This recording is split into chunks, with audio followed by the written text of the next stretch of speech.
April Hopes. By William Dean Howells. From his place on the floor of the Hemingway Gymnasium, Mr. Elbridge G. Mavering looked on at the class day gaiety with the advantage which his stature gave him over most people there. Hundreds of these were pretty girls, in a great variety of charming costumes, such as the eclecticism of modern fashion permits, and all sorts of ingenious compromises between walking dress and ball dress. It struck him that the young men on whose arms they hung, in promenading around the long oval within the crowd of stationary spectators, were very much younger than students used to be, whether they wore the dress coats of the seniors or the cutaway of the juniors and sophomores, and the young girls themselves did not look so old as he remembered them in his day. There was a band playing somewhere, and the galleries were well filled with spectators seated at their ease, and intent on the party-colored turmoil of the floor, where from time to time the younger promenaders broke away from the ranks into a waltz, and after some turns drifted back, smiling and controlling their quick breath, and resumed their promenade. The place was intensely light, in the candor of a summer day which had no reserves, and the brilliancy was not broken by the simple decorations. Ropes of wild laurel twisted up the pine posts of the aisles, and swung in festoons overhead. Masses of tropical plants in pots were set along between the posts on one side of the room, and on the other were the lunch tables, where a great many people were standing about, eating chicken and salmon salads, or strawberries and ice cream, and drinking claret cup. From the whole rose that blended odor of viands, of flowers, of stuffs, of toilet perfumes, which is the characteristic expression of all social festivities, and which exhilarates or depresses, according as one is new or old to it. Elbridge Mavering kept looking at the faces of the young men as if he expected to see a certain one. Then he turned his eyes patiently upon the faces around him. He had been introduced to a good many persons, but he had come to that time of life when an introduction, unless charged with some special interest, only adds the pain of doubt to the wearisome encounter of unfamiliar people, and he had unconsciously put on the severity of a man who finds himself without acquaintance where others are meeting friends, when a small man, with a neatly trimmed reddish-gray beard and prominent eyes, stepped in front of him, and saluted him with the "Hello, Mavering!" of a contemporary. His face, after a moment of question, relaxed into joyful recognition. "Why, John Munt! Is that you?" he said, and he took into his large moist palm the dry little hand of his friend, while they both broke out into the incoherencies of people meeting after a long time. Mr. Mavering spoke in a voice soft yet firm, and with a certain thickness of tongue, which gave a boyish charm to his slow utterance, and Mr. Munt used the sort of bronchial snuffle sometimes cultivated among us as a chest tone. But they were cut short in their intersecting questions and exclamations by the presence of the lady who detached herself from Mr. Munt's arm as if to leave him the freer for his handshaking. "Oh," he said, suddenly recurring to her, "let me introduce you to Mrs. Palmer, Mr. Mavering." And the latter made a bow that creased his waistcoat at about the height of Mrs. Palmer's pretty little nose. His waistcoat had the curve which waistcoats often describe at his age, and his heavy shoulders were thrown well back to balance this curve. His coat hung carelessly open. The Panama hat in his hand suggested a certain habitual informality of dress, but his smoothly shaven large handsome face, with its jaws slowly ruminant upon nothing, intimated the consequence of a man accustomed to supremacy in a subordinate place. Mrs.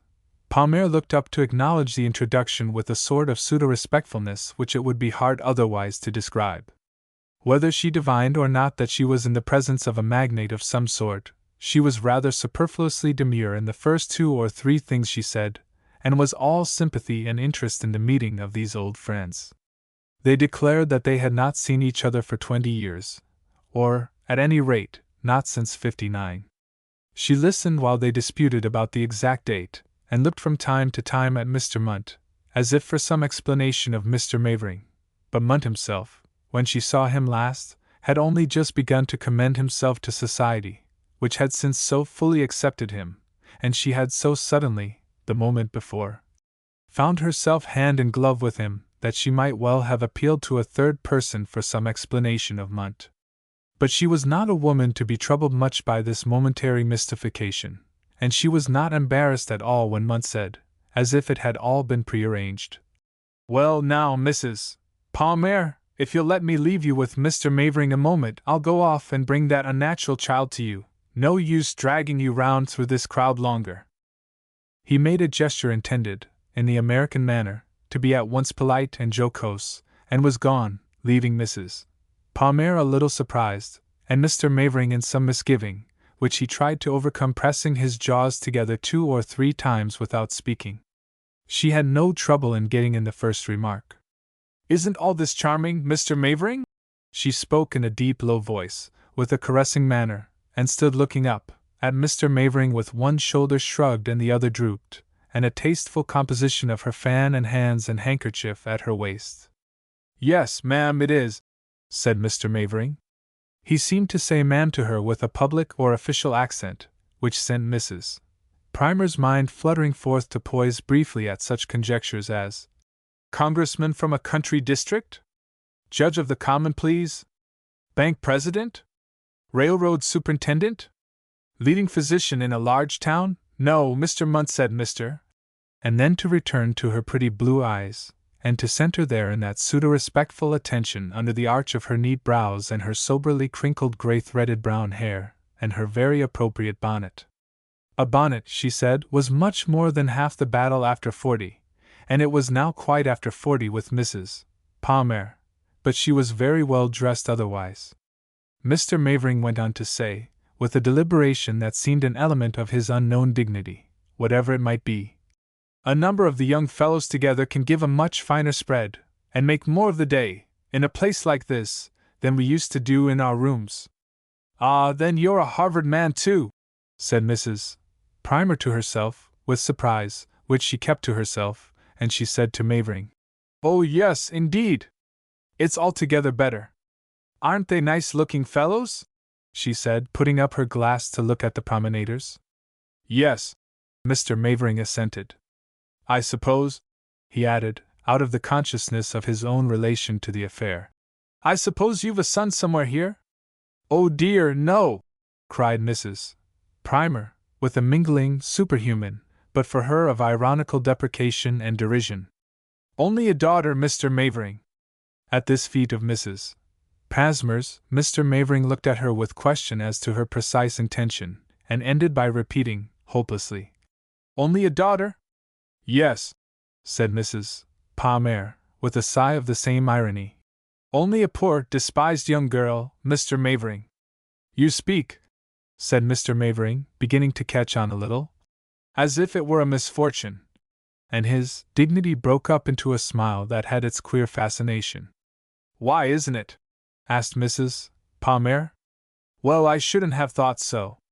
Then you don't believe that all that old-fashioned chivalry and devotion have gone out? You don't think the young men are all spoiled nowadays, and expect the young ladies to offer them attentions?" "No," said Mr. Mavering slowly, as if recovering from the shock of the novel ideas. "Do you?" "Oh, I'm such a stranger in Boston, I've lived abroad so long, that I don't know. One hears all kinds of things. But I'm so glad you're not one of those pessimists." "Well," said Mr. Mavering, still thoughtfully, "I don't know that I can speak by the card exactly. I can't say how it is now. I haven't been at a class day spread since my own class day. I haven't even been at commencement more than once or twice. But in my time here we didn't expect the young ladies to show us attentions. At any rate, we didn't wait for them to do it. We were very glad to be asked to meet them, and we thought it an honor if the young ladies would let us talk or dance with them, or take them to picnics. I don't think that any of them could complain of want of attention." "Yes," said Mrs. Palmer, "that's what I preached, that's what I prophesied, when I brought my daughter home from Europe. I told her that a girl's life in America was one long triumph, but they say now that girls have more attention in London even than in Cambridge. One hears such dreadful things." "Like what?" asked Mr. Mavering, with the unserious interest which Mrs. Palmer made most people feel in her talk. "Oh, it's too vast a subject. But they tell you about charming girls moping the whole evening through at Boston parties, with no young men to talk with, and sitting from the beginning to the end of an assembly and not going on the floor once. They say that unless a girl fairly throws herself at the young men's heads, she isn't noticed. It's this terrible disproportion of the sexes that's at the root of it, I suppose. It reverses everything. There aren't enough young men to go half round, and they know it, and take advantage of it. I suppose it began in the war. He laughed, and I should think, he said, laying hold of a single idea out of several which she had presented, that there would always be enough young men in Cambridge to go round. Mrs. Palmer gave a little cry. In Cambridge? Yes, when I was in college our superiority was entirely numerical. But that's all past long ago, from what I hear, retorted Mrs. Palmer. I know very well that it used to be thought a great advantage for a girl to be brought up in Cambridge, because it gave her independence and ease of manner to have so many young men attentive to her.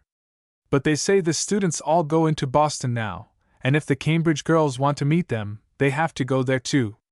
Oh, I assure you that, from what I hear, they've changed all that since our time, Mr. Mavering. Mrs. Palmer was certainly letting herself go a little more than she would have approved of in another.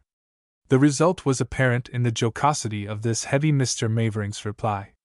Well, then, I'm glad that I was of our time, and not of this wicked generation. But I presume that unnatural supremacy of the young men is brought low, so to speak, after marriage? Mrs. Palmer let herself go a little further. Oh, give us an equal chance, she laughed. And we can always take care of ourselves, and something more. They say, she added, that the young married women now have all the attention that girls could wish. Said Mr. Mavering, frowning. I think I should be tempted to box my boy's ears if I saw him paying another man's wife attention. What a Roman father! Cried Mrs. Palmer, greatly amused, and letting herself go a little further yet. She said to herself that she really must find out who this remarkable Mr. Mavering was, and she cast her eye over the hall for some glimpse of the absent Munt, whose arm she meant to take, and whose ears she meant to fill with questions. But she did not see him, and something else suggested itself. He probably wouldn't let you see him, or if he did, you wouldn't know it. How not know it? Mrs. Palmer did not answer. One hears such dreadful things. What do you say, or you'll think I'm a terrible gossip? Oh no, said Mr. Mavering, impatient for the dreadful thing, whatever it was. Mrs. Palmer resumed. To the young married women meeting last winter just after a lot of pretty girls had came out, and magnanimously resolving to give the buds a chance in society? The buds? Yes, the rosebuds, the debutantes. It's an odious little word, but everybody uses it. Don't you think that's a strange state of things for America? But I can't believe all those things, said Mrs. Palmer, flinging off the shadow of this lurid social condition. Isn't this a pretty scene? Yes, it is, Mr. Mavering admitted, withdrawing his mind gradually from a consideration of Mrs. Palmer's awful instances. Yes, he added, in final self-possession. The young fellows certainly do things in a great deal better style nowadays than we used to. Oh, yes, indeed! And all those pretty girls do seem to be having such a good time. Yes, they don't have the despised and rejected appearance that you'd like to have one believe. Not in the least, Mrs. Palmer readily consented. They look radiantly happy. It shows that you can't trust anything that people say to you. She abandoned the ground she had just been taking without apparent shame for her inconsistency. I fancy it's pretty much as it's always been. If a girl is attractive, the young men find it out. Perhaps, said Mr. Mavering, unbending with dignity. The young married women have held another meeting, and resolved to give the buds one more chance. Oh, there are some pretty mature roses here, said Mrs. Palmer, laughing evasively. But I suppose Class Day can never be taken from the young girls. I hope not, said Mr. Mavering. His wandering eye fell upon some young men bringing refreshments across the nave toward them, and he was reminded to ask Mrs. Palmer, "Will you have something to eat?" He had himself had a good deal to eat before he took up his position at the advantageous point where John Munt had found him. "Why, yes, thank you," said Mrs. Palmer. "I ought to say an ice, please, but I'm really hungry, and I'll get you some of the salad." said Mr. Mavering, with the increased liking a man feels for a woman when she owns to an appetite. Sit down here, he added, and he caught a vacant chair toward her. When he turned about from doing so, he confronted a young gentleman coming up to Mrs. Palmer with a young lady on his arm, and making a very low bow of relinquishment. 2. The men looked smilingly at each other without saying anything, and the younger took in due form the introduction which the young lady gave him. My mother, Mr. Mavering. Mr. Mavering! Cried Mrs. Palmer, in a pure astonishment, before she had time to color it with a polite variety of more conventional emotions.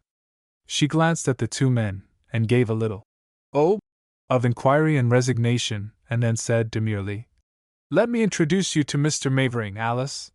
While the young fellow laughed nervously, and pulled out his handkerchief, partly to hide the play of his laughter, and partly to wipe away the perspiration which a great deal more laughing had already gathered on his forehead. He had a vein that showed prominently down its center, and large, mobile, girlish blue eyes under good brows, an arched nose, and rather a long face and narrow chin. He had beautiful white teeth. As he laughed, these were seen set in a jaw that contracted very much toward the front. He was tall and slim, and he wore with elegance the evening dress which Class Day custom prescribes for the seniors. In his buttonhole he had a club button. I shall not have to ask an introduction to Mr. Mavering, and you've robbed me of the pleasure of giving him one to you, Mrs. Palmer, he said. She heard the young man in the course of a swift review of what she had said to his father, and with a formless resentment of the father's not having told her he had a son there, but she answered with the flattering sympathy she had the use of. Oh, but you won't miss one pleasure out of so many today, Mr. Mavering, and think of the little dramatic surprise. Oh, perfect, he said with another laugh. I told Miss Palmer as we came up. Oh, then you were in the surprise, Alice, said Mrs. Palmer, searching her daughter's eyes for confession or denial of this little community of interest. The girl smiled slightly upon the young man, but not disapprovingly, and made no other answer to her mother, who went on. Where in the world have you been? Did Mr. Mudd find you? Who told you where I was? Did you see me? How did you know I was here? Was there ever anything so droll? She did not mean her questions to be answered, or at least not then, for, while her daughter continued to smile rather more absently, and young Mavering broke out continuously in his nervous laugh, and his father stood regarding him with visible satisfaction, she hummed on, turning to the young man. But I'm quite appalled at Alice's having monopolized even for a few minutes a whole senior, and probably an official senior at that, she said with a glance at the pink and white club button in his coat lapel.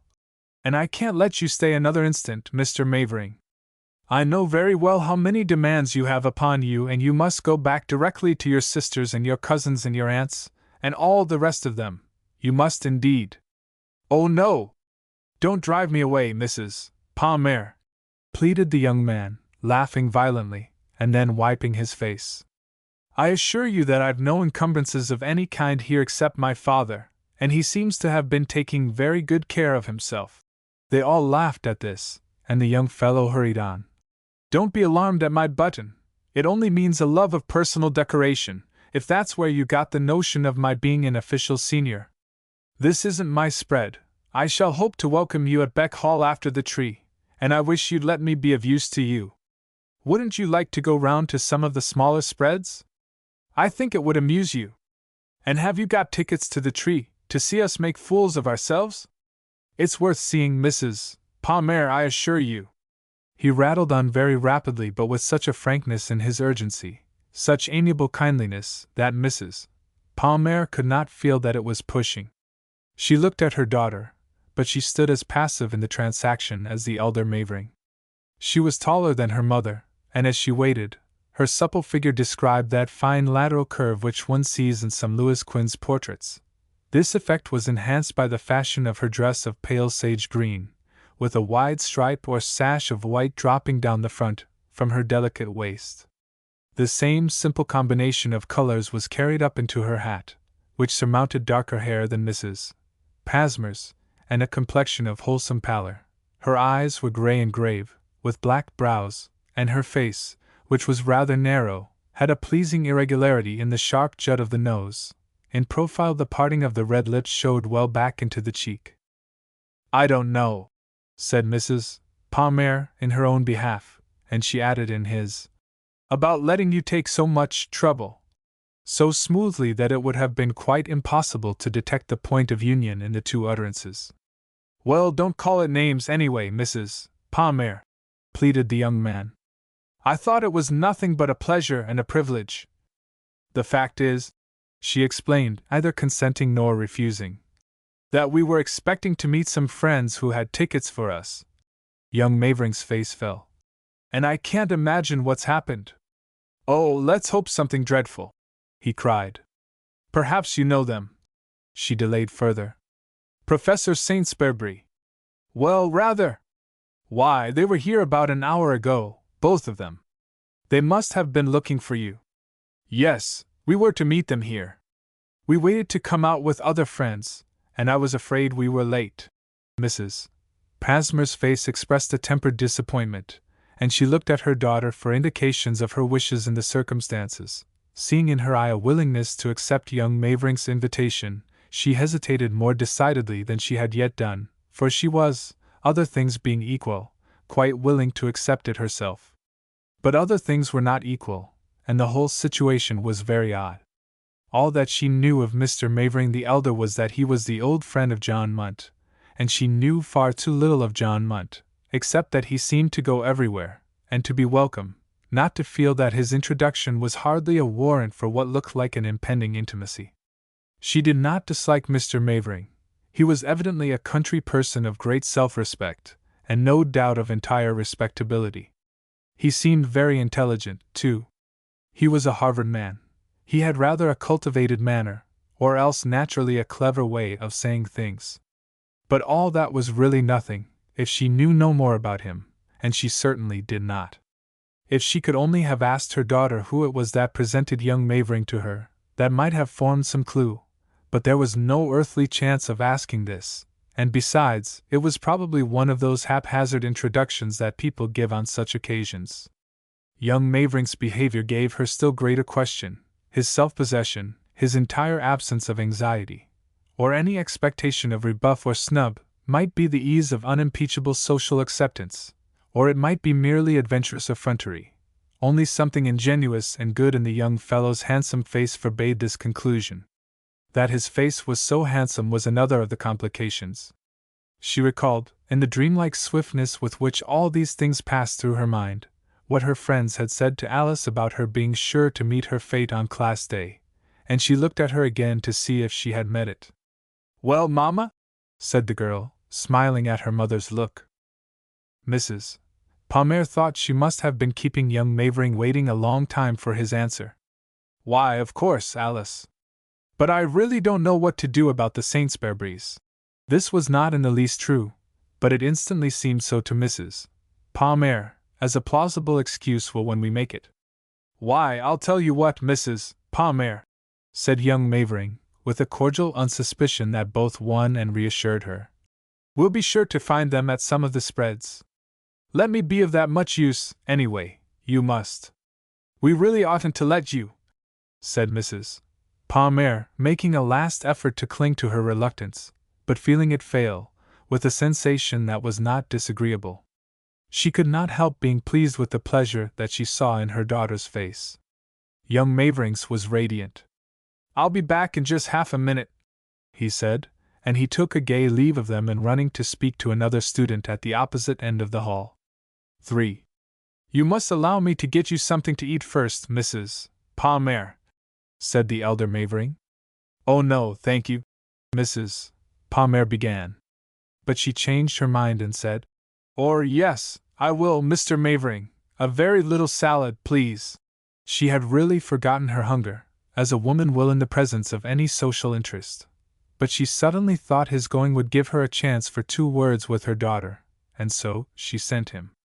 As he creaked heavily across the smooth floor of the nave, "Alice," she whispered, "I don't know exactly what I've done. Who introduced this young Mr. Mavering to you?" "Mr. Munt." "Mr. Munt?" "Yes, he came for me. He said you sent him. He introduced Mr. Mavering, and he was very polite. Mr. Mavering said we ought to go up into the gallery and see how it looked, and Mr. Munt said he'd been up, and Mr. Mavering promised to bring me back to him, but he was not there when we got back. Mr. Mavering got me some ice cream first, and then he found you for me. Really, said Mrs. Palmer to herself. The combat thickens. To her daughter she said, he's very handsome. He laughs too much, said the daughter. Her mother recognized her uncandor with a glance. But he waltzes well, added the girl. Waltzes? Echoed the mother. Did you waltz with him, Alice? Everybody else was dancing. He asked me for a turn or two, and of course I did it. What difference? Oh, none. Only, I didn't see you. Perhaps you weren't looking. Yes, I was looking all the time. What do you mean, Mamma? Well, said Mrs. Palmer, in a final despair, we don't know anything about them. We're the only people here who don't, then, said her daughter.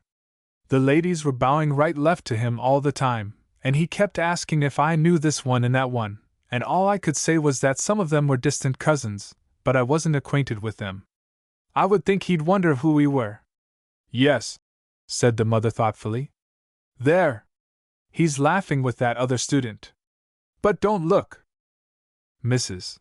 Palmer saw well enough out of the corner of her eye the joking that went on between Mavering and his friend, and it did not displease her to think that it probably referred to Alice. While the young man came hurrying back to them, she glanced at the girl standing near her with a keenly critical inspection, from which she was able to exclude all maternal partiality, and justly decided that she was one of the most effective girls in the place. That costume of hers was perfect. Mrs. Palmer wished now that she could have compared it more carefully with other costumes. She had noticed some very pretty ones, and a feeling of vexation that Alice should have prevented this by being away so long just when the crowd was densest qualified her satisfaction. The people were going very fast now. The line of the oval in the nave was broken into groups of lingering talkers, who were conspicuous to each other, and Mrs. Palmer felt that she and her daughter were conspicuous to all the rest where they stood apart, with the two Maverings converging upon them from different points, the son nodding and laughing to friends of both sexes as he came. The father wholly absorbed in not spilling the glass of claret punch which he carried in one hand, and not falling down on the slippery floor with the plate of salad which he bore in the other. She had thoughts of feigning unconsciousness. She would have had no scruple in practicing this or any other social stratagem, for though she kept a conscience in regard to certain matters, what she considered essentials, she lived 1,000 little lies every day, and taught her daughter by precept and example to do the same. You must seem to be looking one way when you were really looking another. You must say this when you meant that. You must act as if you were thinking one thing when you were thinking something quite different, and all to no end, for, as she constantly said, people always know perfectly well what you were about, whichever way you looked or whatever you said, or no matter how well you acted the part of thinking what you did not think. Now, although she seemed not to look, she saw all that has been described at a glance, and at another she saw young Mavering slide easily up to his father and relieve him of the plate and glass, with a laugh as pleasant and a show of teeth as dazzling as he bestowed upon any of the ladies he had passed. She owned to her recondite heart that she liked this in young Mavering, though at the same time she asked herself what motive he really had in being so polite to his father before people.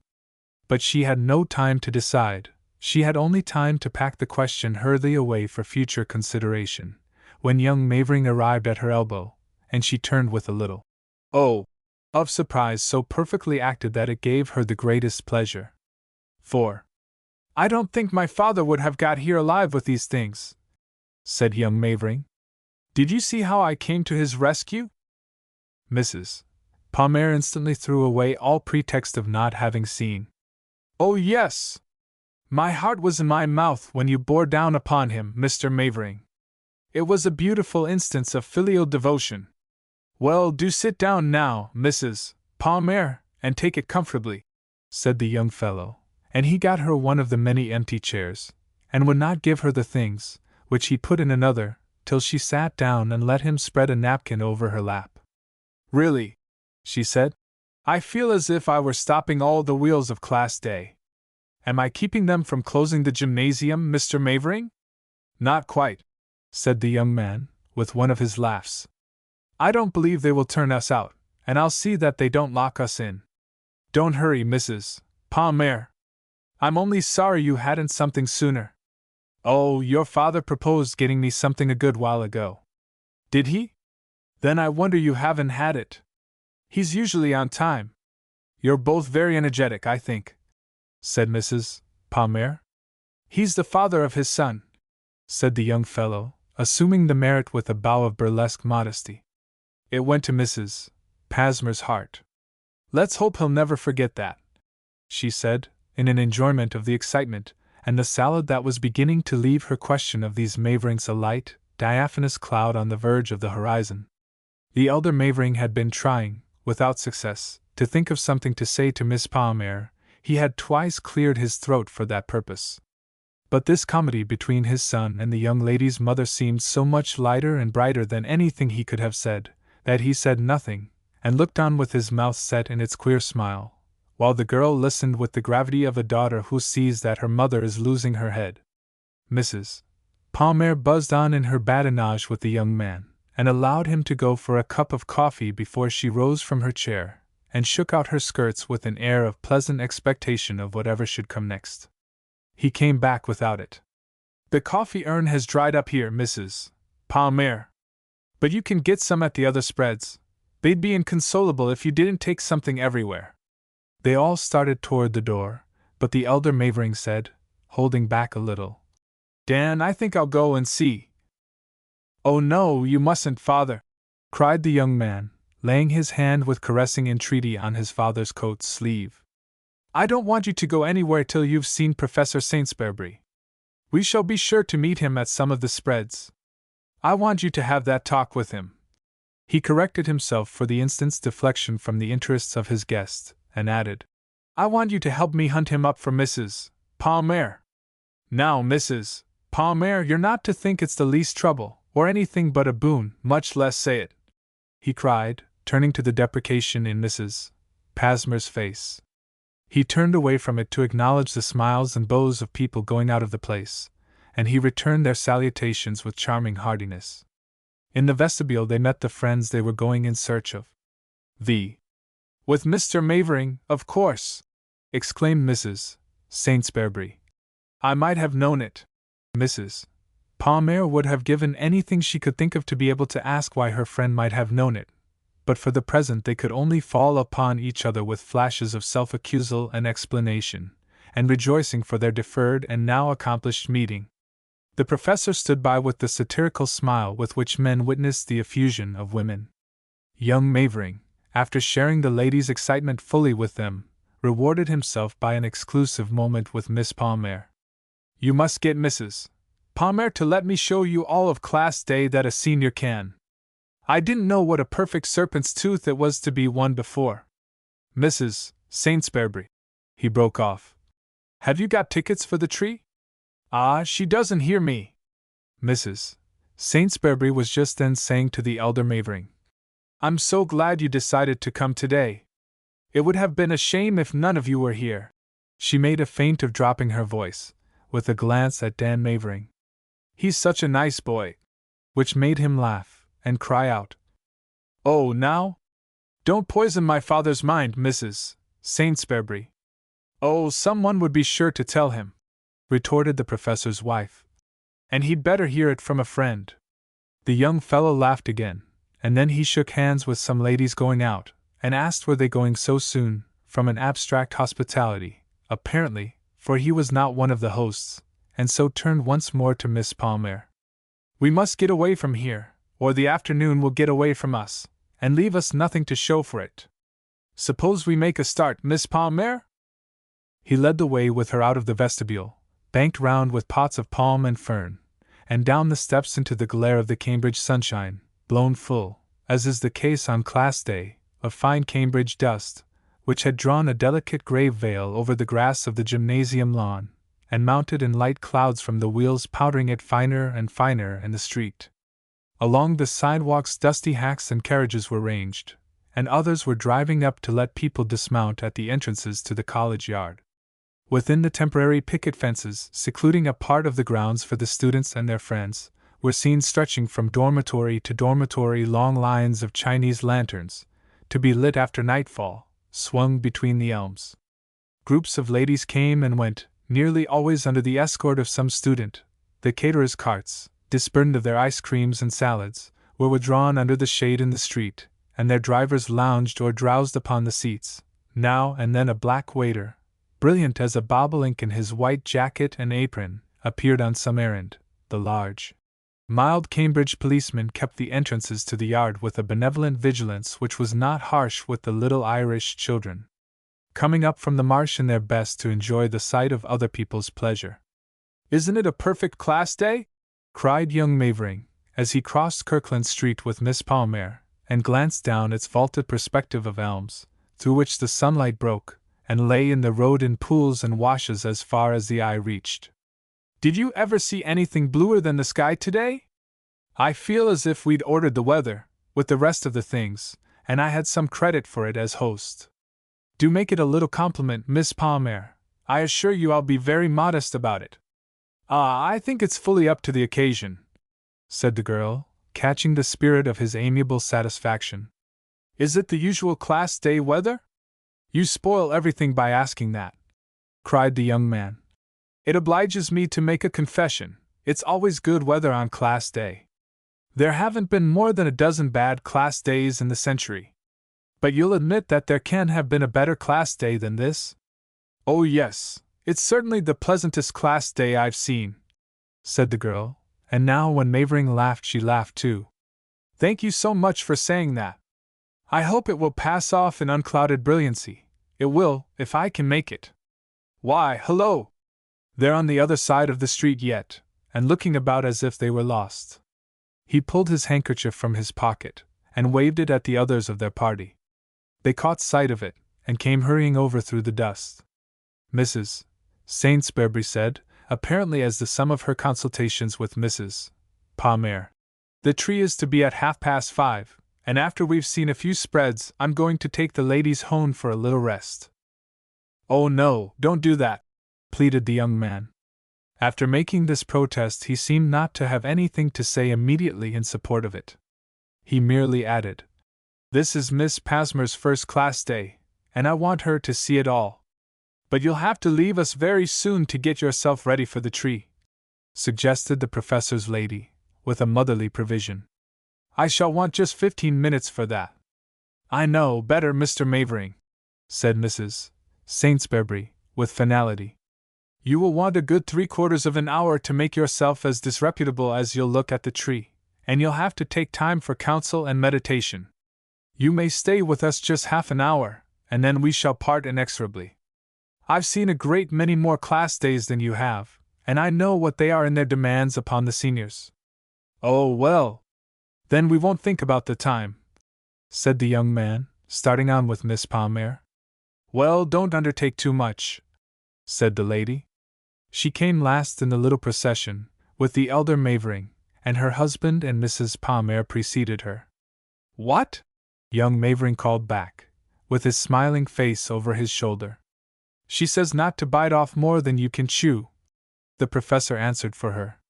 Mavering broke into a conscious laugh, but full of delight, and with his handkerchief to his face had almost missed the greeting of some ladies who bowed to him. He had to turn round to acknowledge it, and he was saluting and returning salutations pretty well all along the line of their progress. "I'm afraid you'll think I'm everybody's friend but my own, Miss Palmer, but I assure you all this is purely accidental. I don't know so many people, after all, only all that I do know seem to be here this morning. I don't think it's a thing to be sorry for," said the girl. "I wish we knew more people. It's rather forlorn. Oh, will you let me introduce some of the fellows to you? They'll be so glad. If you'll tell them how forlorn I said I was," said the girl, with a smile. "Oh, no, no, no! I understand that. And I assure you that I didn't suppose, but of course," he arrested himself in the superfluous reassurance he was offering. "All that goes without saying. Only there are some of the fellows coming back to the law school, and if you'll allow me. We shall be very happy indeed, Mr. Mavering, said Mrs. Palmer behind him. Oh, thank you ever so much, Mrs. Palmer. This was occasion for another burst of laughter with him. He seemed filled with the intoxication of youth, whose spirit was in the bright air of the day and radiant in the young faces everywhere. The paths intersecting one another between the different dormitories under the drooping elms were thronged with people coming and going in pairs and groups, and the academic fate, the prettiest flower of our tough old Puritan stem, had that charm, at once sylvan and elegant, which enraptures in the pictured fables of the Renaissance. It falls at that moment of the year when the old university town, often so commonplace and sometimes so ugly, becomes briefly and almost pathetically beautiful under the leafage of her hovering elms and in the perfume of her syringas, and bathed in this joyful tide of youth that overflows her heart. She seems fit then to be the home of the poets who have loved her and sung her, and the regret of any friend of the humanities who has left her. Alice, said Mrs. Palmer, leaning forward a little to speak to her daughter, and ignoring a remark of the professor's, did you ever see so many pretty costumes? Never, said the girl, with equal intensity. Well, it makes you feel that you have got a country after all, sighed Mrs. Palmer, in a sort of apostrophe to her European self. You see splendid dressing abroad, but it's mostly upon old people who ought to be sick and ashamed of their pomps and vanities. But here it's the young girls who dress, and how lovely they are! I thought they were charming in the gymnasium, but I see you must get them out of doors to have the full effect. Mr. Mavering, are they always so prettily dressed on class day? Well, I'm beginning to feel as if it wouldn't be exactly modest for me to say so, whatever I think. You'd better ask Mrs. Saintsbury. She pretends to know all about it. No, I'm bound to say they're not, said the professor's wife candidly. Your daughter, she added, in a low tone for all to hear, decides that question. I'm so glad you said that, Mrs. Saintsbury, said the young man. He looked at the girl, who blushed with a pleasure that seemed to thrill to the last fiber of her pretty costume. She could not say anything, but her mother asked, with an effort at self-denial, do you think so really? It's one of those London things. They have so much taste there now, she added, yielding to her own pride in the dress. Yes, I supposed it must be, said Mrs. Saintsbury. We used to come in muslins and tremendous hoops, don't you remember? Did you look like your photographs? Asked young Mavering, over his shoulder. Yes, but we didn't know it then, said the professor's wife. Neither did we, said the professor. We supposed that there had never been anything equal to those hoops and white muslins. Thank you, my dear, said his wife, tapping him between the shoulders with her fan. Now don't go any further. Do you mean about our first meeting here on class day? Asked her husband. They'll think so now, said Mrs. Saintsbury patiently, with a playful threat of consequences in her tone. When I first saw the present Mrs. Saintsbury, pursued the professor, it was his joking way of describing her, as if there had been several other Mrs. Saintsburys. She was dancing on the green here. Ah, they don't dance on the green any more, I hear, sighed Mrs. Palmer. No, they don't, said the other lady. And I think it's just as well. It was always a ridiculous affectation of simplicity. It must have been rather public, said young Mavering, in a low voice to Miss Palmer. It doesn't seem as if it could ever have been in character quite, she answered. We're a thoroughly indoors people, said the professor. And it seems as if we hadn't really begun to get well as a race till we had come in out of the weather. How can you say that on a day like this? Cried Mrs. Palmer. I didn't suppose any one could be so unromantic. Don't flatter him, cried his wife. Does he consider that a compliment?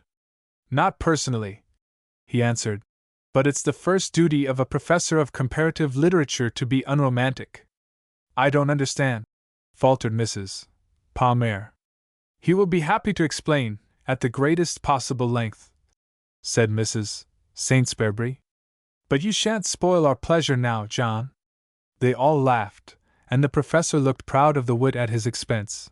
The American husband is so, and the public attitude of the American husband and wife toward each other is apt to be amiably satirical.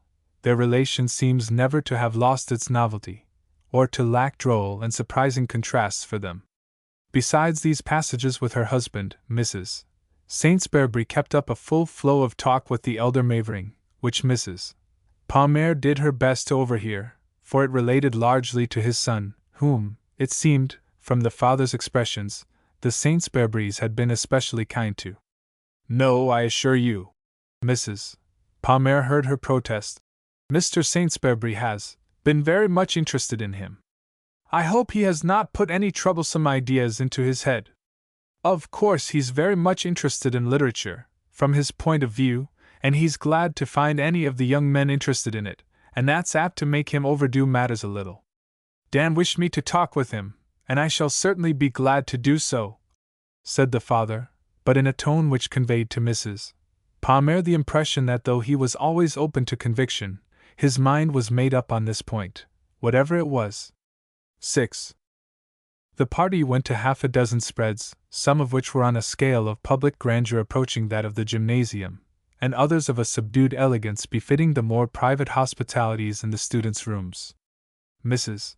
Palmer was very much interested in these rooms, whose luxurious appointments testified to the advance of riches and of the taste to apply them, since she used to visit students' rooms in far-off class days. The deep window nooks and easy chairs upholstered in the leather that seems sacred alike to the seats and the shelves of libraries, the aesthetic bookcases, low and topped with bric-a-brac, the etchings and prints on the walls, which the elder Mavering went up to look at with a mystifying air of understanding such things, the foils crossed over the chimney, and the mantel with its pipes, and its photographs of theatrical celebrities tilted about over it, spoke of conditions mostly foreign to Mrs. Palmer's memories of Harvard.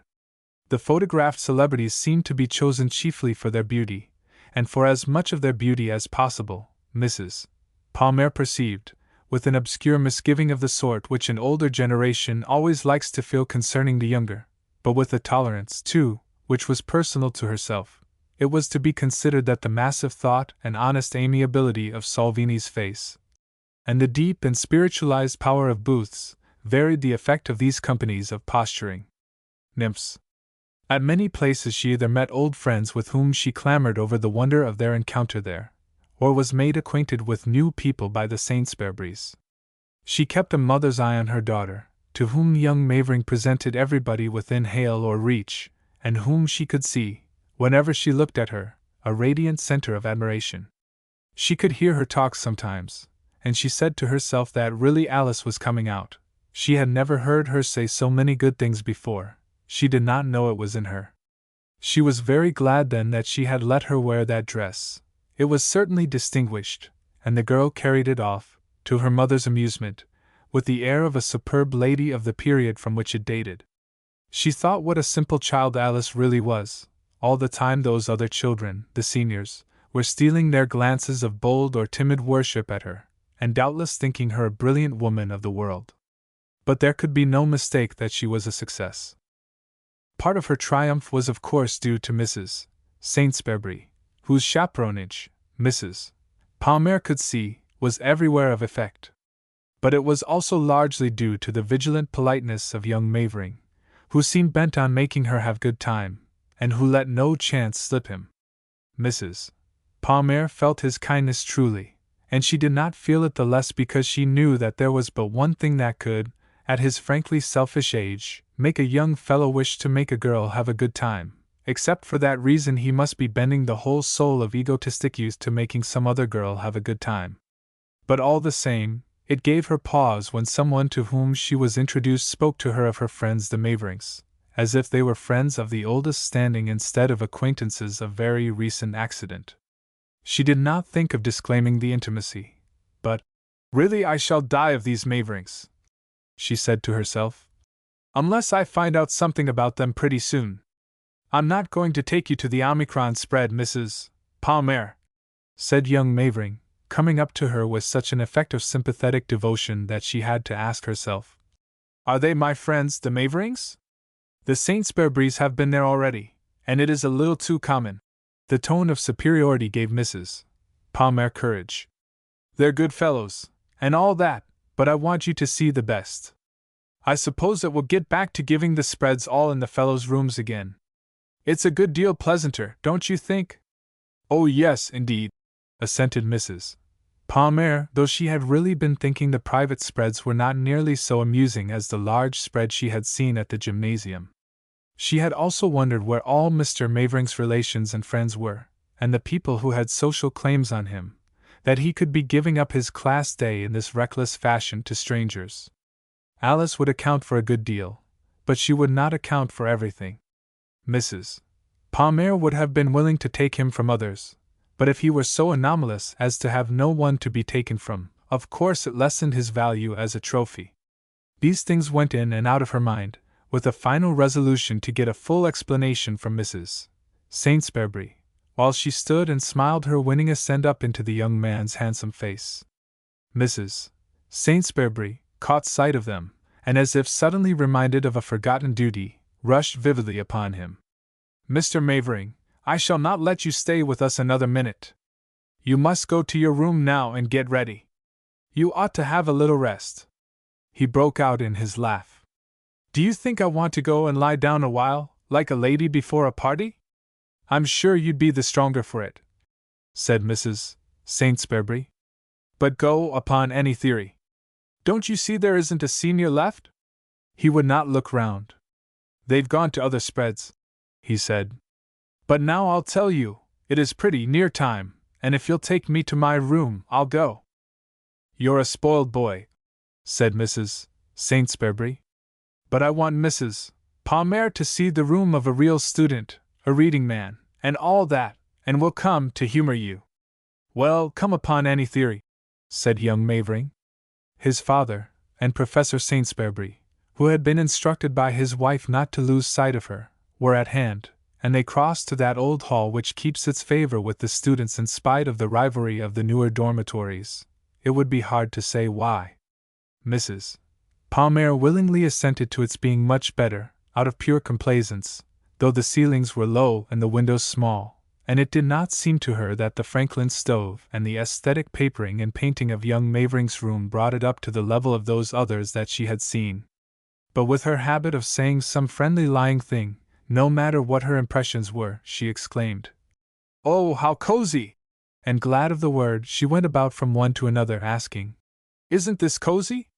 Mrs. Saintsbury said, "It's supposed to be the cell of a recluse, but it is cozy, yes. It looks as if some hermit had been using it as a storeroom," said her husband, for there were odds and ends of furniture and clothes and boxes and handbags scattered about the floor. "I forgot all about them when I asked you," cried Mavering, laughing out his delight. "They belong to some fellows that are giving spreads in their rooms, and I let them put them in here." "Do you commonly let people put things in your room that they want to get rid of?" asked Mrs. Palmer. "Well, not when I'm expecting company. He couldn't refuse even then, if they pressed the matter," said Mrs. Saintsbury, lecturing upon him to her friend. "I'm afraid you're too amiable altogether, Mr. Mavering. I'm sure you let people impose upon you," said the other lady. "You have been letting us impose upon you." "Ah, now that proves you're all wrong, Mrs. Palmer. It proves that you know how to say things very prettily." "Oh, thank you. I know when I'm having a good time, and I do my best to enjoy it," he ended with the nervous laugh which seemed habitual with him. "He does laugh a good deal," thought Mrs. Palmer, surveying him with smiling steadiness. "I suppose it tires Alice. Some of his teeth are filled at the sides. That vein in his forehead, they say that means genius," she said to him. "I hope you know when others are having a good time too, Mr. Mavering? You ought to have that reward." They both looked at Alice. "Oh, I should be so happy to think you hadn't been bored with it all, Mrs. Palmer," he returned, with deep feeling. Alice was looking at one of the sketches which were pretty plentifully pinned about the wall, and apparently seeing it, and apparently listening to what Professor Saintsbury was saying. But her mother believed from a tremor of the ribbons on her hat that she was conscious of nothing but young Mavering's gaze and the sound of his voice. "We've been delighted, simply enchanted," said Mrs. Palmer. And she thought, Now if Alice were to turn round just as she stands, he could see all the best points of her face. I wonder what she really thinks of him. What is it you have there, Alice? She asked aloud. The girl turned her face over her shoulder so exactly in the way her mother wished that Mrs. Palmer could scarcely repress a cry of joy. A sketch of Mr. Mavering's. Oh, how very interesting, said Mrs. Palmer. Do you sketch Mr. Mavering? But of course. She pressed forward and studied the sketch inattentively. How very, very good! She buzzed deep in her throat, while, with a glance at her daughter, she thought, how impassive Alice is! But she behaves with great dignity. Yes. Perhaps that's best. And are you going to be an artist? She asked of Mavering. Not if it can be prevented, he answered, laughing again. But his laugh is very pleasant, reflected Mrs. Palmer. Does Alice dislike it so much? She repeated aloud. If it can be prevented? They think I might spoil a great lawyer in the attempt. Oh, I see. And are you going to be a lawyer? But to be a great painter. And America has so few of them. She knew quite well that she was talking nonsense, but she was aware, through her own indifference to the topic, that he was not minding what she said, but was trying to bring himself into talk with Alice again. The girl persistently listened to Professor Saintsbury. Is she punishing him for something? Her mother asked herself. What can it be for? Does she think he's a little too pushing?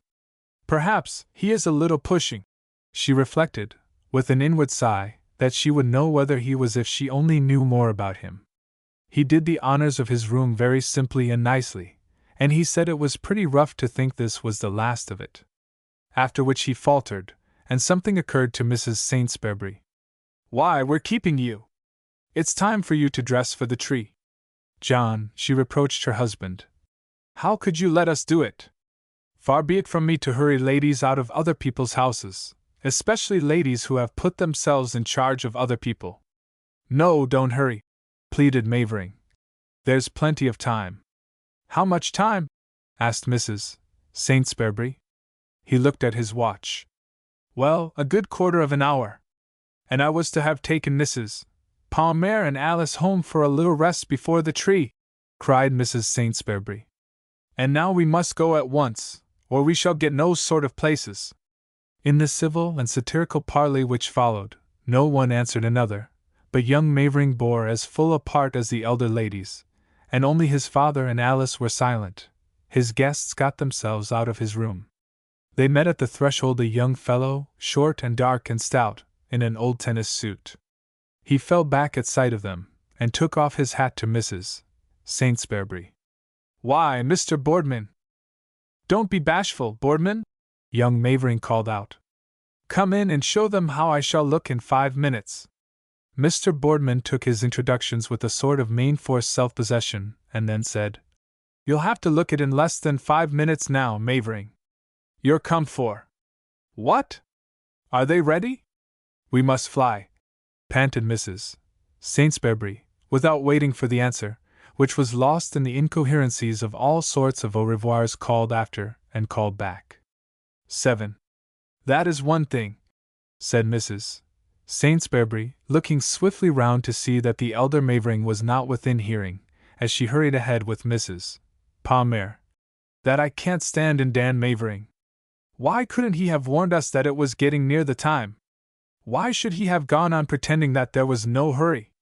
It isn't insincerity exactly, but it isn't candor. No, it's uncandid.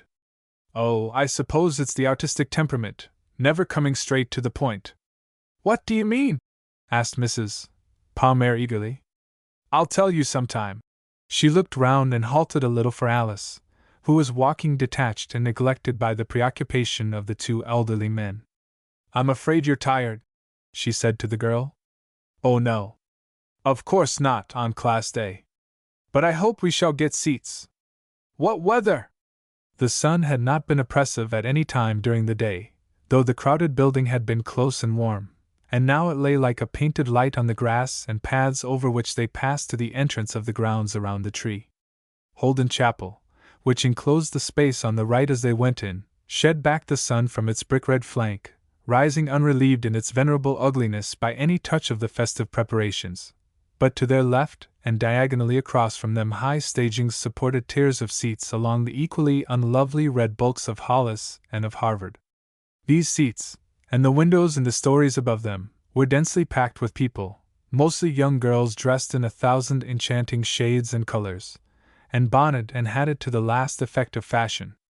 They were like vast terraces of flowers to the swift glance, and here and there some brilliant parasol, spread to catch the sun on the higher ranks, was like a flaunting poppy, rising to the light and lolling out above the blooms of lower stature. But the parasols were few, for the two halls flung wide curtains of shade over the greater part of the spectators, and across to the foot of the chapel, while a piece of the carpentry whose simplicity seems part of the Class Day tradition shut out the glare and the uninvited public, striving to penetrate the enclosure next the street. In front of this yellow pine wall, with its ranks of benches, stood the Class Day tree, girded at 10 or 15 feet from the ground with a wide band of flowers. Mrs. Palmer and her friends found themselves so late that if some gentlemen who knew Professor Saintsbury had not given up their places they could have got no seats. But this happened, and the three ladies had harmoniously blended their hues with those of the others in that bank of bloom, and the gentlemen had somehow made away with their obstructiveness in different crouching and stooping postures at their feet, when the junior class filed into the green enclosure amidst the ross of their friends, and sank in long ranks on the grass beside the chapel. Then the sophomores appeared, and were received with cheers by the juniors, with whom they joined, as soon as they were placed, in heaping ignominy upon the freshmen. The seniors came last, grotesque in the variety of their old clothes, and a fierce uproar of ross and yells met them from the students squatted upon the grass as they loosely grouped themselves in front of the tree. The men of the younger classes formed in 3 rings, and began circling in different directions around them. Mrs. Palmer bent across Mrs. Saintsbury to her daughter. "Can you make out Mr. Mavering among them, Alice?" "No, hush, Mamma!" pleaded the girl. With the subsidence of the tumult in the other classes, the seniors had broken from the stoical silence they kept through it, and were now with an equally serious clamor applauding the first of a long list of personages, beginning with the president, and ranging through their favorites in the faculty down to Billy the postman. The leader who invited them to this expression of good feeling exacted the full tale of 9 cheers for each person he named, and before he reached the last the ross came in gasps from their dry throats. In the midst of the tumult the marshal flung his hat at the elm, then the rush upon the tree took place, and the scramble for the flowers. The first who swarmed up the trunk were promptly plucked down by the legs and flung upon the ground, as if to form a base there for the operations of the rest, who surged and built themselves up around the elm in an irregular mass. From time to time someone appeared clambering over heads and shoulders to make a desperate lunge and snatch at the flowers, and then fall back into the fluctuant heap again. Yells, cries, and clappings of hands came from the other students, and the spectators in the seats, involuntarily dying away almost to silence as some stronger or wolfier aspirant held his own on the heads and shoulders of the others, or was stayed there by his friends among them till he could make sure of a handful of the flowers. A rush was made upon him when he reached the ground. If he could keep his flowers from the hands that snatched at them, he staggered away with the fragments. The wreath began to show wide patches of the bark under it. The surging and struggling crowd below grew less dense. Here and there one struggled out of it and walked slowly about, panting pitiably. "Oh, I wonder they don't kill each other!" cried Mrs. Palmer. "Isn't it terrible?" She would not have missed it on any account, but she liked to get all she could out of her emotions. "They never get hurt," said Mrs. Saintsbury. "Oh, look! There's Dan Mavering!" The crowd at the foot of the tree had closed densely, and a wilder roar went up from all the students. A tall, slim young fellow lifted on the shoulders of the mass below, and staying himself with one hand against the tree, rapidly stripped away the remnants of the wreath, and flung them into the crowd under him. A single tuft remained. The crowd was melting away under him in a scramble for the fallen flowers. He made a crooked leap, caught the tuft, and tumbled with it headlong. "Oh!" breathed the ladies on the benches, with a general suspiration lost in the ross and clappings, as Mavering reappeared with the bunch of flowers in his hand. He looked dizzily about, as if not sure of his course. Then his face, flushed and heated, with the hair pulled over the eyes, brightened with recognition, and he advanced upon Mrs. Saintsbury's party with rapid paces, each of which Mrs. Palmer commentated with inward conjecture. Is he bringing the flowers to Alice? Isn't it altogether too conspicuous? Has he really the right to do it? What will people think? Will he give them to me for her, or will he hand them directly to her?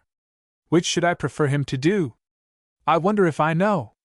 When she looked up with the air of surprise mixed with deprecation and ironical disclaimer which she had prepared while these things were passing through her mind, young Mavering had reached them, and had paused in a moment's hesitation before his father. With a bow of affectionate burlesque, from which he lifted his face to break into laughter at the look in all their eyes, he handed the tattered nosegay to his father. "Oh, how delightful! How delicate! How perfect!" Mrs. Palmer confided to herself. "I think this must be for you, Mrs. Palmer," said the elder Mavering, offering her the bouquet, with a grave smile at his son's whim. "Oh no, indeed," said Mrs. Palmer. "For Mrs. Saintsbury, of course." She gave it to her, and Mrs. Saintsbury at once transferred it to Miss Palmer. "They wish me to pass this to you, Alice." And at this consummation Dan Mavering broke into another happy laugh. "Mrs. Saintsbury, you always do the right thing at once," he cried. "That's more than I can say of you, Mr. Mavering," she retorted. "Oh, thank you, Mr. Mavering," said the girl, receiving the flowers. It was as if she had been too intent upon them and him to have noticed the little comedy that had conveyed them to her. 8. As soon after class day as Mrs. Palmer's complacent sense of the decencies would let her, she went out from Boston to call on Mrs. Saintsbury in Cambridge, and thank her for her kindness to Alice and herself.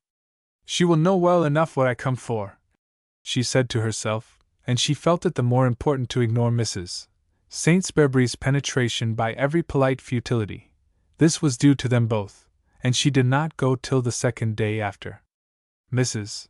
Saintsbury came down into the darkened, syringa-scented library to find her, and give her a fan. "You still live, Jenny," she said, kissing her gaily. They called each other by their girl names, as is rather the custom in Boston with ladies who are in the same set, whether they are great friends or not. In the more changeful society of Cambridge, where so many new people are constantly coming and going in connection with the college, it is not so much the custom, but Mrs. Saintsbury was Boston-born, as well as Mrs. Palmer, and was Cantabrigian by marriage, though this is not saying that she was not also thoroughly so by convincement and usage. She now rarely went into Boston society. "Yes, Etta, just.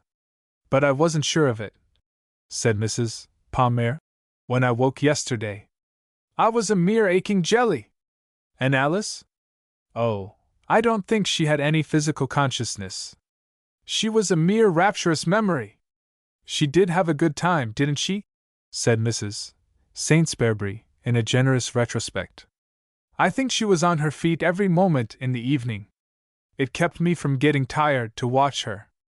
I was afraid you'd be quite worn out. I'd no idea it was so late.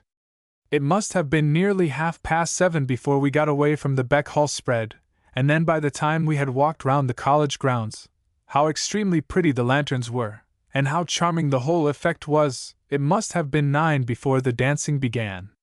Well, we owe it all to you, Etta." "I don't know what you mean by owing. I'm always glad of an excuse for class day. And it was Dan Mavering who really managed the affair. He was very kind," said Mrs. Palmer, with a feeling which was chiefly gratitude to her friend for bringing in his name so soon.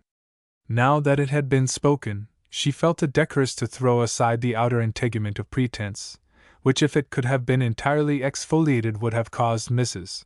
Palmer morally to disappear, like an onion stripped of its successive laminae.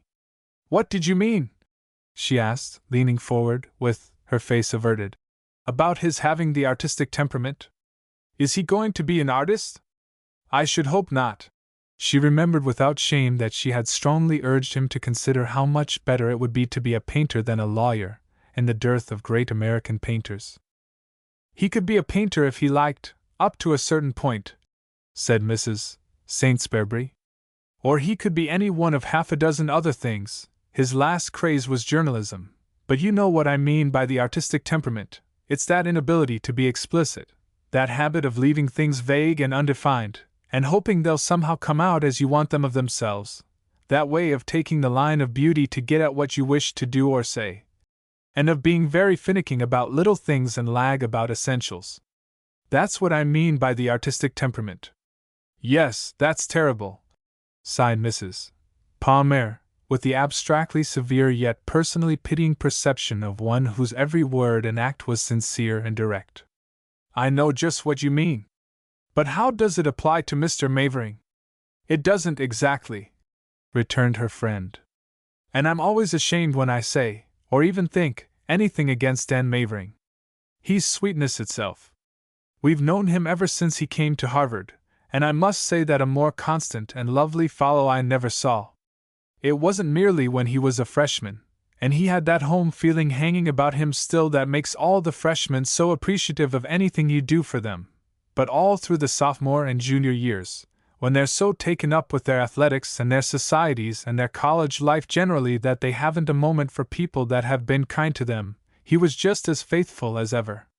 How nice! Cried Mrs. Palmer. Yes, indeed. And all the allurements of Boston society haven't taken him from us altogether. You can't imagine how much this means till you've been at home a while and seen how the students are petted and spoiled nowadays in the young society.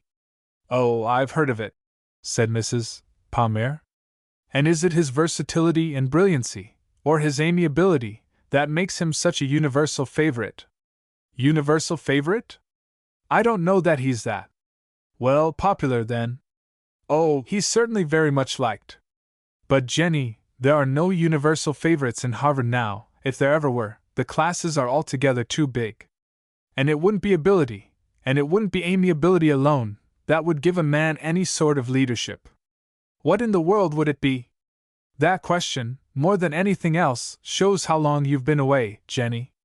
It would be family, with a judicious mixture of the others, and with money. Is it possible? But of course, I remember. Only at their age one thinks of students as being all hail fellow well met with each other. Yes, it's hard to realize how conventional they are, how very much worldlier than the world, till one sees it as one does in Cambridge. They pique themselves on it. And Mr. Saintsbury, she was one of those women whom everything reminds of their husbands, says that it isn't a bad thing altogether. He says that Harvard is just like the world, and even if it's a little more so, these boys have got to live in the world, and they had better know what it is. You may not approve of the Harvard spirit, and Mr. Saintsbury doesn't sympathize with it. He only says it's the world's spirit. Harvard men, the swells, are far more exclusive than Oxford men. A student, comme il faut, wouldn't at all like to be supposed to know another student whom we valued for his brilliancy, unless he was popular and well known in college. Dear me! Cried Mrs. Palmer. But of course! It's perfectly natural, with young people. And it's well enough that they should begin to understand how things really are in the world early. It will save them from a great many disappointments. I assure you we have very little to teach Harvard men in those matters. They could give any of us points. Those who are of good family and station know how to protect themselves by reserves that the others wouldn't dare to transgress. But a merely rich man couldn't rise in their set any more than a merely gifted man. He could get on to a certain point by toadying, and some do, but he would never get to be popular, like Dan Mavering. And what makes him popular, to go back to the point we started from? Said Mrs. Palmer. Ah, that's hard to say. It's quality, I suppose. I don't mean social quality, exactly, but personal charm. He never had a mean thought. Of course we're all full of mean thoughts, and Dan is too, but his first impulse is always generous and sweet, and at his age people act a great deal from impulse. I don't suppose he ever met a human being without wanting to make him like him, and trying to do it. Yes, he certainly makes you like him, sighed Mrs. Palmer. But I understand that he can't make people like him without family or money, And I don't understand that he's one of those nouveau riches who are giving Harvard such a reputation for extravagance nowadays." There was an inquiring note in Mrs. Pasmer's voice, and in the syringa-scented obscurity, which protected the ladies from the expression of each other's faces. Mrs. Saintsbury gave a little laugh of intelligence, to which Mrs. Palmer responded by a murmur of humorous enjoyment at being understood. "Oh no! He isn't one of those. But the Maverings have plenty of money," said Mrs. Saintsbury, "and Dan's been very free with it, though not lavish. And he came here with a reputation for popularity from a very good school, and that always goes a very great way in college." "Yes?" said Mrs. Palmer, feeling herself getting hopelessly adrift in these unknown waters, but reposing a pious confidence in her pilot. "Yes, if a sufficient number of his class said he was the best fellow in the world, he would be pretty sure to be chosen one of the first 10 in the Dickie Dot." "What mysteries!" gasped Mrs. Palmer, disposed to make fun of them, but a little overawed all the same. "What in the world is the Dickie?" "It's the society that the freshmen are the most eager to get into. They're chosen, 10 at a time, by the old members, and to be one of the first 10, the only freshman chosen, is something quite ineffable." "I see." Mrs. Palmer fanned herself, after taking a long breath. "And when he had got into the... Then it would depend upon himself, how he spent his money, and all that, and what sort of society success he was in Boston. That has a great deal to do with it from the first. Then another thing is caution, discreetness, not saying anything censorious or critical of other men, no matter what they do. And Dan Mavering is the perfection of prudence, because he's the perfection of good nature." Mrs. Palmer had apparently got all of these facts that she could digest. "And who are the Maverings?" "Why, it's an old Boston name." "It's too old, isn't it?" "Like Palmer." "There are no Maverings in Boston that I ever heard of." "No, the name's quite died out just here, I believe, but it's old, and it bids fair to be replated at Ponquasset Falls." "At Ponk? That's where they have their mills, or factories, or shops, or whatever institution they make wallpaper in." "Wallpaper!" cried Mrs. Palmer, austerely. After a moment she asked, "And is wallpaper the thing now? I mean..." She tried to think of some way of modifying the commonness of her phrase, but did not. After all, it expressed her meaning. "It isn't the extreme of fashion, of course. But it's manufacturing, and it isn't disgraceful. And the Mavering papers are very pretty, and you can live with them without becoming anemic, or having your face twitch." "Face twitch?" echoed Mrs. Palmer. "Yes, arsenical poisoning." "Oh. Conscientious as well as aesthetic. I see. And does Mr. Mavering put his artistic temperament into them?" "His father does. He's a very interesting man. He has the best taste in certain things. He knows more about etchings, I suppose, than anyone else in Boston." "Is it possible? And does he live at Ponquasset Falls? It's in Rhode Island, isn't it?" "New Hampshire." "Yes, the whole family live there." "The whole family? Are there many of them? I'd fancied, somehow, that Mr. Mavering was the only." "Do tell me about them, Etta," said Mrs. Palmer, leaning back in her chair, and fanning herself with an effect of impartial interest, to which the dim light of the room lent itself. "He's the only son. But there are daughters, of course, very cultivated girls." "And is the elder Mr. Mavering I don't know what made me think so, a widower?" "Well, no, not exactly." "Not exactly? He's not a grass widower, I hope?" "No, indeed. But his wife's a helpless invalid, and always has been. He's perfectly devoted to her, and he hurried home yesterday, though he wanted very much to stay for commencement. He's never away from her longer than he can help. She's bedridden, and you can see from the moment you enter it that it's a man's house. Daughters can't change that, you know." "Have you been there?" asked Mrs. Palmer, surprised that she was getting so much information, but eager for more. "Why, how long have you known them, Etta?" "Only since Dan came to Harvard. Mr. Saintsbury took a fancy to him from the start, and the boy was so fond of him that they were always insisting upon a visit, and last summer we stopped there on our way to the mountains. And the sisters, do they stay there the whole year round? Are they countrified? One doesn't live in the country without being countrified, said Mrs. Saintsbury. They're rather quiet girls, though they've been about a good deal, to Europe with friends, and to New York in the winter. They're older than Dan, they're more like their father. Are you afraid of that draught at the windows? Oh no, it's delicious. And he's like the mother? Yes. Then it's the father who has the artistic taste, he gets that from him, and the mother who has the temperament, yes. How extremely interesting. And so he's going to be a lawyer. Why lawyer, if he's got the talent and the temperament of an artist? Does his father wish him to be a lawyer? His father wishes him to be a wallpaper maker. And the young man compromises on the law. I see, said Mrs. Palmer. And you say he's been going into Boston a great deal? Where does he go?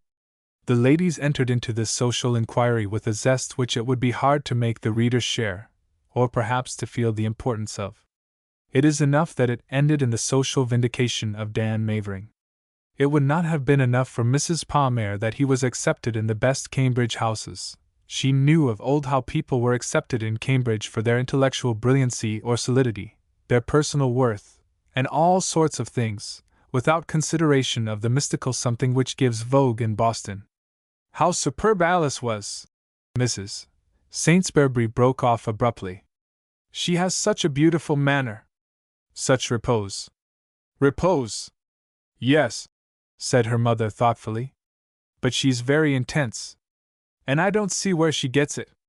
Her father has repose enough, but he has no intensity, and I'm all intensity, and no repose. But I'm no more like my mother than Alice is like me. I think she has the Hibbins face, said Mrs. Saintsbury. Oh, she's got the Hibbins face, said Mrs. Palmer, with a disdain of tone which she did not at all feel. The tone was mere absent-mindedness. She was about to revert to the question of Mavering's family, when the doorbell rang, and another visitor interrupted her talk with Mrs. Saintsbury. 9. Mrs. Palmer's husband looked a great deal older than herself, and by operation of a well-known law of compensation, he was lean and silent, while she was plump and voluble. He had thick eyebrows, which remained black after his hair and beard had become white, and which gave him an aspect of fierceness, expressive of nothing in his character. It was from him that their daughter got her height, and, as Mrs. Palmer freely owned, her distinction. Soon after their marriage the Palmers had gone to live in Paris, where they remained faithful to the fortunes of the Second Empire till its fall, with intervals of return to their own country of a year or 2 years at a time. After the fall of the Empire they made their sojourn in England, where they lived upon the edges and surfaces of things, as Americans must in Europe everywhere, but had more permanency of feeling than they had known in France, and something like a real social status. At one time it seemed as if they might end their days there, but that which makes Americans different from all other peoples, and which finally claims their allegiance for their own land, made them wish to come back to America, and to come back to Boston. After all, their place in England was strictly inferior, and must be. They knew titles, and consorted with them, but they had none themselves, and the English constancy which kept their friends faithful to them after they had become an old story, was correlated with the English honesty which never permitted them to mistake themselves for even the lowest of the nobility. They went out last, and they did not come in first, ever. The invitations, upon these conditions, might have gone on indefinitely, but they did not imply a future for the young girl in whom the interests of her parents centered. After being so long a little girl, she had become a great girl, and then all at once she had become a young lady. They had to ask themselves, the mother definitely and the father formlessly, whether they wished their daughter to marry an Englishman, and their hearts answered them, like true Republican hearts, not an untitled Englishman, while they saw no prospect of her getting any other. Mrs. Palmer philosophized the case with a clearness and a courage which gave her husband a series of twinges analogous to the toothache, for a man naturally shrinks from such bold realizations. She said Alice had the beauty of a beauty, and she had the distinction of a beauty, but she had not the principles of a beauty. There was no use pretending that she had. For this reason the Prince of Wales's set, so accessible to American loveliness with the courage of its convictions, was beyond her, and the question was whether there was money enough for a younger son, or whether, if there was, a younger son was worth it. However this might be, there was no question but there was now less money than there had been, and a great deal less. The investments had not turned out as they promised. Not only had dividends been passed, but there had been permanent shrinkages. What was once an amiable competency from the pooling of their joint resources had dwindled to a sum that needed a careful eye both to the income and the outgo. Alice's becoming a young lady had increased their expenses by the suddenly mounting cost of her dresses, and of the dresses which her mother must now buy for the different roles she had to sustain in society. They began to ask themselves what it was for, and to question whether, if she could not marry a noble Englishman, Alice had not better marry a good American. Even with Mrs. Palmer this question was tacit, and it need not be explained to any one who knows our life that in her most worldly dreams she intended at the bottom of her heart that her daughter should marry for love. It is the rule that Americans marry for love, and the very rare exception that they marry for anything else, and if our divorce courts are so busy in spite of this fact, it is perhaps because the Americans also unmarry for love, or perhaps because love is not so sufficient in matters of the heart as has been represented in the literature of people who have not been able to give it so fair a trial. But whether it is all in marriage, or only a very marked essential, it is certain that Mrs. Palmer expected her daughter's marriage to involve it. She would have shrunk from intimating anything else to her as from a gross indecency, and she could not possibly, by any finest insinuation, have made her a partner in her design for her happiness. That, so far as Alice was concerned, was a thing which was to fall to her as from heaven, for this also is part of the American plan. We are the children of the poets, the devotees of the romancers, so far as that goes, and however material and practical we are in other things, in this we are a republic of shepherds and shepherdesses, and we live in a golden age, which if it sometimes seems an age of inconvertible paper, is certainly so through no want of faith in us. Though the Pasmers said that they ought to go home for Alice's sake, they both understood that they were going home experimentally, and not with the intention of laying their bones in their native soil, unless they liked it, or found they could afford it. Mrs. Palmer had no illusions in regard to it. She had learned from her former visits home that it was frightfully expensive, and during the 15 years which they had spent chiefly abroad she had observed the decay of that distinction which formerly attended returning sojourners from Europe.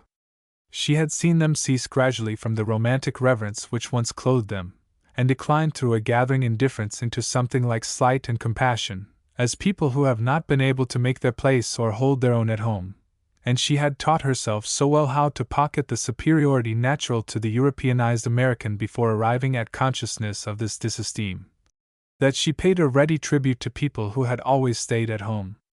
In fact, Mrs. Palmer was a flatterer, and it cannot be claimed for her that she flattered adroitly always. But adroitness in flattery is not necessary for its successful use. There is no morsel of it too gross for the condor gullet and the ostrich stomach of human vanity. There is no society in which it does not give the utterer instant honor and acceptance in greater or less degree. Mrs. Palmer, who was very good-natured, employed it because she liked it herself, and knowing how absolutely worthless it was from her own tongue, prized it from others. She could have rested perfectly safe without it in her social position, which she found unchanged by years of absence. She had not been a Hibbins for nothing, and she was not a Palmer for nothing, though why she should have been either for something it would not be easy to say. But while confessing the foibles of Mrs. Palmer, it would not be fair to omit from the tale of her many virtues the final conscientiousness of her openly involuted character. Not to mention other things, she instituted and practiced economies as alien to her nature as to her husband's, and in their narrowing affairs she kept him out of debt. She was prudent, she was alert, and while presenting to the world all the outward effect of a butterfly, she possessed some of the best qualities of the bee. With his senatorial presence, his distinction of person and manner, Mr. Palmer was inveterately selfish in that province of small personal things where his wife left him unmolested. In what related to his own comfort and convenience, he was undisputed lord of himself. It was she who ordered their comings and goings, and decided in which hemisphere they should sojourn from time to time, and in what city, street, and house, but always with the understanding that the kitchen and all the domestic appointments were to her husband's mind. He was sensitive to degrees of heat and cold, and luxurious in the matter of lighting, and he had a fine nose for plumbing. If he had not occupied himself so much with these details, he was the sort of man to have thought Mrs. Palmer, with her buzz of activities and pretenses, rather a tedious little woman. He had some delicate tastes, if not refined interests, and was expensively fond of certain sorts of bric-a-brac. He spent a great deal of time in packing and unpacking it, and he had cases stored in Rome and London and Paris. It had been one of his motives in consenting to come home that he might get them out, and set up the various objects of bronze and porcelain in cabinets. He had no vices, unless absolute idleness ensuing uninterruptedly upon a remotely demonstrated unfitness for business can be called a vice. Like other people who have always been idle, he did not consider his idleness a vice. He rather plumed himself upon it, for the man who has done nothing all his life naturally looks down upon people who have done or are doing something. In Europe he had not all the advantage of this superiority which such a man has here. He was often thrown with other idle people, who had been useless for so many generations that they had almost ceased to have any consciousness of it. In their presence Palmer felt that his uselessness had not that passive elegance which only ancestral uselessness can give, that it was positive, and to that degree vulgar. A life like this was not one which would probably involve great passions or affections, and it would be hard to describe exactly the feeling with which he regarded his daughter. He liked her, of course, and he had naturally expected certain things of her, as a ladylike intelligence, behavior, and appearance. But he had never shown any great tenderness for her, or even pride in her. She had never given him any displeasure, however, and he had not shared his wife's question of mind at a temporary phase of Alice's development, when she showed a decided inclination for a religious life.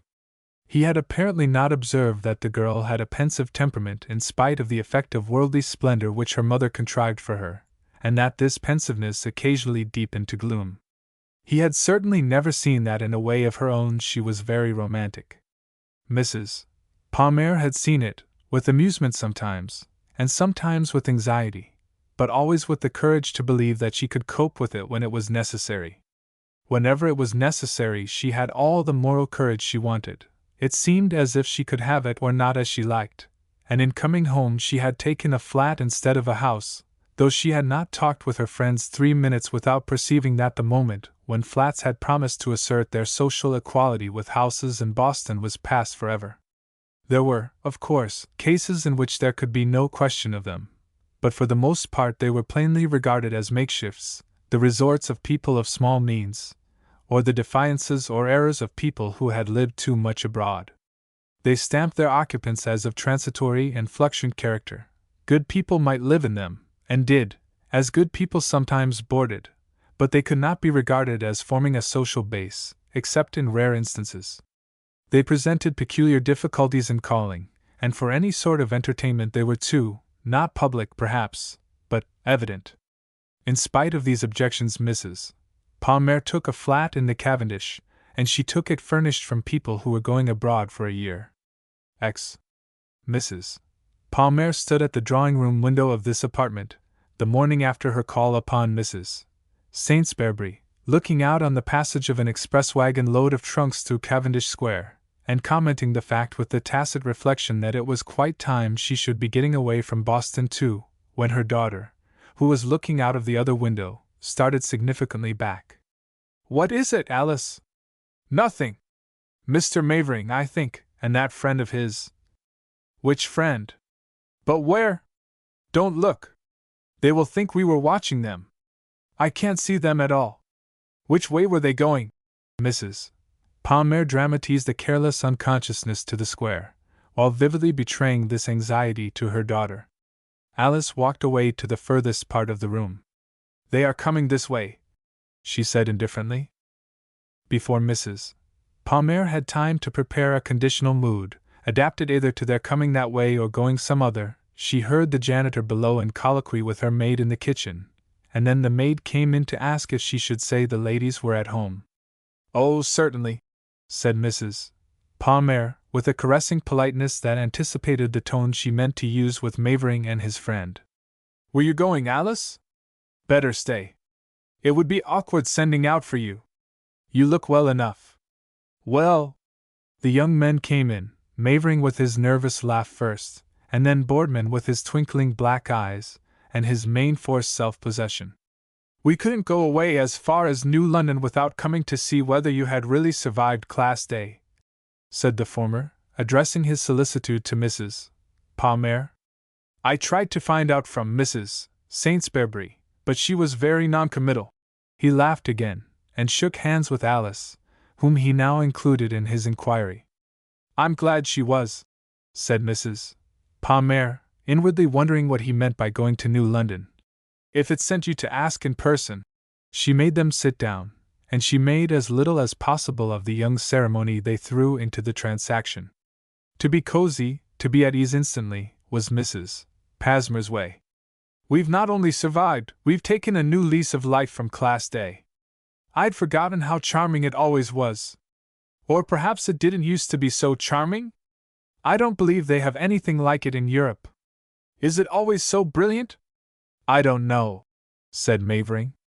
"I really believe it was rather a nice one."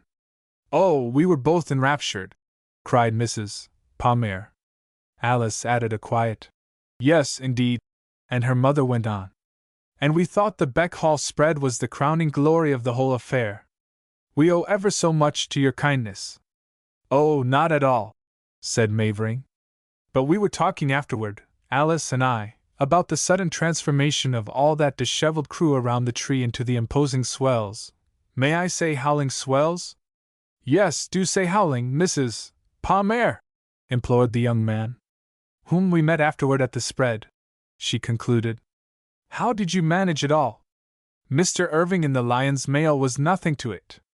We thought we had walked directly over from the tree, and there you were, all ready to receive us, in immaculate evening dress." "It was pretty quick work," modestly admitted the young man. "Could you recognize any one in that hurly-burly round the tree? We didn't till you rose, like a statue of Victory, and began grabbing for the spoils from the heads and shoulders of your friends." "Who was your pedestal?" Mavering put his hand on his friend's broad shoulder, and gave him a playful push. Boardman turned up his little black eyes at him, with a funny gleam in them. "Poor Mr. Boardman," said Mrs. Palmer. "It didn't hurt him a bit," said Mavering, pushing him. "He liked it." "Of course he did," said Mrs. Palmer, implying, in flattery of Mavering, that Boardman might be glad of the distinction, and now Boardman looked as if he were not.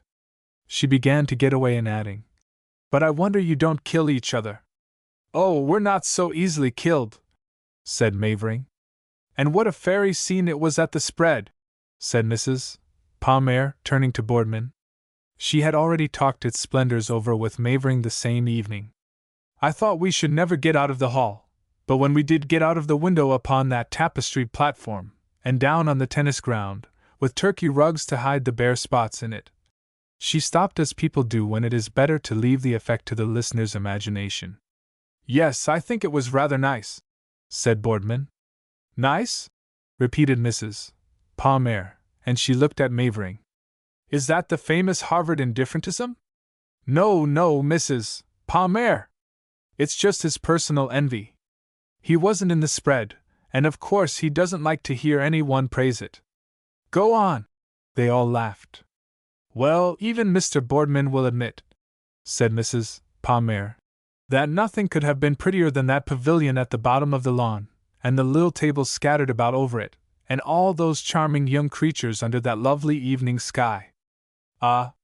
Even Boardman can't deny that. We did have the nicest crowd, didn't we?" "Well," said Mrs. Palmer, playfully checking herself in a ready adhesion, "that depends a good deal upon where Mr. Boardman's spread was." "Thank you," said Boardman. "He wasn't spreading anywhere. cried his friend. Except himself, he was spreading himself everywhere. Then I think I should prefer to remain neutral, said Mrs. Palmer, with a mock prudence which pleased the young men. In the midst of the pleasure that was giving and feeling, she was all the time aware that her daughter had contributed but one remark to the conversation, and that she must be seeming very stiff and cold. She wondered what that meant, and whether she disliked this little Mr. Boardman, or whether she was again trying to punish Mr. Mavering for something, and if so, what it was. Had he offended her in some way the other day? At any rate, she had no right to show it. She longed for some chance to scold the girl, and tell her that it would not do, and make her talk. Mr. Mavering was merely a friendly acquaintance, and there could be no question of anything personal. She forgot that between young people the social affair is always trembling to the personal affair. In the little pause which these reflections gave her mother, the girl struck in, with the coolness that always astonished Mrs. Palmer, and as if she had been merely waiting till some phase of the talk interested her. "Are many of the students going to the race?" she asked Boardman. "Yes, nearly everybody." "That is, the race?" queried Mrs. Palmer. "Yes, at New London," Mavering broke in. "Don't you know? The university race, Harvard and Yale." Oh, yes," cried Mrs. Palmer, wondering how her daughter should know about the race, and she not. Had they talked it over together on class day? She asked herself. She felt herself, in spite of her efforts to keep even with them, left behind and left out, as later age must be distanced and excluded by youth. "Are you gentlemen going to row?" she asked Mavering. "No, they've ruled the tubs out this time, and we should send anything else to the bottom." Mrs.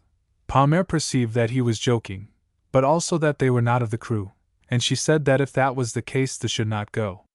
"Oh, don't let that keep you away! Aren't you going?"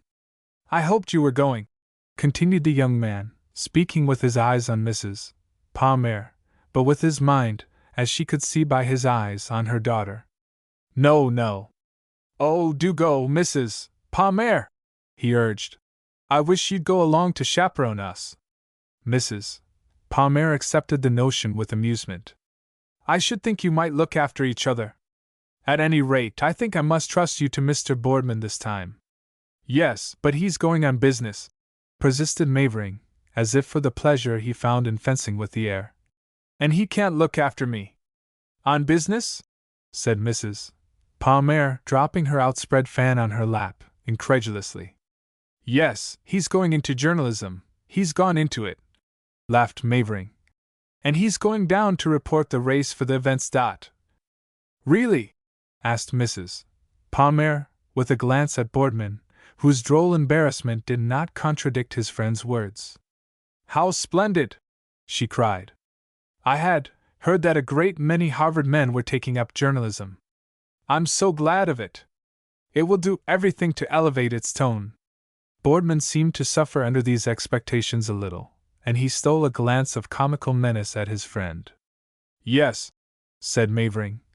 "You'll see a very different tone about the fires, and the fights, and the distressing accidents, in the events after this." "What does he mean?" she asked Boardman, giving him unavoidably the advantage of the caressing manner which was in her mind for Mavering. "Well, you see," said Boardman, "we have to begin pretty low down." "Oh, but all departments of our press need reforming, don't they?" she inquired consolingly. "One hears such shocking things about our papers abroad. I'm sure that the more Harvard men go into them the better. And how splendid it is to have them going into politics the way they are. They're going into politics too, aren't they?" She looked from one young man to the other with an idea that she was perhaps shooting rather wild, and an amiable willingness to be laughed at if she were. "Why don't you go into politics, Mr. Mavering?" "Well, the fact is, so many of the young university men do in England," said Mrs. Palmer, fortifying her position. "Well, you see, they haven't got such a complete machine in England." "Oh yes, that dreadful machine!" sighed Mrs. Palmer, who had heard of it, but did not know in the least what it was. "Do you think the Harvard crew will beat this time?" Alice asked of Boardman. "Well, to tell you the truth," "Oh, but you must never believe him when he begins that way," cried Mavering. "To be sure they will beat. And you ought to be there to see it. Now, why won't you come, Mrs. Palmer?" he pleaded, turning to her mother. "Oh, I'm afraid we must be getting away from Boston by that time. It's very tiresome, but there seems to be nobody left, and one can't stay quite alone, even if you're sick of moving about. Have you ever been? We think of going there, to Campobello?" "No, but I hear that it's charming there. I had a friend who was there last year, and he said it was charming. The only trouble is it's so far. You're pretty well on the way to Europe when you get there. You know it's all hotel life?" "Yes." "It's quite a new place, isn't it?" "Well, it's been opened up several years. And they say it isn't like the hotel life anywhere else. It's charming. And there's the very nicest class of people. Very nice Philadelphia people, I hear," said Mrs. Palmer. "And Baltimore. Don't you think it's well?" she asked deferentially, and under correction, if she were hazarding too much. "To see somebody besides Boston people sometimes, if they're nice? That seems to be one of the great advantages of living abroad." "Oh, I think there are nice people everywhere," said the young man, with the bold expansion of youth. "Yes," sighed Mrs. Palmer. "We saw two such delightful young people coming in and out of the hotel in Rome. We were sure they were English. And they were from Chicago. But there are not many Western people at Campobello, are there?" "I really don't know," said Mavering. "How is it, Boardman? Do many of your people go there? You know you do make it so frightfully expensive with your money," said Mrs. Palmer, explaining with the prompt effect of having known all along that Boardman was from the West. "You drive us poor people all away." "I don't think my money would do it," said Boardman quietly. "Oh, you wait till you're a syndicate correspondent," said Mavering, putting his hand on his friend's shoulder, and rising by aid of it. He left Mrs. Palmer to fill the chasm that had so suddenly yawned between her and Boardman, and while she tumbled into every sort of flowery friendliness and compliment, telling him she should look out for his account of the race with the greatest interest, and expressing the hope that he would get as far as Campobello during the summer, Mavering found some minutes for talk with Alice. He was graver with her, far graver than with her mother, not only because she was a more serious nature, but because they were both young, and youth is not free with youth except by slow and cautious degrees. In that little space of time they talked of pictures, apropos of some on the wall, and of books, because of those on the table. "Oh, yes," said Mrs. Palmer when they paused, and she felt that her piece of difficult engineering had been quite successful. "Mrs. Saintsbury was telling me what a wonderful connoisseur of etchings your father is. I believe he does know something about them," said the young man modestly. "And he's gone back already?" "Oh, yes. He never stays long away from my mother. I shall be going home myself as soon as I get back from the race." "And shall you spend the summer there?" "Part of it. I always like to do that. Perhaps when you get away you'll come as far as Campobello, with Mr. Boardman," she added. "Has Boardman promised to go?" laughed Mavering. "He will promise anything. Well, I'll come to Campobello if you'll come to New London. Do come, Mrs. Palmer." The mother stood watching the two young men from the window as they made their way across the square together. She had now, for some reason, no apparent scruple in being seen to do so. "How ridiculous that stout little Mr. Boardman is with him," said Mrs. Palmer. "He hardly comes up to his shoulder. Why in the world should he have brought him?" "I thought he was very pleasant," said the girl. "Yes, yes, of course. And I suppose he'd have felt that it was rather pointed coming alone." "Pointed? Young men are so queer. Did you like that kind of collar he had on?" "I didn't notice it. So very, very high. I suppose he has rather a long neck. Well, what did you think of his urging us to go to the race? Do you think he meant it? Do you think he intended it for an invitation?" "I don't think he meant anything, or if he did, I think he didn't know what." "Yes," said Mrs. Palmer vaguely. "That must be what Mrs. Saintsbury meant by the artistic temperament. I like people to be sincere, and not to say things they don't mean," or don't know whether they mean or not," said Alice. "Yes, of course, that's the best way," admitted Mrs. Palmer. "It's the only way," she added, as if it were her own invariable practice. Then she added further, "I wonder what he did mean."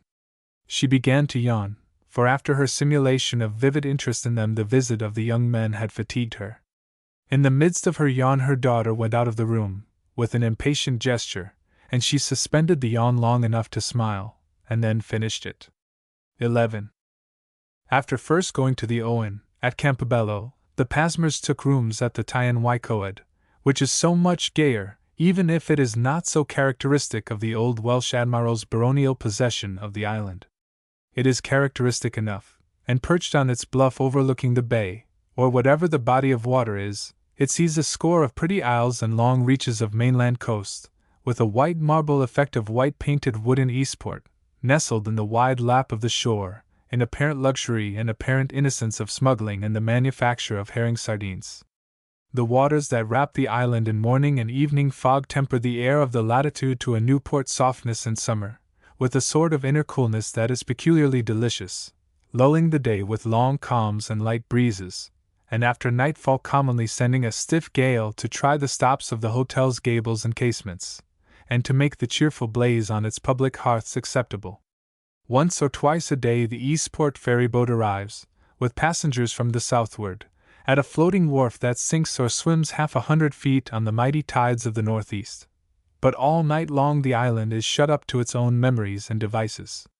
The pretty romance of the old sailor who left England to become a sort of feudal seigneur here, with the holding of the entire island, and its fisher folk for his villains, forms a picturesque background for the aesthetic leisure and society in the 3 hotels remembering him and his language in their names, and housing with a few cottages all the sojourners on the island. By day the broad hotel piazzas shelter such of the guests as prefer to let others make their excursions into the heart of the island, and around its rocky, sea-beaten borders, and at night, when the falling mists have brought the early dark, and from lighthouse to lighthouse the foghorns moan and low to one another, the piazzas cede to the corridors and the parlors and smoking rooms. The life does not greatly differ from other seaside hotel life on the surface, and if one were to make distinctions one would perhaps begin by saying that hotel society there has much of the tone of cottage society elsewhere, with a little more accessibility. As the reader doubtless knows, the great mass of Boston society, thoughtful of its own weight and bulk, transports itself down the North Shore scarcely further than Manchester at the furthest, but there are more courageous or more detachable spirits who venture into more distant regions.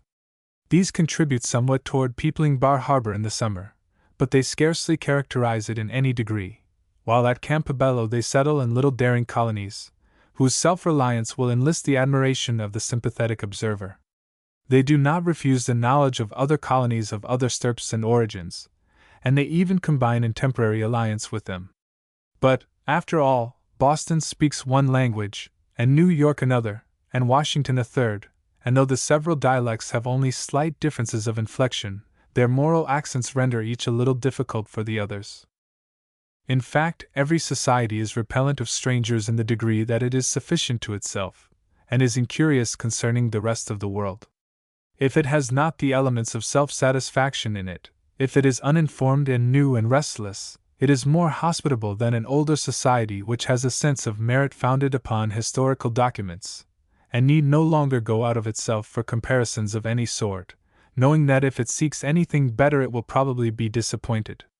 The natural man, the savage, is as indifferent to others as the exclusive, and those who accuse the coldness of the Bostonians, and their reluctant or repellent behavior toward unknown people, accuse not only civilization, but nature itself. That love of independence which is notable in us even in our most acquiescent phases at home is perhaps what brings these cultivated and agreeable people so far away, where they can achieve a sort of sylvan urbanity without responsibility, and without that measuring of purses which attends the summer display elsewhere. At Campobello one might be poor with almost as little shame as in Cambridge if one were cultivated. Mrs. Palmer, who seldom failed of doing just the right thing for herself, had promptly divined the advantages of Campobello for her family. She knew, by dint of a little inquiry, and from the volunteer information of enthusiasts who had been there the summer before, just who was likely to be there during the summer with which she now found herself confronted. Campobello being yet a new thing, it was not open to the objection that you were sure to meet such and such people, more or less common or disagreeable, there. Whatever happened, it could be lightly handled in the retrospect as the adventure of a partial and fragmentary summer when really she hardly cared where they went. They did not get away from Boston before the middle of July, and after the solitude they left behind them there, the Owen at first seemed very gay. But when they had once or twice compared it with the Tyne-y-Coed, riding to and fro in the barge which formed the connecting link with the Saturday evening hops of the latter hotel, Mrs. Palmer decided that, from Alice's point of view, they had made a mistake, and she repaired it without delay. The young people were, in fact, all at the Tyne-y-Coed, and though she found the Owen perfectly satisfying for herself and Mr. Palmer, she was willing to make the sacrifice of going to a new place. It was not a great sacrifice for one who had dwelt so long in tents. There were scarcely any young girls at the Owen, and no young men, of course. Even at the Tyne-y-Coed, where young girls abounded, it would not be right to pretend that there were young men enough.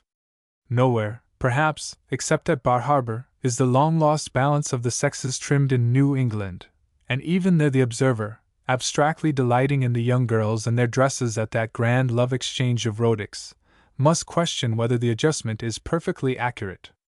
At Campobello there were not more than half enough young men, and there was not enough flirtation to affect the prevailing social mood of the place, an unfevered, expectationless tranquility, in which today is like yesterday, and tomorrow cannot be different. It is a quiet of light reading, and slowly, brokenly murmured, contented gossip for the ladies, of old newspapers and old stories and luxuriously meditated cigars for the men, with occasional combinations for a steam launch cruise among the eddies and islands of the nearer waters, or a voyage further off in the Bay of Fundy to the Grand Menin, and a return for the late dinner which marks the high civilization of Campobello, and then an evening of more reading and gossip and cigars, while the night wind whistles outside, and the brawl and crash of the balls among the tenpins comes softened from the distant alleys.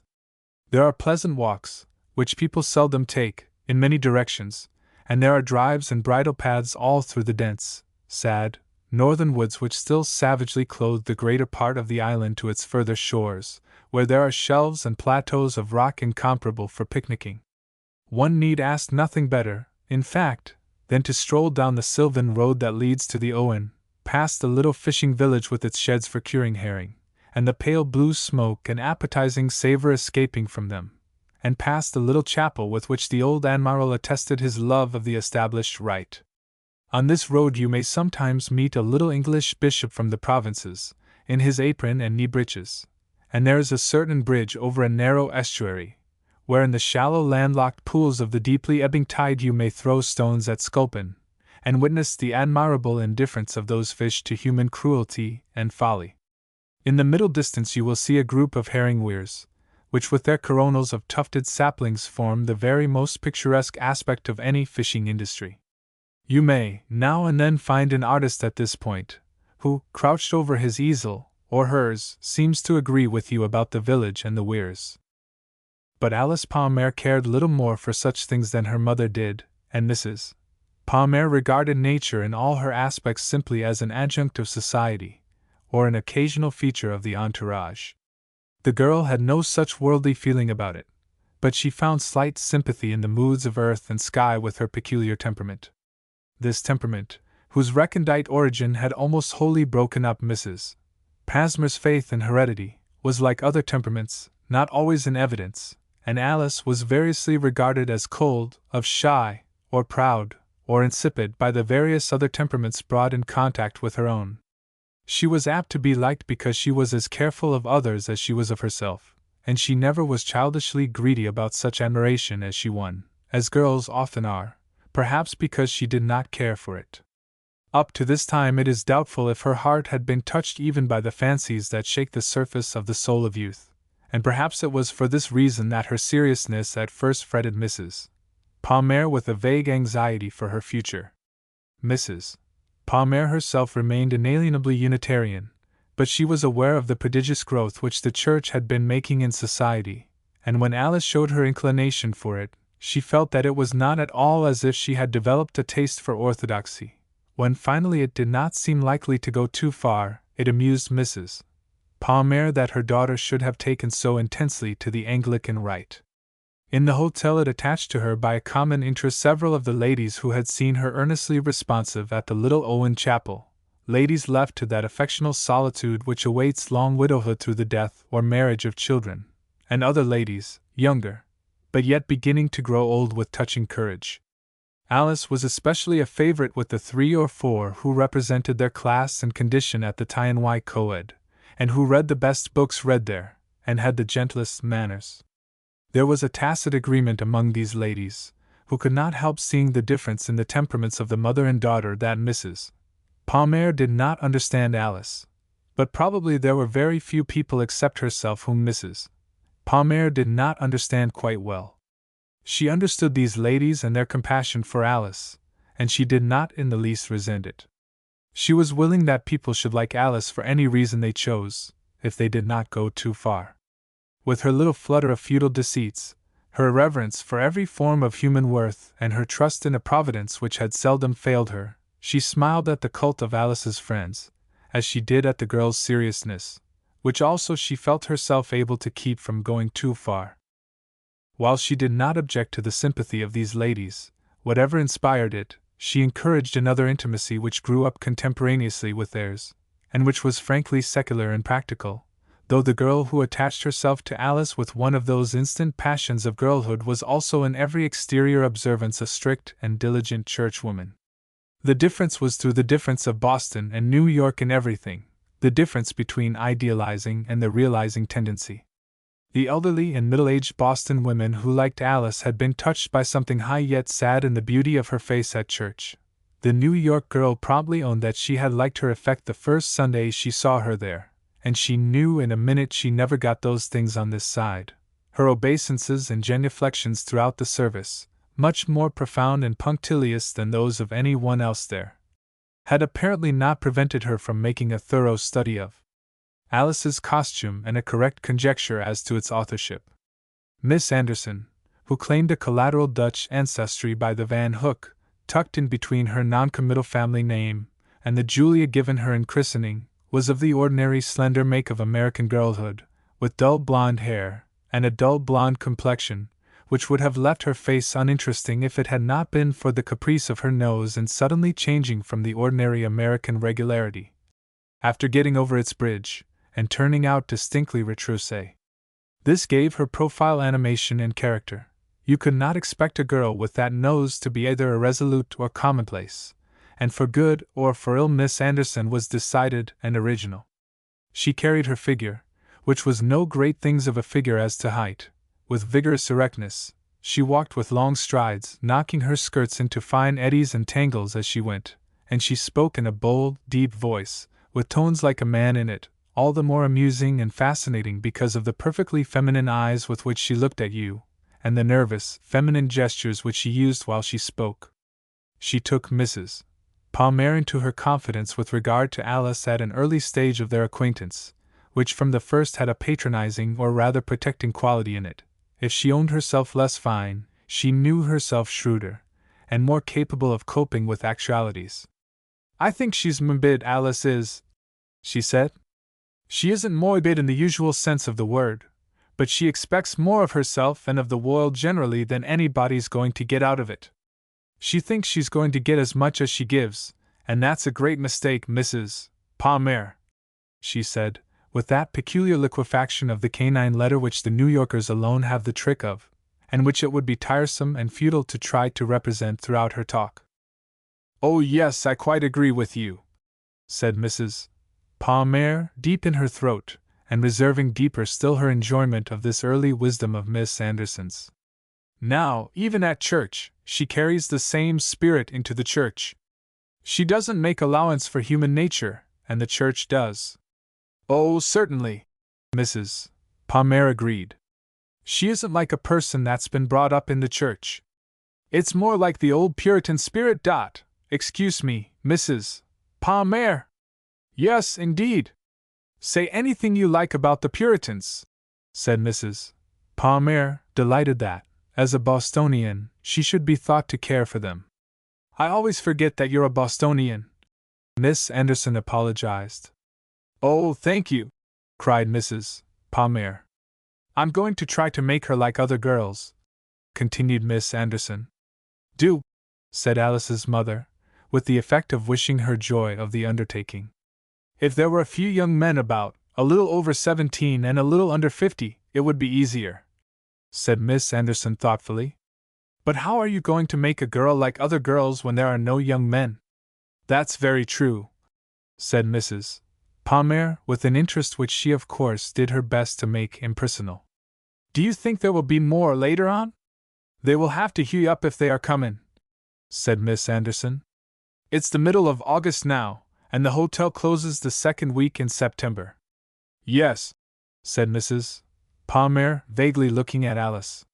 She had just appeared over the brow of the precipice, along whose face the arrivals and departures by the ferry boat at Campobello obliquely ascend and descend. She came walking swiftly toward the hotel, and for her, so excitedly that Mrs. Palmer involuntarily rose and went to meet her at the top of the broad hotel steps. What is it, Alice? Oh, nothing. I thought I saw Mr. Munt coming off the boat. Mr. Munt? Yes. She would not stay for further question.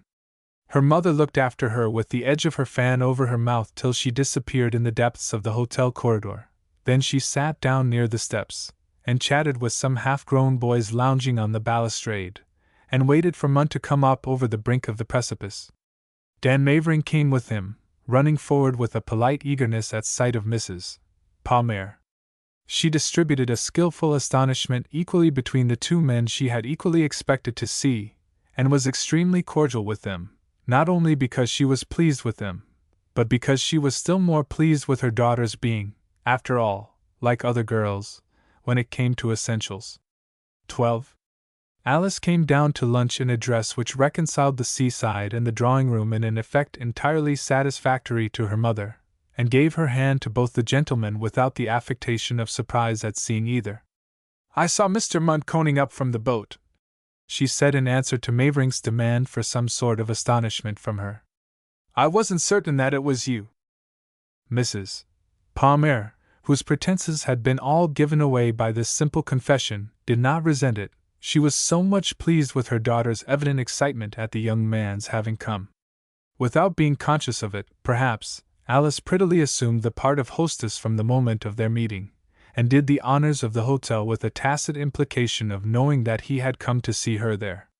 They had only met twice, but now, the third time, meeting after a little separation, their manner toward each other was as if their acquaintance had been making progress in the interval. She took him about quite as if he had joined their family party, and introduced him to Miss Anderson and to all her particular friends, for each of whom, within 5 minutes after his presentation, he contrived to do some winning service. She introduced him to her father, whom he treated with deep respect and said sir to. She showed him the bowling alley, and began to play tennis with him. Her mother, sitting with John Munt on the piazza, followed these polite attentions to Mavering with humorous satisfaction, which was qualified as they went on. Alice, she said to her, at a chance which offered itself during the evening, and then she hesitated for the right word. Well, Mamma? Said the girl impatiently, stopping on her way to walk up and down the piazza with Mavering. She had run in to get a wrap and a tam o' shanter cap. Don't overdo the honors. What do you mean, Mamma? Asked the girl, dropping her arms before her, and letting the shawl trail on the floor. Don't you think he was very kind to us on class day? Her mother laughed. But every one mayn't know its gratitude. Alice went out, but she came back in a little while, and went up to her room without speaking to anyone. The fits of elation and depression with which this first day passed for her succeeded one another during Mavering's stay. He did not need Alice's chaperonage long. By the next morning he seemed to know and to like everybody in the hotel, where he enjoyed a general favor which at that moment had no exceptions. In the afternoon he began to organize excursions and amusements with the help of Miss Anderson. The plans all referred to Alice, who accepted and approved with an authority which every one tacitly admitted, just as every one recognized that Mavering had come to Campobello because she was there. Such a phase is perhaps the prettiest in the history of a love affair. All is yet in solution, nothing has been precipitated in word or fact. The parties to it even reserve a final construction of what they themselves say or do. They will not own to their hearts that they mean exactly this or that. It is this phase which in its perfect freedom is the most American of all. Under other conditions it is an instant, perceptible or imperceptible. Under ours it is a distinct stage, unhurried by any outside influences. The nearest approach to a definition of the situation was in a walk between Mavering and Mrs. Palmer, and this talk, too, light and brief, might have had no such intention as her fancy assigned his part of it. She recurred to something that had been said on class day about his taking up the law immediately, or going abroad first for a year. "Oh, I've abandoned Europe altogether for the present," he said, laughing. "And I don't know but I may go back on the law too." "Indeed? Then you are going to be an artist?" "Oh no, not so bad as that. It isn't settled yet, and I'm off here to think it over a while before the law school opens in September. My father wants me to go into his business and turn my powers to account in designing wallpapers." "Oh, how very interesting!" At the same time Mrs. Palmer ran over the whole field of her acquaintance without finding another wallpaper maker in it. But she remembered what Mrs. Saintsbury had said, it was manufacturing. This reminded her to ask if he had seen the Saintsburys lately, and he said, no, he believed they were still in Cambridge, though. "And we shall actually see a young man," she said finally, "in the act of deciding his own destiny." He laughed for pleasure in her persiflage. "Yes, only don't give me away. Nobody else knows it." "Oh no, indeed." "Too much flattered, Mr. Mavering. Shall you let me know when you've decided? I shall be dying to know, and I shall be too high-minded to ask." It was not then too late to adapt Pinafore to any exigency of life, and Mavering said, "You will learn from the expression of my eyes." 13. The witnesses of Mavering's successful efforts to make everybody like him were interested in his differentiation of the attentions he offered every age and sex from those he paid Alice.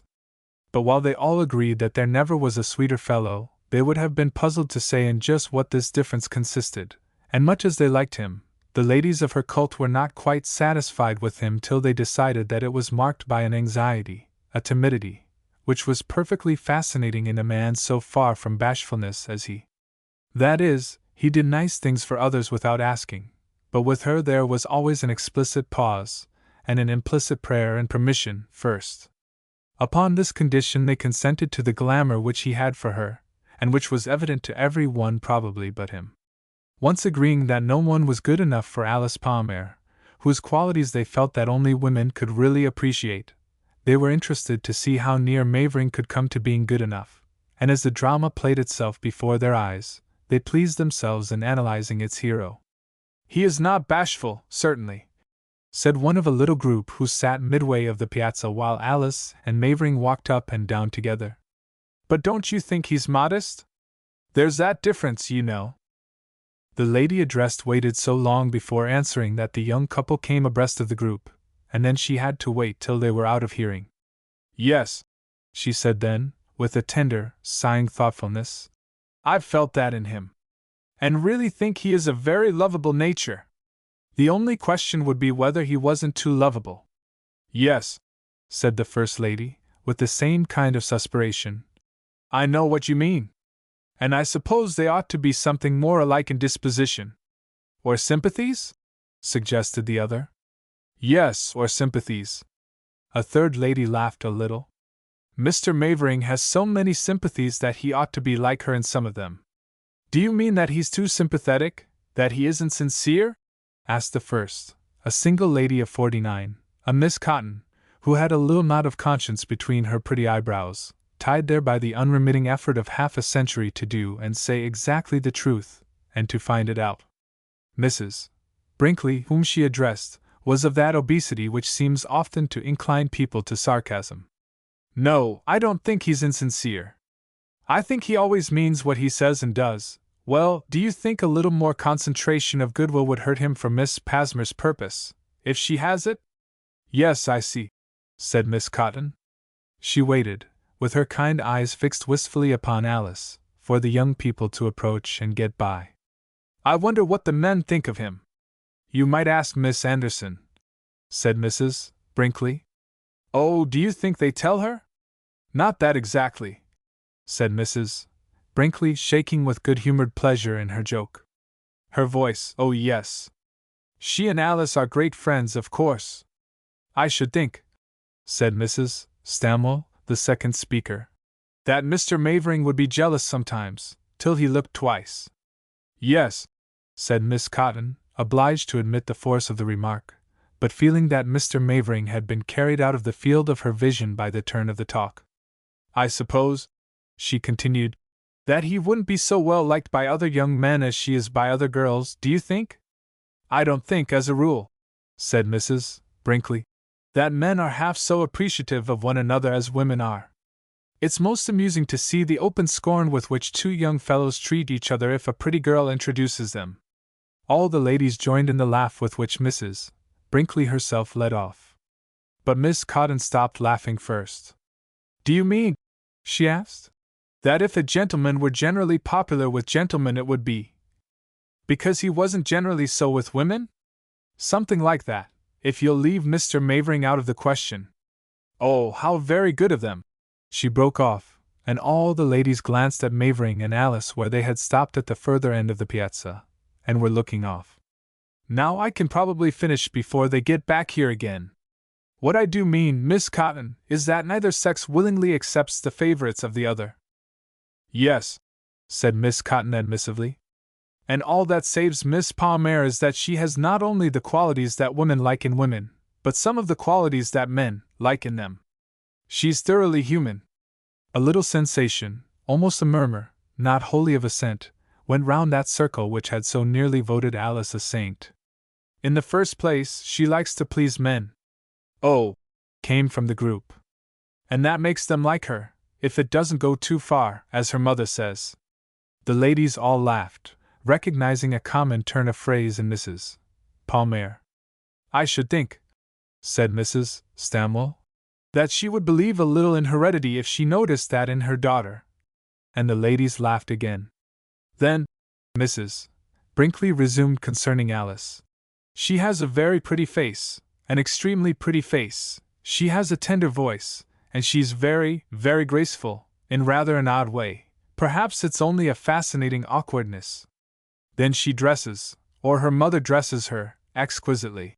The ladies, with another sensation, admitted the perfect accuracy with which these points had been touched. That's what men like, what they fall in love with, what Mr. Mavering's in love with this instant. It's no use women's flattering themselves that they don't, for they do. The rest of the virtues and graces and charms are for women. If that serious girl could only know the silly things that amiable simpleton is taken with in her, she'd never speak to him again? Suggested Miss Cotton. No, I don't say that. But she would think twice before marrying him. And then do it, said Mrs. Stammel pensively, with eyes that seemed looking far into the past. Yes, and quite right to do it, said Mrs. Brinkley.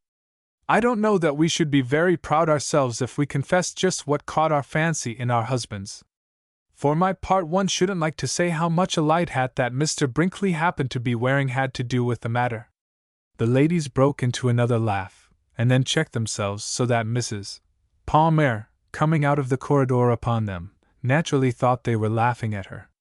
She reflected that if she had been in their place she would have shown greater tact by not stopping just at that instant. But she did not mind. She knew that they talked her over, but having a very good conscience, she simply talked them over in return. Have you seen my daughter within a few minutes? She asked. She was with Mr. Mavering at the end of the piazza a moment ago, said Mrs. Brinkley. They must leave just gone round the corner of the building. Oh, said Mrs. Palmer. She had a novel, with her finger between its leaves, pressed against her heart, after the manner of ladies coming out on hotel piazzas. She sat down and rested it on her knee, with her hand over the top. Miss Cotton bent forward, and Mrs. Palmer lifted her fingers to let her see the name of the book. "Oh, yes," said Miss Cotton. "But he's so terribly pessimistic, don't you think?" "What is it?" asked Mrs. Brinkley. "Fumee," said Mrs. Palmer, laying the book title upward on her lap for everyone to see. "Oh, yes," said Mrs. Brinkley, fanning herself. "Turgenev. That man gave me the worst quarter of an hour with his Lisa that I ever had." "That's the same as the Niki de Gentilshams, isn't it?" asked Mrs. Palmer, with the involuntary superiority of a woman who reads her Turgenev in French. "I don't know. I had it in English. I don't build my ships to cross the sea in, as Emerson says, I take those I find built." "Ah, I was already on the other side," said Mrs. Palmer softly. She added, "I must get Lisa. I like a good heartbreak, don't you? If that's what gave you the bad moment." "Heartbreak? Heart crush. Where Lavretsky comes back old to the scene of his love for Lisa, and strikes that chord on the piano. Well, I simply wonder that I'm alive to recommend the book to you. Do you know," said Miss Cotton very deferentially, "that your daughter always made me think of Lisa?" "Indeed!" cried Mrs. Palmer, not wholly pleased, but gratified that she was able to hide her displeasure. "You make me very curious." "Oh, I doubt if you'll see more than a mere likeness of temperament," Mrs. Brinkley interfered bluntly. "All the conditions are so different. There couldn't be an American Lisa. That's the charm of these Russian tragedies. You feel that they're so perfectly true there, and so perfectly impossible here. Lavretsky would simply have got himself divorced from Varvara Pavlovna, and no clergyman could have objected to marrying him to Lisa. That's what I mean by his pessimism," said Miss Cotton. "He leaves you no hope. And I think that despair should never be used in a novel except for some good purpose, don't you, Mrs. Brinkley?" "Well," said Mrs. Brinkley, "I was trying to think what good purpose despair could be put to, in a book, or out of it." "I don't think," said Mrs. Palmer, referring to the book in her lap, "that he leaves you altogether in despair here, unless you'd rather he'd run off with Irene than marry Tatiana." "Oh, I certainly didn't wish that," said Miss Cotton, in self-defense, as if the shot had been aimed at her. "The book ends with a marriage, there's no denying that," said Mrs. Brinkley, with a reserve in her tone which caused Mrs. Palmer to continue for her. "And marriage means happiness, in a book. I'm not sure that it does in this case." The time would come, after Litvinov had told Tatiana everything, when she would have to ask herself, and not once only, what sort of man it really was who was willing to break his engagement and run off with another man's wife, and whether he could ever repent enough for it.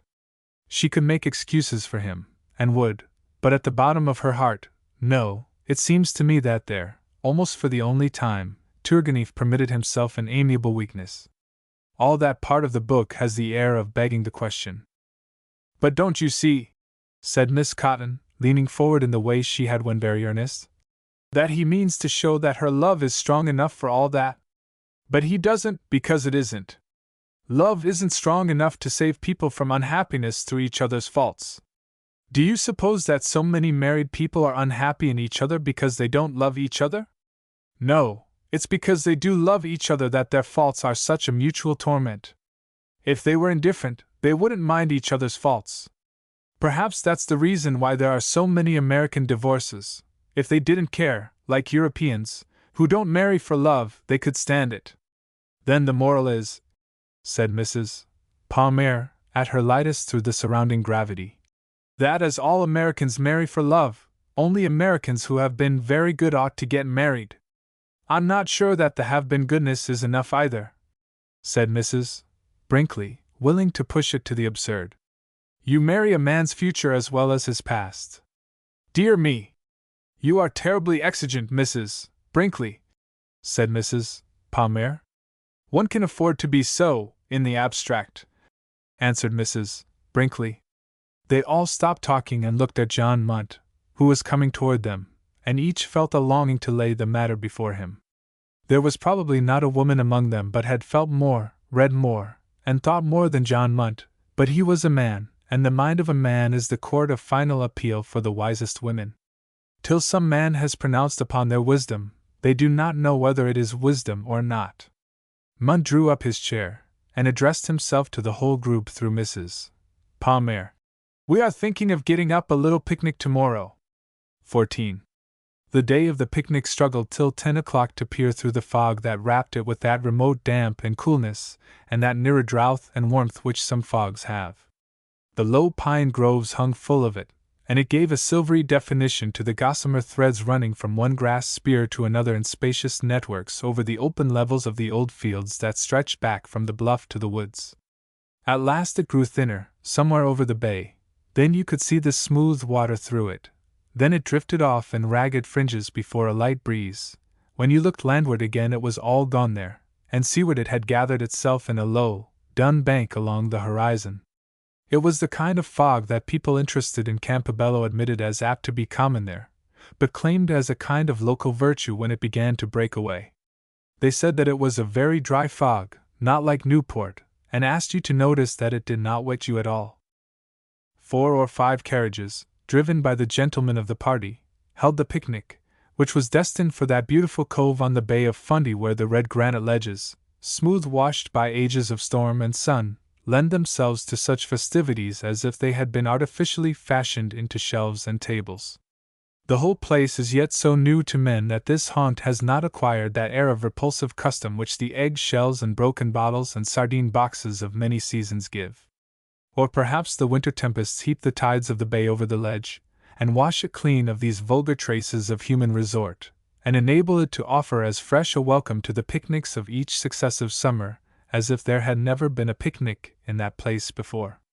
This was the sense that Mavering professed to have received from it, when he jumped out of the beach wagon in which he had preceded the other carriages through the weird forest lying between the fringe of farm fields and fishing villages on the western shore of the island and these lonely coasts of the bay. As far as the signs of settled human habitation last, the road is the good hard country road of New England, climbing steep little hills, and presently leading through long tracts of woodland. But at a certain point beyond the furthest cottage you leave it, and plunge deep into the heart of the forest, vaguely traversed by the wheelpath carried through since the island was opened to summer sojourn. Road you can hardly call it, remembering its curious pauses and hesitations when confronted with stretches of marshy ground, and its staggering progress over the thick stubble of saplings through which it is cut. The progress of teams over it is slow, but there is such joy of wildness in the solitudes it penetrates that, if the horses had any gait slower than a walk, one might still wish to stay them. It is a northern forest, with the air of having sprang quickly up in the fierce heat and haste of the northern summers. The small firs are set almost as dense as rye in a field, and in their struggle to the light they have choked one another so that there is a strange blight of death and defeat on all that vigor of life. Few of the trees have won any lofty growth. They seem to have died and fallen when they were about to outstrip the others in size, and from their decay a new sylvan generation riots rankly upward. The surface of the ground is thinly clothed with a deciduous undergrowth, above which are the bare, spare stems of the evergreens, and then their limbs thrusting into one another in a somber tangle, with locks of long yellowish-white moss, like the gray pendants of the southern pines, dripping from them and draining their brief life.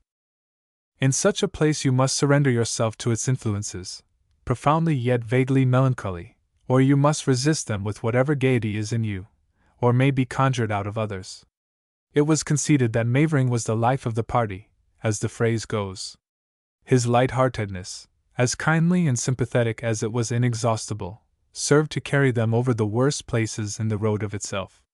He jumped down and ran back, when he had passed a bad bit, to see if the others were getting through safely.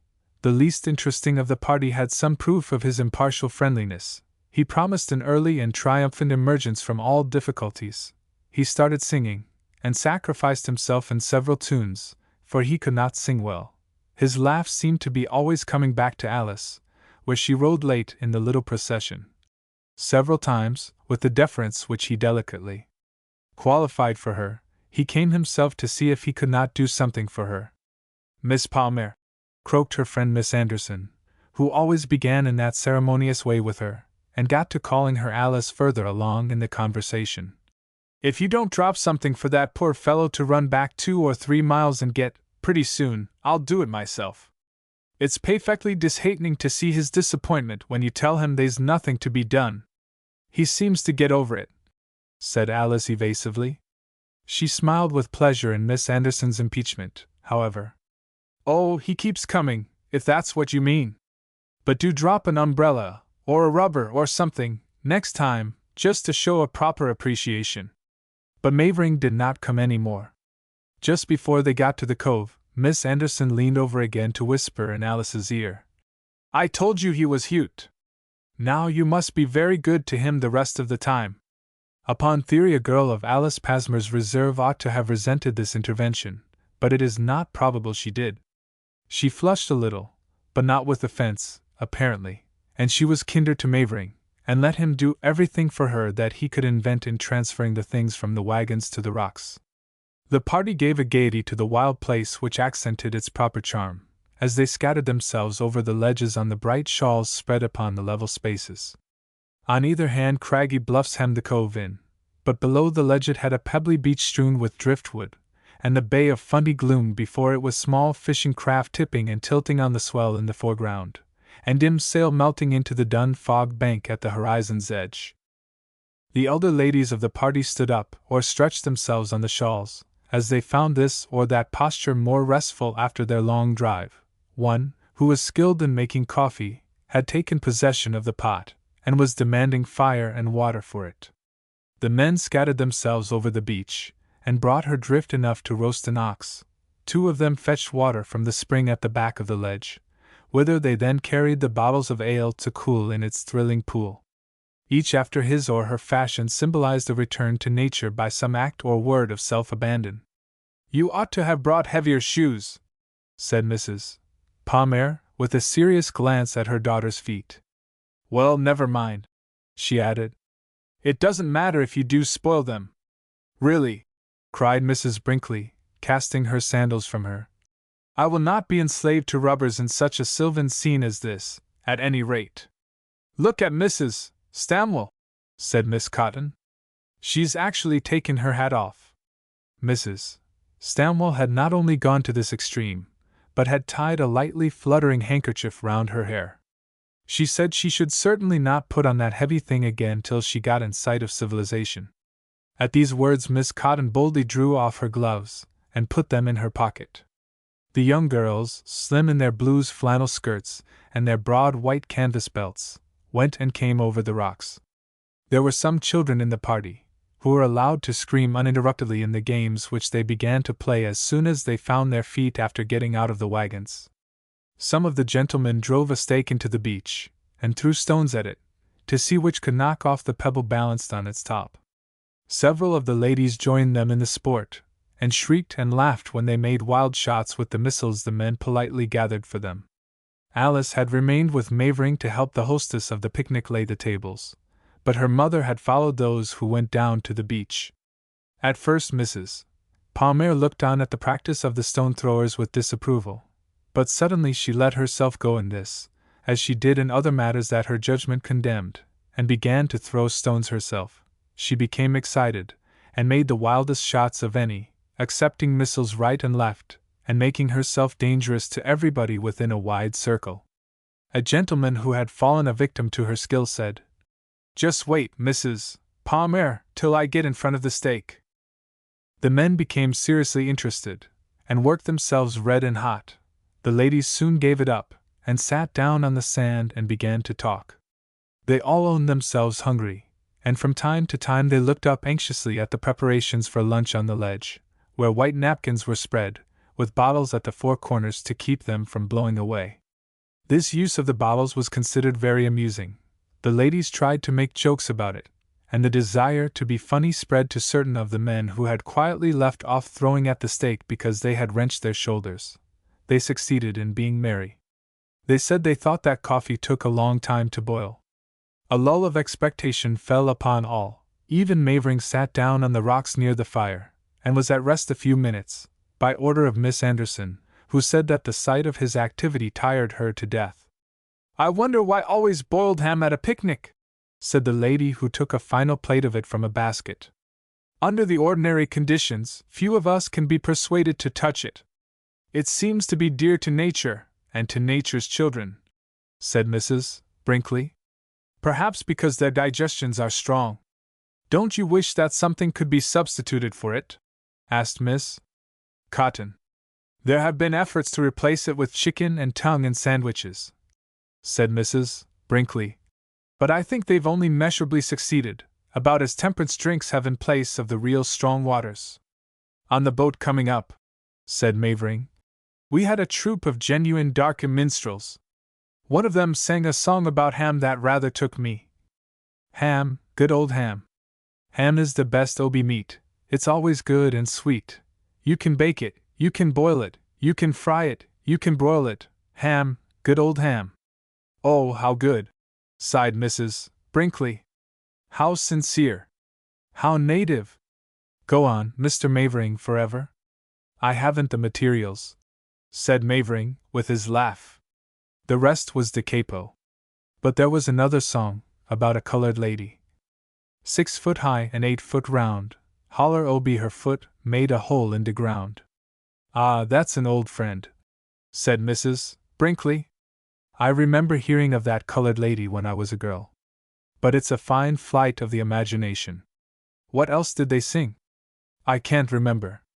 But there was something they danced, to show how a rheumatic old colored uncle dances. He jumped nimbly up, and sketched the stiff and limping figure he had seen. It was over in a flash. He dropped down again, laughing. Oh, how wonderfully good, cried Mrs. Brinkley, with frank joy. Do it again. Encore. Oh, encore, came from the people on the beach. Mavering jumped to his feet, and burlesqued the profuse bows of an actor who refuses to repeat. He was about to drop down again amidst their wails of protest. No, don't sit down, Mr. Mavering, said the lady who had introduced the subject of ham. Get some of the young ladies, and go and gather some blueberries for the dessert. There are all the necessaries of life here, but none of the luxuries. I'm at the service of the young ladies as an escort, said Mavering gallantly, with an infusion of joke. Will you come and pick blueberries under my watchful eyes, Miss Palmer? They've gone to pick blueberries, called the lady through her tubed hand to the people on the beach, and the younger among them scrambled up the rocks for cups and bowls to follow them. Mrs.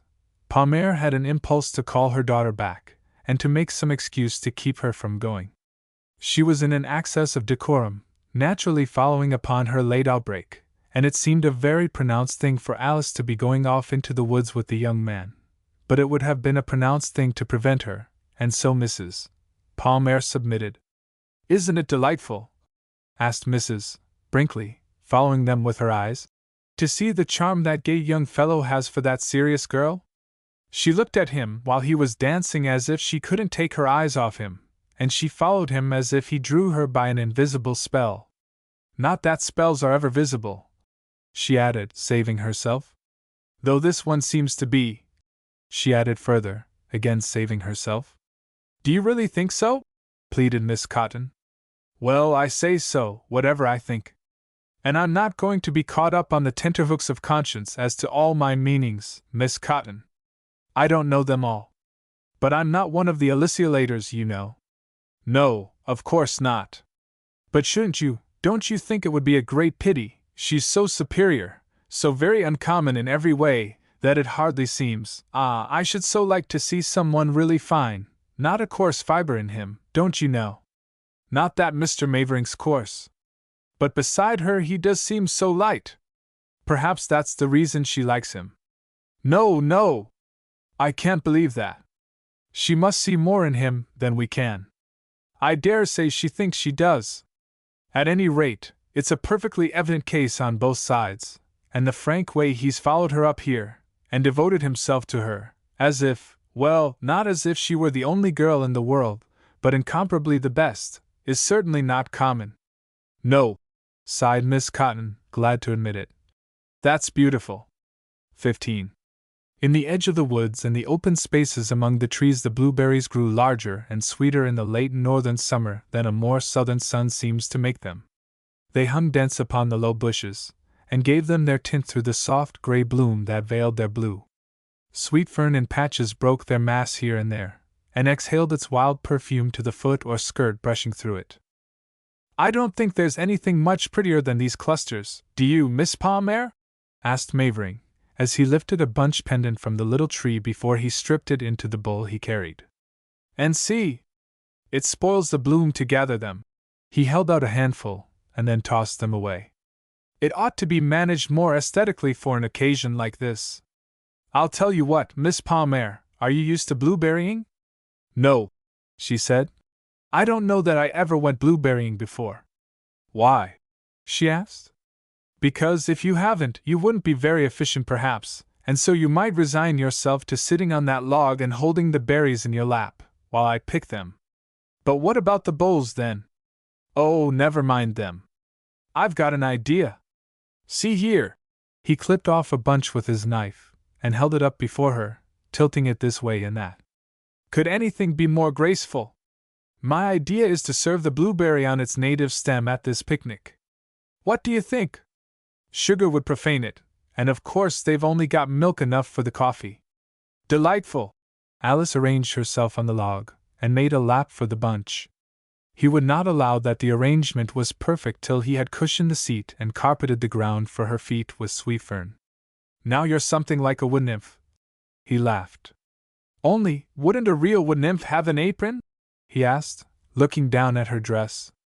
"Oh, it won't hurt the dress. You must begin now, or they'll be calling us." He was standing and gazing at her with a distracted enjoyment of her pose. "Oh, yes, yes," he answered, coming to himself, and he set about his work. He might have got on faster if he had not come to her with nearly every bunch he cut at first, and when he began to deny himself this pleasure he stopped to admire an idea of hers. "Well, that's charming, making them into bouquets." "Yes, isn't it?" she cried delightedly, holding a bunch of the berries up at arm's length to get the effect. "Ah, but you must have some of this fern and this tall grass to go with it." "Why, it's sweetgrass, the sweetgrass of the Indian baskets." "Is it?" She looked up at him. "And do you think that the mixture would be better than the modest simplicity of the berries, with a few leaves of the same?" "No, you're right, it wouldn't," he said, throwing away his ferns. "But you'll want something to tie the stems with. You must use the grass." He left that with her, and went back to his bushes. He added, from beyond a little thicket, as if what he said were part of the subject, "I was afraid you wouldn't like my skipping about there on the rocks, doing the colored uncle." "Like it? I mean, you thought it undignified, trivial," she said after a moment. "It was very funny, and people do all sorts of things at picnics. That's the pleasure of it, isn't it?" "Yes, it is, but I know you don't always like that kind of thing." "Do I seem so very severe?" she asked. "Oh no, not severe. I should be afraid of you if you were. I shouldn't have dared to come to Campobello." He looked at her across the blueberry bushes. His gay speech meant everything or nothing. She could parry it with a jest, and then it would mean nothing. She let her head droop over her work, and made no answer. "I wish you could have seen those fellows on the boat," said Mavering. "Hello, Mavering!" called the voice of John Munt, from another part of the woods. "Alice, Miss Palmer!" came that of Miss Anderson. He was going to answer, when he looked at Alice. "We'll let them see if they can find us," he said, and smiled. Alice said nothing at first. She smiled too. "You know more about the woods than I do. I suppose if they keep looking."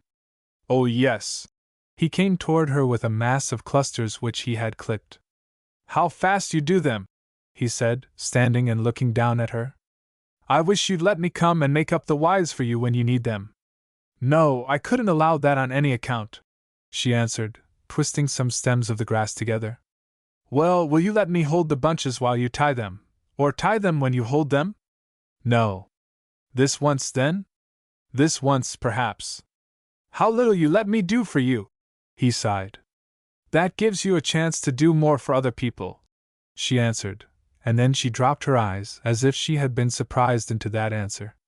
She made haste to add, "That's what makes you so popular with everybody." "Ah, but I'd rather be popular with somebody," He laughed, and then they both laughed together consciously, and still nothing or everything had been said. A little silly silence followed, and he said, for escape from it, "I never saw such berries before, even in September, on the top of Ponquasset." "Why, is it a mountain?" she asked. "I thought it was a falls." "It's both," he said. "I suppose it's very beautiful, isn't it? All America seems so lovely, so large. It's pretty in the summer. I don't know that I shall like it there in the winter if I conclude to. Did Mrs. Palmer tell you what my father wants me to do? About going there to manufacture?" Mavering nodded. "He's given me 3 weeks to decide whether I would like to do that or go in for law. That's what I came up here for." There was a little pause. She bent her head down over the clusters she was grouping. "Is the light of Campobello particularly good on such questions?" she asked. "I don't mean that exactly, but I wish you could help me to some conclusion." "Yes, why not? It's the first time I've ever had a business question referred to me." "Well, then, you can bring a perfectly fresh mind to it." "Let me see," she said, affecting to consider. "It's really a very important matter?" "It is to me." After a moment she looked up at him. "I should think that you wouldn't mind living there if your business was there. I suppose it's being idle in places that makes them dull. I thought it was dull in London. One ought to be glad, oughtn't he, to live in any place where there's something to do." "Well, that isn't the way people usually feel," said Mavering. "That's the kind of a place most of them fight shy of." Alice laughed with an undercurrent of protest, perhaps because she had seen her parents' whole life, so far as she knew it, passed in this sort of struggle. "I mean that I hate my own life because there seems nothing for me to do with it. I like to have people do something." "Do you really?"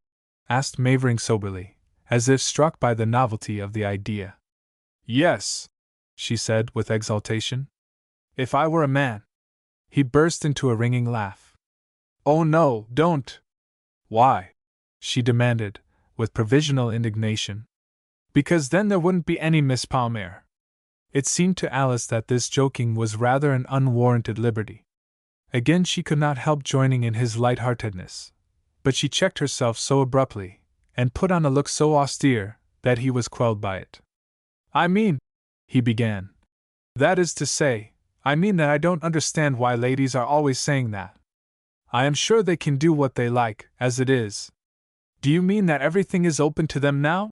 she asked, disentangling a cluster of the berries from those in her lap, and beginning a fresh bunch. "Yes," said Mavering. "Something like that, yes. They can do anything they like. Lots of them do." "Oh yes, I know," said the girl. "But people don't like them to." "Why, what would you like to be?" he asked.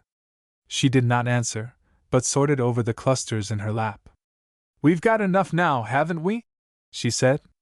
"Oh, not half," he said. "But if you're tired you must let me make up some of the bunches." "No, no! I want to do them all myself," she said, gesturing his offered hands away, with a little nether appeal in her laughing refusal. "So as to feel that you've been of some use in the world?" he said, dropping contentedly on the ground near her, and watching her industry. "Do you think that would be very wrong?" she asked. "What made that friend of yours, Mr. Boardman, go into journalism?" "Oh, virtuous poverty." "You're not thinking of becoming a newspaper woman, Miss Palmer?" "Why not?" She put the final cluster into the bunch in hand, and began to wind a withe of sweet grass around the stems. He dropped forward on his knees to help her, and together they managed the knot. They were both flushed a little when it was tied, and were serious. "Why shouldn't one be a newspaper woman, if Harvard graduates are to be journalists?" "Well, you know, only a certain kind are." "What kind?" "Well, not exactly what you'd call the gentlemanly sort."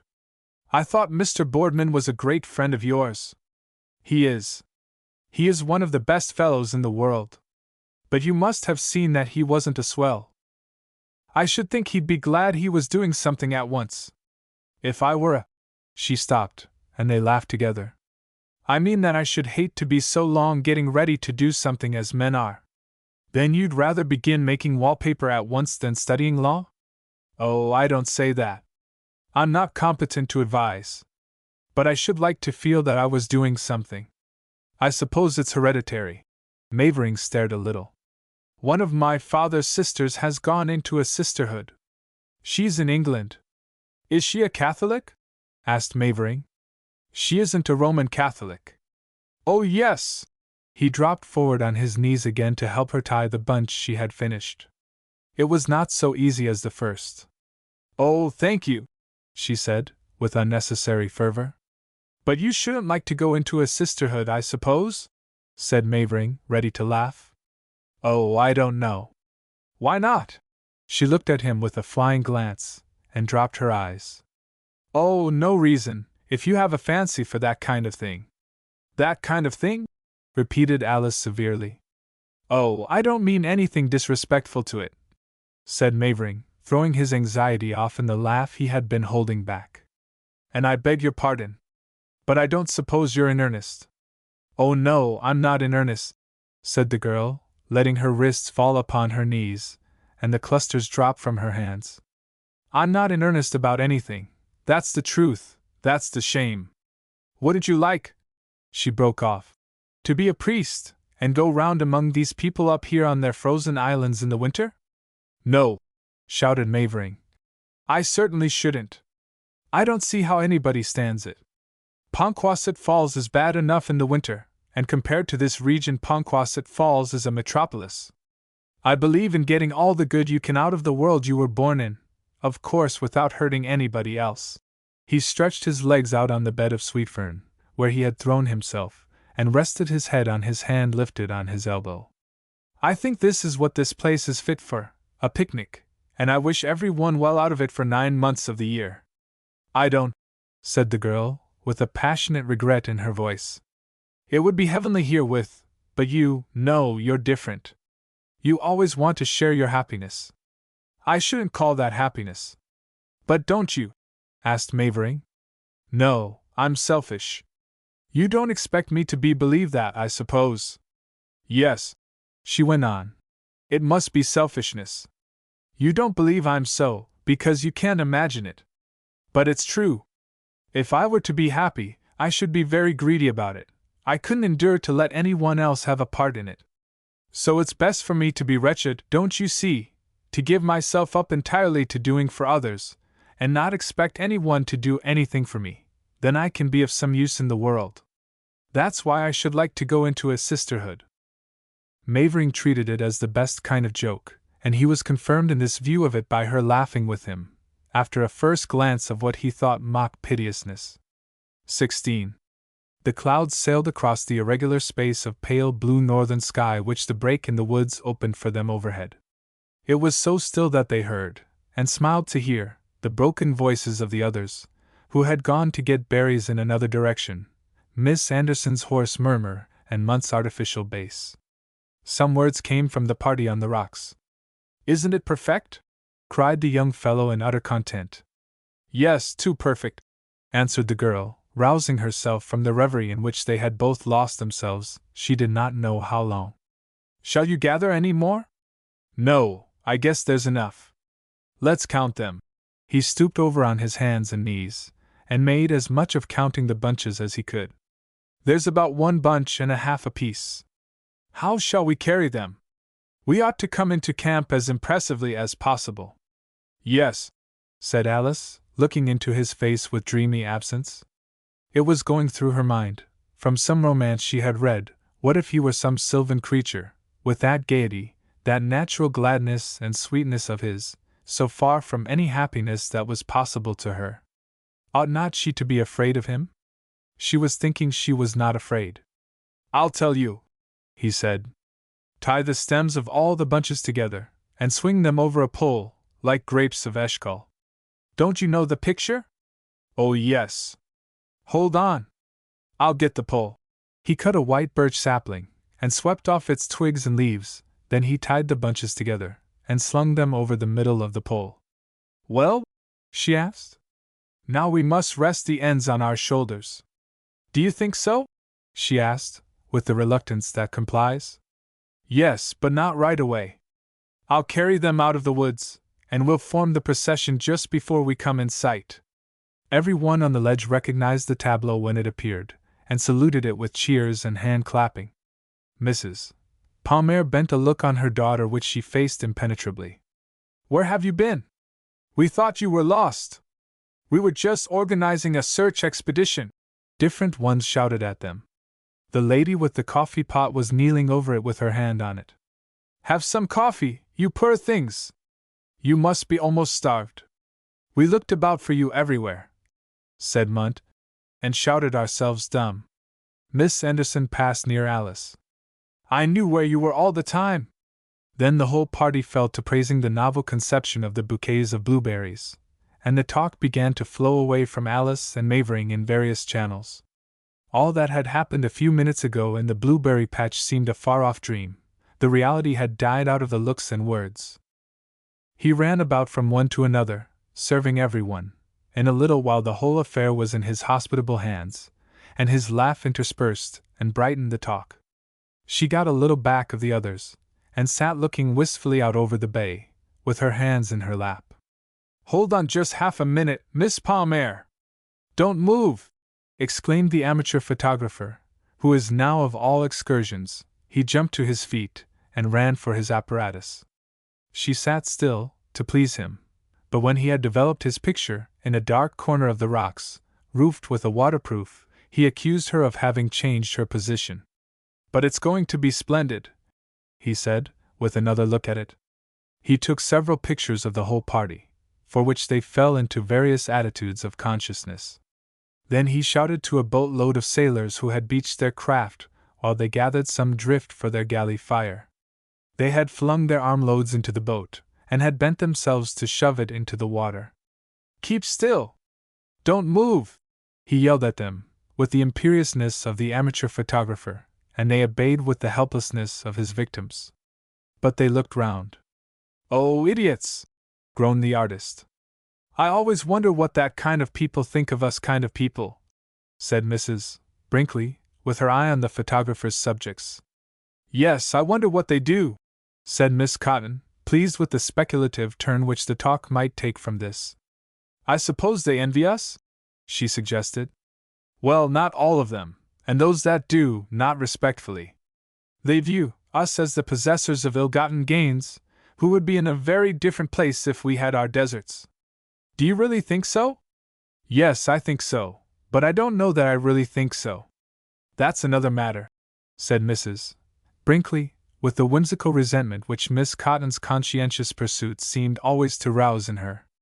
"I suppose," continued Miss Cotton, "that it was only among the poor in the cities, who have been misled by agitators, that the well-to-do classes were regarded with suspicion. It seems to have begun a great while ago," said Mrs. Brinkley, "and not exactly with agitators. It was considered very difficult for us to get into the kingdom of heaven, you know." "Yes, I know," assented Miss Cotton. "And there certainly are some things against us. Even when the chance was given us to sell all we had and give it to the poor, we couldn't bring our minds to it, and went away exceeding sorrowful." "I wonder," said Miss Cotton, "whether those things were ever intended to be taken literally?" "Let's hope not," said John Munt, seeing his chance to make a laugh. Mrs. Stamwell said, "Well, I shall take another cup of coffee, at any rate," and her hardihood raised another laugh. "That always seems to me the most pitiful thing in the whole Bible," said Alice from her place. "To see the right so clearly, and not to be strong enough to do it." "My dear, it happens every day," said Mrs. Brinkley. "I always felt sorry for that poor fellow, too," said Mavering. "He seemed to be a good fellow, and it was pretty hard lines for him." Alice looked round at him with deepening gravity. "Confound those fellows!" said the photographer, glancing at his hastily developed plate. They moved. 17. The picnic party gathered itself up after the lunch, and while some of the men, emulous of Mavering's public spirit, helped some of the ladies to pack the dishes and baskets away under the wagon seats, others threw a corked bottle into the water, and threw stones at it. A few of the ladies joined them, but nobody hit the bottle, which was finally left bobbing about on the tide. Mrs. Brinkley addressed the defeated group, of whom her husband was one, as they came up the beach toward the wagons. Do you think that display was calculated to inspire the lower middle classes with respectful envy? Her husband made himself spokesman for the rest. No, but you can't tell how they'd have felt if we'd hit it. They all now climbed to a higher level, grassy and smooth, on the bluff, from which there was a particular view, and Mavering came, carrying the wraps of Mrs. Palmer and Alice, with which he associated his overcoat. A book fell out of one of the pockets when he threw it down. Miss Anderson picked the volume up. Browning! He reads Browning! Superior young man! Oh, don't say that! Pleaded Mavering. Oh, read something aloud! Cried another of the young ladies. Isn't Browning rather serious for a picnic? He asked, with a glance at Alice. He still had a doubt of the effect of the rheumatic uncle's dance upon her, and would have been glad to give her some other aesthetic impression of him. Oh no, said Mrs. Brinkley. Nothing is more appropriate to a picnic than conundrums. They always have them. Choose a good tough one. I don't know anything tougher than the Legend of Pernich, or lovelier, he said, and he began to read, simply, and with a passionate pleasure in the subtle study, feeling its control over his hearers. The gentlemen lay smoking about at their ease. At the end a deep sigh went up from the ladies, cut short by the question which they immediately fell into. They could not agree, but they said, one after another, But you read beautifully, Mr. Mavering. Beautifully. Yes, indeed. Well, I'm glad there is one point clear, he said, putting the book away, and I'm afraid you'll think I'm rather sentimental, he added, in a low voice to Alice, carrying poetry around with me. Oh no, she replied intensely. I thank you. I thank you, he retorted, and their eyes met in a deep look. One of the outer circle of smokers came up with his watch in his hand, and addressed the company. Do you know what time it's got to be? It's 4 o'clock. They all sprang up with a clamor of surprise. Mrs. Palmer, under cover of the noise, said, in a low tone, to her daughter, Alice, I think you'd better keep a little more with me now. Yes, said the girl, in a sympathy with her mother in which she did not always find herself. But when Mavering, whom their tacit treaty concerned, turned toward them, and put himself in charge of Alice, Mrs. Palmer found herself dispossessed by the charm of his confidence, and relinquished her to him. They were going to walk to the Castle Rocks by the path that now loses and now finds itself among the fastnesses of the forest, stretching to the loftiest outlook on the bay. The savage woodland is penetrated only by this forgetful path, that passes now and then over the bridge of a ravine, and offers to the eye on either hand the mystery deepening into wilder and weirder tracts of solitude. The party resolved itself into twos and threes, and these straggled far apart, out of conversational reach of one another. Mrs. Palmer found herself walking and talking with John Munt. Mr. Palmer hasn't much interest in these excursions, he suggested. No, he never goes, she answered, and by one of the agile intellectual processes natural to women, she arrived at the question. You and the Maverings are old friends, Mr. Munt? I can't say about the son, but I'm his father's friend, and I suppose that I'm his friend too. Everybody seems to be so, suggested Munt. Oh yes, Mrs. Palmer assented. He appears to be a universal favorite. We used to expect great things of Elbridge Mavering in college. We were rather more romantic than the Harvard men are nowadays, and we believed in one another more than they do. Perhaps we idealized one another. But anyway, our class thought Mavering could do anything. You know about his taste for etchings? Yes, said Mrs. Palmer, with a sigh of deep appreciation. What gifted people! I understand that the son inherits all his father's talent. He sketches delightfully. And Mavering wrote. Why, he was our class poet! Cried Munt, remembering the fact with surprise and gratification to himself. He was a tremendous satirist. Really? And he seems so amiable now. Oh, it was only on paper. Perhaps he still keeps it up, on wallpaper? Suggested Mrs. Palmer. Munt laughed at the little joke with a goodwill that flattered the veteran flatterer. I should like to ask him that some time. Will you lend it to me? Yes, if such a sayer of good things will deign to borrow. Oh, Mrs. Palmer! Cried Munt, otherwise speechless. And the mother? Do you know Mrs. Mavering? Mrs. Mavering I've never seen. Oh, said Mrs. Palmer, with a disappointment for which Munt tried to console her. I've never even been at their place. He asked me once a great while ago, but you know how those things are. I've heard that she used to be very pretty and very gay. They went about a great deal, to Saratoga and Cape May and such places, rather out of our beat. And now?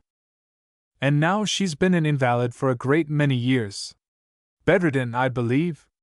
Paralysis, I think. Yes, Mrs. Saintsbury said something of the kind. Well, said Munt, anxious to add to the store of knowledge which this remark let him understand he had not materially increased. I think Mrs. Mavering was the origin of the wallpaper, or her money. Mavering was poor. Her father had started it, and Mavering turned in his talent. How very interesting! And is that the reason, its being ancestral, that Mr. Mavering wishes his son to go into it? Is he going into it? Asked Munt. He's come up here to think about it. I should suppose it would be a very good thing, said Munt. What a very remarkable forest, said Mrs. Palmer, examining it on either side, and turning quite round. This gave her, from her place in the van of the straggling procession, a glimpse of Alice and Dan Mavering far in the rear. Don't you know, he was saying to the girl at the same moment, it's like some of those door illustrations to the Inferno, or the Wandering Jew. Oh yes. I was trying to think what it was made me think I had seen it before, she answered. It must be that. But how strange it is, she exclaimed. That sensation of having been there before, in some place before where you can't possibly have been. And do you feel it here? He asked, as vividly interested as if they too had been the first to notice the phenomenon which has been a psychical consolation to so many young observers. Yes, she cried. I hope I was with you, he said, with a sudden turn of levity, which did not displease her, for there seemed to be a tender earnestness lurking in it. I couldn't bear to think of your being alone in such a howling wilderness. Oh, I was with a large picnic, she retorted gaily. You might have been among the rest. I didn't notice. Well, the next time, I wish you'd look closer. I don't like being left out. They were so far behind the rest that he devoted himself entirely to her, and they had grown more and more confidential. They came to a narrow footbridge over a deep gorge. The handrail had fallen away. He sprang forward and gave her his hand for the passage. Who helped you over here? He demanded. Don't say I didn't. Perhaps it was you, she murmured, letting him keep the fingers to which he clung a moment after they had crossed the bridge. Then she took them away and said, But I can't be sure. There were so many others. Other fellows? He demanded, placing himself before her on the narrow path, so that she could not get by. Try to remember, Miss Palmer. This is very important. It would break my heart if it was really someone else.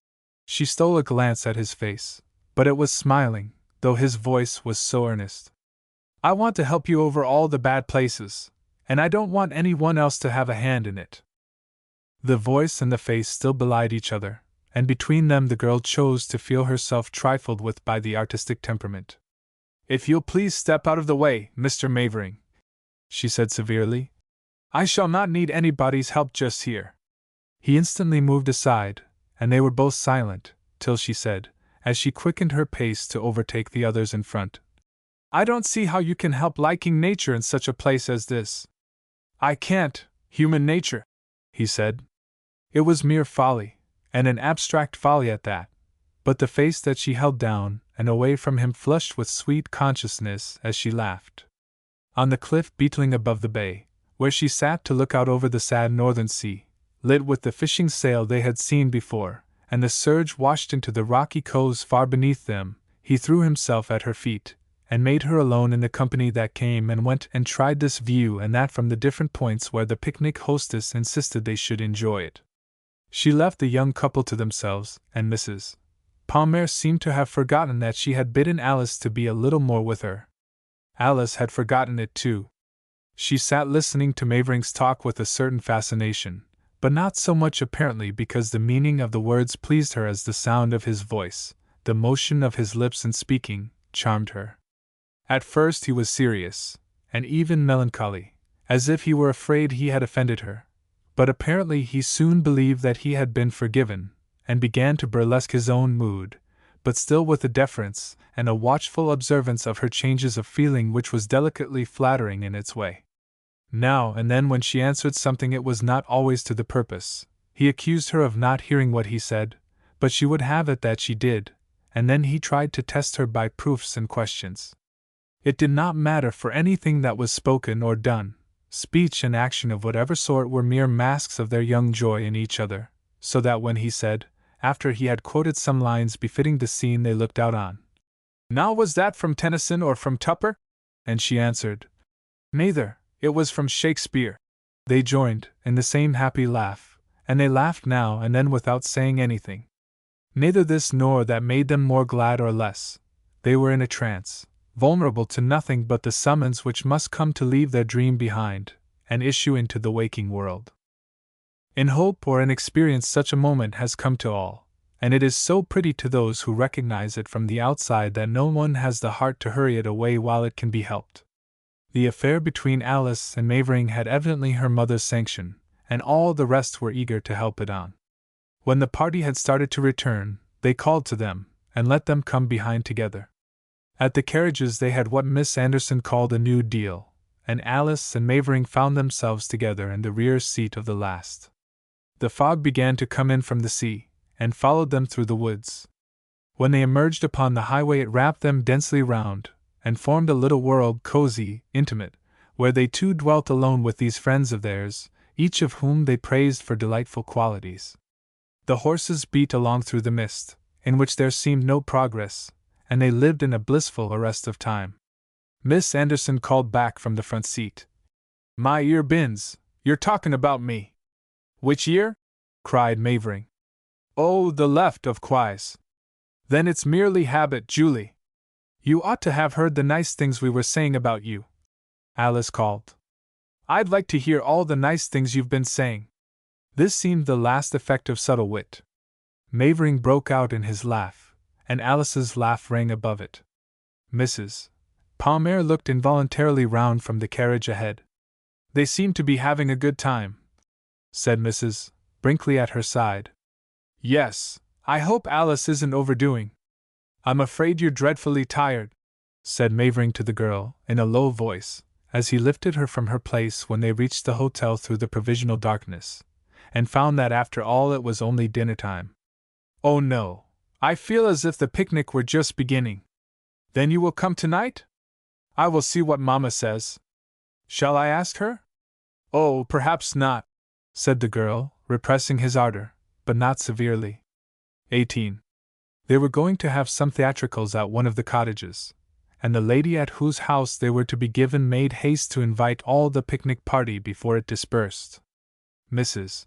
Palmer accepted with a mental reservation, meaning to send an excuse later if she chose, and before she decided the point she kept her husband from going after dinner into the reading room, where he spent nearly all his time over a paper and a cigar, or in sitting absolutely silent and unoccupied, and made him go to their own room with her. "There is something that I must speak to you about," she said, closing the door, "and you must decide for yourself whether you wish to let it go any further." "What go any further?" asked Mr. Palmer, sitting down and putting his hand to the pocket that held his cigar case with the same series of motions. "No, don't smoke," she said, staying his hand impatiently. "I want you to think." "How can I think if I don't smoke?" "Very well, smoke then. Do you want this affair with young Mavering to go any farther?" "Oh," said Palmer, "I thought you had been looking after that." He had in fact relegated that to the company of the great questions exterior to his personal comfort, which she always decided. "I have been looking after it, but now the time has come when you must, as a father, take some interest in it." Pasmer's noble mask of a face, from the point of his full white beard to his fine forehead, crossed by his impressive black eyebrows, expressed all the dignified concern which a father ought to feel in such an affair, but what he was really feeling was a grave reluctance to have to intervene in any way. "What do you want me to say to him?" he asked. "Why, I don't know that he's going to ask you anything. I don't know whether he's said anything to Alice yet," said Mrs. Palmer, with some exasperation. Her husband was silent, but his silence insinuated a degree of wonder that she should approach him prematurely on such a point. "They have been thrown together all day, and there is no use to conceal from ourselves that they are very much taken with each other." "I thought," Palmer said, "that you said that from the beginning. Didn't you want them to be taken with each other? That is what you are to decide." Palmer silently refused to assume the responsibility. "Well?" demanded his wife, after waiting for him to speak. "Well, what? What do you decide? What is the use of deciding a thing when it is all over? It isn't over at all. It can be broken off at any moment. Well, break it off then if you like." Mrs. Palmer resumed the responsibility with a sigh. She felt the burden, the penalty, of power, after having so long enjoyed its sweets, and she would willingly have abdicated the sovereignty which she had spent her whole married life in establishing. But there was no one to take it up. "No, I shall not break it off," she said resentfully. "I shall let it go on."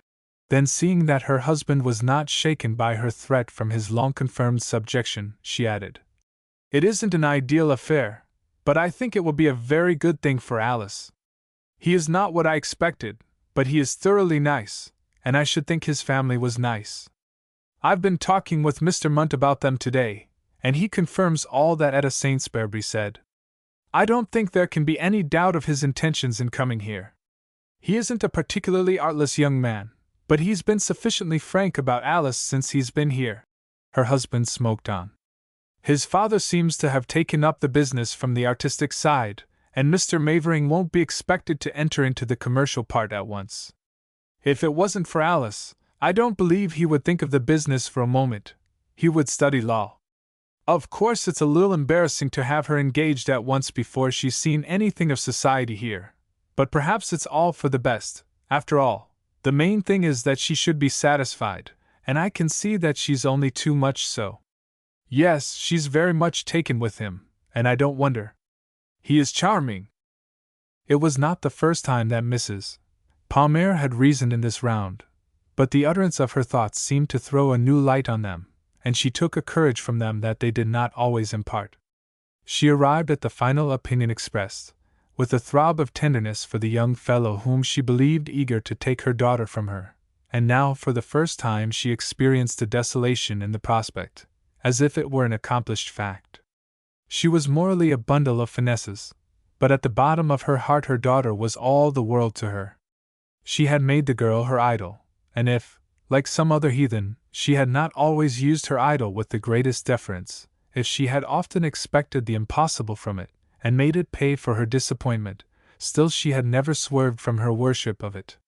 She suddenly asked herself, what if this young fellow, so charming and so good, should so wholly monopolize her child that she should no longer have any share in her? What if Alice, who had so long formed her first care and chief object in life, should contentedly lose herself in the love and care of another, and both should ignore her right to her? She answered herself with a pang that this might happen with any one Alice married, and that it would be no worse, at the worst, with Dan Mavering than with another, while her husband remained impartially silent. Always keeping within the lines to which his wife's supremacy had driven him, he felt safe there, and was not to be easily coaxed out of them. Mrs. Palmer rose and left him, with his perfect acquiescence, and went into her daughter's room. She found Alice there, with a pretty evening dress laid out on her bed. Mrs. Palmer was very fond of that dress, and at the thought of Alice in it her spirits rose again. "Oh, are you going, Alice?" "Why, yes," answered the girl. "Didn't you accept?" "Why, yes," Mrs. Palmer admitted. "But aren't you tired?" "Oh, not in the least. I feel as fresh as I did this morning." "Don't you want me to go?" "Oh, yes, certainly I want you to go, if you think you'll enjoy it." "Enjoy it? Why shouldn't I enjoy it, Mama? What are you thinking about? It's going to be the greatest kind of fun." But do you think you ought to look at everything simply as fun? Asked the mother, with unwanted didacticism. How everything? What are you thinking about, Mama? Oh, nothing. I'm so glad you're going to wear that dress. Why, of course. It's my best. But what are you driving at, Mama? Mrs. Palmer was really seeking in her daughter that comfort of a distinct volition which she had failed to find in her husband, and she wished to assure herself of it more and more, that she might share with someone the responsibility which he had refused any part in. Nothing. But I'm glad you wish so much to go. The girl dropped her hands and stared. You must have enjoyed yourself today, she added, as if that were an explanation. Of course I enjoyed myself. But what has that to do with my wanting to go tonight? Oh, nothing. But I hope, Alice, that there is one thing you have looked fully in the face. What thing? Faltered the girl, and now showed herself unable to confront it by dropping her eyes. Well, whatever you may have heard or seen, nobody else is in doubt about it. What do you suppose has brought Mr. Mavering here? I don't know. The denial not only confessed that she did know, but it informed her mother that all was as yet tacit between the young people. Very well, then, I know, said Mrs. Palmer. And there is one thing that you must know before long, Alice. What? She asked faintly. Your own mind, said her mother. I don't ask you what it is, and I shall wait till you tell me. Of course I shouldn't have let him stay here if I had objected. Oh, Mamma, murmured the girl, dyed with shame to have the facts so boldly touched, but not, probably, too deeply displeased. Yes. And I know that he would never have thought of going into that business if he had not expected, hoped. Mamma! And you ought to consider. Oh, don't, implored the girl.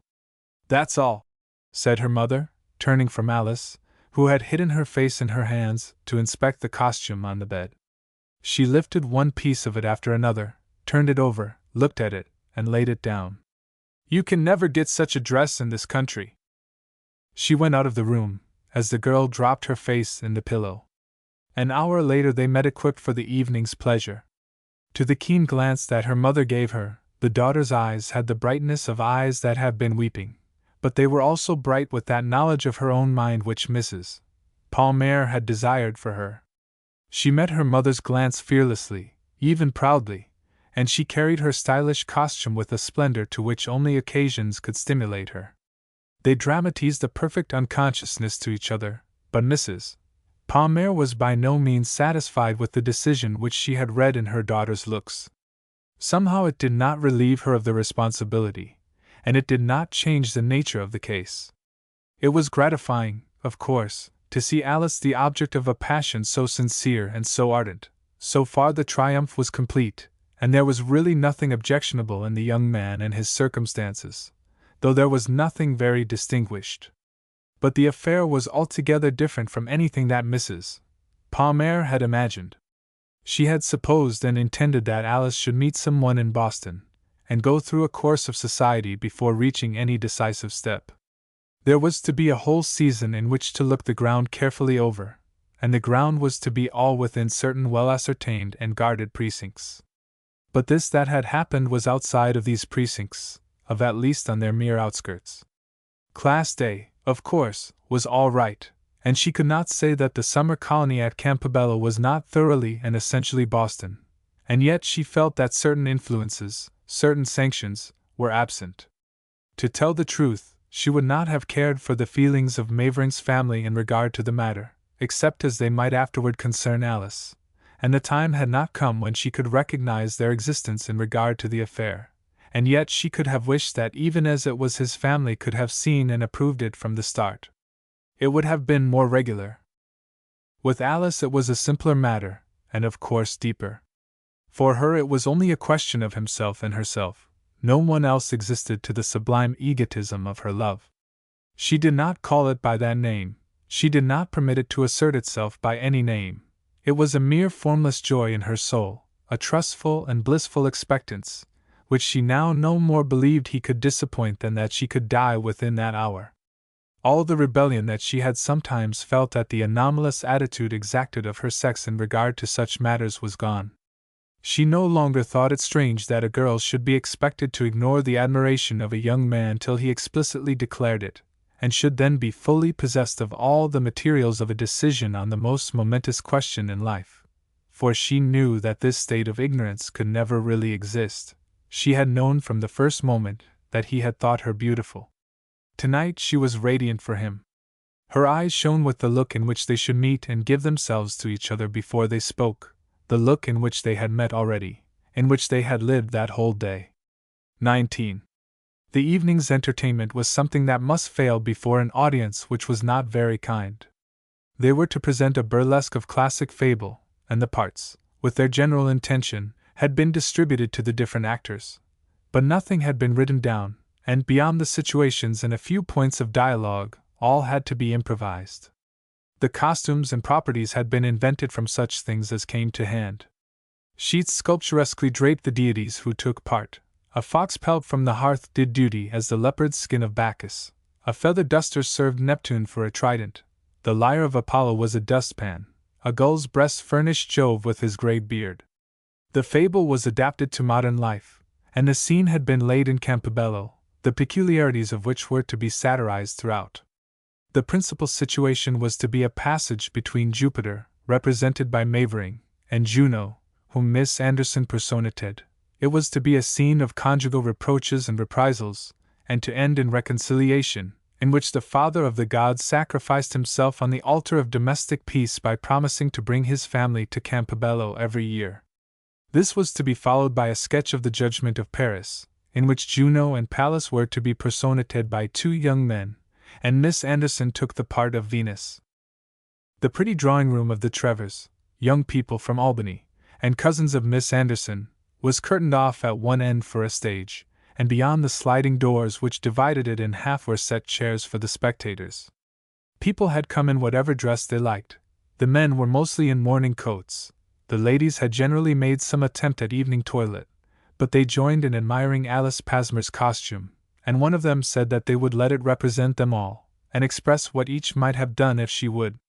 There was not much time for their tributes.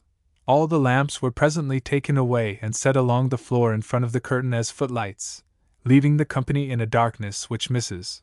Brinkley pronounced sepulchral. She made her reproaches to the master of the house, who had effected this transposition of the lamps. "I was just thinking some very pretty and valuable things about your charming cottage, Mr. Trevor.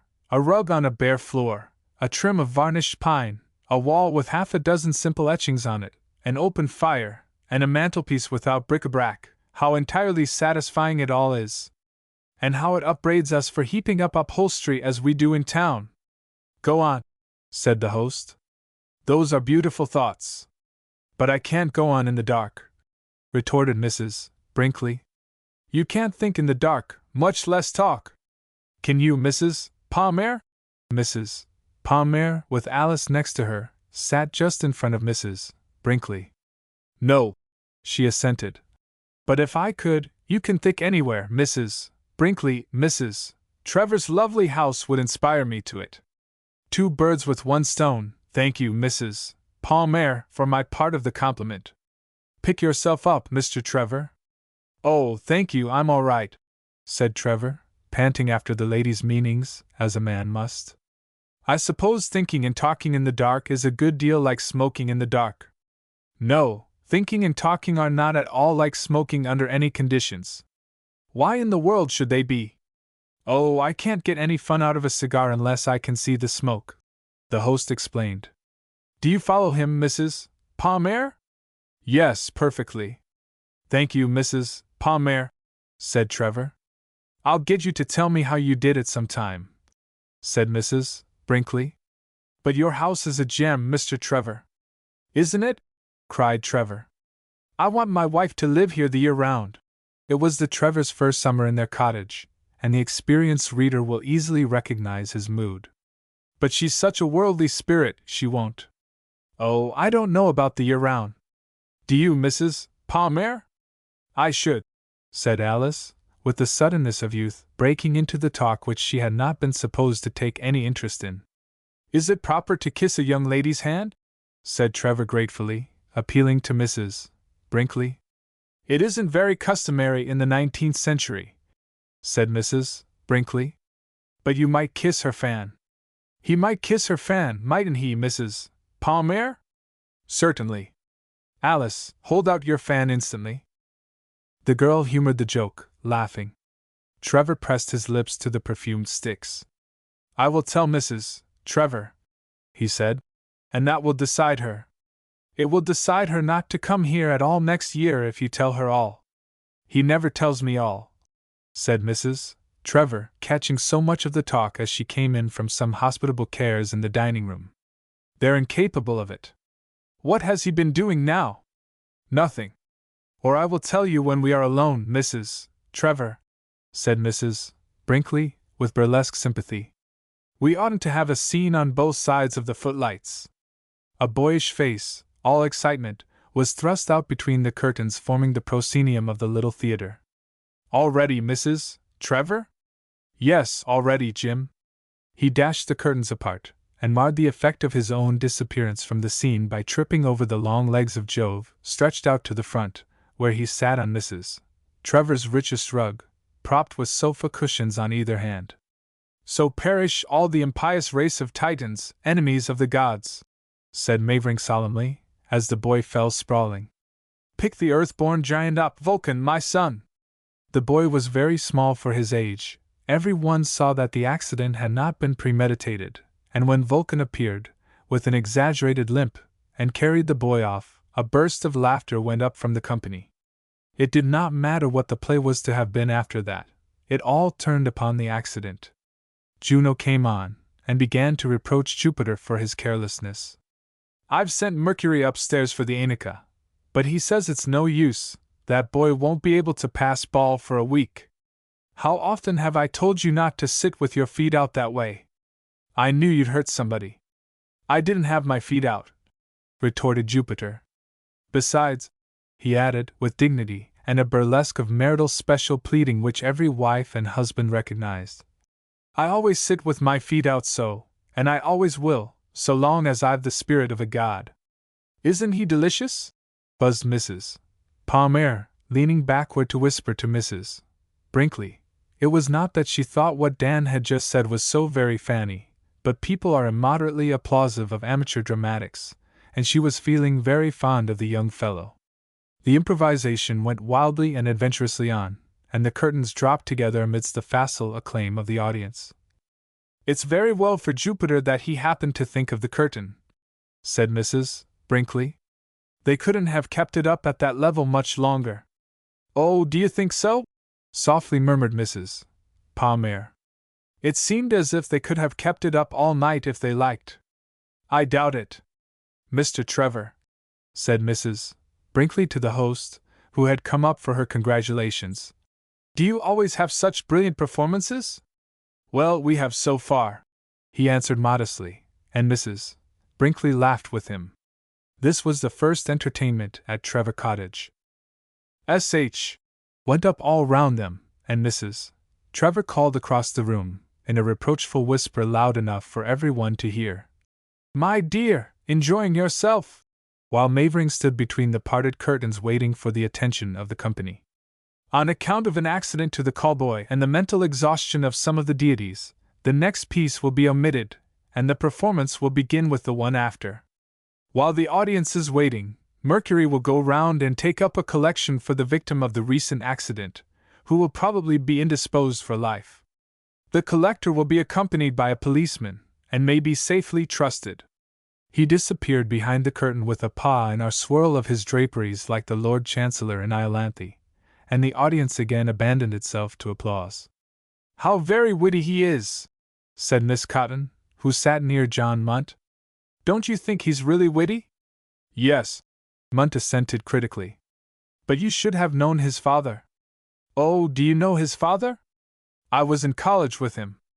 Oh, do tell me about him, and all Mr. Mavering's family. We're so interested, you know, on account of, isn't it pretty to have that little love idyll going on here? I've been wondering all the time, what she thinks of all this. Do you suppose she quite likes it? His costume is so very remarkable. Miss Cotton, in the absence of any lady of her intimate circle, was appealing confidentially to John Munt. Why, do you think there's anything serious between them? He asked, dropping his head forward as people do in church when they wish to whisper to someone in the same pew. Why, yes, it seems so, murmured Miss Cotton. His admiration is quite undisguised, isn't it? A man never can tell, said Munt. We have to leave those things to you ladies. Oh, everyone's talking of it, I assure you. And you know his family? I knew his father once rather better than anybody else. Indeed? Yes. Munt sketched rather a flattered portrait of the elder Mavering, his ability, his goodness, his shyness, which he had always had to make such a hard fight with. Munt was sensible of an access of popularity in knowing Dan Mavering's people, and he did not spare his colors. Then it isn't from his father that he gets everything. He isn't in the least shy, said Miss Cotton. That must be the mother. And the mother? The mother I don't know. Miss Cotton sighed. Sometimes I wish that he did show a little more trepidation. It would seem as if he were more alive to the great difference that there is between Alice Palmer and other girls. Munt laughed a man's laugh. I guess he's pretty well alive to that, if he's in love with her. Oh, in a certain way, of course, but not in the highest way. Now, for instance, if he felt all her fineness as we do, I don't believe he'd be willing to appear before her just like that. The father of the gods wore a damask tablecloth of a pale golden hue and a classic pattern. His arms were bare, and rather absurdly white. On his feet a pair of lawn tennis shoes had a very striking effect of sandals. It seems to me, Miss Cotton pursued, that if he really appreciated her in the highest way, he would wish never to do an undignified or trivial thing in her presence. Oh, perhaps it's that pleases her in him. They say we're always taken with opposites. Yes, do you think so? Asked Miss Cotton. The curtains were flung apart, and the judgment of Paris followed rather tamely upon what had gone before, though the two young fellows who did Juno and Minerva were very amusing, and the dialogue was full of hits. Some of the audience, an appreciative minority, were of opinion that Mavering and Miss Anderson surpassed themselves in it. She promised him the most beautiful and cultured wife in Greece. That settles it, he answered. They came out arm in arm, and Paris, having put on a striped tennis coat over his short-sleeved Greek tunic, moved round among the company for their congratulations, Venus ostentatiously showing the apple she had won. I can hardly keep from eating it, she explained to Alice, before whom she dropped Mavering's arm. I'm awfully hungry. It's Haid Woik. Alice stood with her head drawn back, looking at the excited girl with a smile, in which seemed to hover somewhere a latent bitterness. Mavering, with a flushed face and a flying tongue, was exchanging sallies with her mother, who smothered him in flatteries. Mrs. Trevor came toward the group and announced supper. Mr. Paris, will you take Miss Aphrodite out? Miss Anderson swept a low bow of renunciation, and tacitly relinquished Mavering to Alice. Oh, no, no, said Alice, shrinking back from him, with an intensification of her uncertain smile. A mere mortal? Oh, how very good, said Mrs. Trevor. There began to be, without anyone's intending it, that sort of tacit misunderstanding which is all the worse because it can only follow upon a tacit understanding like that which had established itself between Alice and Mavering. They laughed and joked together gaily about all that went on. They were perfectly good friends. He saw that she and her mother were promptly served. He brought them salad and ice cream and coffee himself, only waiting officially upon Miss Anderson first, and Alice thanked him, with the politest deprecation of his devotion. But if their eyes met, it was defensively, and the security between them was gone. Mavering vaguely felt the loss, without knowing how to retrieve it, and it made him go on more desperately with Miss Anderson. He laughed and joked recklessly, and Alice began to mark a more explicit displeasure with her. She made her mother go rather early. On her part, Miss Anderson seemed to find reason for resentment in Alice's bearing toward her. As if she had said to herself that her frank loyalty had been thrown away upon a cold and unresponsive nature, and that her harmless follies in the play had been met with unjust suspicions, she began to make reprisals. She began in dead earnest to flirt with Mavering. Before the evening passed she had made him seem taken with her. But how justly she had done this, and with how much fault of his, no one could have said. There were some who did not notice it at all, but these were not people who knew Mavering, or knew Alice very well. XX. The next morning Alice was walking slowly along the road toward the fishing village, when she heard rapid, plunging strides down the wooded hillside on her right. She knew them for Mavering's, and she did not affect surprise when he made a final leap into the road, and shortened his pace beside her. "May I join you, Miss Palmer? I am only going down to the herring houses," she began. "And you'll let me go with you?" said the young fellow. "The fact is, you're always so frank that you make everything else seem silly. I've been waiting up there in the woods for you to come by. Mrs. Palmer told me you had started this way, and I cut across lots to overtake you, and then, when you came in sight, I had to let you pass before I could screw my courage up to the point of running after you. How is that for open-mindedness? It's a very good beginning, I should think. Well, don't you think you ought to say now that you're sorry you were so formidable?" "Am I so formidable?" she asked, and then recognized that she had been trapped into a leading question. "You are to me. Because I would like always to be sure that I had pleased you, and for the last 12 hours I've only been able to make sure that I hadn't. That's the consolation I'm going away with. I thought I'd get you to confirm my impression explicitly. That's why I wish to join you. Were you going away?" "I'm going by the next boat. What's the use of staying? I should only make bad worse. Yesterday I hoped, but last night spoiled everything. Miss Palmer," he broke out, with a rush of feeling, "you must know why I came up here to Campobello." His steps took him a little ahead of her, and he could look back into her face as he spoke. But apparently he saw nothing in it to give him courage to go on, for he stopped, and then continued lightly. "And I'm going away because I feel that I've made a failure of the expedition. I knew that you were supremely disgusted with me last night, but it will be a sort of comfort if you'll tell me so." "Oh," said Alice, "everybody thought it was very brilliant, I'm sure. And you thought it was a piece of buffoonery. Well, it was. I wish you'd say so, Miss Palmer, though I didn't mean the playing entirely. It would be something to start from, and I want to make a beginning, turn over a new leaf. Can't you help me to inscribe a good resolution of the most ironclad description on the stainless page? I've lain awake all night composing one. Wouldn't you like to hear it? I can't see what good that would do," she said, with some relenting toward a smile, in which he instantly prepared himself to bask. "But you will when I've done it. Now listen! Please don't go on." She cut him short with a return to her severity, which he would not recognize. "Well, perhaps I'd better not," he consented. "It's rather a long resolution, and I don't know that I've committed it perfectly yet. But I do assure you that if you were disgusted last night, you were not the only one. I was immensely disgusted myself, and why I wanted you to tell me so was because when I have a strong pressure brought to bear I can brace up, and do almost anything," he said, dropping into earnest. Then he rose lightly again and added, "You have no idea how unpleasant it is to lie awake all night throwing dust in the eyes of an accusing conscience." "It must have been, if you didn't succeed," said Alice drily. "Yes, that's it, that's just the point. If I'd succeeded I should be all right, don't you see? But it was a difficult case." She turned her face away, but he saw the smile on her cheek, and he laughed as if this were what he had been trying to make her do. "I got beaten. I had to give up and own it. I had to say that I had thrown my chance away, and I had better take myself off." He looked at her with a real anxiety in his gay eyes. "The boat goes just after lunch, I believe," she said indifferently. "Oh yes, I shall have time to get lunch before I go," he said with bitterness.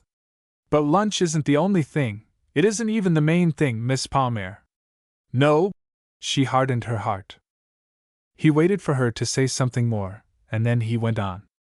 "The question is whether there's time to undo last night, abolish it, erase it from the calendar of recorded time, sponge it out, in short, and get back to yesterday afternoon." She made no reply to this. Don't you think it was a very pleasant picnic, Miss Palmer? He asked, with pensive respectfulness.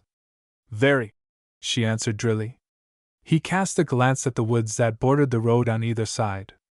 That weird forest, I shall never forget it. No, it was something to remember, she said. And the blueberry patch? We mustn't forget the blueberry patch. There were a great many blueberries. She walked on, and he said, And that bridge, you don't have that feeling of having been here before? No. Am I walking too fast for you, Miss Palmer? No, I like to walk fast. But wouldn't you like to sit down? On this wayside log, for example? He pointed it out with his stick. It seems to invite repose, and I know you must be tired. I'm not tired. Ah, that shows that you didn't lie awake grieving over your follies all night. I hope you rested well, Miss Palmer. She said nothing. If I could hope that you hadn't, it would be a bond of sympathy, and I would give almost anything for a bond of sympathy just now, Miss Palmer. Alice, he said, with sudden seriousness, I know that I'm not worthy even to think of you, and that your whole world's above me in every way. It's that takes all heart out of me, and leaves me without a word to say when I'd like to say so much. I would like to tell you. She interrupted him. I wish to speak to you, Mr. Mavering, and tell you that I'm very tired, and I'm going back to the hotel. I must ask you to let me go back alone. Alice, I love you. I'm sorry you said it, sorry. Why? He asked, with hopeless futility. Because there can be no love between us, not friendship even, not acquaintance. I shouldn't have asked for your acquaintance, your friendship, if...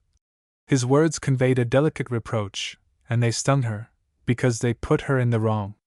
No matter, she began wildly. I didn't mean to wound you. But we must part, and we must never see each other again. He stood confused, as if he could not make it out or believe it. But yesterday. It's today now. Ah, no! It's last night. And I can explain. No! She cried. You shall not make me out so mean and vindictive. I don't care for last night, nor for anything that happened. This was not true, but it seemed so to her at the moment. She thought that she really no longer resented his association with Miss Anderson and his separation from herself and all that had taken place. Then what is it? I can't tell you. But everything is over between us, that's all. But yesterday, and all these days past, you seemed... It's unfair of you to insist, it's ungenerous, ungentlemanly.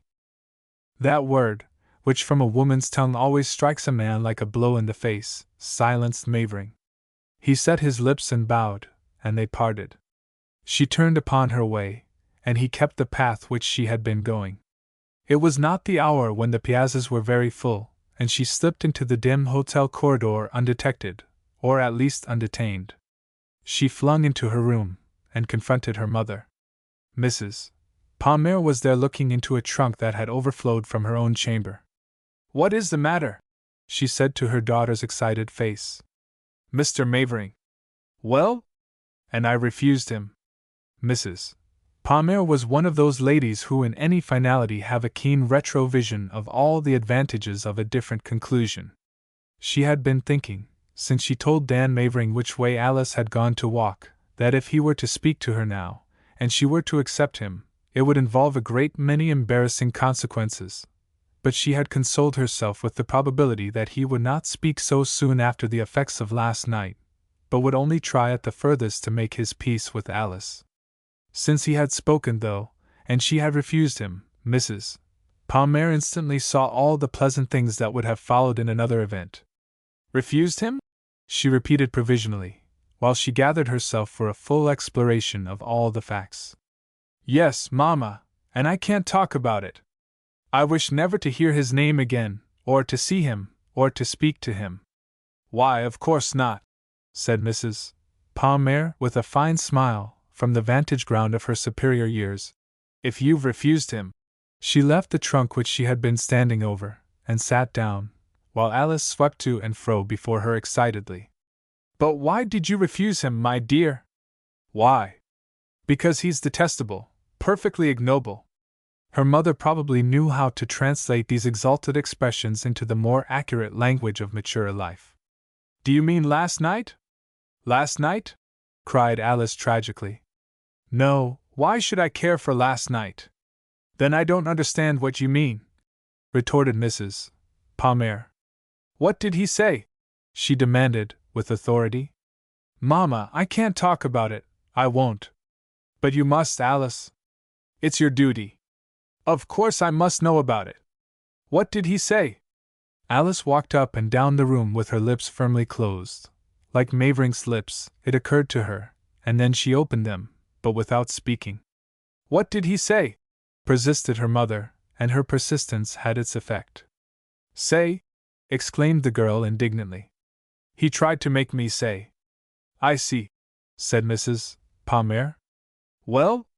But I forced him to speak, and then I rejected him. That's all. Poor fellow, said Mrs. Palmer. He was afraid of you. And that's what made it the more odious. Do you think I wished him to be afraid of me? Would that be any pleasure? I should hate myself if I had to quell anybody into being unlike themselves. She sat down for a moment, and then jumped up again, and went to the window, for no reason, and came back. Yes, said her mother impartially. He's light, and he's roundabout. He couldn't come straight at anything. And would you have me accept such a being? Mrs. Palmer smiled a little at the literary word, and continued. But he's very sweet, and he's as good as the day's long, and he's very fond of you, and I thought you liked him. The girl threw up her arms across her eyes. Oh, how can you say such a thing, Mamma? She dropped into a chair at the bedside, and let her face fall into her hands, and cried. Her mother waited for the gust of tears to pass before she said, But if you feel so about it… Mamma! Alice sprang to her feet. It needn't come from you. I could make some excuse to see him, write him a little note. Never! Exclaimed Alice grandly. What I've done from my reason, and my feelings have nothing to do with it.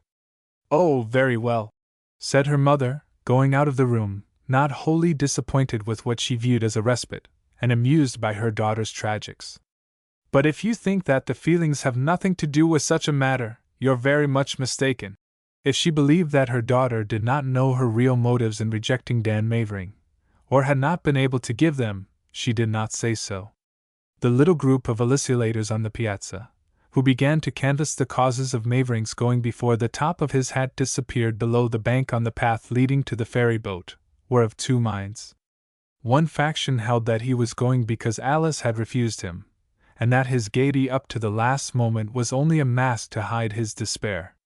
The other side contended that, if he and Alice were not actually engaged, they understood each other, and he was going away because he wanted to tell his family, or something of that kind. Between the two opinions Miss Cotton wavered with a sentimental attraction to either. What do you really think? She asked Mrs. Brinkley, arriving from lunch at the corner of the piazza where the group was seated. Oh, what does it matter at their age? She demanded. But they're just of the age when it does happen to matter, suggested Mrs. Stamwell. Yes, said Mrs. Brinkley. And that's what makes the whole thing so perfectly ridiculous. Just think of two children, one of 20 and the other of 23, proposing to decide their lifelong destiny in such a vital matter. Should we trust their judgment in regard to the smallest business affair? Of course not. They're babes in arms, morally and mentally speaking. People haven't the data for being wisely in love till they've reached the age when they haven't the least wish to be so. Oh, I suppose I thought that I was a grown woman too when I was 20. I can look back and see that I did, and what's more preposterous still, I thought Mr. Brinkley was a man at 24. But we were no more fit to accept or reject each other at that infantile period. Do you really think so? Asked Miss Cotton, only partially credulous of Mrs. Brinkley's irony. Yes, it does seem out of all reason, admitted Mrs. Stamwell. Of course it is, said Mrs. Brinkley. If she has rejected him, she's done a very safe thing. Nobody should be allowed to marry before 50. Then, if people married, it would be because they knew that they loved each other. Miss Cotton reflected a moment. It is strange that such an important question should have to be decided at an age when the judgment is so far from mature. I never happened to look at it in that light before. Yes, said Mrs. Brinkley, and she made herself comfortable in an armchair commanding a stretch of the bay over which the ferry boat must pass. But it's only part and parcel of the whole affair.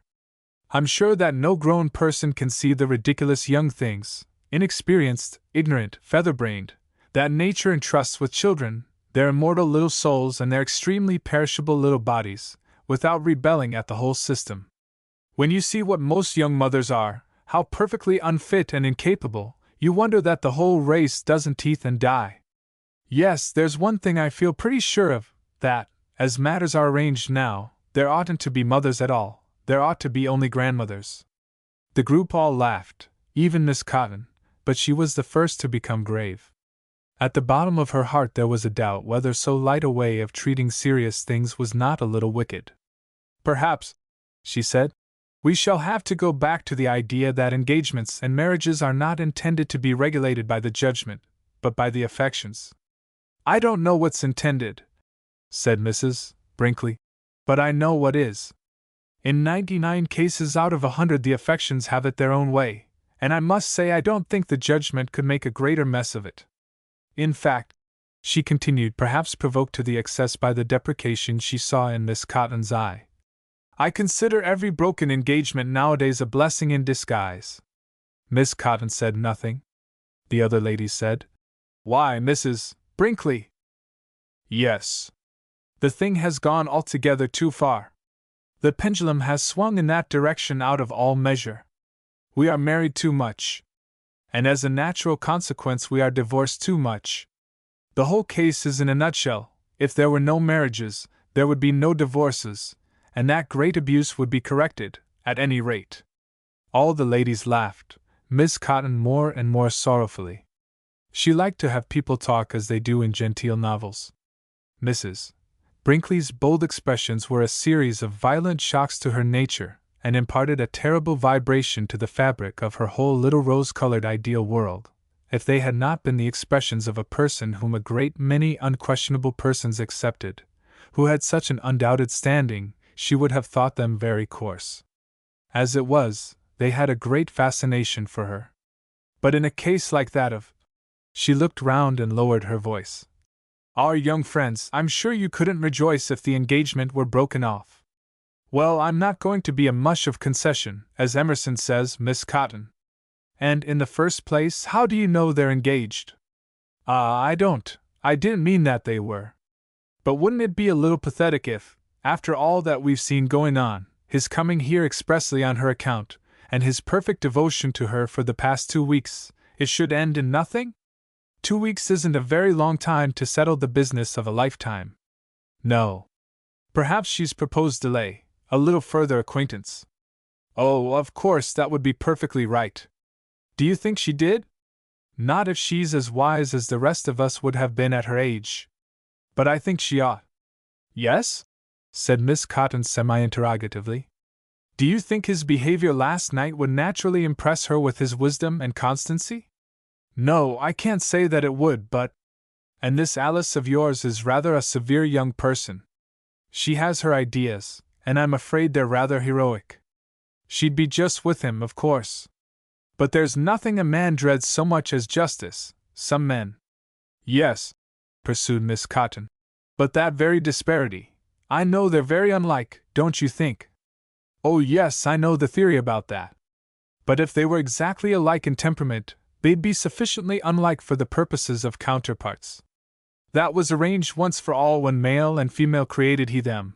I've no doubt their fancy was caught by all the kinds of difference they find in each other. That's just as natural as it's silly. But the misunderstanding, the trouble, the quarreling, the wear and tear of spirit, that they'd have to go through before they assimilated, it makes me tired, as the boys say. No, I hope, for the young man's own sake, he's got his congé. But he's so kind, so good. My dear, the world is surfeited with kind, good men. There are half a dozen of them at the other end of the piazza smoking, and there comes another to join them. She added, as a large figure, semicircular in profile, advanced itself from a doorway toward a vacant chair among the smokers. The very soul of kindness and goodness. She beckoned toward her husband, who caught sight of her gesture. Now I can tell you all his mental processes. First, surprise at seeing someone beckoning, then astonishment that it's I, though who else should beckon him, then wonder what I can want, then conjecture that I may want him to come here, then pride in his conjecture, rebellion, compliance. The ladies were in a scream of laughter as Mr. Brinkley lumbered heavily to their group. What is it? He asked. Do you believe in broken engagements? Now quick, offhand. Who's engaged? No matter. Well, you know Punch's advice to those about to marry? I know, chestnuts, said his wife scornfully. They dismissed each other with tender bluntness, and he went in to get a match. Ah, Mrs. Brinkley, said one of the ladies, it would be of no use for you to preach broken engagements to any one who saw you and Mr. Brinkley together. They fell upon her, one after another, and mocked her with the difference between her doctrine and practice, and they were all the more against her because they had been perhaps a little put down by her whimsical sayings. Yes, she admitted, but we've been 30 years coming to the understanding that you all admire so much, and do you think it was worth the time? 21. Mavering kept up until he took leave of the party of young people who had come over on the ferry boat to Eastport for the frolic of seeing him off. It was a tremendous tour de force to accept their company as if he were glad of it, and to respond to all their gay nothings gaily, to maintain a sunny surface on his turbid misery. They had tried to make Alice come with them, but her mother pleaded a bad headache for her, and he had to parry 100 sallies about her, and from his sick heart humored the popular insinuation that there was an understanding between them, and that they had agreed together she should not come. He had to stand about on the steamboat wharf and listen to amiable innuendos for nearly an hour before the steamer came in from St. John.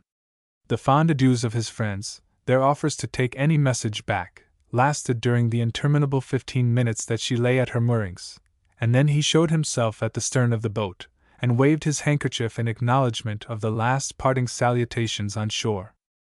When it was all over, he went down into his stateroom, and shut himself in, and let his misery roll over him. He felt as if there were a flood of it, and it washed him to and fro, one gall of shame, of self-accusal, of bitterness, from head to foot. But in it all he felt no resentment toward Alice, no wish to wreak any smallest part of his suffering upon her. Even while he had hoped for her love, it seemed to him that he had not seen her in all that perfection which she now had in irreparable loss. His soul bowed itself fondly over the thought of her, and stung as he was by that last cruel word of hers, he could not upbraid her. That humility which is love casting out selfishness, the most egotistic of the passions triumphing over itself, Mavering experienced it to the full. He took all the blame. He could not see that she had ever encouraged him to hope for her love, which now appeared a treasure heaven, far beyond his scope. He could only call himself fool, and fool, and fool, and wonder that he could have met her in the remoteness of that morning with the belief that but for the follies of last night she might have answered him differently. He believed now that, whatever had gone before, she must still have rejected him. She had treated his presumption very leniently, she had really spared him. It went on, over and over. Sometimes it varied a little, as when he thought of how, when she should tell her mother, Mrs. Palmer must laugh. He pictured them both laughing at him, and then Mr. Palmer, he had scarcely passed a dozen words with him coming in and asking what they were laughing at, and their saying, and his laughing too. At other times he figured them as incensed at his temerity, which must seem to them greater and greater, as now it seemed to him. He had never thought meanly of himself, and the world so far had seemed to think well of him. But because Alice Palmer was impossible to him, he felt that it was an unpardonable boldness in him to have dreamed of her. What must they be saying of his having passed from the ground of society compliments and light flirtation to actually telling Alice that he loved her? He wondered what Mrs. Palmer had thought of his telling her that he had come to Campobello to consider the question whether he should study law or go into business, and what motive she had supposed he had in telling her that. He asked himself what motive he had, and tried to pretend that he had none. He dramatized conversations with Mrs. palm air in which he laughed it off. He tried to remember all that had passed the day before at the picnic, and whether Alice had done or said anything to encourage him, and he could not find that she had. All her trust and freedom was because she felt perfectly safe with him from any such disgusting absurdity as he had been guilty of. The ride home through the mist, with its sweet intimacy, that parting which had seemed so full of tender intelligence, were parts of the same illusion. There had been nothing of it on her side from the beginning but a kindliness which he had now flung away forever. He went back to the beginning, and tried to remember the point where he had started in this fatal labyrinth of error. She had never misled him, but he had misled himself from the first glimpse of her. Whatever was best in his light nature, whatever was generous and self-denying, came out in this humiliation. From the vision of her derision he passed to a picture of her suffering from pity for him, and wrung with a sense of the pain she had given him.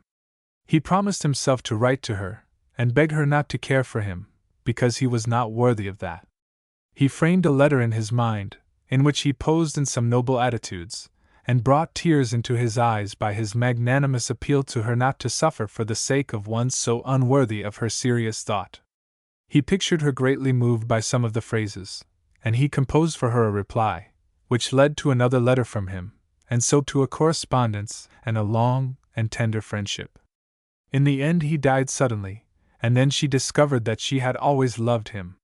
He discovered that he was playing the fool again, and he rose from the berth where he had tumbled himself.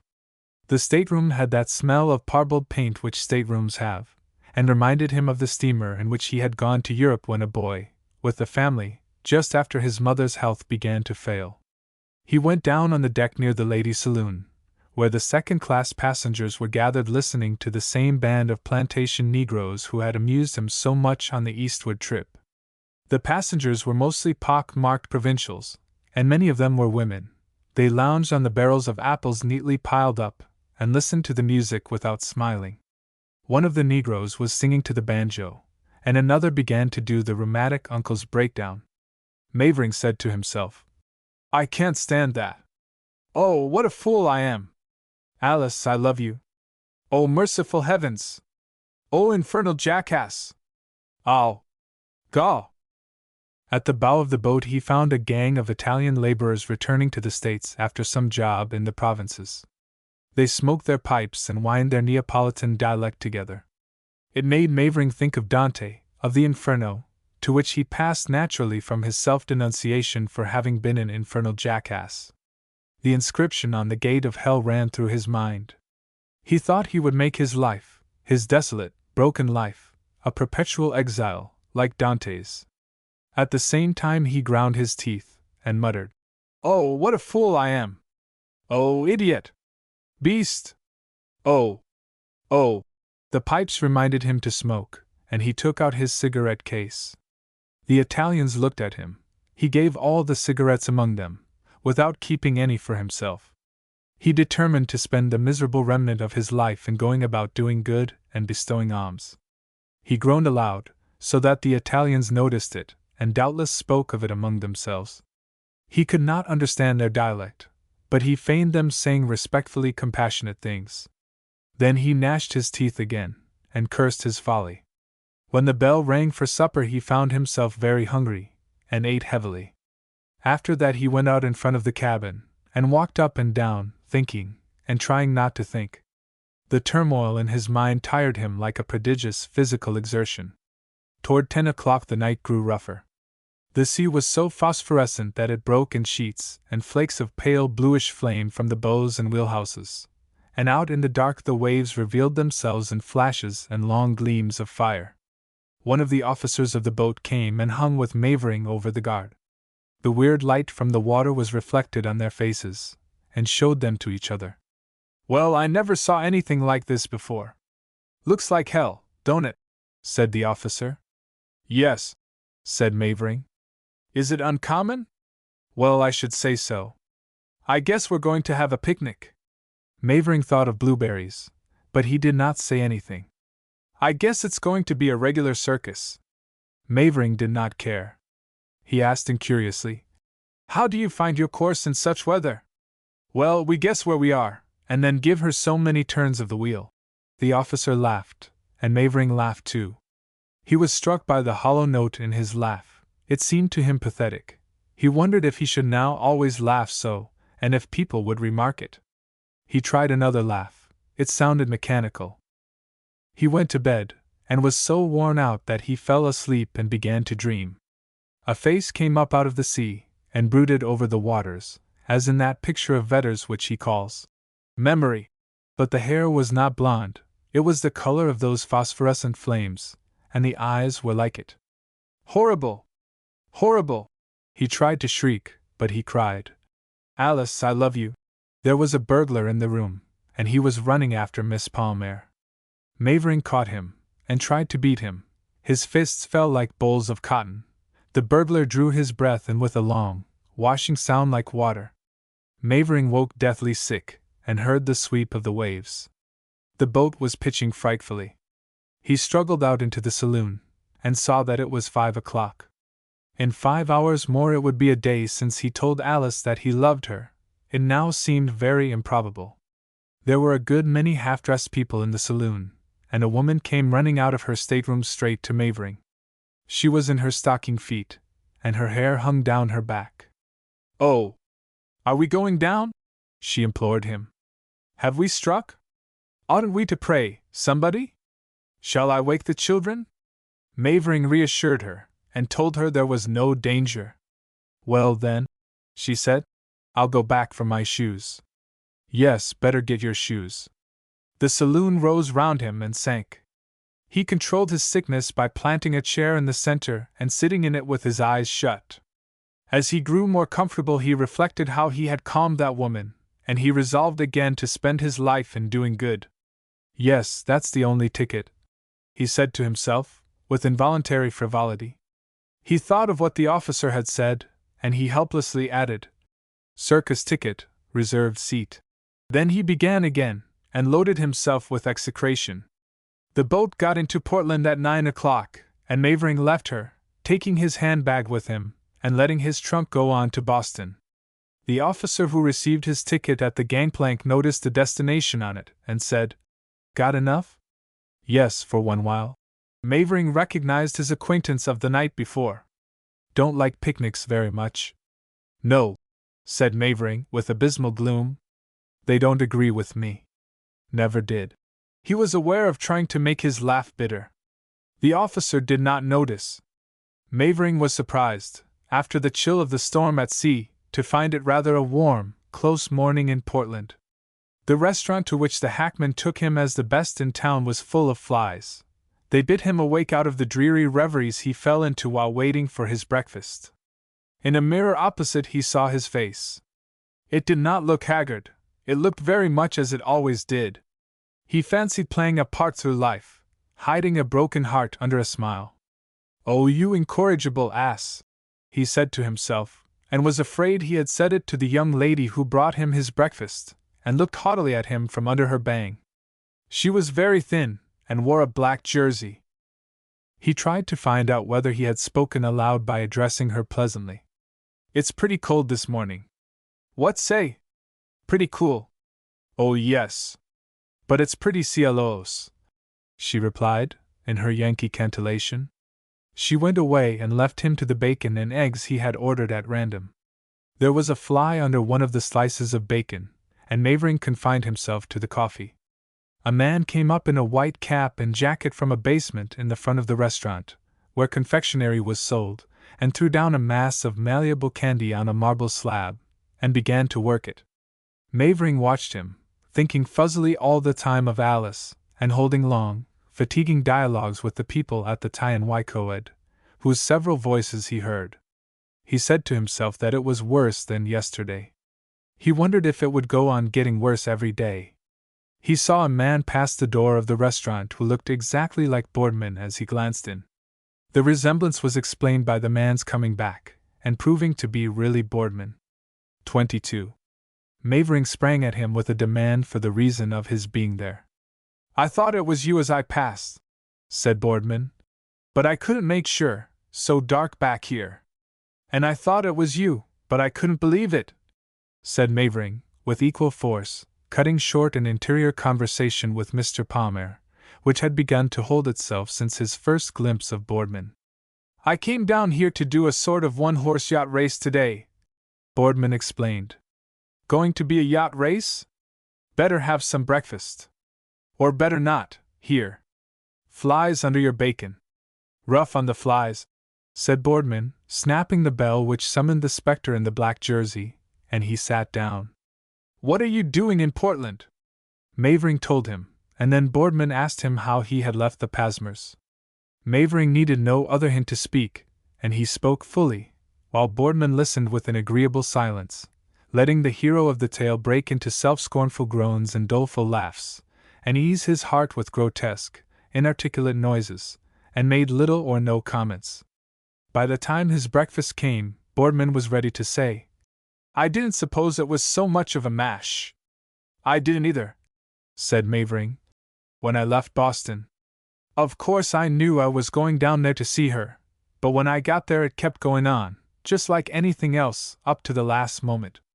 I didn't realize till it came to the worst that I had become a mere pulp." "Well, you won't stay so," said Boardman, making the first vain attempt at consolation. He lifted the steak he had ordered, and peered beneath it. "All right this time, anyway." "I don't know what you mean by staying so," replied Mavering, with gloomy rejection of the comfort offered. "You'll see that it's all for the best, that you're well out of it. If she could throw you over, after leading you on—" "But she didn't lead me on!" exclaimed Mavering. "Don't you understand that it was all my mistake from the first? If I hadn't been perfectly besotted I should have seen that she was only tolerating me. Don't you see? Why, hang it, Boardman, I must have had a kind of consciousness of it under my thick-skinned conceit, after all, for when I came to the point, when I did come to the point, I hadn't the sand to stick to it like a man, and I tried to get her to help me. Yes, I can see that I did now. I kept fooling about, and it was because I had that sort of prescience, of whatever you call it, that I was mistaken about it from the very beginning." He wished to tell Boardman about the events of the night before, but he could not. He said to himself that he did not care about their being hardly to his credit, but he did not choose to let Alice seem to have resented anything in them. It belittled her, and claimed too much for him. So Boardman had to proceed upon a partial knowledge of the facts. "I don't suppose that boomerang way of yours, if that's what you mean, was of much use," he said. "Use? It ruined me. But what are you going to do? How are you going to presuppose that a girl like Miss Palmer is interested in an idiot like you? I mean me, of course."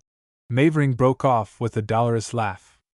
"And if you can't presuppose it, what are you going to do when it comes to the point? You've got to shilly-shally, and then you've got to go it blind.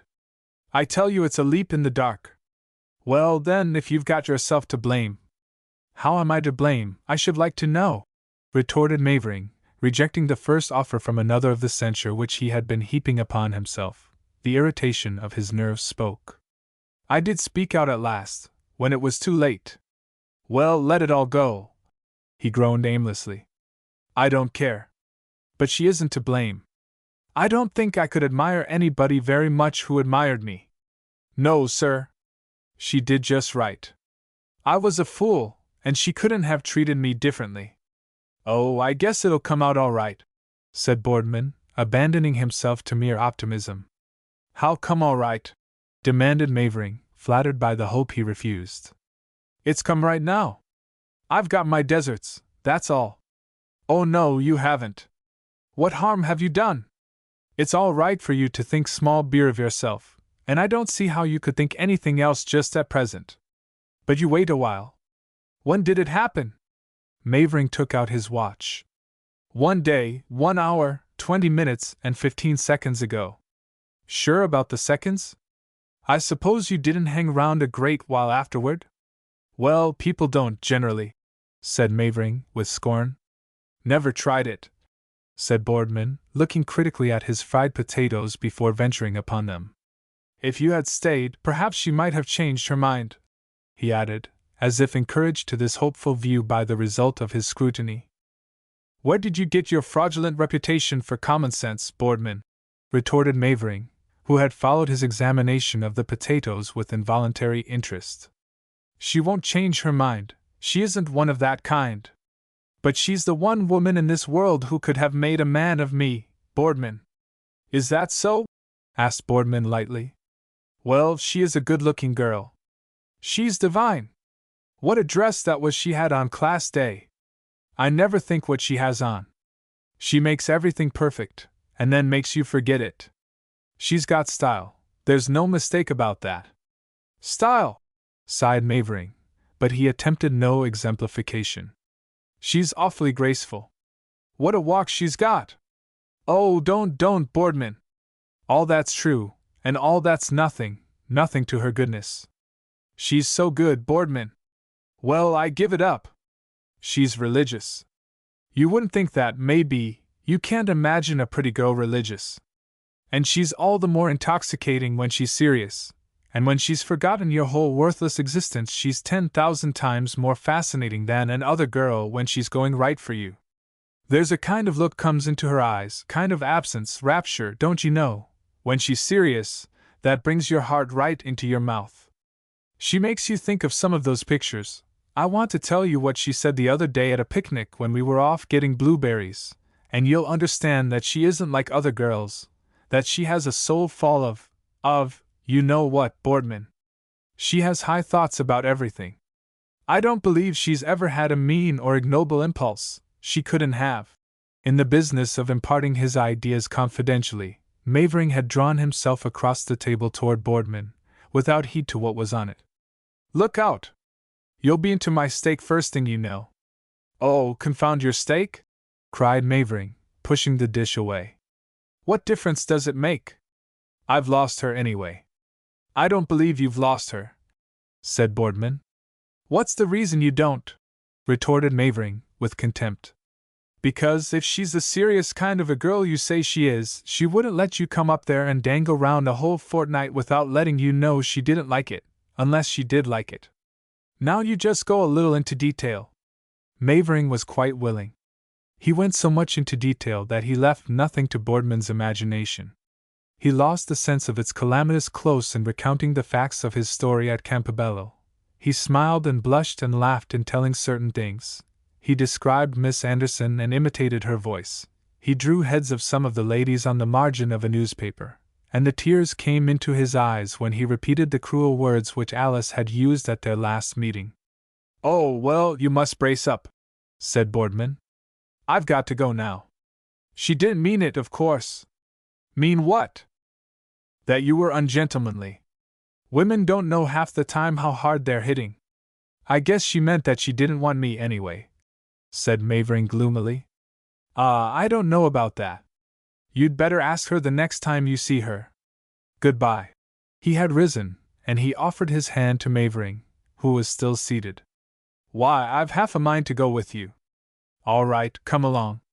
"But I thought you might be going right on to Boston." "No, I'll wait and go on with you." "How do you go to the race?" "In the press boat." "Any women?" "No, we don't send them on this sort of duty." "That settles it. I have got all I want of that particular sex for the time being." Mavering wore a very bitter air as he said this. It seemed to him that he would always be cynical. He rose, and arranged to leave his bag with the restaurateur, who put it under the counter, and then he went out with his friend. The sun had come out, and the fog was burning away. There was life and lift in the air, which the rejected lover could not refuse to feel, and he said, looking round, and up and down the animated street, "I guess you're going to have a good day for it." The pavement was pretty well filled with women who had begun shopping. Carriages were standing beside the pavement. A lady crossed the pavement from a shop door toward a coupe just in front of them, with her hand full of light packages. She dropped one of them, and Mavering sprang forward instinctively and picked it up for her. "Oh, thank you," she said, with the deep gratitude which society cultivates for the smallest services. Then she lifted her drooped eyelashes, and, with a flash of surprise, exclaimed, "Mr. Mavering!" and dropped all her packages that she might shake hands with him. Boardman sauntered slowly on, but saw with a backward glance Mavering carrying the lady's packages to the coupe for her, saw him lift his hat there, and shake hands with somebody in the coupe, and then stand talking beside it. He waited at the corner of the block for Mavering to come up, affecting an interest in the neckwear of a furnisher's window. In about 5 minutes Mavering joined him. "Look here, Boardman! Those ladies have snagged onto me. Are there 2 of them?" "Yes, one inside. And they want me to go with them to see the race. Their father's got a little steam yacht.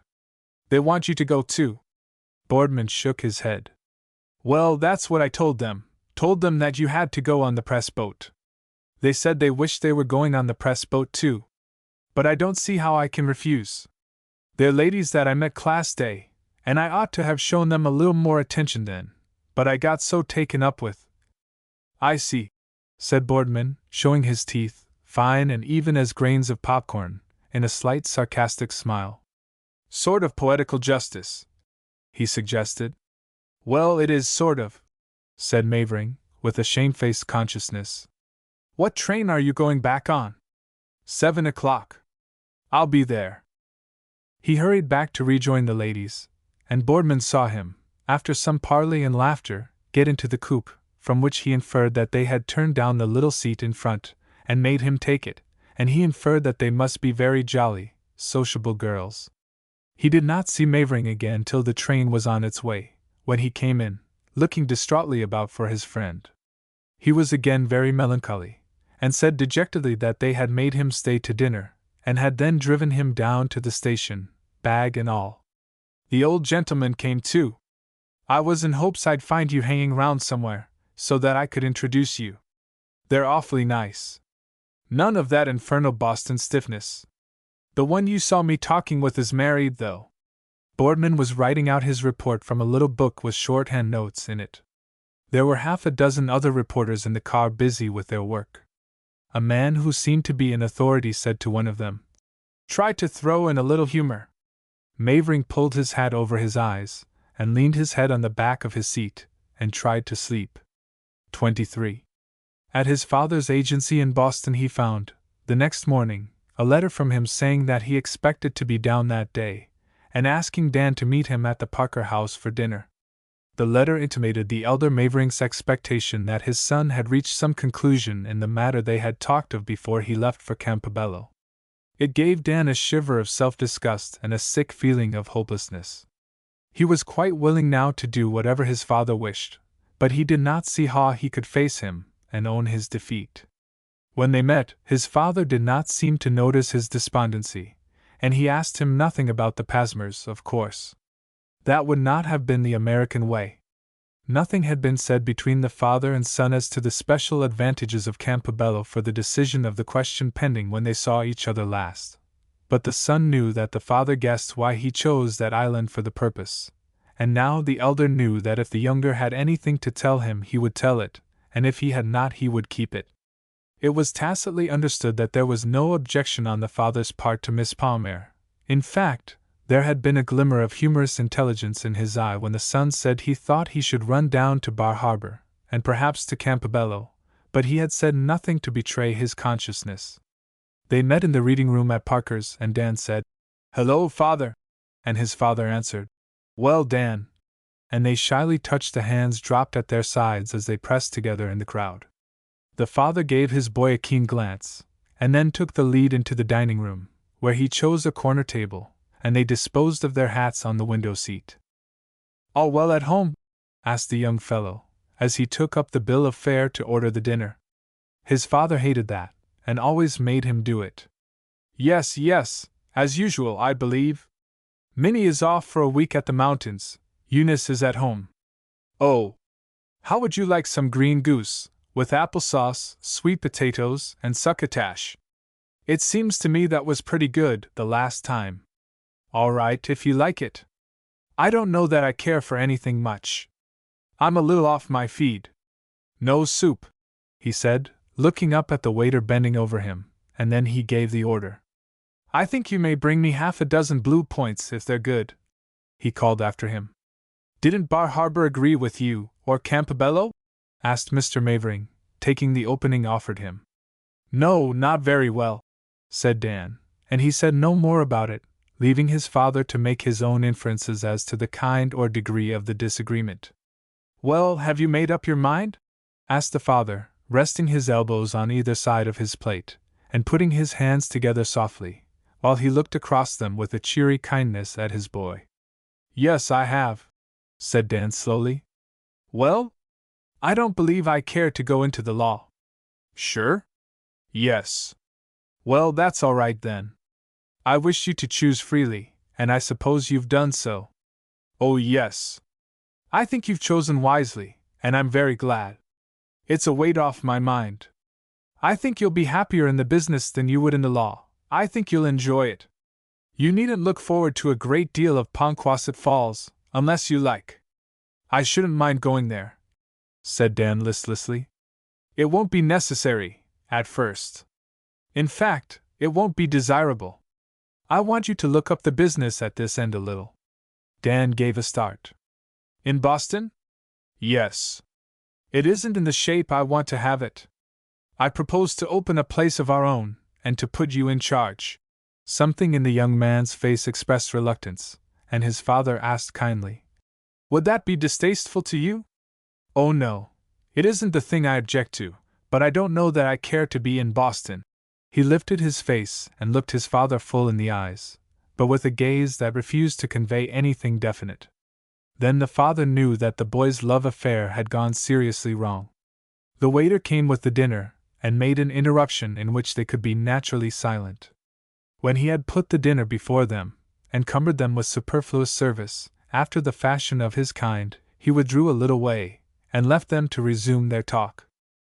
Well, said the elder lightly, as if Dan's not caring to be in Boston had no particular significance for him. I don't know that I care to have you settle down to it immediately. I rather think I'd like to have you look about first a little.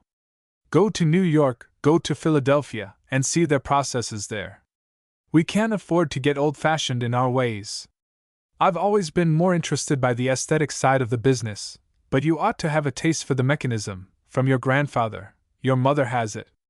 Oh yes, sir. I think all that's very interesting, said Dan. Well, go to France, and see how those fellows do it.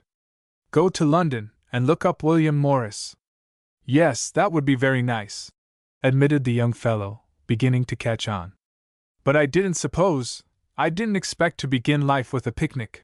He entered upon his sentence with a jocular buoyancy, but at the last word, which he fatally drifted upon, his voice fell.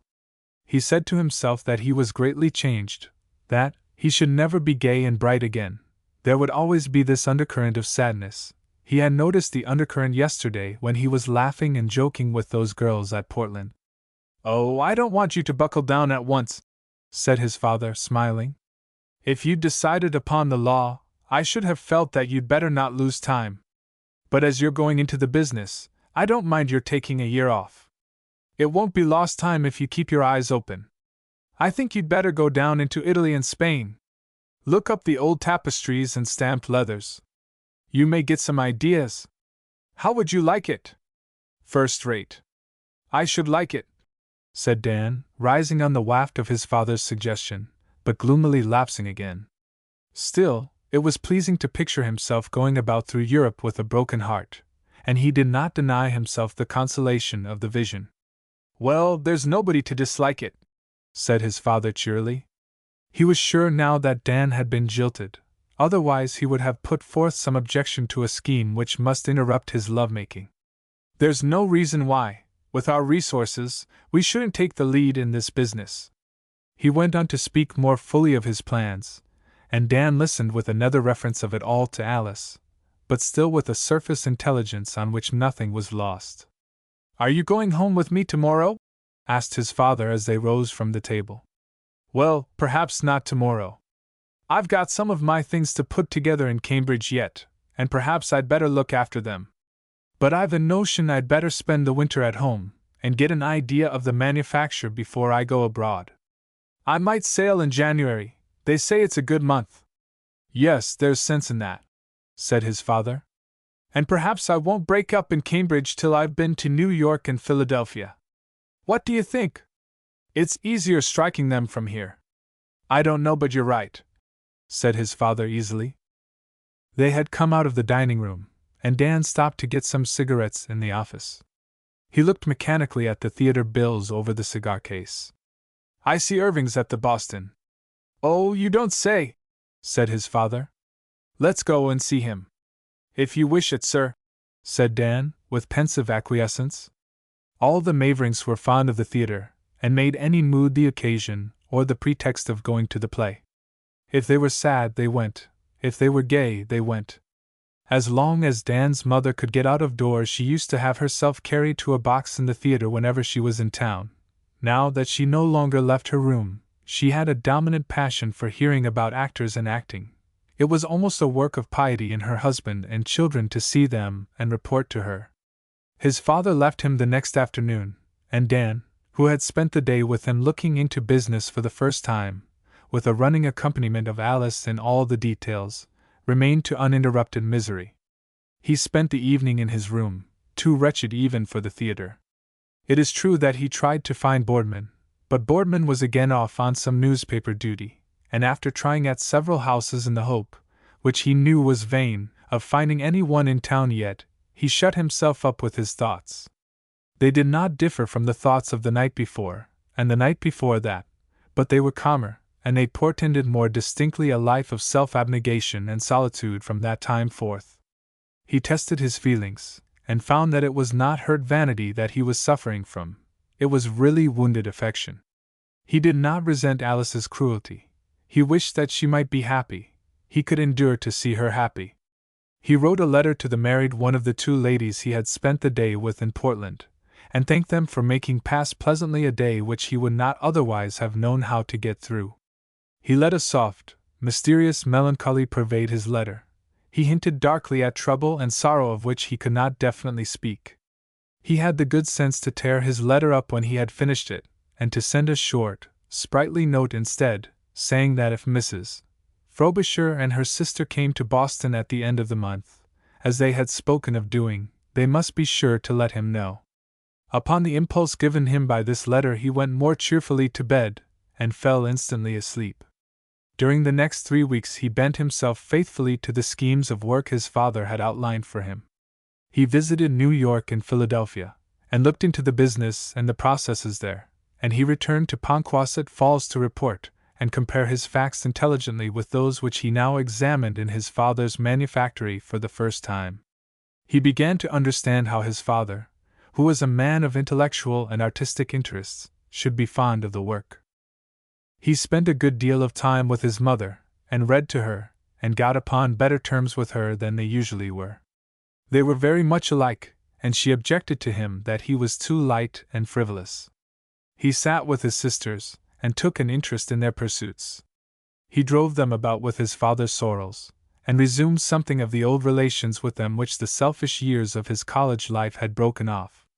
As yet he could not speak of Campobello or of what had happened there, and his mother and sisters, whatever they thought, made no more allusion to it than his father had done. They mercifully took it for granted that matters must have gone wrong there, or else he would speak about them, for there had been some gay banter among them concerning the objects of his expedition before he left home. They had heard of the heroine of his class day, and they had their doubts of her, such as girls have of their brothers' heroines.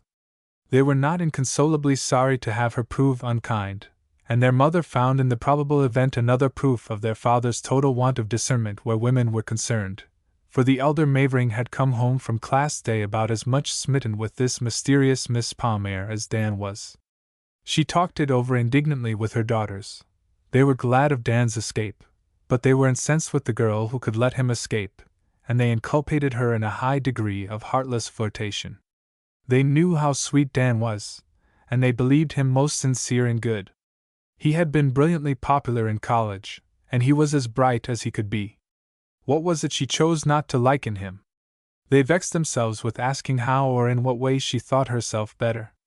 They would not have had her love Dan, but they were hot against her for not loving him.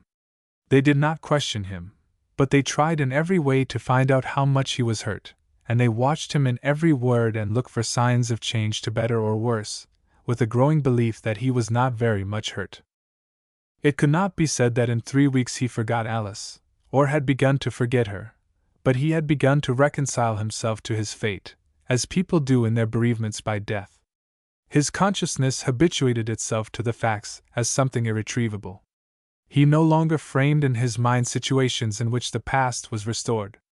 He knew that he should never love again, but he had moments, and more of them, in which he experienced that life had objects besides love. There were times when he tingled with all the anguish of the first moment of his rejection, when he stopped in whatever he was doing, or stood stock still, as a man does when arrested by a physical pang, breathless, waiting. There were other times when he went about steeped in gloom so black that all the world darkened with it, and some mornings when he woke he wished that the night had lasted forever, and felt as if the daylight had uncovered his misery and his shame to everyone. He never knew when he should have these moods, and he thought he should have them as long as he lived. He thought this would be something rather fine. He had still other moods, in which he saw an old man with a gray mustache, like Colonel Newcome, meeting a beautiful white-haired lady. The man had never married, and he had not seen this lady for 50 years. He bent over and kissed her hand. "You idiot!" said Mavering to himself. Throughout he kept a good appetite. In fact, after that first morning in Portland, he had been hungry 3 times a day with perfect regularity. He lost the idea of being sick. He had not even a furred tongue. He fell asleep pretty early, and he slept through the night without a break. He had to laugh a great deal with his mother and sisters, since he could not very well mope without expecting them to ask why, and he did not wish to say why. But there were some laughs which he really enjoyed with the Yankee foreman of the works, who was a droll, after a common American pattern, and said things that were killingly funny, especially about women, of whom his opinions were sarcastic. Dan Mavering suffered, but not solidly. His suffering was short, and crossed with many gleams of respite and even joy. His disappointment made him really unhappy, but not wholly so. It was a genuine sorrow, but a sorrow to which he began to resign himself even in the monotony of Ponquasset Falls, and which omitted the thought of Mrs. Frobisher's sister by the time business called him to Boston. 24. Before the end of the first week after Dan came back to town, that which was likely to happen whenever chance brought him and Alice together had taken place. It was one of the soft days that fall in late October, when the impending winter seems stayed, and the warm breath of the land draws seaward and over 1,000 miles of Indian summer. The bloom came and went in quick pulses over the girl's temples as she sat with her head thrown back in the corner of the car, and from moment to moment she stirred slightly as if some stress of rapture made it hard for her to get her breath. A little gleam of light fell from under her fallen eyelids into the eyes of the young man beside her, who leaned forward slightly and slanted his face upward to meet her glances. They said some words, now and then, indistinguishable to the others. In speaking they smiled slightly. Sometimes her hand wavered across her lap.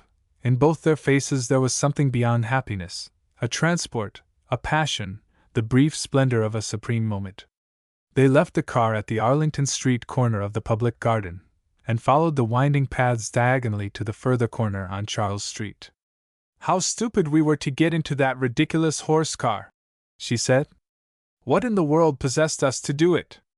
"I can't imagine," he answered. "What a waste of time it was. If we had walked, we might have been twice as long coming. And now you're going to send me off so soon." "I don't send you," she murmured. "But you want me to go." "Oh no! But you'd better. I can't do anything against your wish. I wish it, for your own good. Do let me go home with you, Alice? Don't ask it, or I must say yes. Part of the way, then? No, not a step. You must take the first car for Cambridge. What time is it now? You can see by the clock on the Providence depot. But I wish you to go by your watch, now. Look! Alice!" he cried, in pure rapture. "Look! It's 1:15. And we've been 3 hours together already. Now you must simply fly. If you came home with me I should be sure to let you come in, and if I don't see Mama alone first I shall die. Can't you understand? No, but I can do the next best thing. I can misunderstand. You want to be rid of me. Shall you be rid of me when we've parted?" she asked, with an inner thrill of earnestness in her gay tone. "Alice!" You know I didn't mean it, Dan. Say it again. What? Dan. Dan, love. Dan, dearest. Will that car of yours never come? I've promised myself not to leave you till it does, and if I stay here any longer I shall go wild. I can't believe it's happened. Say it again. Say what? That I love you? That we're engaged? I don't believe it. I can't. She looked impatiently up the street. Oh, there comes your car. Run! Stop it! I don't run to stop cars. He made a sign, which the conductor obeyed, and the car halted at the further crossing. She seemed to have forgotten it, and made no movement to dismiss him.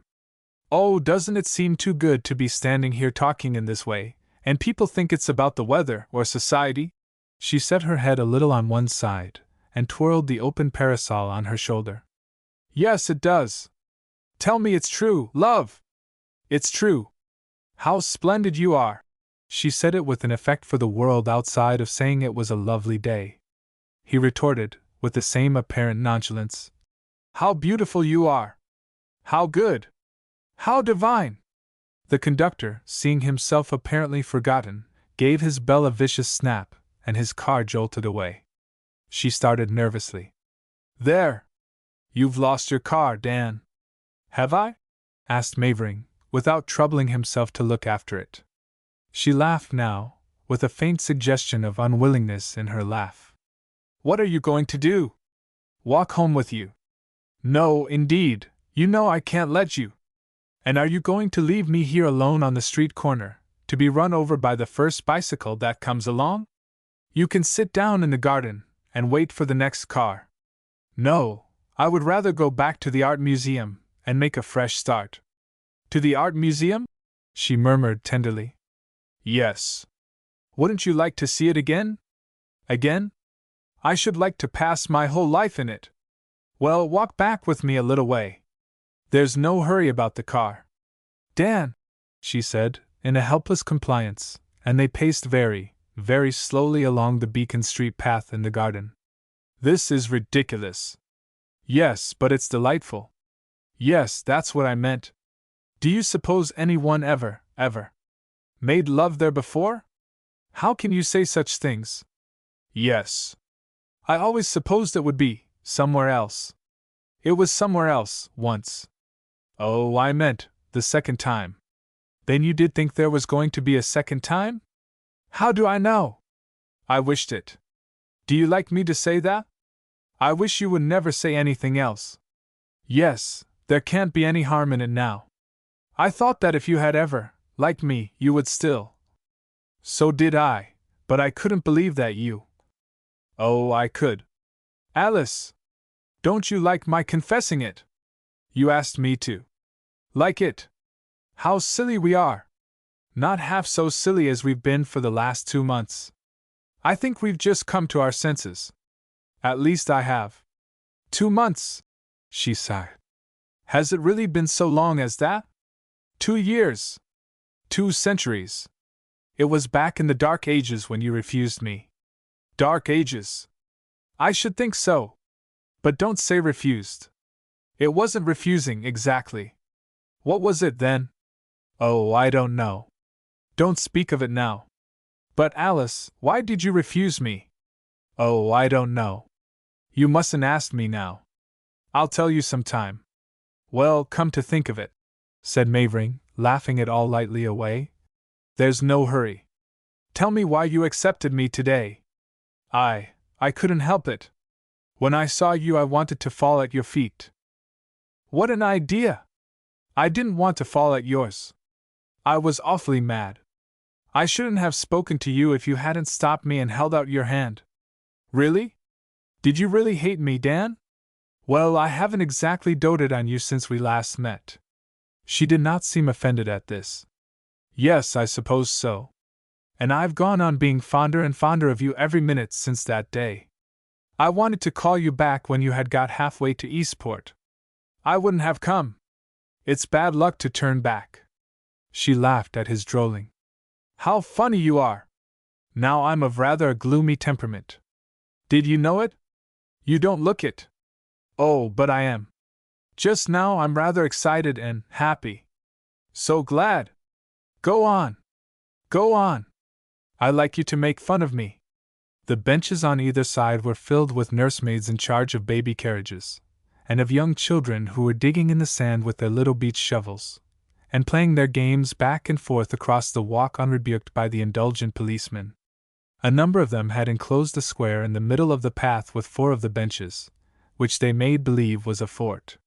The lovers had to walk round it, and the children, chasing one another, dashed into them headlong, or, backing off from pursuit, bumped up against them. They did not seem to know it, but walked slowly on without noticing. They were not aware of an occasional benchful of rather shabby young fellows who stared hard at the stylish girl and well-dressed young man talking together in such intense low tones, with rapid interchange of radiant glances. Oh, as to making fun of you, I was going to say, Mavering began, and after a pause he broke off with a laugh. I forget what I was going to say. Try to remember. I can't. How strange that we should have both happened to go to the museum this morning, she sighed. Then, Dan, she broke in, do you suppose that heaven is any different from this? I hope not, if I'm to go there. Hush, dear, you mustn't talk so. Why, you provoked me to it. Did I? Did I really? Do you think I tempted you to do it? Then I must be wicked, whether I knew I was doing it or not. Yes. The break in her voice made him look more keenly at her, and he saw the tears glimmer in her eyes. Alice! No, I'm not good enough for you. I always said that. Then don't say it any more. That's the only thing I won't let you say. Do you forbid it, really? Won't you let me even think it? No, not even think it. How lovely you are! Oh, I like to be commanded by you. Do you? You'll have lots of fun, then. I'm an awfully commanding spirit. I didn't suppose you were so humorous, always. I'm afraid you won't like me. I've no sense of fun. And I'm a little too funny sometimes, I'm afraid. No, you never are. When? That night at the Trevors. You didn't like it. I thought Miss Anderson was rather ridiculous, said Alice. I don't like buffoonery in women. Nor I in men, said Mavering, smiling. I've dropped it. Well, now we must part. I must go home at once, said Alice. It's perfectly insane. Oh no, not yet, not till we've said something else, not till we've changed the subject. What subject? Miss Anderson. Alice laughed and blushed, but she was not vexed. She liked to have him understand her. Well now, she said, as if that were the next thing. I'm going to cross here at once and walk up the other pavement, and you must go back through the garden, or else I shall never get away from you. May I look over at you? You may glance, but you needn't expect me to return your glance. Oh no. And I want you to take the very first Cambridge car that comes along. I command you to. I thought you wanted me to do the commanding. So I do, in essentials. If you command me not to cry when I get home, I won't. She looked at him with an ecstasy of self-sacrifice in her eyes. I shan't do that. I can't tell what would open. But, Alice. Well, what? She drifted closely to him, and looked fondly up into his face. In walking they had insensibly drawn nearer together, and she had been obliged constantly to put space between them. Now, standing at the corner of Arlington Street, and looking tentatively across Beacon, she abandoned all precautions. What? I forget. Oh yes! I love you! But you said that before, dearest. Yes, but just now it struck me as a very novel idea. What if your mother shouldn't like the idea? Nonsense! You know she perfectly idolizes you. She did from the first. And doesn't she know how I begin behaving about you ever since I lost you? How have you behaved? Do tell me, Alice? Sometime, not now, she said, and with something that was like a gasp, and threatened to be a sob, she suddenly whipped across the road. He walked back to Charles Street by the garden path, keeping abreast of her, and not losing sight of her for a moment, except when the bulk of a string team watering at the trough beside the pavement intervened. He hurried by, and when he had passed it he found himself exactly abreast of her again. Her face was turned toward him. They exchanged a smile, lost in space. At the corner of Charles Street he deliberately crossed over to her. "Oh, dearest love! Why did you come?" she implored. "Because you signed to me. I hoped you wouldn't see it. If we're both to be so weak as this, what are we going to do? But I'm glad you came." "Yes, I was frightened. They must have overheard us there when we were talking." "Well, I didn't say anything I'm ashamed of.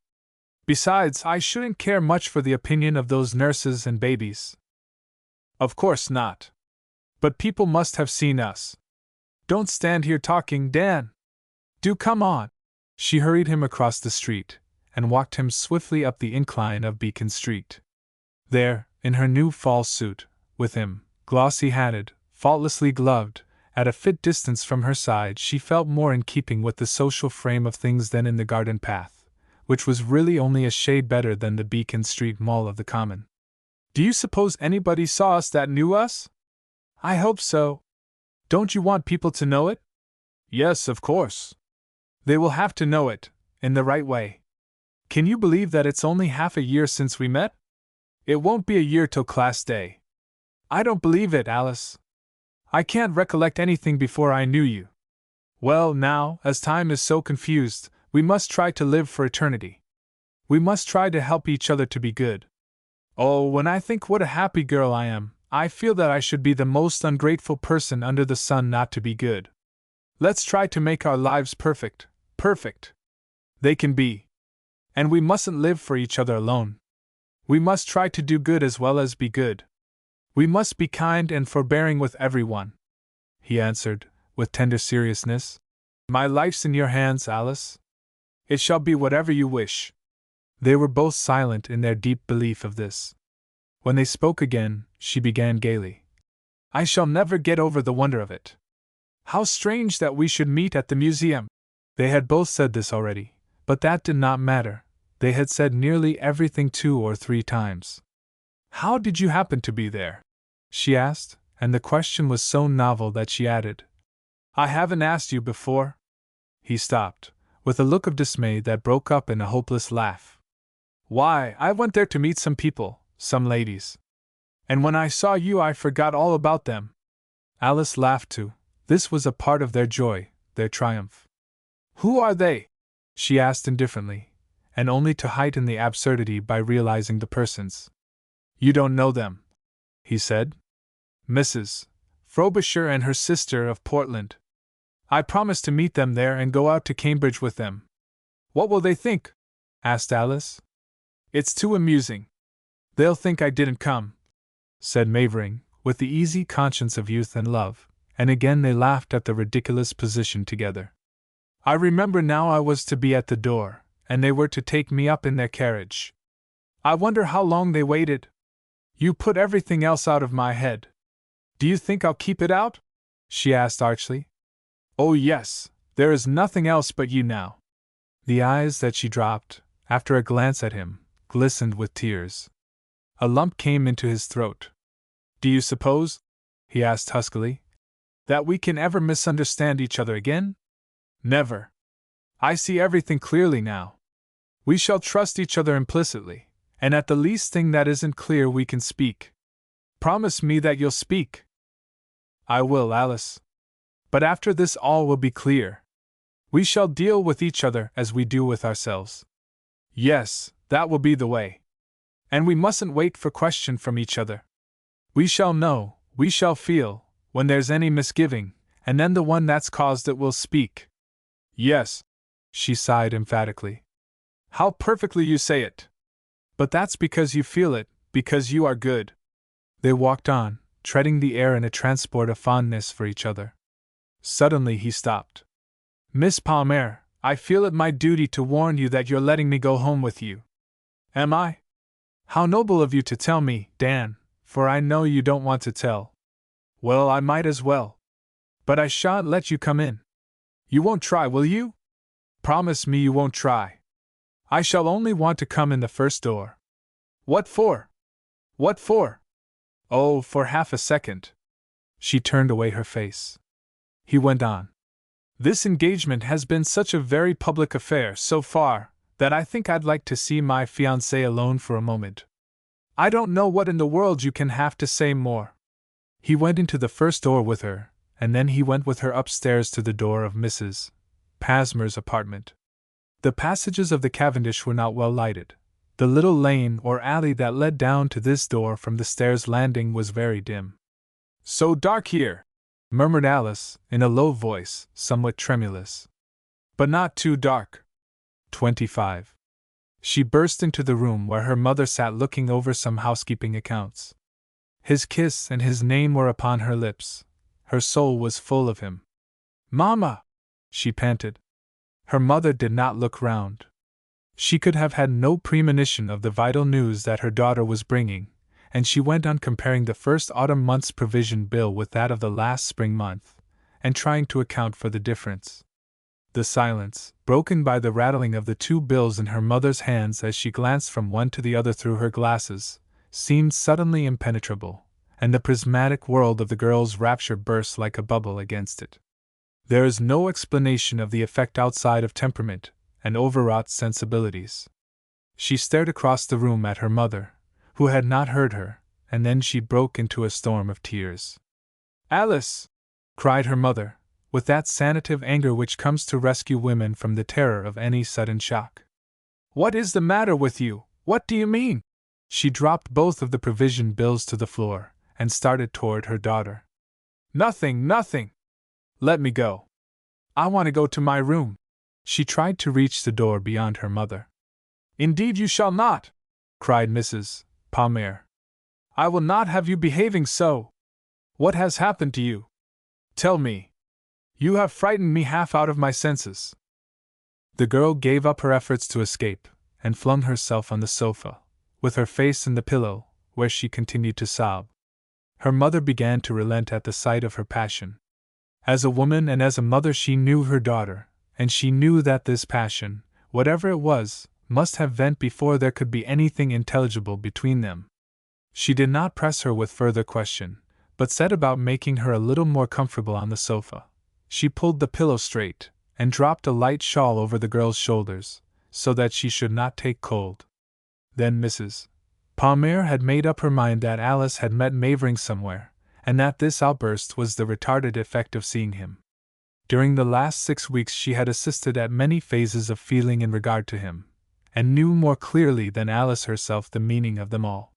She had been patient and kind, with the resources that every woman finds in herself when it is the question of a daughter's ordeal in an affair of the heart which she has favored. The storm passed as quickly as it came, and Alice sat upright casting off the wraps. But once checked with the fact on her tongue, she found it hard to utter it. What is it, Alice? What is it? Urged her mother.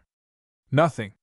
Hi, Mr. Mavering, we met. I met him at the museum, and we're engaged. It's really so. It seems like raving, but it's true. He came with me to the door. I wouldn't let him come in. Don't you believe it? Oh, we are. Indeed we are. Are you glad, Mamma? You know I couldn't have lived without him. She trembled on the verge of another outbreak.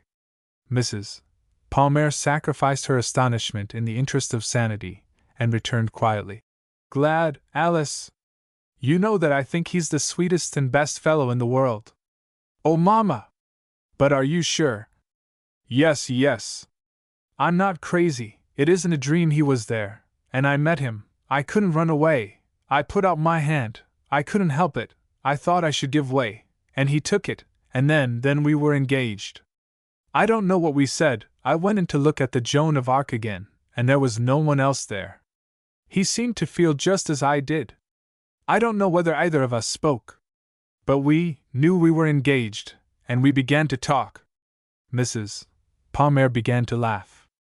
To her irreverent soul only the droll side of the statement appeared. Don't, Mamma! Pleaded Alice piteously. No, no, I won't. But I hope Dan Mavering will be a little more definite about it when I'm allowed to see him. Why couldn't he have come in with you? It would have killed me. I couldn't let him see me cry, and I knew I should break down.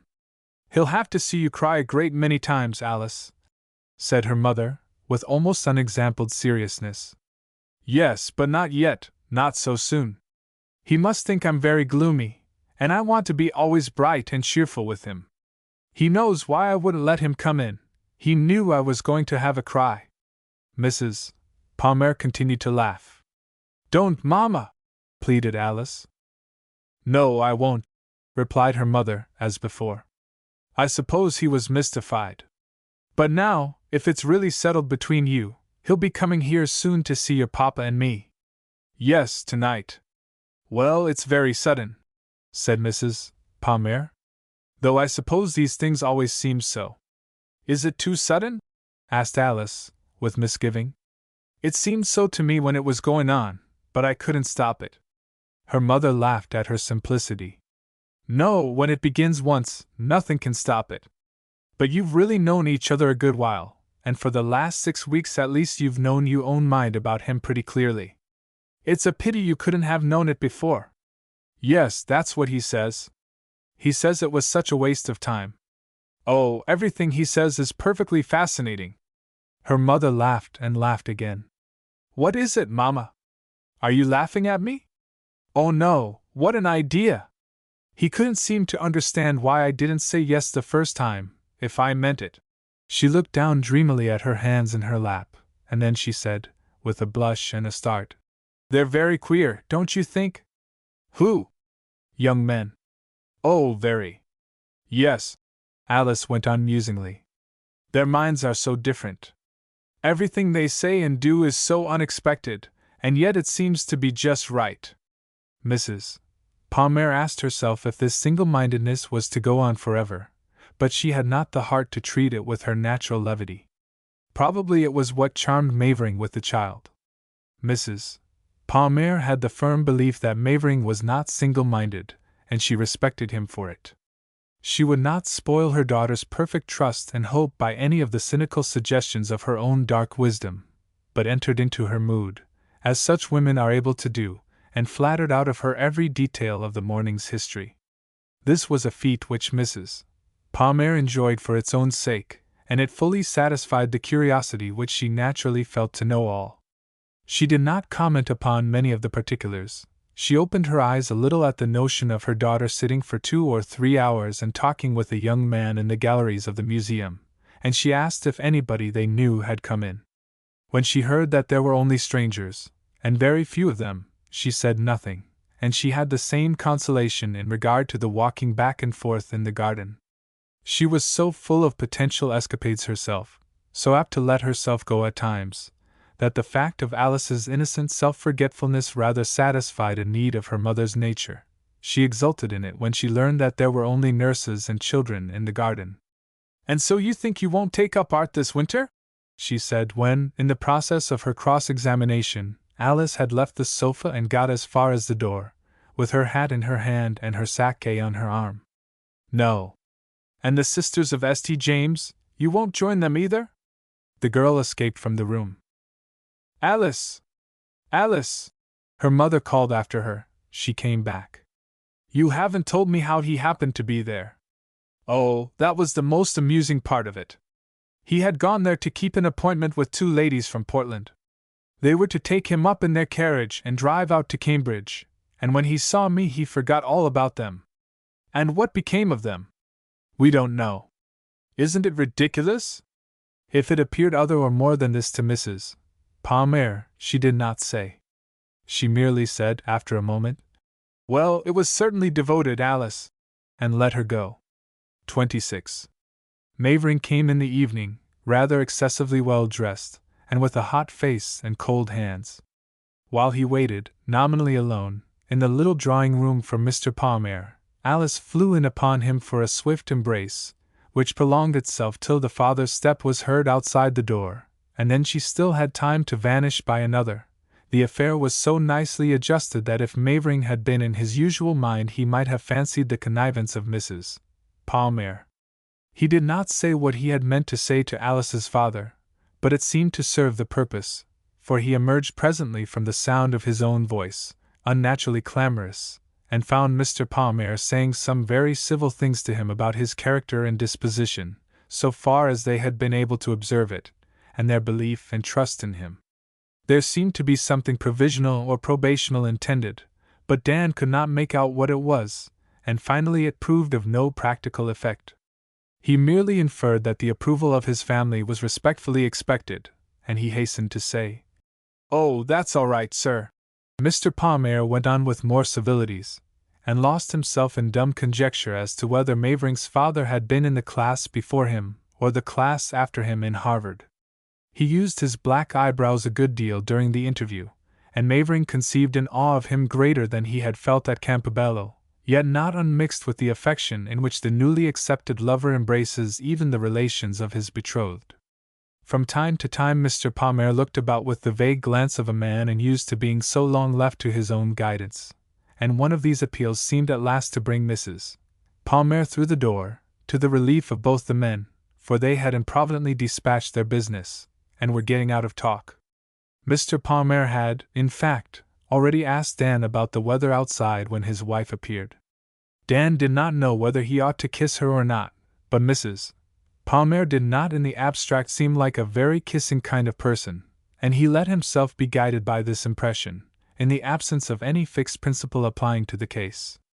She made some neat remark concerning the probable settlement of the affair with her husband, and began to laugh and joke about it in a manner that was very welcome to Dan. It did not seem to him that it ought to be treated so solemnly. But though Mrs. Palmer laughed and joked, he was aware of her meaning business in the nicest sort of a way, but business after all, and he liked her for it. He was glad to be explicit about his hopes and plans, and told what his circumstances were so fully that Mrs. Palmer, whom his frankness gratified and amused, felt obliged to say that she had not meant to ask so much about his affairs, and he must excuse her if she had seemed to do so. She had her own belief that Mavering would understand, but she did not mind that. She said that, of course, till his own family had been consulted, it must not be considered seriously, that Mr. Palmer insisted upon that point, and when Dan vehemently asserted the acquiescence of his family beforehand, and urged his father's admiration for Alice in proof, she reminded him that his mother was to be considered, and put Mr. Palmer's scruples forward as her own reason for obduracy. In her husband's presence she attributed to him, with his silent assent, all sorts of reluctances and delicate compunctions. She gave him the importance which would have been naturally a husband's due in such an affair, and ingratiated herself more and more with the young man. She ignored Mr. Palmer's withdrawal when it took place, after a certain lapse of time, and as the moment had come for that, she began to let herself go. She especially approved of the idea of going abroad and confessed her disappointment with her present experiment of America, where it appeared there was no leisure class of men sufficiently large to satisfy the social needs of Mr. Palmer's nature, and she told Dan that he might expect them in Europe before long. Perhaps they might all three meet him there. At this he betrayed so clearly that he now intended his going to Europe merely as a sequel to his marrying Alice, while he affected to fall in with all Mrs. Palmer said that she grew fonder than ever of him for his ardor and his feudal duplicity. If it had been in Dan's mind to take part in the right, Mrs. Palmer was quite ready at this point to embrace him with motherly tenderness. Her tough little heart was really in her throat with sympathy when she made an errand for the photograph of an English vicarage, which they had hired the summer of the year before, and she sent Alice back with it alone. It seemed so long since they had met that the change in Alice did not strike him as strange or as too rapidly operated. They met with the fervor natural after such a separation, and she did not so much assume as resume possession of him. It was charming to have her do it, to have her act as if they had always been engaged, to have her try to press down the colic that started capriciously across his crown, and to straighten his necktie, and then to drop beside him on the sofa. It thrilled and awed him, and he silently worshipped the superior composure which her sex has in such matters. Whatever was the provisional interpretation which her father and mother pretended to put upon the affair, she apparently had no reservations, and they talked of their future as a thing assured. The Dark Ages, as they agreed to call the period of despair forever closed that morning, had matured their love till now it was a rapture of pure trust. They talked as if nothing could prevent its fulfillment, and they did not even affect to consider the question of his family's liking it or not liking it. She said that she thought his father was delightful, and he told her that his father had taken the greatest fancy to her at the beginning, and knew that Dan was in love with her. She asked him about his mother, and she said just what he could have wished her to say about his mother's sufferings, and the way she bore them. They talked about Alice's going to see her. "Of course your father will bring your sisters to see me first." "Is that the way?" he asked. "You may depend upon his doing the right thing, whatever it is." "Well, that's the right thing," she said. "I've thought it out, and that reminds me of a duty of ours, Dan." "A duty?" he repeated, with a note of reluctance for its untimeliness. "Yes. Can't you think what?" "No, I didn't know there was a duty left in the world. It's full of them." "Oh, don't say that, Alice." He did not like this mood so well as that of the morning, but his dislike was only a vague discomfort, nothing formulated or distinct. "Yes," she persisted, "and we must do them. You must go to those ladies you disappointed so this morning, and apologize, explain." Dan laughed. "Why, it wasn't such a very ironclad engagement as all that, Alice.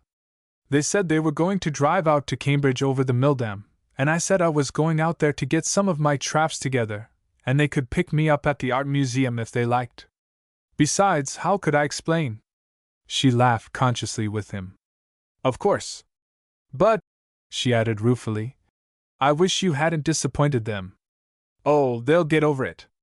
If I hadn't disappointed them, I shouldn't be here, and I shouldn't like that." "Should you?" "No, but I wish it hadn't happened. It's a blot, and I didn't want a blot on this day." "Oh, well, it isn't very much of a blot, and I can easily wipe it off. I'll tell you what, Alice. I can write to Mrs. Frobisher, when our engagement comes out, and tell her how it was. She'll enjoy the joke, and so will Miss Rain. They're jolly and easygoing, they won't mind." "How long have you known them?" "I met them on class day, and then I saw them, the day after I left Campobello." Dan laughed a little. "How saw them?" "Well, I went to a yacht race with them. I happened to meet them in the street, and they wanted me to go, and I was all broken up and I went." "Oh," said Alice. "The day after you left Campobello?" "Well, yes. And I was thinking of you all that day and I couldn't bear to look at anybody that day, or speak. Well, the fact is, I was distracted, and I didn't know what I was doing. I was desperate, I didn't care." "How did you find out about the yacht race?" "Boardman told me." "Boardman was there. Did he know the ladies? Did he go too?" "No, he was there to report the race for the events. He went on the press boat." "Oh," said Alice. "Was there a large party?" No, not very. Just ourselves, in fact. They were awfully kind. And they made me go home to dinner with them." "They must have been rather peculiar people," said Alice. "And I don't see how, so soon." She could not realize that Mavering was then a rejected man, on whom she had voluntarily renounced all claim. A retroactive resentment which she could not control possessed her with the wish to punish those bold women for being agreeable to one who had since become everything to her, though then he was ostensibly nothing. In a vague way, Dan felt her displeasure with that passage of his history, but no man could have fully imagined it. "I couldn't tell half the time what I was saying or eating. I talked at random and ate at random. I guess they thought something was wrong. They asked me who was at Campobello." "Indeed? But you may be sure I didn't give myself away.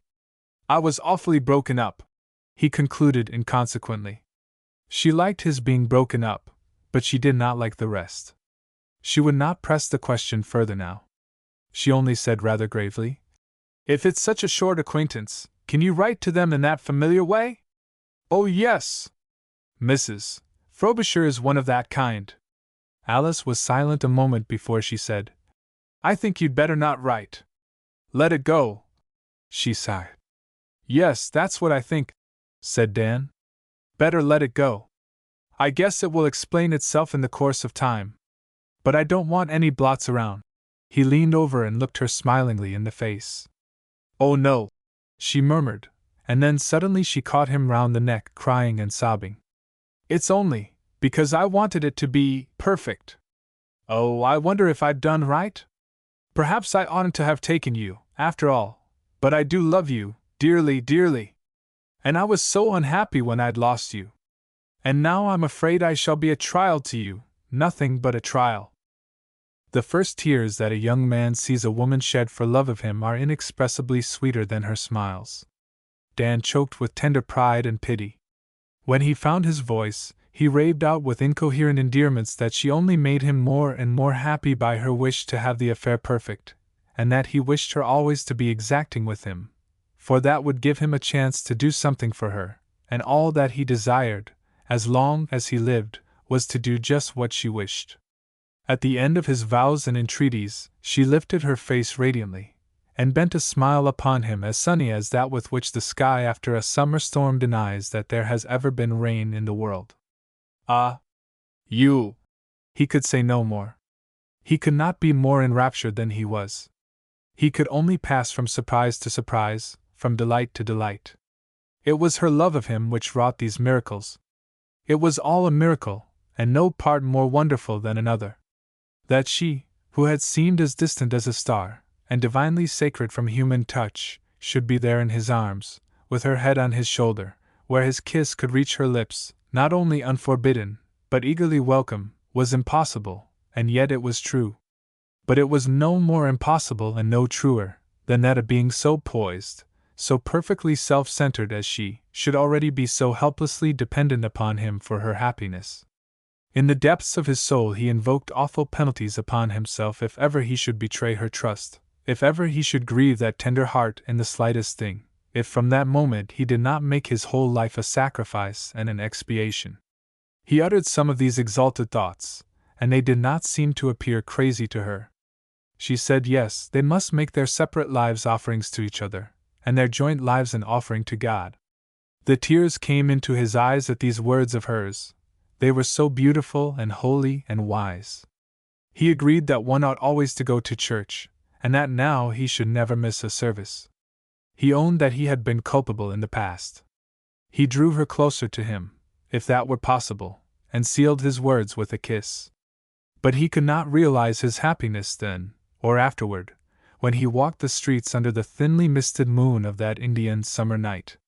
He went down to the events office when he left Alice, and found Boardman, and told him that he was engaged, and tried to work Boardman up to some sense of the greatness of the fact. Boardman shoved his fine white teeth under his spare mustache, and made acceptable jokes, but he did not ask indiscreet questions, and Dan's statement of the fact did not seem to give it any more verity than it had before. He tried to get Boardman to come and walk with him and talk it over, but Boardman said he had just been detailed to go and work up the case of a Chinaman who had suicided a little earlier in the evening. "Very well then, I'll go with you," said Mavering. "How can you live in such a den as this?" he asked, looking about the little room before Boardman turned down his incandescent electric. "There isn't anything big enough to hold me but all outdoors." In the street he linked his arm through his friend's, and said he felt that he had a right to know all about the happy ending of the affair, since he had been told of that miserable phase of it at Portland. But when he came to the facts he found himself unable to give them with the fullness he had promised. He only imparted a succinct statement as to the where and when of the whole matter, leaving the how of it untold. The sketch was apparently enough for Boardman. For all comment, he reminded Mavering that he had told him at Portland it would come out all right. "Yes, you did, Boardman, that's a fact," said Dan, and he conceived a higher respect for the penetration of Boardman than he had before. They stopped at a door in a poor court which they had somehow reached without Mavering's privity. "Will you come in?" asked Boardman. "What for?" "Chinaman." "Chinaman?" Then Mavering remembered. "Good heavens! No, what have I got to do with him?" "Both mortal," suggested the reporter. The absurdity of this idea, though a little grisly, struck Dan as a good joke. He hit the companionable Boardman on the shoulder, and then gave him a little hug, and remounted his path of air, and walked off in it. 27. Mavering first woke in the morning with the mechanical recurrence of that shame and grief which each day had brought him since Alice refused him. Then with a leap of the heart came the recollection of all that had happened yesterday. Yet lurking within his rapture was a mystery of regret, a reasonless sense of loss, as if the old feeling had been something he would have kept. Then this faded, and he had only the longing to see her, to realize in her presence, and with her help the fact that she was his. An unspeakable pride filled him, and a joy in her love. He tried to see some outward vision of his bliss in the glass, but like the mirror which had refused to interpret his tragedy in the Portland restaurant, it gave back no image of his transport. His face looked as it always did, and he and the reflection laughed at each other. He asked himself how soon he could go and see her. It was now 7 o'clock. 8 would be too early, of course. It would be ridiculous. And 9. He wondered if he might go to see her at 9. Would they have done breakfast? Had he any right to call before 10? He was miserable at the thought of waiting till 10. It would be 3 hours. He thought of pretexts, of inviting her to go somewhere.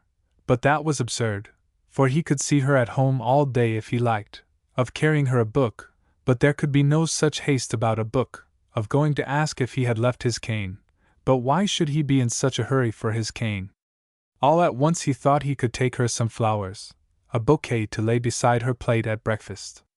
He dramatized himself charging the servant who should take it from him at the door not to say who left it. But Alice would know, of course, and they would all know. It would be very pretty. He made Mrs. Palmer say some flattering things of him, and he made Alice blush deliciously to hear them. He could not manage Mr. Palmer very well, and he left him out of the scene. He imagined him shaving in another room. Then he remembered his wearing a full beard. He dressed himself as quickly as he could, and went down into the hotel vestibule, where he had noticed people selling flowers the evening before, but there was no one there with them now, and none of the florist shops on the street were open yet. He could not find anything till he went to the Providence Depot, and the man there had to take some of his yesterday's flowers out of the refrigerator where he kept them. He was not sure they would be very fresh, but the heavy rosebuds had fallen open, and they were superb. Dan took all there were, and when they had been sprinkled with water, and wrapped in cotton batting, and tied round with paper, it was still only 7:15, and he left them with the man till he could get his breakfast at the depot restaurant. There it had a consoling effect of not being so early. Many people were already breakfasting, and when Dan said, with his order, "Hurry it up, please," he knew that he was taken for a passenger just arrived or departing. By a fantastic impulse he ordered eggs and bacon again. He felt it a fine derision of the past and a seal of triumph upon the present to have the same breakfast after his acceptance as he had ordered after his rejection. He would tell Alice about it, and it would amuse her. He imagined how he would say it, and she would laugh. But she would be full of a ravishing compassion for his past suffering. They were long bringing the breakfast. When it came he dispatched it so quickly that it was only 8:30 when he paid his check at the counter. He tried to be 5 minutes more getting his flowers, but the man had them all ready for him, and it did not take him 10 seconds. He had said he would carry them at 9:30, but thinking it over on a bench in the garden, he decided that he had better go sooner. They might breakfast earlier, and there would be no fun if Alice did not find the roses beside her plate. That was the whole idea. It was not till he stood at the door of the Palmer apartment that he reflected that he was not accomplishing his wish to see Alice by leaving her those flowers. He was a fool, for now he would have to postpone coming a little, because he had already come. The girl who answered the bell did not understand the charge he gave her about the roses, and he repeated his words. Someone passing through the room beyond seemed to hesitate and pause at the sound of his voice. Could it be Alice? Then he should see her, after all. The girl looked over her shoulder and said, "Mrs. Palmer." Mrs. Palmer came forward, and he fell into a complicated explanation and apology. At the end she said, "You had better give them yourself. She will be here directly." They were in the room now, and Mrs. Palmer made the time pass in rapid talk, but Dan felt that he ought to apologize from time to time. "No," she said, letting herself go. Stay and breakfast with us, Mr. Mavering. We shall be so glad to have you. At last Alice came in, and they decorously shook hands. Mrs. Palmer turned away a smile at their decorum. I will see that there's a place for you, she said, leaving them. They were instantly in each other's arms. It seemed to him that all this had happened because he had so strongly wished it. What is it, Dan? What did you come for? She asked. To see if it was really true, Alice. I couldn't believe it. Well, let me go. You mustn't, it's too silly. Of course it's true. She pulled herself free. Is my hair tumbled? You oughtn't to have come, it's ridiculous, but I'm glad you came. I've been thinking it all over, and I've got a great many things to say to you. But come to breakfast now.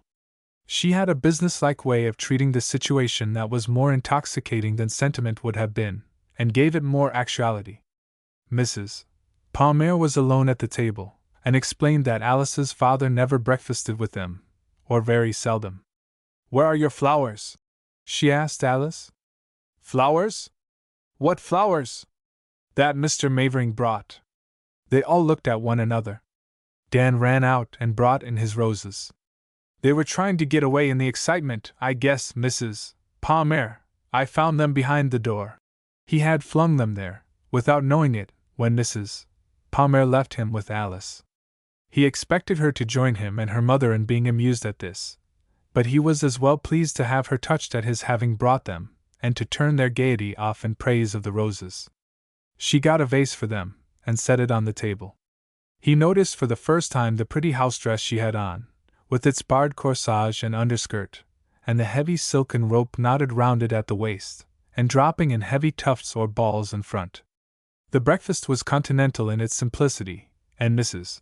Palmer said that they had always kept up their Paris habit of a light breakfast, even in London, where it was not so easy to follow foreign customs as it was in America. She was afraid he might find it too light. Then he told all about his morning's adventure, ending with his breakfast at the Providence depot. Mrs. Palmer entered into the fun of it, but she said it was for only once in a way, and he must not expect to be let in if he came at that hour another morning. He said no, he understood what an extraordinary piece of luck it was for him to be there, and he was there to be bidden to do whatever they wished. He said so much in recognition of their goodness, that he became abashed by it. Mrs. Palmer sat at the head of the table, and Alice across it from him, so far off that she seemed parted from him by an insuperable moral distance. A warm flush seemed to rise from his heart into his throat and stifle him. He wished to shed tears. His eyes were wet with grateful happiness in answering Mrs. Palmer that he would not have any more coffee. Then, she said, we will go into the drawing-room. But she allowed him and Alice to go alone. He was still in that illusion of awe and of distance, and he submitted to the interposition of another table between their chairs. I wish to talk with you, she said so seriously that he was frightened, and said to himself, now she is going to break it off. She has thought it over, and she finds she can't endure me. Well, he said huskily, you oughtn't to have come here, you know, this morning. I know it, he vaguely conceded. But I didn't expect to get in. Well, now you're here, we may as well talk. You must tell your family at once. Yes, I'm going to write to them as soon as I get back to my room. I could it last night. But you mustn't write, you must go, and prepare their minds. Go? He echoed. Oh, that isn't necessary. My father knew about it from the beginning, and I guess they've all talked it over. Their minds are prepared. The sense of his immeasurable superiority to any one's opposition began to dissipate Dan's unnatural awe.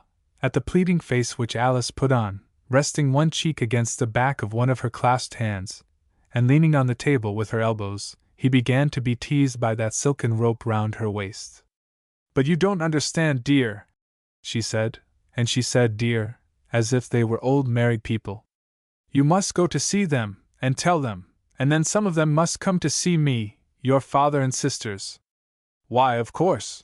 His eye now became fastened to one of the fluffy silken balls. And then Mama and I must go to see your mother, mustn't we? It'll be very nice of you, yes. You know she can't come to you. Yes, that's what I thought, and what are you looking at? She drew herself back from the table and followed the direction of his eye with a woman's instinctive apprehension of disarray. He was ashamed to tell. Oh, nothing. I was just thinking. What? Well, I don't know. That it seems so strange anyone else should have any to do with it, my family and yours. But I suppose they must. Yes, it's all right. Why, of course. If your family didn't like it, it wouldn't make any difference to me, said Dan resolutely. It would to me, she retorted, with tender reproach. Do you suppose it would be pleasant to go into a family that didn't like you? Suppose Papa and Mama didn't like you? But I thought they did, said Mavering, with his mind still partly on the rope and the fluffy ball, but keeping his eyes away. Yes, they do, said Alice. But your family don't know me at all, and your father's only seen me once. Can't you understand? I'm afraid we don't look at it seriously enough, earnestly, and oh, I do wish to have everything done as it should be. Sometimes, when I think of it, it makes me tremble. I've been thinking about it all the morning and praying. Dan wanted to fall on his knees to her. The idea of Alice in prayer was fascinating. I wish our life to begin with others, and not with ourselves. If we're entrusted with so much happiness, doesn't it mean that we're to do good with it, to give it to others as if it were money? The nobleness of this thought stirred Dan greatly. His eyes wandered back to the silken rope, but now it seemed to him an emblem of voluntary suffering and self-sacrifice, like a devotee's hempen girdle. He perceived that the love of this angelic girl would elevate him and hallow his whole life if he would let it. He answered her, fervently, that he would be guided by her in this as in everything, that he knew he was selfish, and he was afraid he was not very good, but it was not because he had not wished to be so. It was because he had not had any incentive. He thought how much nobler and better this was than the talk he had usually had with girls. He said that of course he would go home and tell his people. He saw now that it would make them happier if they could hear it directly from him. He had only thought of writing because he could not bear to think of letting a day pass without seeing her. But if he took the early morning train he could get back the same night, and still have 3 hours at Ponquasset Falls, and he would go the next day, if she said so. Go today, Dan, she said, and she stretched out her hand impressively across the table toward him. He seized it with a gush of tenderness, and they drew together in their resolution to live for others. He said he would go at once. But the next train did not leave till 2 o'clock, and there was plenty of time. In the meanwhile it was in the accomplishment of their high aims that they sat down on the sofa together and talked of their future. Alice conditioned it wholly upon his people's approval of her, which seemed wildly unnecessary to Mavering, and amused him immensely. Yes, she said, I know you will think me strange in a great many things, but I shall never keep anything from you, and I'm going to tell you that I went to Matins this morning. To Matins? Echoed Dan. He would not quite have liked her a Catholic. He remembered with relief that she had said she was not a Roman Catholic, though when he came to think, he would not have cared a great deal. Nothing could have changed her from being Alice. Yes, I wish to consecrate the first morning of our engagement, and I'm always going. I determined that I would go before breakfast. That was what made breakfast so late. Don't you like it? She asked timidly. Like it? He said. I'm going with you. Oh no! She turned upon him. That wouldn't do. She became grave again. I'm glad you approve of it, for I should feel that there was something wanting to our happiness. If marriage is a sacrament, why shouldn't an engagement be? It is, said Dan, and he felt that it was holy. Till then he had never realized that marriage was a sacrament, though he had often heard the phrase. At the end of an hour they took a tender leave of each other, hastened by the sound of Mrs. Pasmer's voice without. Alice escaped from one door before her mother entered by the other. Dan remained, trying to look unconcerned, but he was sensible of succeeding so poorly that he thought he had better offer his hand to Mrs. Palmer at once. He told her that he was going up to Ponquasset Falls at 2 o'clock, and asked her to please remember him to Mr. Palmer. She said she would, and asked him if he were to be gone long. Oh no, just overnight, till I can tell them what's happened." He felt it a comfort to be trivial with Mrs. Palmer, after bracing up to Alice's ideals. "I suppose they'll have to know." "What an exemplary son!" said Mrs. Palmer. "Yes, I suppose they will. I supposed it would be enough if I wrote, but Alice thinks I'd better report in person." "I think you had, indeed.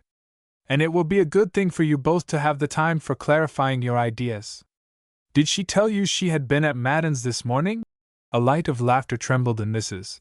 Palmer's eyes, and Mavering could not keep a responsive gleam out of his own.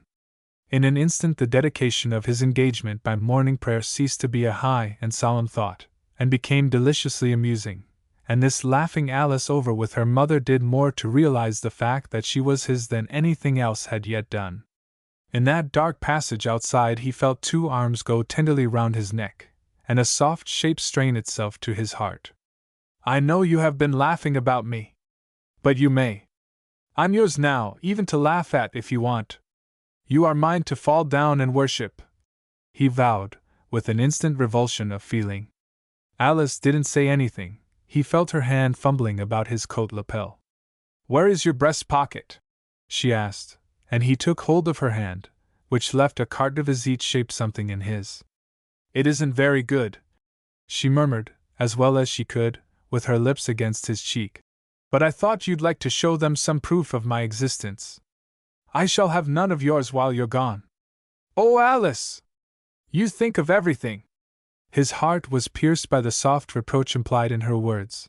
He had not thought to ask her for her photograph, but she had thought to give it. She must have felt it strange that he had not asked for it, and she had meant to slip it in his pocket and let him find it there. But even his pang of self-upbraiding was a part of his transport. He seemed to float down the stairs. His mind was in a delirious whirl. "I shall go mad," he said to himself in the excess of his joy. "I shall die." 28. The parting scene with Alice persisted in Mavering's thought far on the way to Ponquasset Falls. He now succeeded in saying everything to her, how deeply he felt her giving him her photograph to cheer him in his separation from her, how much he appreciated her forethought in providing him with some answer when his mother and sisters should ask him about her looks. He took out the picture, and pretended to the other passengers to be looking very closely at it, and so managed to kiss it. He told her that now he understood what love really was, how powerful, how it did conquer everything, that it had changed him and made him already a better man. He made her refuse all merit in the work. When he began to formulate the facts for communication to his family, love did not seem so potent. He found himself ashamed of his passion, or at least unwilling to let it be its own excuse even. He had a wish to give it almost any other appearance. Until he came in sight of the station and the works, it had not seemed possible for anyone to object to Alice. He had been going home as a matter of form to receive the adhesion of his family. But now he was forced to see that she might be considered critically, even reluctantly. This would only be because his family did not understand how perfect Alice was. But they might not understand. With his father there would be no difficulty. His father had seen Alice and admired her. He would be all right. Dan found himself hoping this rather anxiously, as if from the instinctive need of his father's support with his mother and sisters. He stopped at the works when he left the train, and found his father in his private office beyond the bookkeeper's picket fence, which he penetrated, with a nod to the accountant. "Hello, Dan," said his father, looking up, and "Hello, father," said Dan. Being alone, the father and son not only shook hands, but kissed each other, as they used to do in meeting after an absence when Dan was younger. He had closed his father's door with his left hand in giving his right, and now he said at once, "Father, I've come home to tell you that I'm engaged to be married."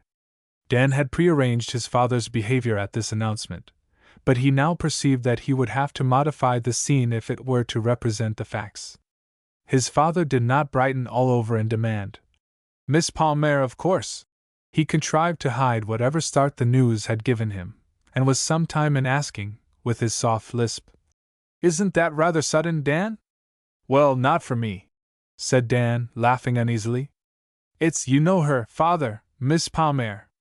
"Oh, yes," said his father, certainly not with displeasure, and yet not with enthusiasm. I've had ever since class day to think it over, and it came to a climax yesterday. And then you stopped thinking, said his father, to gain time, it appeared to Dan. Yes, sir, said Dan. I haven't thought since.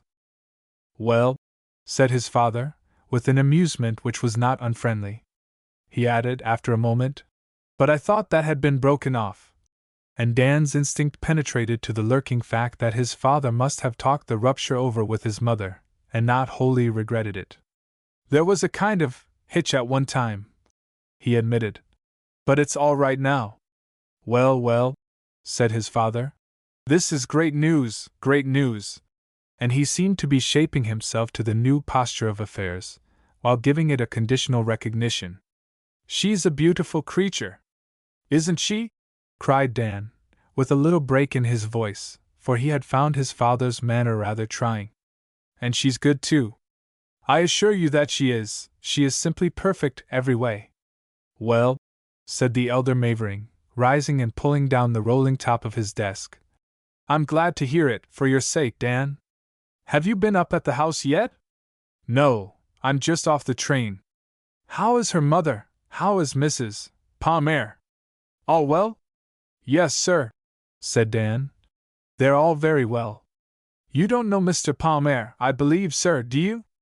Not since college. What sort of person is he? He's very refined and quiet. Very handsome. Very courteous. Very nice indeed. Ah, that's good, said Elbridge Mavering, with the effect of not having been very attentive to his son's answer. They walked up the long slope of the hillside on which the house stood, overlooking the valley where the works were, and fronting the plateau across the river where the village of operatives' houses was scattered. The paling light of what had been a very red sunset flushed them, and brought out the picturesqueness which the architect, who designed them for a particular effect in the view from the owner's mansion, had intended. A good carriage road followed the easiest line of ascent towards this edifice, and reached a gateway. Within it began to describe a curve bordered with asphalted footways to the broad veranda of the house, and then descended again to the gate.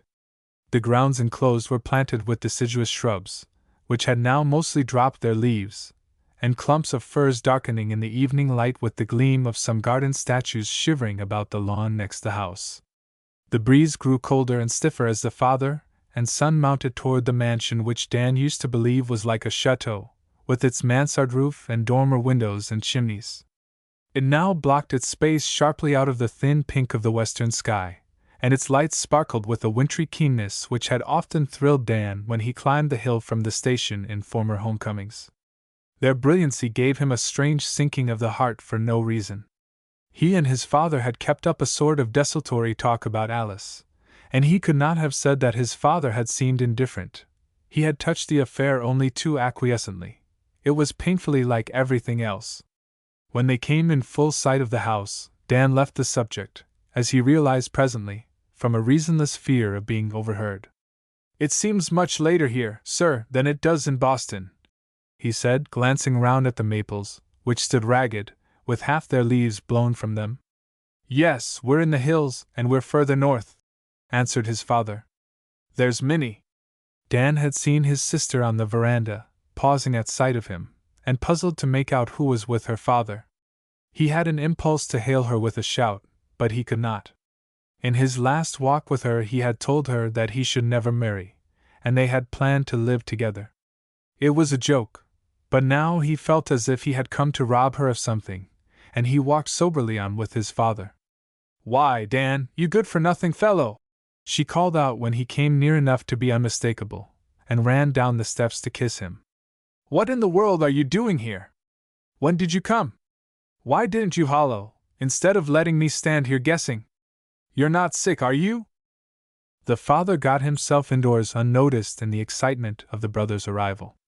This would have been the best moment for Dan to tell his sister of his engagement.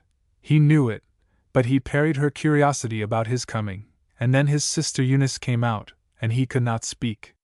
They all went together into the house flaming with naphtha gas, and with the steam heat already on, and Dan said he would take his bag to his room, and then come down again. He knew that he had left them to think that there was something very mysterious in his coming, and while he washed away the grime of his journey he was planning how to appear perfectly natural when he should get back to his sisters. He recollected that he had not asked either them or his father how his mother was, but it was certainly not because his mind was not full of her. Alice now seemed very remote from him, further even than his gun, or his boyish collection of moths and butterflies, on which his eye fell in roving about his room. For a bitter instant it seemed to him as if they were all alike toys, and in a sudden despair he asked himself what had become of his happiness. It was scarcely half a day since he had parted in transport from Alice. He made pretexts to keep from returning at once to his sisters, and it was nearly half an hour before he went down to them. By that time his father was with them in the library, and they were waiting tea for him. 29. A family of rich people in the country, apart from intellectual interests, is apt to gourmandize, and the Maverings always sat down to a luxurious table, which was most abundant and tempting at the meal they called tea, when the invention of the Portuguese man-cook was taxed to supply the demands of appetites at once eager and fastidious. They prolonged the meal as much as possible in winter, and Dan used to like to get home just in time for tea when he came up from Harvard. It was always very jolly, and he brought a boy's hunger to its abundance. The dining room, full of shining light, and treated from the low-down grate, was a pleasant place. But now his spirits failed to rise with the physical cheer. He was almost bashfully silent. He sat cowed in the presence of his sisters, and careworn in the place where he used to be so gay and bold. They were waiting to have him begin about himself, as he always did when he had been away, and were ready to sympathize with his egotism, whatever new turn it took. He mystified them by asking about them and their affairs, and by dealing in futile generalities, instead of launching out with any business that he happened at the time to be full of. But he did not attend to their answers to his questions. He was absent-minded, and only knew that his face was flushed, and that he was obviously ill at ease. His younger sister turned from him impatiently at last. "Father, what is the matter with Dan?" Her bold recognition of their common constraint broke it down. Dan looked at his father with helpless consent, and his father said quietly, "He tells me he's engaged." "What nonsense!" said his sister Eunice. "Why, Dan!" cried Minnie, and he felt a reproach in her words which the words did not express. A silence followed, in which the father alone went on with his supper. The girls sat staring at Dan with incredulous eyes. He became suddenly angry. "I don't know what's so very extraordinary about it, or why there should be such a pother," he began, and he knew that he was insolently ignoring abundant reasons for pother, if there had been any pother. "Yes, I'm engaged." He expected now that they would believe him, and ask whom he was engaged to, but apparently they were still unable to realize it. He was obliged to go on. "I'm engaged to Miss Palmer." "To Miss Palmer," repeated Eunice. "But I thought," Minnie began, and then stopped. Dan commanded his temper by a strong effort, and condescended to explain. "There was a misunderstanding, but it's all right now. I only met her yesterday, and it's all right." He had to keep on ignoring what had passed between him and his sisters during the month he spent at home after his return from Campobello. He did not wish to do so. He would have been glad to laugh over that epoch of ill-concealed heartbreak with them, but the way they had taken the fact of his engagement made it impossible. He was forced to keep them at a distance. They forced him. "I'm glad," he added bitterly, "that the news seems to be so agreeable to my family. Thank you for your cordial congratulations." He swallowed a large cup of tea, and kept looking down. "How silly!" said Eunice, who was much the oldest of the three. "Did you expect us to fall upon your neck before we could believe it wasn't a hoax of Father's?" "A hoax!" Dan burst out. "I suppose," said Minnie, with mock meekness, "that if we're to be devoured, it's no use saying we didn't roil the brook. I'm sure I congratulate you, Dan, with all my heart," she added, with a trembling voice. "I congratulate Miss Palmer," said Eunice, "on securing such a very reasonable husband." When Eunice first became a young lady she was so much older than Dan that in his mother's absence she sometimes authorized herself to box his ears, till she was finally overthrown in battle by the growing boy. She still felt herself so much his tutelary genius that she could not let the idea of his engagement awe her, or keep her from giving him a needed lesson. Dan jumped to his feet, and passionately threw his napkin on his chair. "There, that will do, Eunice," interposed the father. "Sit down, Dan, and don't be an ass if you are engaged. Do you expect to come up here with a bombshell in your pocket, and explode it among us without causing any commotion? We all desire your happiness, and we are glad if you think you found it, but we want to have time to realize it. We had only adjusted our minds to the apparent fact that you hadn't found it when you were here before."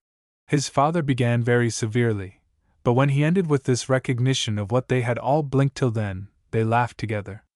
"My pillow isn't dry yet with the tears I shed for you, Dan," said Minnie demurely. "I shall have to countermand my mourning," said Eunice, "and wear louder colors than ever. Unless," she added, "Miss Palmer changes her mind again." This divination of the past gave them all a chance for another laugh, and Dan's sisters began to reconcile themselves to the fact of his engagement, if not to Miss Palmer. In what was abstractly so disagreeable there was the comfort that they could joke about his happiness. They had not felt free to make light of his misery when he was at home before. They began to ask all the questions they could think of as to how and when, and they assimilated the fact more and more in acquiring these particulars and making a mock of them and him. "Of course you haven't got her photograph," suggested Eunice. "You know we've never had the pleasure of meeting the young lady yet." "Yes," Dan owned, blushing. "I have.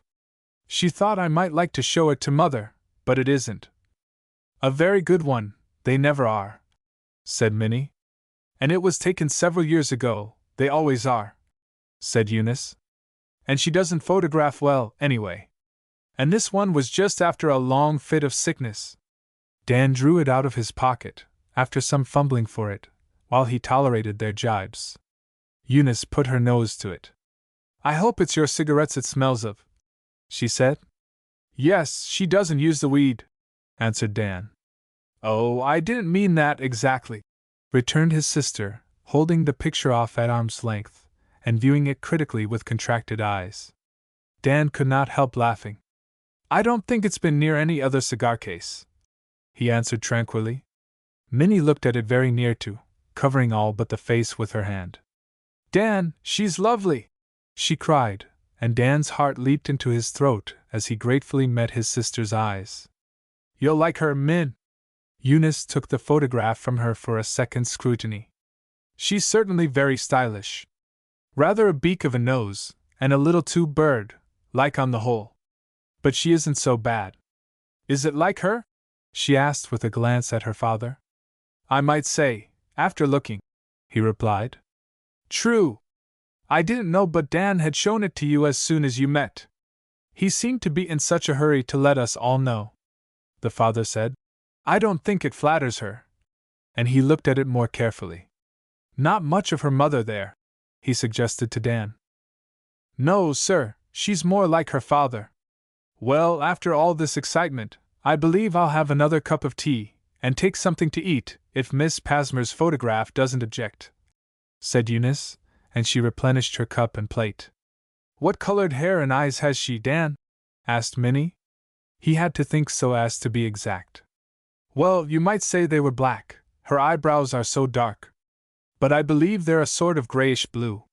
Not an uncommon color for eyes," said Eunice, "but rather peculiar for hair." They got to making fun of the picture, and Dan told them about Alice and her family. The father left them at the table, and then came back with word from Dan's mother that she was ready to see him. XXX. By 8 o'clock in the evening the pain with which every day began for Mrs. Mavering was lulled, and her jarred nerves were stayed by the opiates till she fell asleep about midnight. In this interval the family gathered into her room, and brought her their news and the cheer of their health. The girls chattered on one side of her bed, and their father sat with his newspaper on the other, and read aloud the passages which he thought would interest her, while she lay propped among her pillows, brilliantly eager for the world opening this glimpse of itself to her shining eyes. That was on her good nights, when the drugs did their work, but there were times when they failed, and the day's agony prolonged itself through the evening, and the sleep won at last was a heavy stupor. Then the sufferer's temper gave way under the stress. She became the torment she suffered, and tore the hearts she loved. Most of all, she afflicted the man who had been so faithful to her misery, and maddened him to reprisals, of which he afterward abjectly repented. Her tongue was sharpened by pain, and pitilessly skilled to inculpate and to punish. It pierced and burned like fire, but when a good day came again she made it up to the victims by the angelic sweetness and sanity which they felt was her real self. The cruelty was only the mask of her suffering. When she was better they brought to her room anybody who was staying with them, and she liked them to be jolly in the spacious chamber. The pleasantest things of the house were assembled, and all its comforts concentrated, in the place which she and they knew she should quit but once. It was made gay with flowers and pictures. It was the salon for those fortunate hours when she became the lightest and blithest of the company in it, and made the youngest guests forget that there was sickness or pain in the world by the spirit with which she ignored her own. Her laugh became young again. She joked, she entered into what they were doing and reading and thinking, and sent them away full of the sympathy which in this mood of hers she had for every mood in others. Girls sighed out their wonder and envy to her daughters when they left her. The young men whom she captivated with her divination of their passions or ambitions went away celebrating her supernatural knowledge of human nature. The next evening, after some night of rare and happy excitement, the family saw her nurse carrying the pictures and flowers and vases out of her room, in sign of her renunciation of them all, and assembled silently, shrinkingly, in her chamber, to take each their portion of her anguish, of the blame and the penalty. The household adjusted itself to her humors, for she was supreme in it. When Dan used to come home from Harvard she put on a pretty cap for him, and distinguished him as company by certain laces hiding her wasted frame, and giving their pathetic coquetry to her transparent wrists. He was her favorite, and the girls acknowledged him so, and made their fun of her for spoiling him. He found out as he grew up that her broken health dated from his birth, and at first this deeply affected him. But his young life soon lost the keenness of the impression, and he loved his mother because she loved him, and not because she had been dying for him so many years. As he now came into her room, and the waiting woman went out of it with her usual, "Well, Mr. Dan," the tenderness which filled him at sight of his mother was mixed with that sense of guilt which had tormented him at times ever since he met his sisters. He was going to take himself from her. He realized that. "Well, Dan," she called, so gaily that he said to himself, "No, father hasn't told her anything about it," and was instantly able to answer her as cheerfully, "Well, mother." He bent over her to kiss her, and the odor of the clean linen mingling with that of the opium, and the cologne with which she had tried to banish its scent, opened to him one of those vast reaches of associations which perfumes can unlock, and he saw her lying there through those years of pain, as many as half his life. And suddenly the tears gushed into his eyes, and he fell on his knees, and hid his face in the bedclothes and sobbed. She kept smoothing his head, which shook under her thin hand, and saying, "Poor Dan! Poor Dan!" but did not question him. He knew that she knew what he had come to tell her, and that his tears, which had not been meant for that, had made interest with her for him and his cause, and that she was already on his side. He tried boyishly to dignify the situation when he lifted his face, and he said, "I didn't mean to come boohooing to you in this way, and I'm ashamed of myself. I know, Dan, but you've been wrought up, and I don't wonder. You mustn't mind your father and your sisters. Of course, they're rather surprised, and they don't like your taking yourself from them. We, none of us do." At these honest words Dan tried to become honest too. At least he dropped his pretense of dignity, and became as a little child in his simple greed for sympathy. "But it isn't necessarily that, is it, mother?" "Yes, it's all that, Dan, and it's all right, because it's that. We don't like it, but our not liking it has nothing to do with its being right or wrong. I suppose that father would have been pleased, anyway, for he has seen her, and of course the girls haven't, but I think they might have trusted my judgment a little. I'm not quite a fool." His mother smiled. "Oh, it isn't a question of the wisdom of your choice, it's the unexpectedness. We all saw that you were very unhappy when you were here before, and we supposed it had gone wrong. It had, Mother, said Dan. She refused me at Campobello. But it was a misunderstanding, and as soon as we met, I knew you had met again, and what you had come home for, and I told your father so, when he came to say you were here. Did you, Mother? He asked, charmed at her having guessed that. Yes. She must be a good girl to send you straight home to tell us. You knew I wouldn't have thought of that myself, said Dan joyously. I wanted to write. I thought that would do just as well. I hated to leave her, but she made me come. She is the best, and the wisest, and the most unselfish. Oh, Mother, I can't tell you about her. You must see her. You can't realize her till you see her, Mother. You'll like each other, I'm sure of that. You're just alike. It seemed to Dan that they were exactly alike. Then perhaps we shan't, suggested his mother. Let me see her picture. How did you know I had it? If it hadn't been for her, I shouldn't have brought any. She put it into my pocket just as I was leaving. She said you would all want to see what she looked like.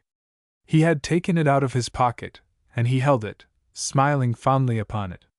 Alice seemed to smile back at him. He had lost her in the reluctance of his father and sisters, and now his mother. It was his mother who had given her to him again. He thought how tenderly he loved his mother. When he could yield her the photograph, she looked long and silently at it. She has a great deal of character, Dan. There, you've hit it, Mother! I'd rather you would have said that than anything else. But don't you think she's beautiful? She's the gentlest creature, when you come to know her. I was awfully afraid of her at first. I thought she was very haughty. But she isn't at all. She's really very self-depreciatory. She thinks she isn't good enough for me. You ought to hear her talk, Mother, as I have. She's full of the noblest ideals, of being of some use in the world, of being self-devoted, and all that kind of thing. And you can see that she's capable of it. Her aunt's in a Protestant sisterhood, he said with a solemnity which did not seem to communicate itself to his mother, for Mrs. Mavering smiled. Dan smiled too and said, But I can't tell you about Alice, Mother. She's perfect. His heart overflowed with proud delight in her, and he was fool enough to add, She's so affectionate. His mother kept herself from laughing. I dare say she is, Dan, with you. Then she hid all but her eyes with the photograph, and gave way. What a donkey! Said Dan, meaning himself. If I go on, I shall discuss you with her. What I mean is that she isn't at all proud, as I used to think she was. No girl is, under the circumstances. She has all she can do to be proud of you. Do you think so, Mother? He said, enraptured with the notion. I've done my best, or my worst, not to give her any reason to be so. She doesn't want any, the less the better. You silly boy! Don't you suppose she wants to make you out of whole cloth just as you do with her? She doesn't want any facts to start with, they'd be in the way. Well, now I can make out, with your help, what the young lady is, but what are the father and mother? They're rather important in these cases. Oh, they're the nicest kind of people, said Dan, in optimistic generalization. You'd like Mrs. Palmer. She's awfully nice. Do you say that because you think I wouldn't? Asked his mother. Isn't she rather sly and humbugging? Well, yes, she is, to a certain extent, Dan admitted with a laugh. But she doesn't mean any harm by it. She's extremely kind-hearted. To you? I dare say. And Mr. Palmer is rather under her thumb? Well, yes, you might say thumb, Dan consented, feeling it useless to defend the Pasmers against this analysis. We won't say heel, returned his mother. We're too polite. And your father says he had the reputation in college of being one of the most selfish fellows in the world. He's never done anything since but lose most of his money. He's been absolutely idle and useless all his days. She turned her vivid blue eyes suddenly upon her son's. Dan winced. You know how hard father is upon people who haven't done anything. It's a mania of his. Of course Mr. Palmer doesn't show to advantage where there's no leisure class. Poor man! Dan was going to say. He's very amiable though. But he was afraid of his mother's retorting. To you? And he held his peace, looking chapfallen. Whether his mother took pity on him or not, her next sally was consoling. But your Alice may not take after either of them.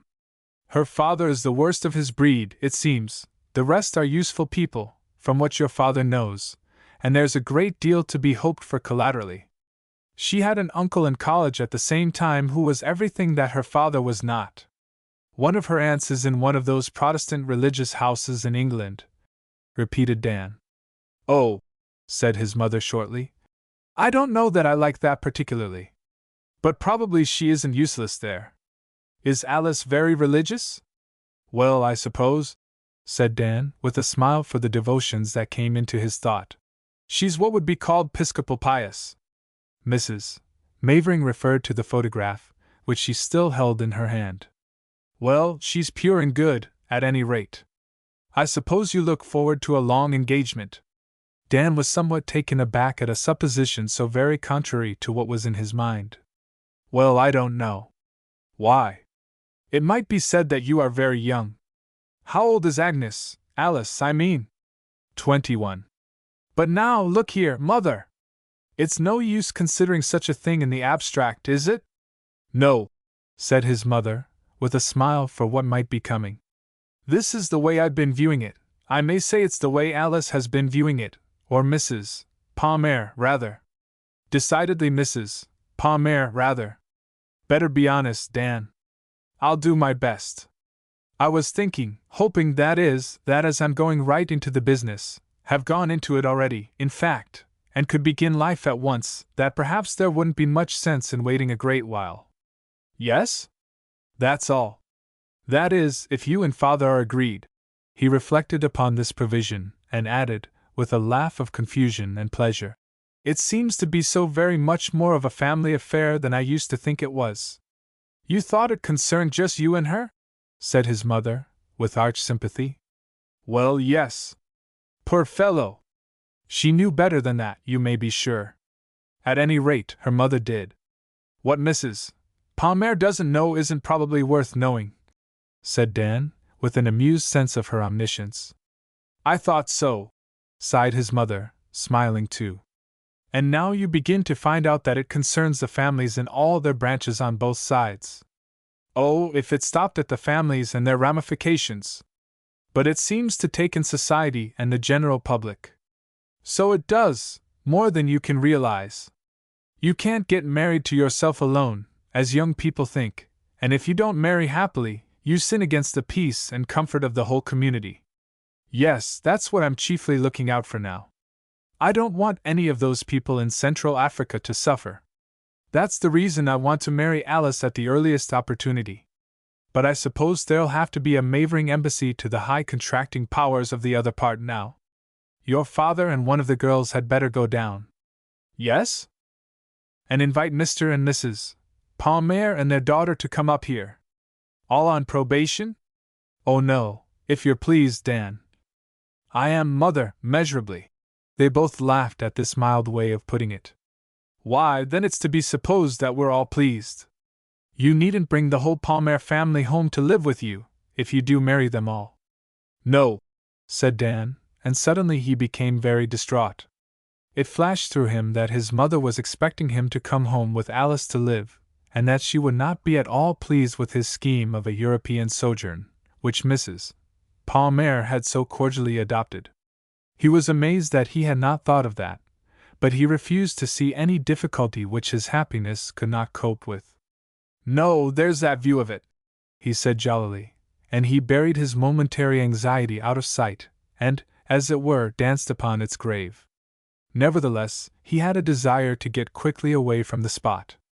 I hope the Mavering embassy won't be a grate while getting ready to go, he said. Of course it's all right, but I shouldn't want an appearance of reluctance exactly, you know, Mother, and if there should be much of an interval between my getting back and their coming on, don't you know, why, the cat might let herself out of the bag. What cat? Asked his mother demurely. Well, you know, you haven't received my engagement with unmingled enthusiasm, and I suppose they would find it out from me, from my manner, and I wish they'd come along pretty soon, Mother. Poor boy! I'm afraid the cat got out of the bag when Mrs. Palmer came to the years of discretion. But you shan't be left a prey to her. They shall go back with you. Ring the bell, and let's talk it over with them now." Dan joyfully obeyed. He could see that his mother was all on fire with interest in his affair, and that the idea of somehow circumventing Mrs. Palmer by prompt action was fascinating her. His sisters came up at once, and his father followed a moment later. They all took their cue from the mother's gaiety, and began talking and laughing, except the father, who sat looking on with a smile at their lively spirits, and the jokes of which Dan became the victim. Each family has its own fantastic medium, in which it gets affairs to relieve them of their concrete seriousness, and the Maverings now did this with Dan's engagement, and played with it as an airy abstraction. They debated the character of the embassy which was to be sent down to Boston on their behalf, and it was decided that Eunice had better go with her father, as representing more fully the age and respectability of the family. At first glance the Pasmers would take her for Dan's mother, and this would be a tremendous advantage. "And if I like the ridiculous little chit," said Eunice, "I think I shall let Dan marry her at once. I see no reason why he shouldn't, and I couldn't stand a long engagement. I should break it off." "I guess there are others who will have something to say about that," retorted the younger sister. "I've always wanted a long engagement in this family, and as there seems to be no chance for it with the ladies, I wish to make the most of Dan's. I always like it where the hero gets sick and the heroine nurses him. I want Dan to get sick, and have Alice come here and take care of him. No, this marriage must take place at once." "What do you say, father?" asked Eunice. Her father sat, enjoying the talk, at the foot of the bed, with a tendency to doze. "You might ask Dan," he said, with a lazy cast of his eye toward his son. "Dan has nothing to do with it. Dan shall not be consulted." The two girls stormed upon their father with their different reasons. "Now I will tell you girls, be still," their mother broke in. "Listen to me, I have an idea." "Listen to her, she has an idea," echoed Eunice, in recitative. "Will you be quiet?" demanded the mother. "We will be DUMB." When they became so, at the verge of their mother's patience, of which they knew the limits, she went on. "I think Dan had better get married at once." "There, Minnie! But what does Dan say?" "I will make the sacrifice," said Dan meekly. "Noble boy! That's exactly what Washington said to his mother when she asked him not to go to sea," said Minnie. "And then he went into the militia, and made it all right with himself that way," said Eunice. "Dan can't play his filial piety on this family. Go on, mother." "I want him to bring his wife home, and live with us," continued his mother. "In the L part," cried Minnie, clasping her hands in rapture. "I've always said what a perfect little apartment it was by itself." "Well, don't say it again then," returned her sister. "Always is often enough." "Well, in the L part, go on, mother. Don't ask where you were, when it's so exciting. I don't care whether it's in the L part or not. There's plenty of room in the great barn of a place everywhere." "But what about his taking care of the business in Boston?" suggested Eunice, looking at her father. "There's no hurry about that." "And about the excursion to aesthetic centers abroad?" Minnie added. "That could be managed," said her father, with the same ironical smile. The mother and the girls went on wildly planning Dan's future for him. It was all in a strain of extravagant burlesque. But he could not take his part in it with his usual zest. He laughed and joked too, but at the bottom of his heart was an uneasy remembrance of the different future he had talked over with Mrs. Palmer so confidently. But he said to himself buoyantly at last that it would come out all right. His mother would give in, or else Alice could reconcile her mother to whatever seemed really best. He parted from his mother with fond gaiety. His sisters came out of the room with him. "I'm perfectly sore with laughing," said Minnie. "It seems like old times, doesn't it, Dan? Such a gale with mother." 31. An engagement must always be a little incredible at first to the families of the betrothed, and especially to the family of the young man, and the girls, the mother, at least, will have a more realizing sense of the situation. If there are elder sisters who have been accustomed to regard their brother as very young, he will seem all the younger because in such a matter he has treated himself as if he were a man. And Eunice Mavering said, after seeing the Pasmers, "Well, Dan, it's all well enough, I suppose, but it seems too ridiculous." "What's ridiculous about it, I should like to know?" he demanded. "Oh, I don't know." "Who'll look after you when you're married?"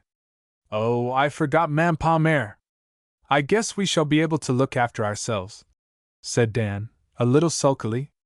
"Yes, if you'll be allowed to," insinuated his sister. They spoke at the end of a talk in which he had fretted at the reticence of both his sister and his father concerning the Pasmers, whom they had just been to see. He was vexed with his father, because he felt that he had been influenced by Eunice, and had somehow gone back on him. He was vexed and he was grieved because his father had left them at the door of the hotel without saying anything in praise of Alice, beyond the generalities that would not carry favor with Eunice, and he was depressed with a certain sense of Alice's father and mother, which seemed to have imparted itself to him from the others, and to be the Mavering opinion of them. He could no longer see Mrs. Palmer harmless if trivial, and good-hearted if inveterately scheming. He could not see the dignity and refinement which he had believed in Mr. Palmer.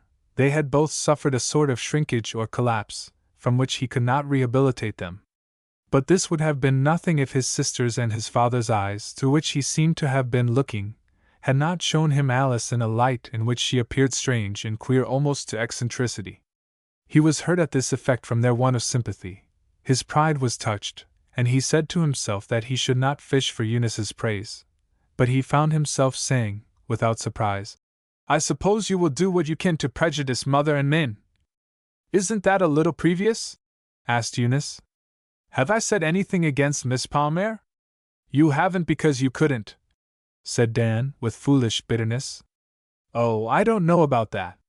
She's a human being, I suppose, at least that was the impression I got from her parentage." "What have you got to say against her parents?" demanded Dan savagely. "Oh, nothing. I didn't come down to Boston to denounce the Palmer family. I suppose you didn't like their being in a flat. You'd have liked to find them in a house on Commonwealth Avenue or Beacon Street." "I'll own I'm a snob," said Eunice, with maddening meekness. "So's father. They are connected with the best families in the city, and they are in the best society. They do what they please, and they live where they like. They have been so long in Europe that they don't care for those silly distinctions. But what you say doesn't harm them. It's simply disgraceful to you, that's all," said Dan furiously. "I'm glad it's no worse, Dan," said his sister, with a tranquil smile. "And if you'll stop prancing up and down the room, and take a seat, and behave yourself in a Christian manner, I'll talk with you, and if you don't, I won't. Do you suppose I'm going to be bullied into liking them?" "You can like them or not, as you please," said Dan sullenly, but he sat down, and waited decently for his sister to speak. "But you can't abuse them, at least in my presence." "I didn't know men lost their heads as well as their hearts," said Eunice. "Perhaps it's only an exchange, though, and it's Miss Pasmer's head." Dan started, but did not say anything, and Eunice smoothly continued. "No, I don't believe it is. She looked like a sensible girl, and she talked sensibly. I should think she had a very good head. She has good manners, and she's extremely pretty, and very graceful. I'm surprised she should be in love with such a simpleton." "Oh, go on. Abuse me as much as you like," said Dan. He was at once soothed by her praise of Alice. "No, it isn't necessary to go on. The case is a little too obvious. But I think she will do very well. I hope you're not marrying the whole family, though. I suppose that it's always a question of which shall be scooped up. They will want to scoop you up, and we shall want to scoop her up. I dare say Mam Palmer has her little plan. What is it?" Dan started at this touch on the quick, but he controlled himself, and said, with dignity, "I have my own plans." "Well, you know what mothers are," returned Eunice easily. "You seem so cheerful that I suppose yours are quite the same, and you're just keeping them for a surprise." She laughed provokingly, and Dan burst forth again. "You seem to live to give people pain. You take a fiendish delight in torturing others. But if you think you can influence me in the slightest degree, you're very much mistaken." Well, well, there! It shan't be teased any more, so it shan't. It shall have its own way, it shall, and nobody shall say a word against its little girlies' mother.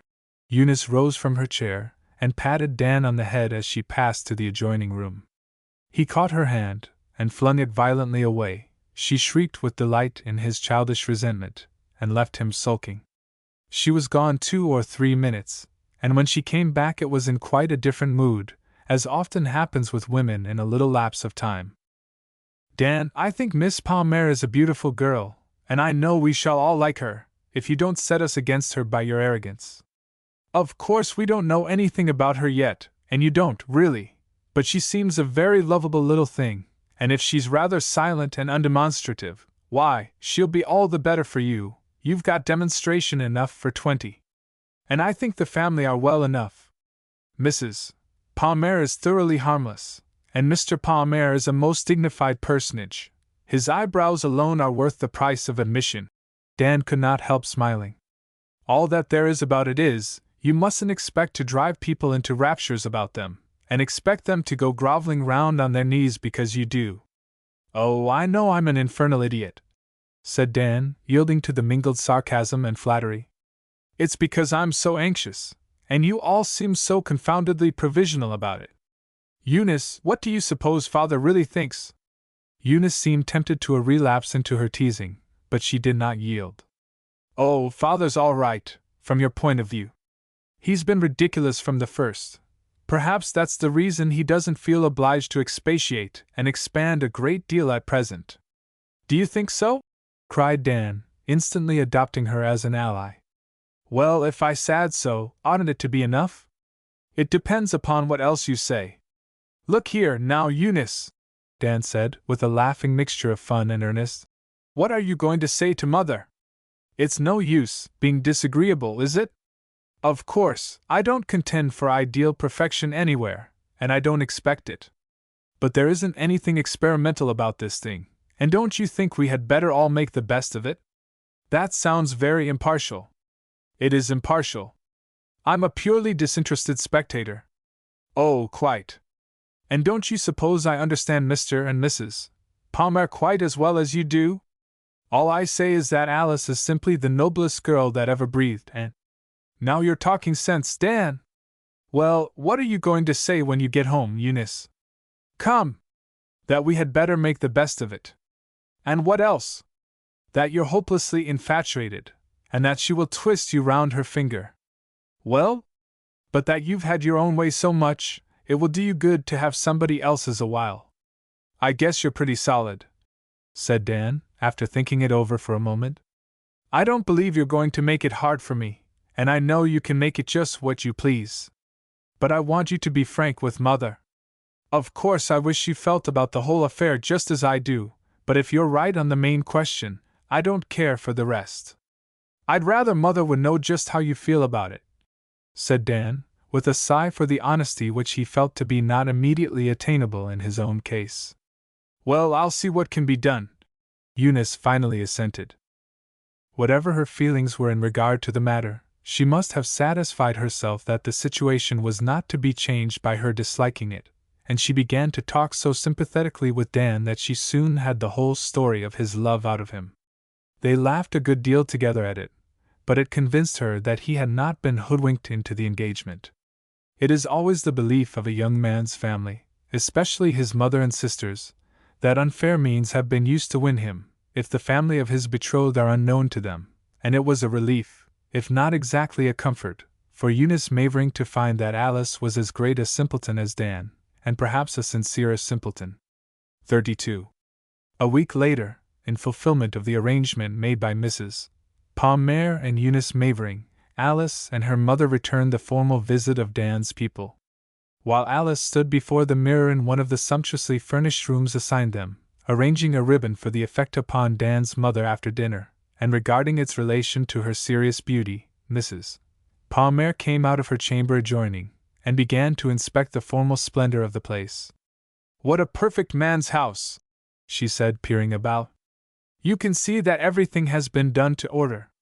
They have their own taste, they're artistic enough for that, or the father is, and they've given orders to have things done so and so, and the New York upholsterer has come up and taken the measure of the rooms and done it. But it isn't like New York, and it isn't individual. The whole house is just like those girls' tailor-made costumes in character. They were made in New York, but they don't wear them with the New York style.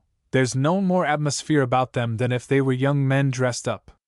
There isn't a thing lacking in the house here. There's an awful completeness. But even the ornaments seem laid on, like the hot and cold water. I never saw a handsomer, more uninviting room than that drawing room. I suppose the etching will come some time after supper. What do you think of it all, Alice? Oh, I don't know. They must be very rich, said the girl indifferently. You can't tell. Country people of a certain kind are apt to put everything on their backs and their walls and floors. Of course, such a house here doesn't mean what it would in town. She examined the texture of the carpet more critically, and the curtains. She had no shame about a curiosity that made her daughter shrink. Don't, Mama, pleaded the girl. What if they should come? They won't come, said Mrs. Palmer, and her notice being called to Alice, she made her take off the ribbon. You're better without it. I'm so nervous I don't know what I'm doing, said Alice, removing it, with a whimper. Well, I can't have you breaking down, cried her mother warningly. She really wished to shake her, as a culmination of her own conflicting emotions. Alice, stop this instant. Stop it, I say. But if I don't like her? Whimpered Alice. You're not going to marry her. Now stop. Here, bathe your eyes, they're all red. Though I don't know that it matters. Yes, they'll expect you to have been crying, said Mrs. Palmer, seeing the situation more and more clearly. It's perfectly natural. But she took some cologne on a handkerchief, and recomposed Alice's countenance for her. There, the color becomes you, and I never saw your eyes look so bright. There was a pathos in their brilliancy which of course betrayed her to the Mavering girls. It softened Eunice, and encouraged Minnie, who had been a little afraid of the Pasmers. They both kissed Alice with sisterly affection. Their father merely saw how handsome she looked, and Dan's heart seemed to melt in his breast with tenderness. In recognition of the different habits of their guests, they had dinner instead of tea. The Portuguese cook had outdone himself, and course followed course in triumphal succession. Mrs.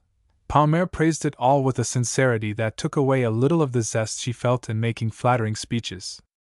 Everything about the table was perfect, but in a man's fashion, like the rest of the house. It lacked the atmospheric charm, the otherwise indefinable grace, which a woman's taste gives. It was in fact Elbridge Mavering's taste which had characterized the whole. The daughters simply accepted and approved. Yes, said Eunice. We haven't much else to do, so we eat. And Joe does his best to spoil us. Joe? Joe's the cook. All Portuguese cooks are, Joe. How very amusing, said Mrs. Palmer. You must let me speak of your grapes. I never saw anything so well except your roses. There you touched father in two tender spots. He cultivates both. Really? Alice, did you ever see anything like these roses?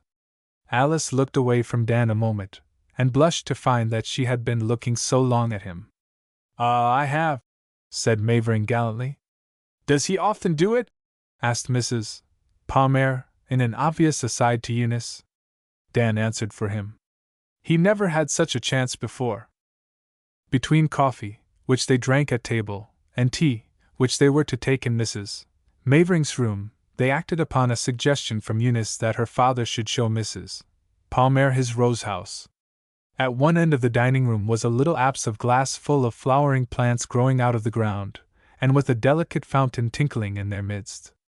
Dan ran before the rest, and opened two glass doors in the further side of this half-bubble, and at the same time with a touch flashed up a succession of brilliant lights in some space beyond, from which there gushed in a wave of hothouse fragrance, warm, heavy, humid.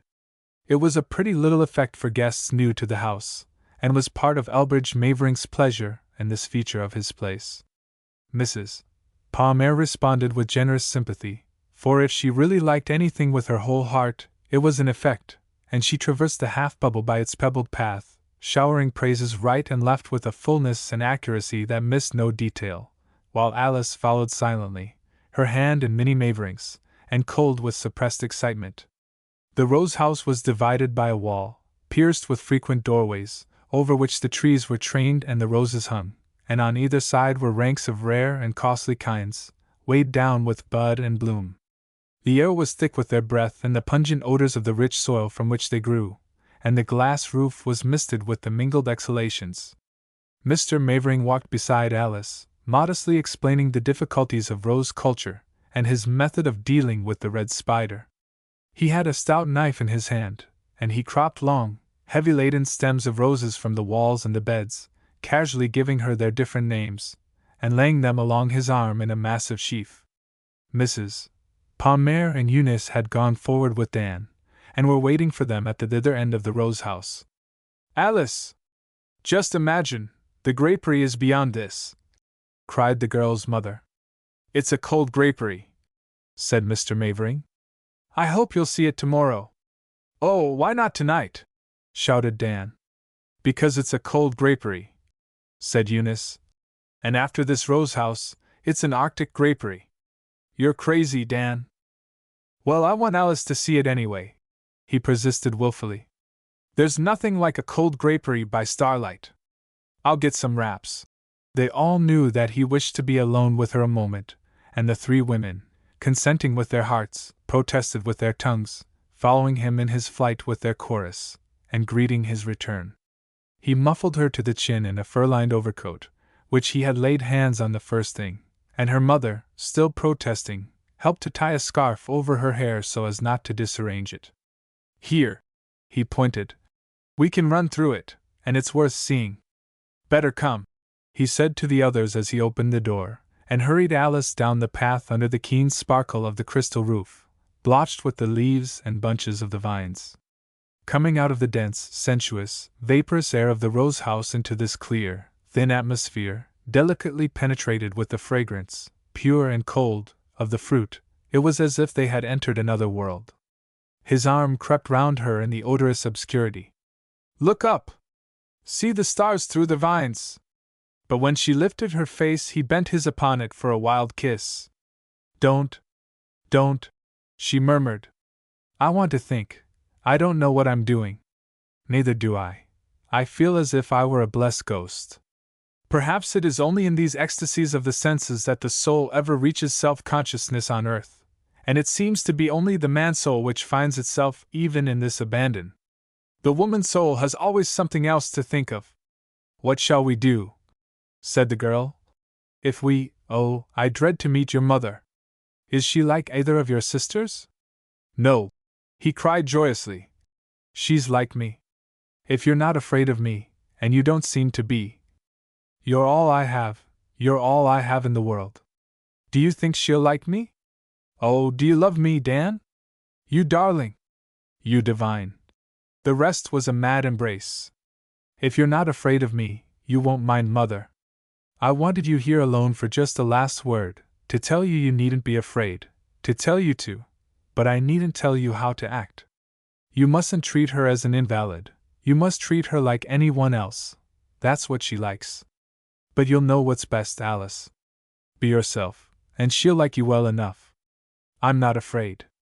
33. When she entered Mrs. Mavering's room, Alice first saw the pictures, the bric-a-brac, the flowers, the dazzle of lights, and then the invalid propped among her pillows, and vividly expectant of her.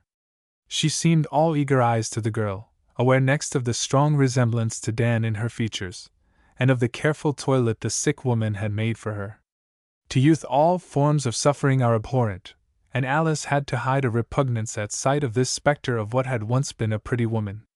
Through the egotism with which so many years of flattering subjection in her little world had armed her, Mrs. Mavering probably did not feel the girl's shrinking, or, if she did, took it for the natural embarrassment which she would feel.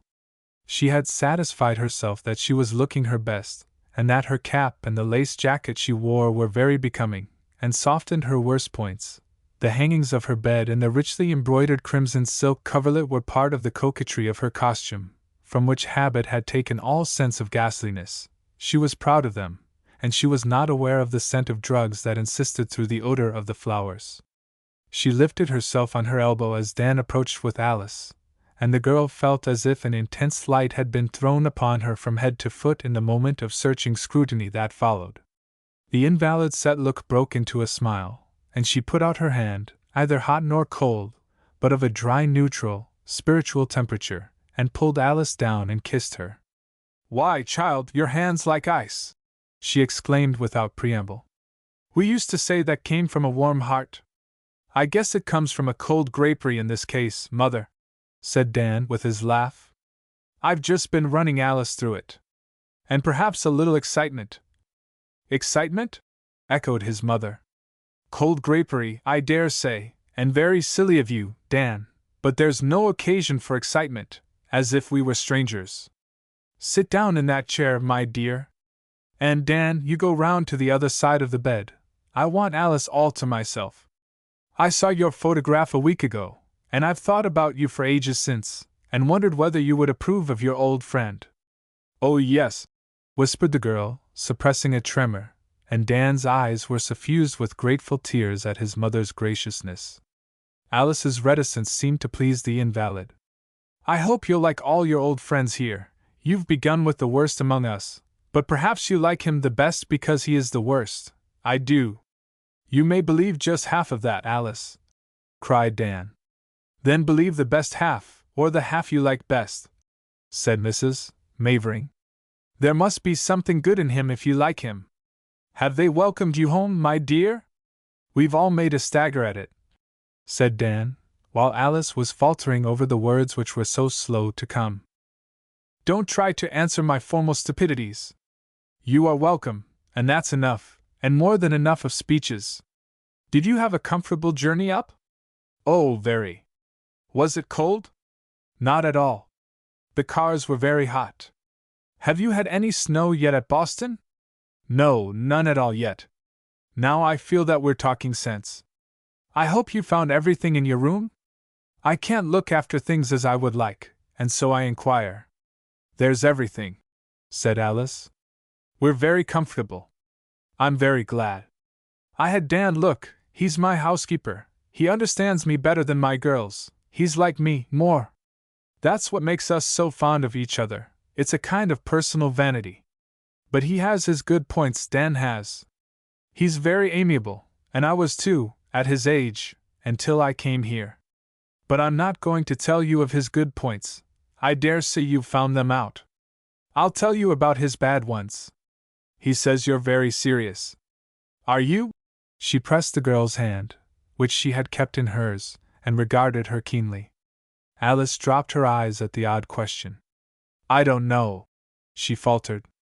"Sometimes." "Well, that's good." "Dan's frivolous."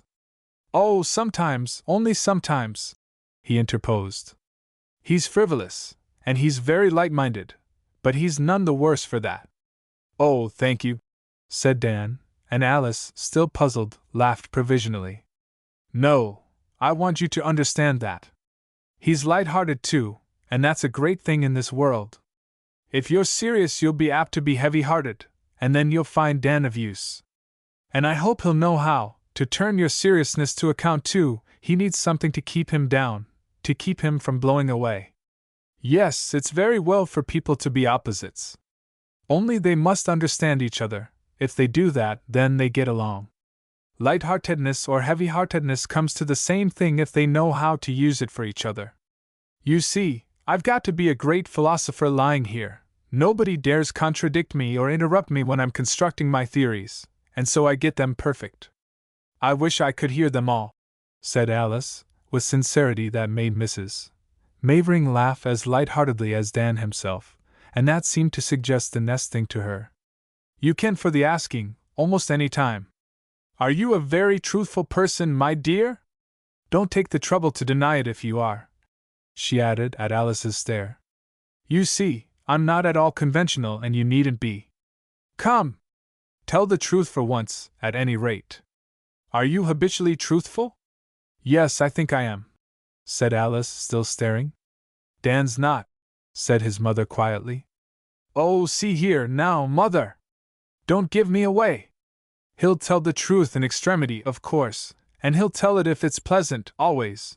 But if you don't expect much more of him, you won't be disappointed, and you can make him of great use. You see where I got it anyway, Alice, said Dan, laughing across the bed at her. Yes, you got it from me, I own it. A great part of my life was made up of making life pleasant to others by fibbing. I stopped it when I came here. Oh, not altogether, Mother, urged her son. You mustn't be too hard on yourself. She ignored his interruption. You'll find Dan a great convenience with that agreeable habit of his. You can get him to make all your verbal excuses for you, he'll do it beautifully, and dictate all the 1,001 little lying notes you'll have to write. He won't mind it in the least, and it will save you a great wear and tear of conscience. Go on, Mother, go on, said Dan, with delighted eyes that asked of Alice if it were not all perfectly charming. And you can come in with your habitual truthfulness where Dan wouldn't know what to do, poor fellow. You'll have the moral courage to come right to the point when he would like to shilly-shally, and you can be frank while he's trying to think how to make yes spell no. Any other little compliments, Mother? Suggested Dan. No, said Mrs. Mavering. That's all. I thought I'd better have it off my mind. I knew you'd never get it off yours, and Alice had better know the worst. It is the worst, my dear, and if I talked of him till doomsday I couldn't say any more harm of him. I needn't tell you how sweet he is, you know that, I'm sure, but you can't know yet how gentle and forbearing he is, how patient, how full of kindness to every living soul, how unselfish, how— She lost her voice. Oh, come now, Mother, Dan protested huskily. Alice did not say anything. She bent over, without repugnance, and gathered the shadowy shape into her strong young arms, and kissed the wasted face whose unearthly coolness was like the leaf of a flower against her lips. He never gave me a moment's trouble, said the mother, and I'm sure he'll make you happy. How kind of you not to be afraid of me. Afraid? Cried the girl, with passionate solemnity. I shall never feel safe away from you. The door opened upon the sound of voices, and the others came in. Mrs. Palmer did not wait for an introduction, but with an affectation of impulse which she felt Mrs. Mavering would penetrate and respect, she went up to the bed and presented herself. Dan's mother smiled hospitably upon her, and they had some playful words about their children. Mrs.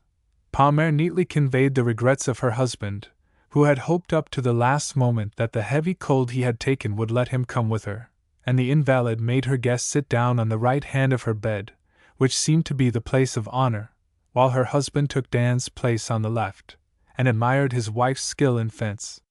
At the end of her encounter with Mrs. Palmer she called out with her strong voice, "Why don't you get your banjo, Molly, and play something?" "A banjo? Oh, do!" cried Mrs. Palmer. "It's so picturesque and interesting. I heard that young ladies had taken it up, and I should so like to hear it." She had turned to Mrs. Mavering again, and she now beamed winningly upon her. Alice regarded the girl with a puzzled frown as she brought her banjo in from another room and sat down with it. She relaxed the severity of her stare a little as Molly played one wild air after another, singing some of them with an evidence of training in her naive effectiveness. There were some Mexican songs which she had learned in a late visit to their country, and some Creole melodies caught up in a winter's sojourn to Louisiana. The elder sister accompanied her on the piano, not with the hard, resolute proficiency which one might have expected of Eunice Mavering, but with a sympathy which was perhaps the expression of her share of the family kindliness.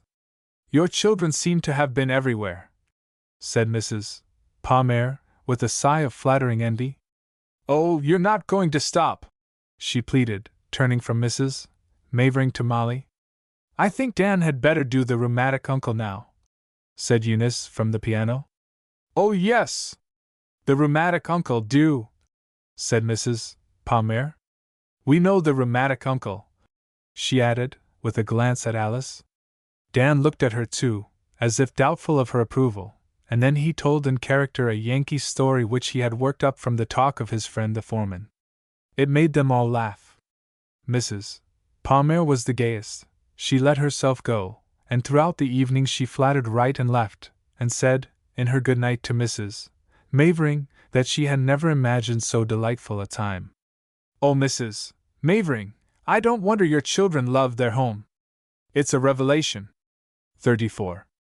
"She's a cat, Dan," said his mother quietly, and not without liking, when he looked in for his goodnight kiss after the rest were gone. "A perfect tabby. But your Alice is sublime." "Oh, Mother! She's a little too sublime for me. But you're young and you can stand it." Dan laughed with delight. "Yes, I think I can, Mother. All I ask is the chance." "Oh, you're very much in love, both of you, there's no doubt about that. What I mean is that she's very high-strung, very intense. She has ideals, anyone can see that." Dan took it all for praise. "Yes," he said eagerly, "that's what I told you. And that will be the best thing about it for me. I have no ideals. Well, you must find out what hers are, and live up to them." "Oh, there won't be any trouble about that," said Dan buoyantly. "You must help her to find them out, too." He looked puzzled. "You mustn't expect the child to be too definite at first, nor to be always right, even when she's full of ideals. You must be very patient with her, Dan." "Oh, I will, Mother. You know that. How could I ever be impatient with Alice? Very forbearing, and very kind, and indefatigably forgiving. Ask your father how to behave." Dan promised to do so, with a laugh at the joke. It had never occurred to him that his father was particularly exemplary in these things, or that his mother idolized him for what seemed to Dan simply a matter of course endurance of her sick whims and freaks and moods. He broke forth into a vehement protest of his good intentions, to which his mother did not seem very attentive. After a while she asked, "Is she always so silent, Dan?" "Well, not with me, Mother." Of course she was a little embarrassed. She didn't know exactly what to say, I suppose. "Oh, I rather like that. At least she isn't a rattlepate. And we shall get acquainted, we shall like each other. She will understand me when you bring her home here to live with us, and—" "Yes," said Dan, rising rather hastily, and stooping over to his mother. "I'm not going to let you talk any more now, or we shall have to suffer for it tomorrow night." He got gaily away before his mother could amplify a suggestion which spoiled a little of his pleasure in the praises. He thought they were unqualified and enthusiastic praises she had been heaping upon Alice. He wished to go to bed with them all sweet and unalloyed in his thought, to sleep, to dream upon his perfect triumph. Mrs. Palmer was a long time in undressing, and in calming down after the demands which the different events of the evening had made upon her resources. "It has certainly been a very mixed evening, Alice," she said, as she took the pins out of her back hair and let it fall, and she continued to talk as she went back and forth between their rooms. "What do you think of banjo playing for young ladies? Isn't it rather rowdy?" "Decidedly rowdy, I think." "And Dan's Yankee story? I expected to see the old gentleman get up and perform some trick." "I suppose they do it to amuse Mrs. Mavering," said Alice, with cold displeasure. "Oh, it's quite right," tittered Mrs. Palmer. "It would be as much as their lives are worth if they didn't. You can see that she rules them with a rod of iron. What a will! I'm glad you're not going to come under her sway. I really think you couldn't be safe from her in the same hemisphere. It's well you're going abroad at once. They're a very self-concentrated family, don't you think? Very self-satisfied? Of course that's the danger of living off by themselves as they do. They get to thinking there's nobody else in the world. You would simply be absorbed by them. It's a hairbreadth escape." How splendidly Dan contrasts with the others! "Oh, he's delightful. He's a man of the world. Give me the world, after all. And he's so considerate of their rustic conceit. What a house! It's perfectly baronial, and ridiculous. In any other country it would mean something, society, entertainments, troops of guests, but here it doesn't mean anything but money. Not that money isn't a very good thing, I wish we had more of it. But now you see how very little it can do by itself. You looked very well, Alice, and behaved with great dignity, perhaps too much. You ought to enter a little more into the spirit of things, even if you don't respect them. That oldest girl isn't particularly pleased, I fancy, though it doesn't matter really. Alice replied to her mother from time to time with absent yeses and nos. She sat by the window looking out on the hillside lawn before the house. The moon had risen, and poured a flood of snowy light over it, in which the cold statues dimly shone, and the firs, in clumps and singly, blackened with an inky solidity. Beyond wandered the hills, their bare pasturage broken here and there by blotches of woodland. After her mother had gone to bed, she turned her light down and resumed her seat by the window, pressing her hot forehead against the pane, and losing all sense of the scene without in the whirl of her thoughts. After this evening of gay welcome in Dan's family, and those moments of tenderness with him, her heart was troubled. She now realized her engagement as something exterior to herself and her own family, and confronted for the first time its responsibilities, its ties, and its claims. It was not enough to be everything to Dan. She could not be that unless she were something to his family.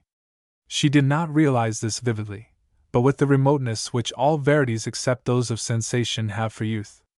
Her uneasiness was full of exultation, of triumph. She knew she had been admired by Dan's family, and she experienced the sweetness of having pleased them for his sake.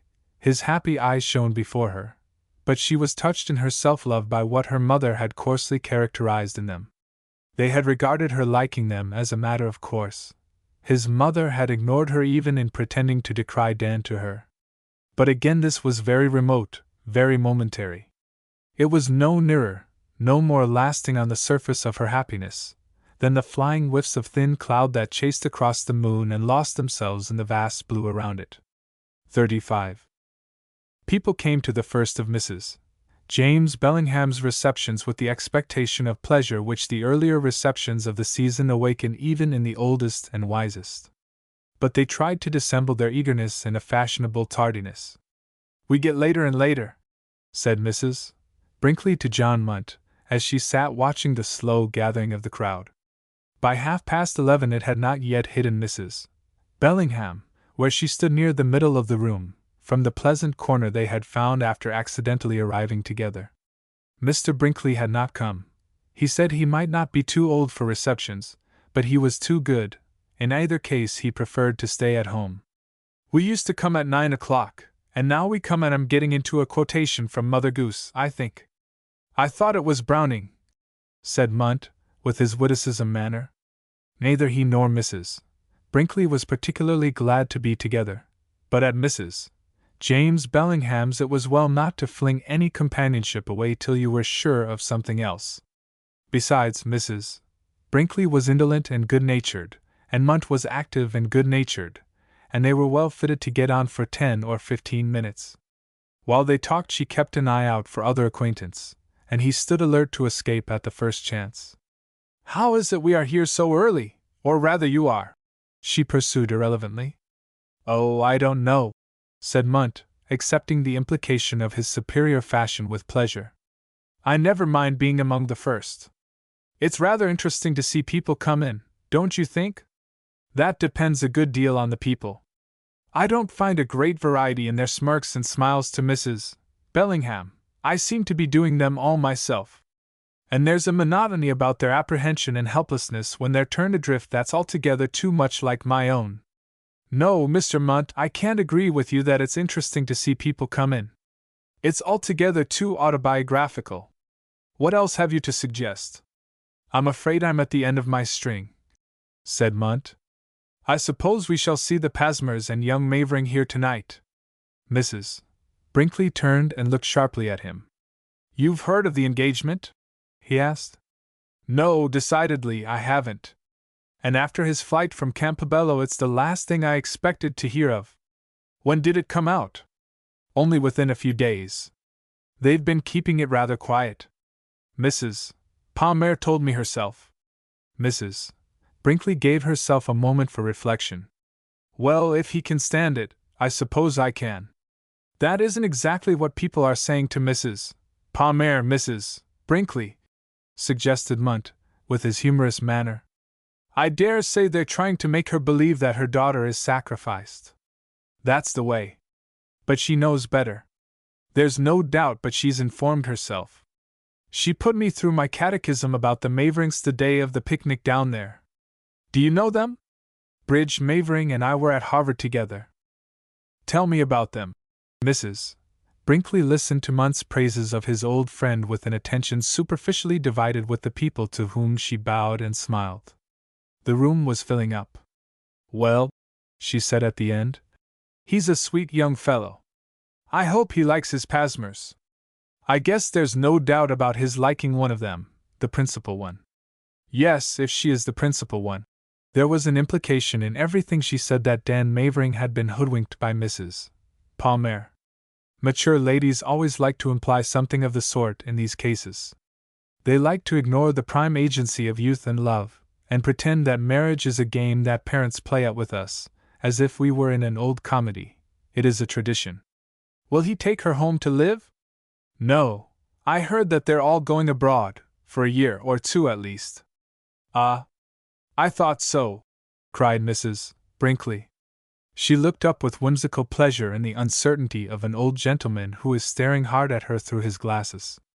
Well, she said with a pleasant sharpness, do you make me out? As nearly as my belief in your wisdom will allow, said the old gentleman, as distinctly as his long white mustache and an apparent absence of teeth behind it would let him. John Munt had eagerly abandoned the seat he was keeping at Mrs. Brinkley's side, and had launched himself into the thickening crowd. The old gentleman, who was lank and tall, folded himself down into it. He continued as tranquilly as if seated quite alone with Mrs.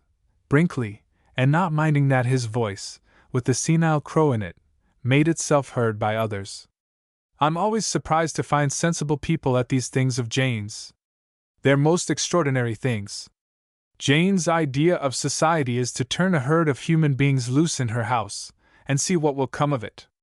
She has no more sense of hospitality or responsibility than the elements or divine providence. You may come here and have a good time, if you can get it, she won't object, or you may die of solitude and inanition, she'd never know it. I don't know, but it's rather sublime in her. It's like the indifference of fate, but it's rather rough on those who don't understand it. She likes to see her rooms filled with pretty dresses, but she has no social instincts and no social inspiration whatever.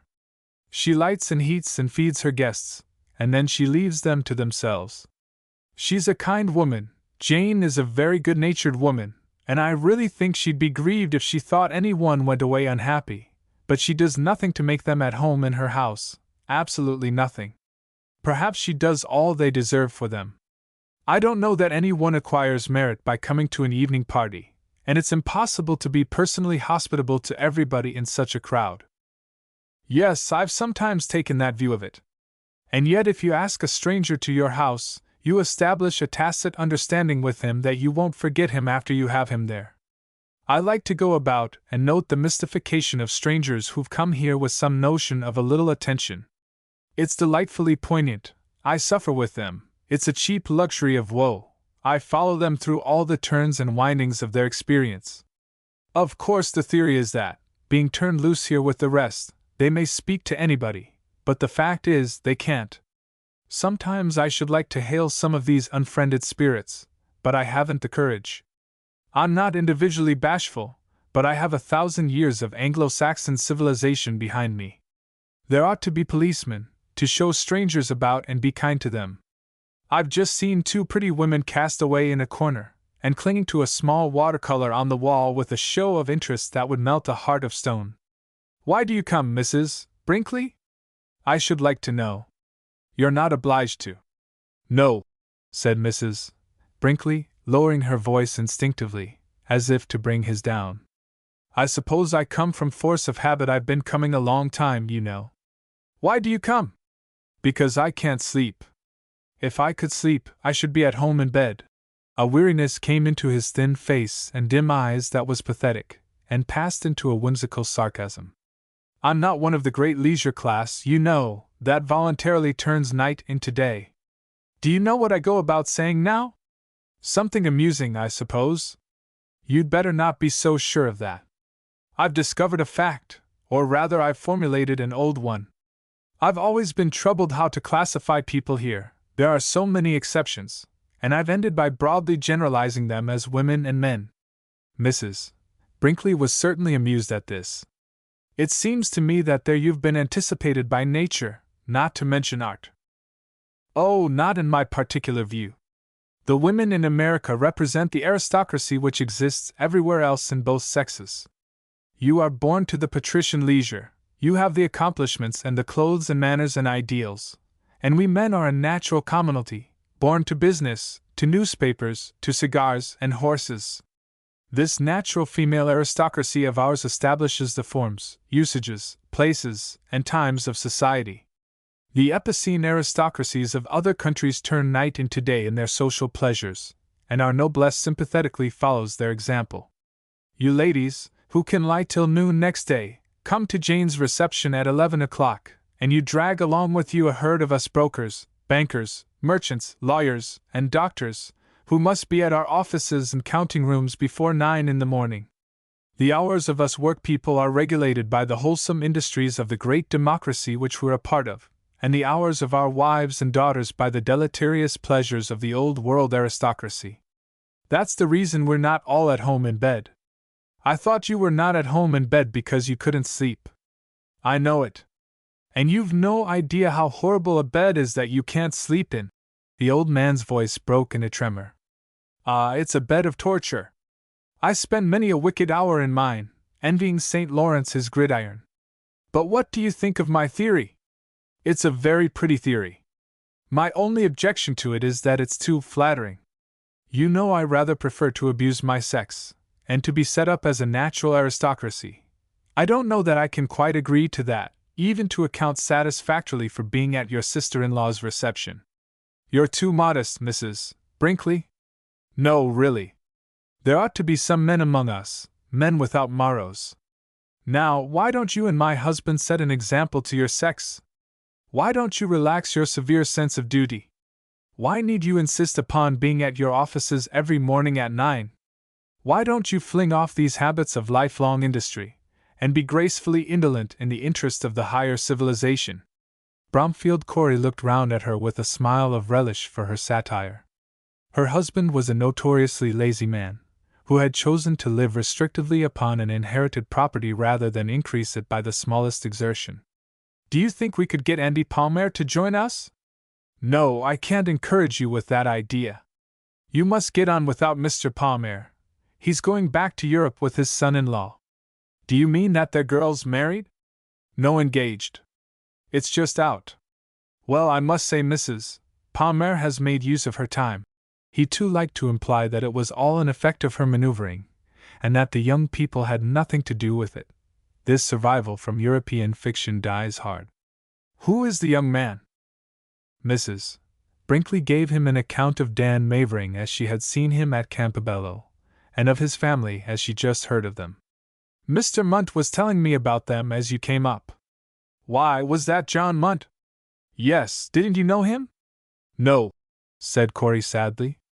I don't know anybody nowadays. I seem to be going to pieces every way. I don't call 69 such a very great age.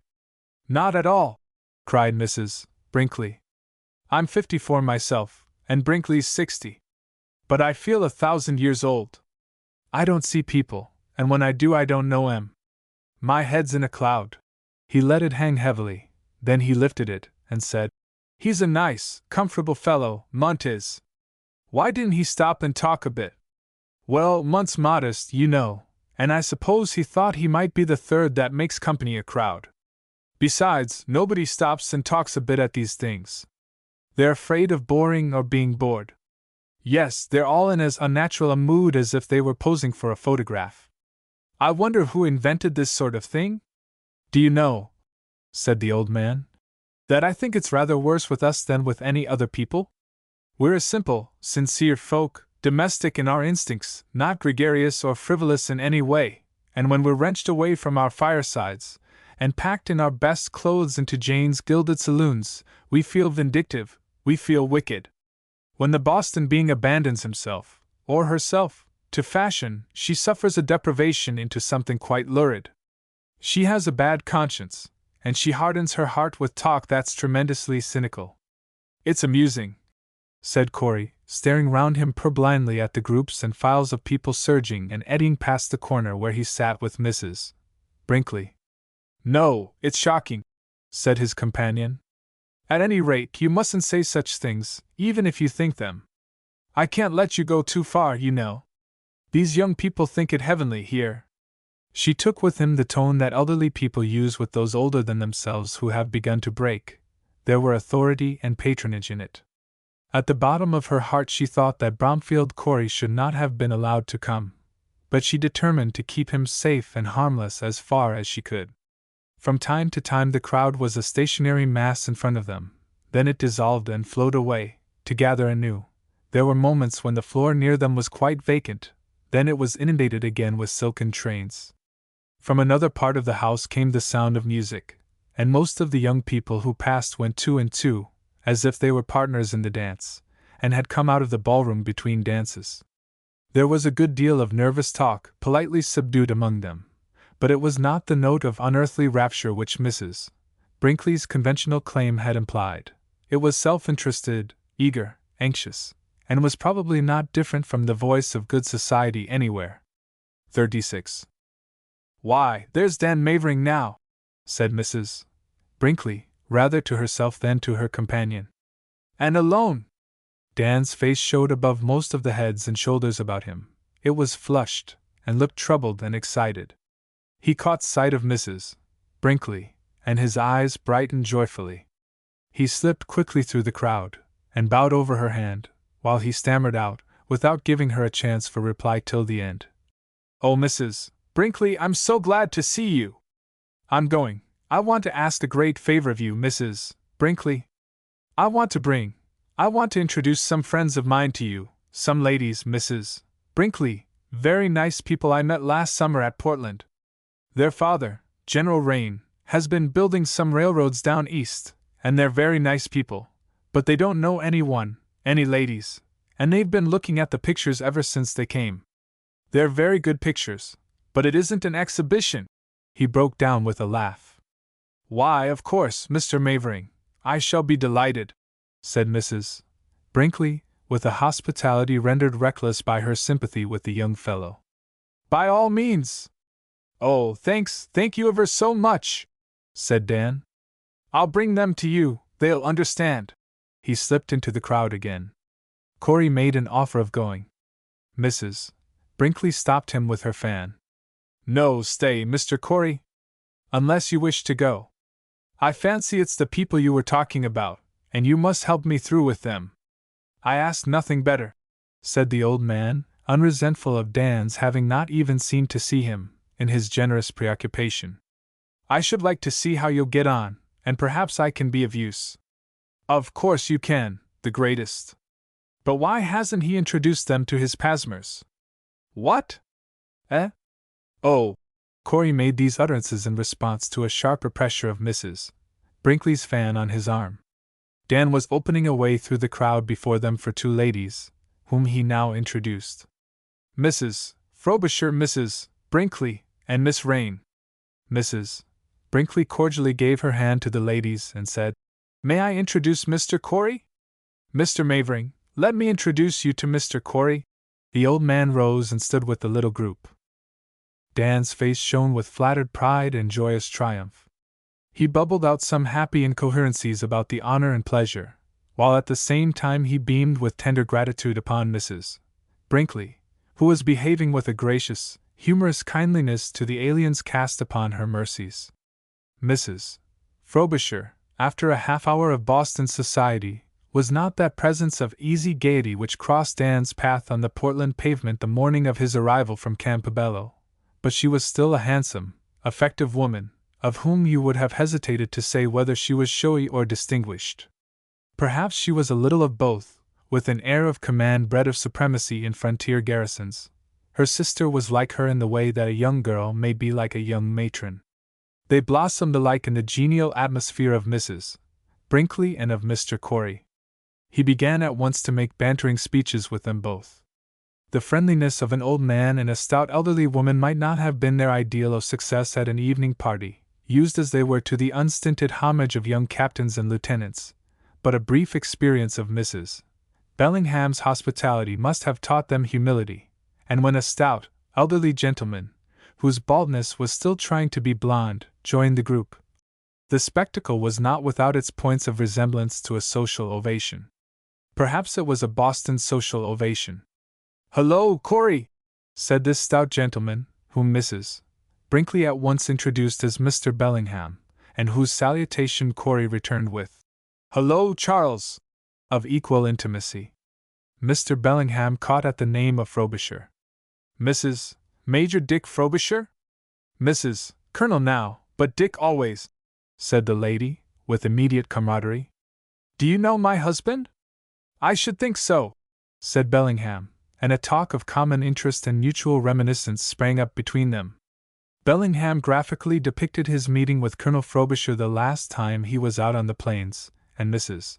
Frobisher and Miss Rain discovered to their great satisfaction that he was the brother of Mrs. Stephen Blake, of Omaba, who had come out to the fort once with her husband, and captured the garrison, as they said.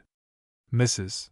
Frobisher accounted for her present separation from her husband, and said she had come on for a while to be with her father and sister, who both needed more looking after than the Indians. Her father had left the army, and was building railroads. Miss Rain, when she was not appealed to for confirmation or recollection by her sister, was having a lively talk with Corey and Mrs. Brinkley. She seemed to enter into their humor, and no one paid much attention to Dan Mavering. He hung upon the outskirts of the little group, proffering unrequited sympathy and applause, and at last he murmured something about having to go back to some friends, and took himself off. Mrs. Frobisher and Miss Rain let him go with a certain shade, the lightest, and yet evident, of not wholly satisfied pique. Women know how to accept a reparation on account, and without giving a receipt in full. Mrs. Brinkley gave him her hand with an effect of compassionate intelligence, and appreciation of the sacrifice he must have made in leaving Alice. "May I congratulate you?" she murmured. "Oh, yes, indeed, thank you, Mrs. Brinkley," he gushed tremulously, and he pressed her hand hard, and clung to it, as if he would like to take her with him. Neither of the older men noticed his going. They were both taken in their elderly way with these two handsome young women, and they professed regret, Bellingham that his mother was not there, and Corey that neither his wife nor daughters had come, whom they might otherwise have introduced. They did not offer to share their acquaintance with any one else, but they made the most of it themselves, as if knowing a good thing when they had it. Their devotion to Mrs. Frobisher and her sister heightened the curiosity of such people as noticed it, but it would be wrong to say that it moved any in that self-limited company with a strong wish to know the ladies. The time comes to every man, no matter how great a power he may be in society, when the general social opinion retires him for senility, and this time had come for Bromfield Corey. He could no longer make or mar any success, and Charles Bellingham was so notoriously amiable, so deeply compromised by his inveterate habit of liking nearly every one, that his notice could not distinguish or advantage a newcomer. He and Corey took the ladies down to supper. Mrs. Brinkley saw them there together, and a little later she saw old Corey wander off, forgetful of Miss Rain. She saw Dan Mavering, but not the Pasmers, and then, when Corey forgot Miss Rain, she saw Dan, forlorn and bewildered looking, approach the girl, and offer her his arm for the return to the drawing-room. She took it with a bright, cold smile, making white rings of ironical deprecation around the pupils of her eyes. "What is that poor boy doing, I wonder?" said Mrs. Brinkley to herself. 37. The next morning Dan Mavering knocked at Boardman's door before the reporter was up. This might have been any time before 1 o'clock, but it was really at 9:30. Boardman wanted to know who was there, and when Mavering had said it was he, Boardman seemed to ponder the fact a while before Mavering heard him getting out of bed and coming barefooted to the door. He unlocked it, and got back into bed, then he called out, "Come in," and Mavering pushed the door open impatiently. But he stood blank and silent, looking helplessly at his friend. A strong glare of winter light came in through the naked sash, for Boardman apparently not only did not close his window blinds, but did not pull down his curtains, when he went to bed, and shone upon his gay, shrewd face where he lay, showing his popcorn teeth in a smile at Mavering. "Prefer to stand?" he asked by and by, after Mavering had remained standing in silence, with no signs of proposing to sit down or speak. Mavering glanced at the only chair in the room. Boardman's clothes dripped and dangled over it. "Throw em on the bed," he said, following Mavering's glance. "I'll take the bed myself," said Mavering, and he sat down on the side of it, and was again suggestively silent. Boardman moved his head on the pillow, as he watched Mavering's face, with the agreeable sense of personal security which we all feel in viewing trouble from the outside. "You seem balled up about something." Mavering sighed heavily. "Balled up? It's no word for it. Boardman, I'm done for. Yesterday I was the happiest fellow in the world, and now, yes, it's all over with me, and it's my own fault, as usual. Look at that!" He jerked Boardman a note which he had been holding fast in his band, and got up and went to look himself at the wide range of chimney pots and slated roofs which Boardman's dormer window commanded. "Want me to read it?" Boardman asked, and Mavering nodded without glancing round. It dispersed through the air of Boardman's room, as he unfolded it, a thin, elect perfume, like a feminine presence, refined and strict, and Boardman involuntarily passed his hand over his rumpled hair, as if to make himself a little more personable before reading the letter. "Dear Mr. Mavering, I enclose the ring you gave me the other day, and I release you from the promise you gave with it. I am convinced that you wronged yourself in offering either without your whole heart, and I care too much for your happiness to let you persist in your sacrifice. In begging that you will not uselessly attempt to see me, but that you will consider this note final, I know you will do me the justice not to attribute an ungenerous motive to me. I shall rejoice to hear of any good that may befall you, and I shall try not to envy any one through whom it comes. Yours sincerely, Alice Palmer. P.S. I say nothing of circumstances or of persons. I feel that any comment of mine upon them would be idle." Mavering looked up at the sound Boardman made in refolding the letter. Boardman grinned, with sparkling eyes. "Pretty neat," he said. "Pretty infernally neat," roared Mavering. "Do you suppose she means business?" "Of course she means business. Why shouldn't she?" "I don't know. Why should she?" "Well, I'll tell you, Boardman. I suppose I shall have to tell you if I'm going to get any good out of you, but it's a dose." He came away from the window, and swept Boardman's clothes off the chair preparatory to taking it. Boardman lifted his head nervously from the pillow. "Oh, I'll put them on the bed, if you're so punctilious," cried Mavering. "I don't mind the clothes," said Boardman. "I thought I heard my watch knock on the floor in my vest pocket. Just take it out, will you, and see if you've stopped it? Oh, confound your old Waterbury! All the world stopped. Why shouldn't your watch stop too?"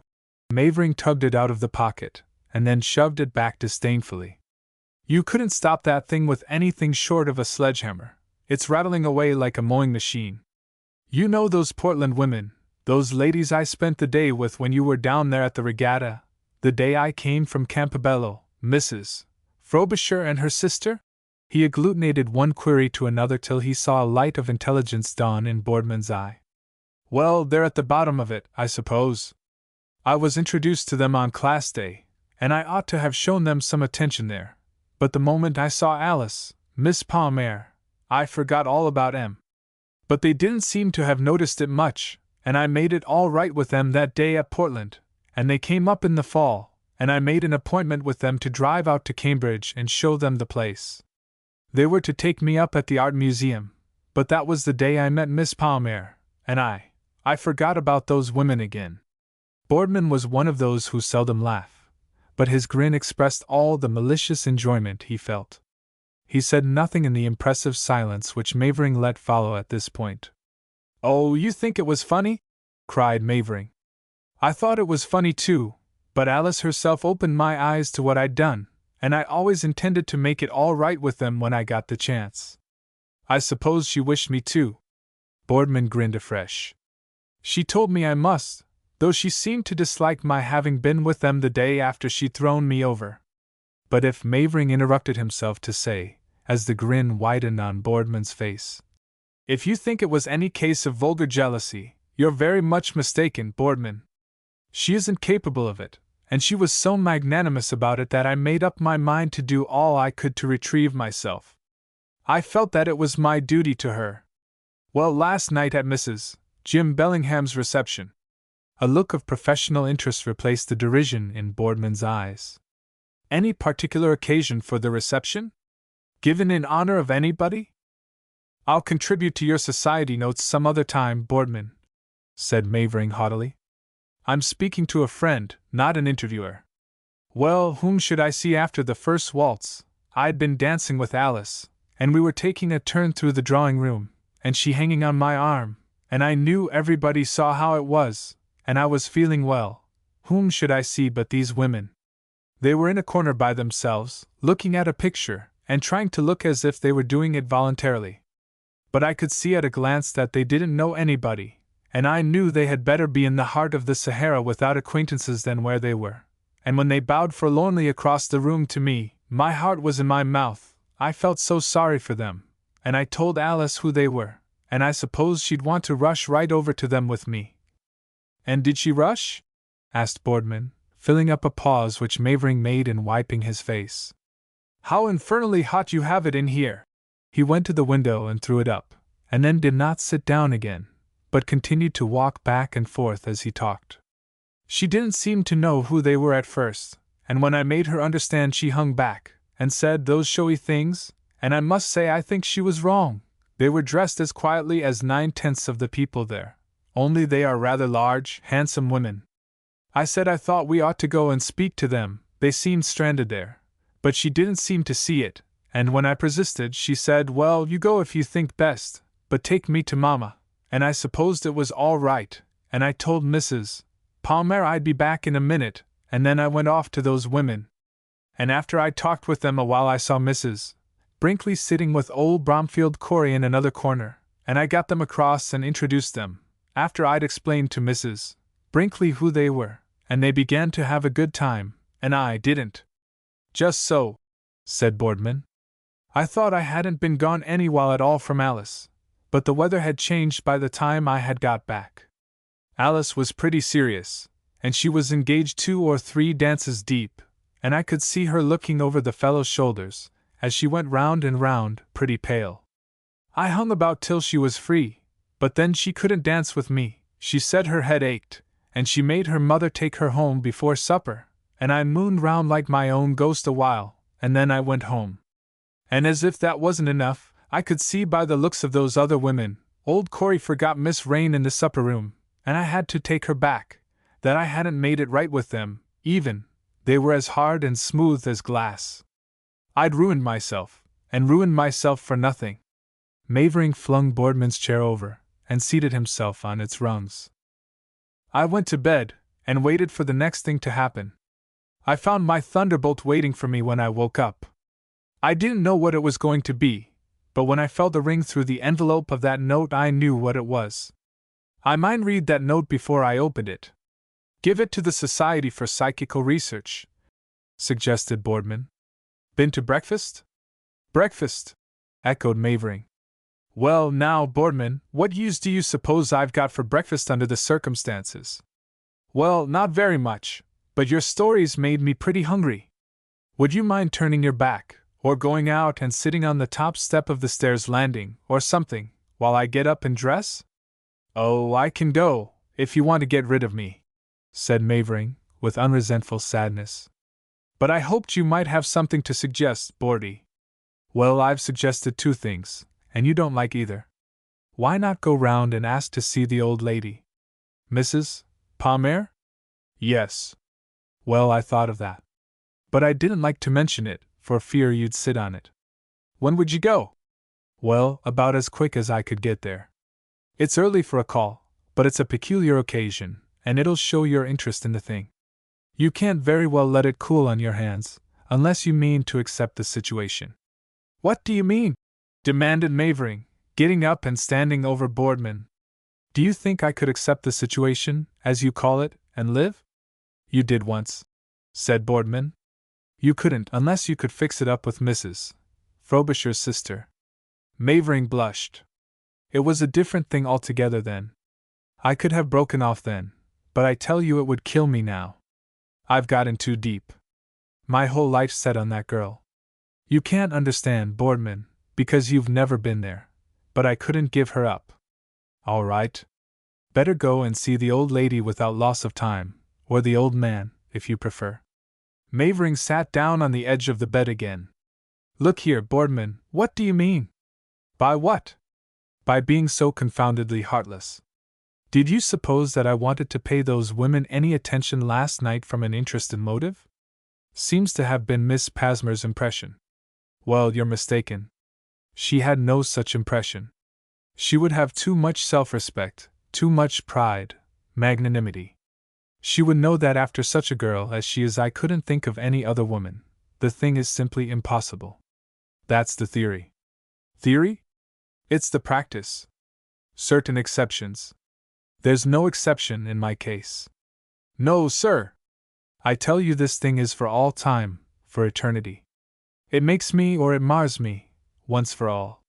She may listen to me or she may not listen, but as long as she lives there's no other woman alive for me. Better go and tell her so. You're wasting your arguments on me. Why? Because I'm convinced already. Because people always marry their first and only loves. Because people never marry twice for love. Because I've never seen you hit before, and I know you never could be again. Now go and convince Miss Palmer. She'll believe you, because she'll know that she can never care for anyone but you, and you naturally can't care for anybody but her. It's a perfectly clear case. All you've got to do is to set it before her. If I were you, I wouldn't try to work that cynical racket, Boardman, said Mavering. He rose, but he sighed drearily, and regarded Boardman's grin with lackluster absence. But he went away without saying anything more, and walked mechanically toward the Cavendish. As he rang at the door of Mrs. Pasmer's apartments he recalled another early visit he had paid there. He thought how joyful and exuberant he was then, and how crushed and desperate now. He was not without youthful satisfaction in the disparity of his different moods. It seemed to stamp him as a man of large and varied experience. 38. Mrs. Palmer was genuinely surprised to see Mavering, and he pursued his advantage, if it was an advantage, by coming directly to the point. He took it for granted that she knew all about the matter, and he threw himself upon her mercy without delay. Mrs. Palmer, you must help me about this business with Alice, he broke out at once. I don't know what to make of it, but I know I can explain it. Of course, he added, smiling ruefully. The two statements don't hang together, but what I mean is that if I can find out what the trouble is, I can make it all right, because there's nothing wrong about it, don't you see? Mrs. Palmer tried to keep the mystification out of her eye, but she could not even succeed in seeming to do so, which she would have liked almost as well. Don't you know what I mean? Asked Anne. Mrs. Palmer chanced it. That Alice was a little out of sorts last night, she queried leadingly. Yes, said Mavering fervently. And about her writing to me. Writing to you? Mrs. Palmer was going to ask, when Dan gave her the letter. I don't know whether I ought to show it, but I must. I must have your help, and I can't, unless you understand the case. Mrs. Palmer had begun to read the note. It explained what the girl herself had refused to give any satisfactory reason for: her early retirement from the reception, her mysterious disappearance into her own room on reaching home, and her resolute silence on the way. Mrs. Palmer had known that there must be some trouble with Dan, and she had suspected that Alice was vexed with him on account of those women, but it was beyond her cheerful imagination that she should go to such lengths in her resentment. She could conceive of her wishing to punish him, to retaliate her suffering on him, but to renounce him for it was another thing, and she did not attribute to her daughter any other motive than she would have felt herself. It was always this way with Mrs. Palmer. She followed her daughter accurately up to a certain point. Beyond that she did not believe the girl knew herself what she meant, and perhaps she was not altogether wrong. Girlhood is often a turmoil of wild impulses, ignorant exaltations, mistaken ideals, which really represent no intelligent purpose, and come from disordered nerves, ill-advised reading, and the erroneous perspective of inexperience. Mrs. Palmer felt this, and she was tempted to break into a laugh over Alice's heroics, But she preferred to keep a serious countenance, partly because she did not feel the least seriously. She was instantly resolved not to let this letter accomplish anything more than Dan's temporary abasement, and she would have preferred to shorten this to the briefest moment possible. She liked him, and she was convinced that Alice could never do better, if half so well. She would now have preferred to treat him with familiar confidence, to tell him that she had no idea of Alice's writing him that nonsensical letter, and he was not to pay the least attention to it, for of course it meant nothing. But another principle of her complex nature came into play, and she silently folded the note and returned it to Dan, trembling before her. "Well?" he quavered. "Well?" returned Mrs. Palmer judicially, while she enjoyed his tremor, whose needlessness inwardly amused her. "Well, of course, Alice was annoyed, I know. And it was all my fault, or my misfortune. But I assure you, Mrs. Palmer, that I thought I was doing something that would please her, in the highest and noblest way. Now don't you know I did?" Mrs. Palmer again wished to laugh, but in the face of Dan's tragedy she had to forbear. She contented herself with saying, "Of course. But perhaps it wasn't the best time for pleasing her just in that way. It was then or never. I can see now, why, I could see all the time, just how it might look. But I supposed Alice wouldn't care for that, and if I hadn't tried to make some reparation then to Mrs. Frobisher and her sister, I never could. Don't you see?" "Yes, certainly. But—" "And Alice herself told me to go and look after them," interposed Mavering. He suppressed, a little uncandidly, the fact of her first reluctance. "But you know it was the first time you had been out together?" "Yes. And naturally she would wish to have you a good deal to herself, or at least not seeming to run after other people." "Yes, yes, I know that. And no one ever likes to be taken at their word in a thing like that. I ought to have thought of that, but I didn't. I wish I had gone to you first, Mrs. Palmer. Somehow it seems to me as if I were very young and inexperienced. I didn't used to feel so. I wish you were always on hand to advise me, Mrs. Palmer." Dan hung his head, and his face, usually so gay, was blotted with gloom. "Will you take my advice now?" asked Mrs. Palmer. "Indeed I will," cried the young fellow, lifting his head. "What is it?" "See Alice about this." Dan jumped to his feet, and the sunshine broke out over his face again. "Mrs. Palmer, I promise to take your advice, and I'll do it. I will see her." "But how? Where? Let me have your advice on that point too." They began to laugh together, and Dan was at once inexpressibly happy. Those two light natures thoroughly comprehended each other. Mrs. Palmer had proposed his seeing Alice with due seriousness, but now she had a longing to let herself go. She felt all the pleasure that other people felt in doing Dan Mavering a pleasure, and something more, because he was so perfectly intelligible to her. She let herself go. "You might stay to breakfast." "Mrs. Palmer, I will do that too. I'm awfully hungry, and I put myself in your hands." "Let me see," said Mrs. Palmer thoughtfully, "how it can be contrived."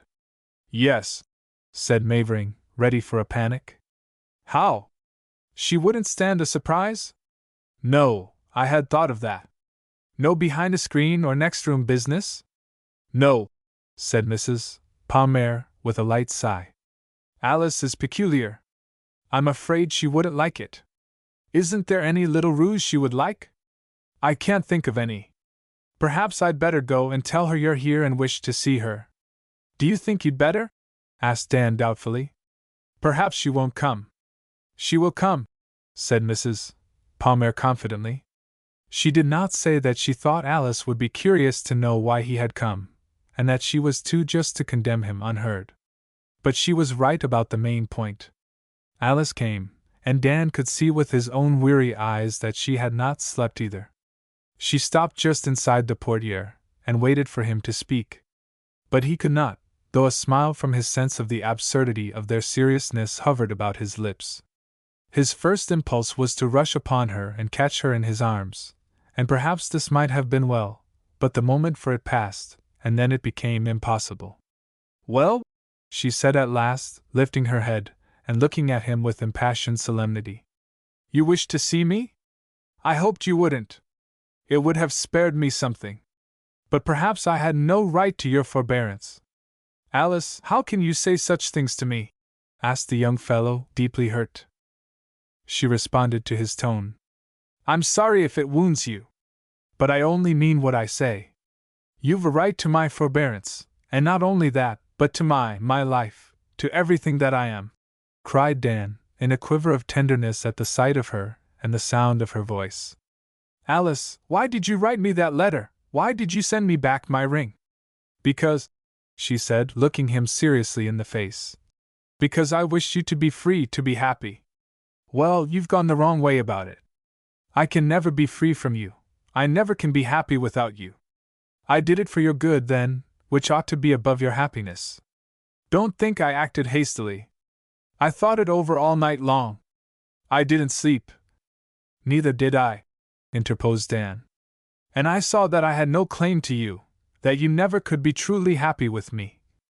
I'll take the chances, he interrupted. Alice, you don't suppose I cared for those women any more than the ground under your feet, do you? I don't suppose I should ever have given them a second thought if you hadn't seemed to feel so badly about my neglecting them, and I thought you'd be pleased to have me try to make it up to them if I could.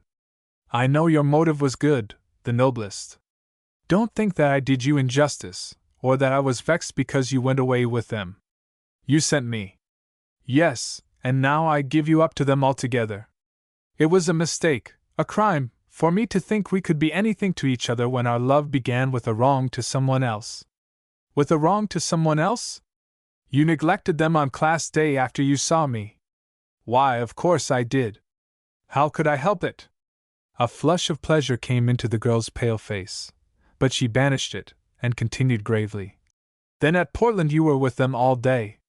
You'd given me up, you'd thrown me over, Alice, he pleaded.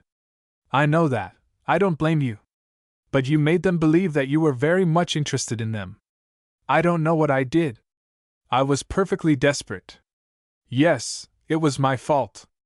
And then, when they came to meet you at the museum, I had made you forget them. I had made you wound them and insult them again. No, I've thought it all out, and we never could be happy.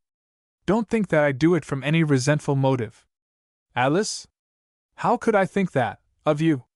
I have tried, prayed, to be purified from that, and I believe that I have been. You never had a selfish thought. And I have come to see that you were perfectly right in what you did last night. At first I was wounded. Oh, did I wound you, Alice?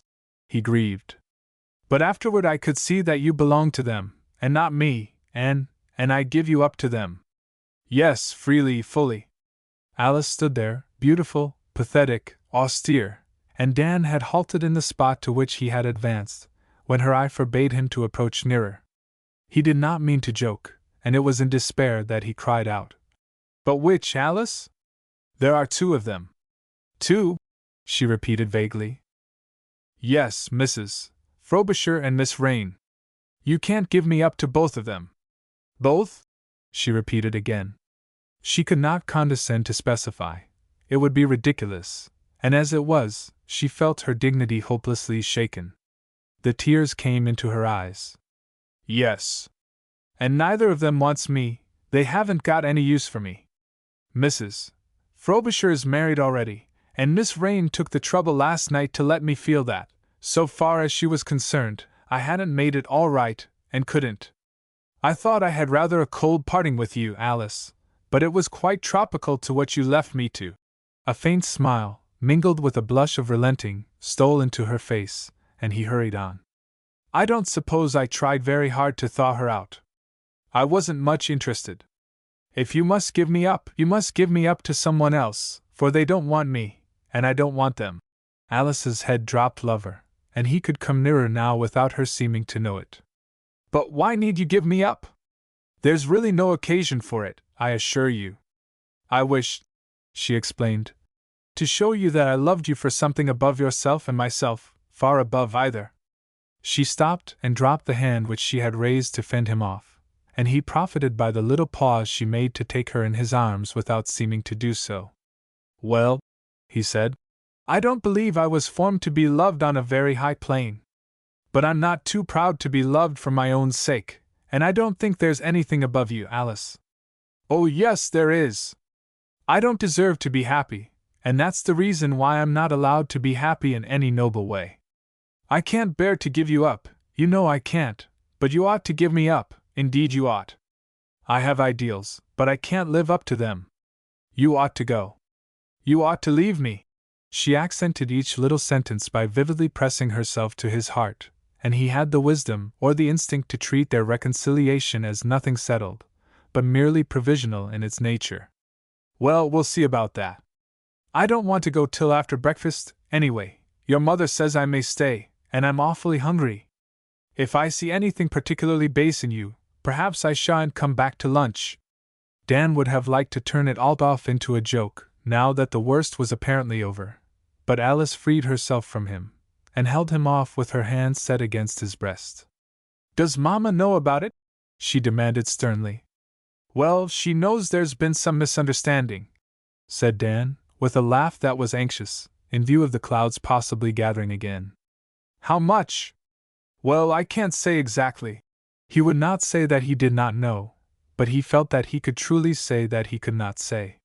She dropped her hand, and consented to be deceived. Dan caught her again to his breast, but he had an odd, vague sense of doing it carefully, of using a little of the caution with which one seizes the stem of a rose between the thorns. "I can bear to be ridiculous with you," she whispered, with an implication which he understood. "You haven't been ridiculous, dearest," he said, and his tension gave way in a convulsive laugh, which partially expressed his feeling of restored security, and partly his amusement in realizing how the situation would have pleased Mrs. Palmer if she could have known it. Mrs.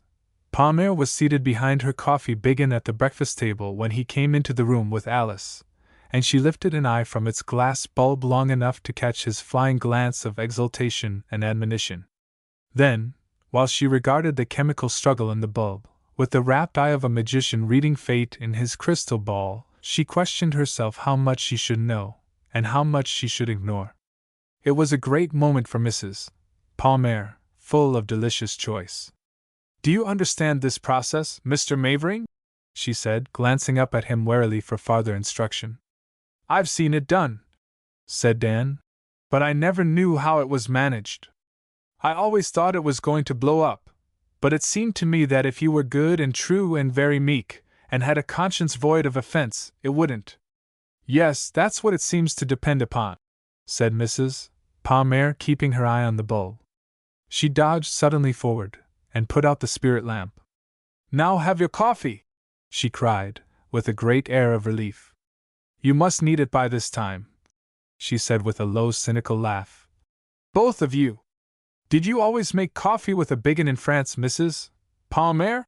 asked Dan, and he laughed out the last burden that lurked in his heart. Mrs. Palmer joined him. "No, Mr. Mavering. In France you don't need a biggin. I set mine up when we went to England." Alice looked darkly from one of these light spirits to the other, and then they all shrieked together. They went on talking volubly from that, and they talked as far away from what they were thinking about as possible. They talked of Europe, and Mrs. Palmer said where they would live and what they would do when they all got back there together. Dan abetted her, and said that they must cross in June. Mrs. Palmer said that she thought June was a good month.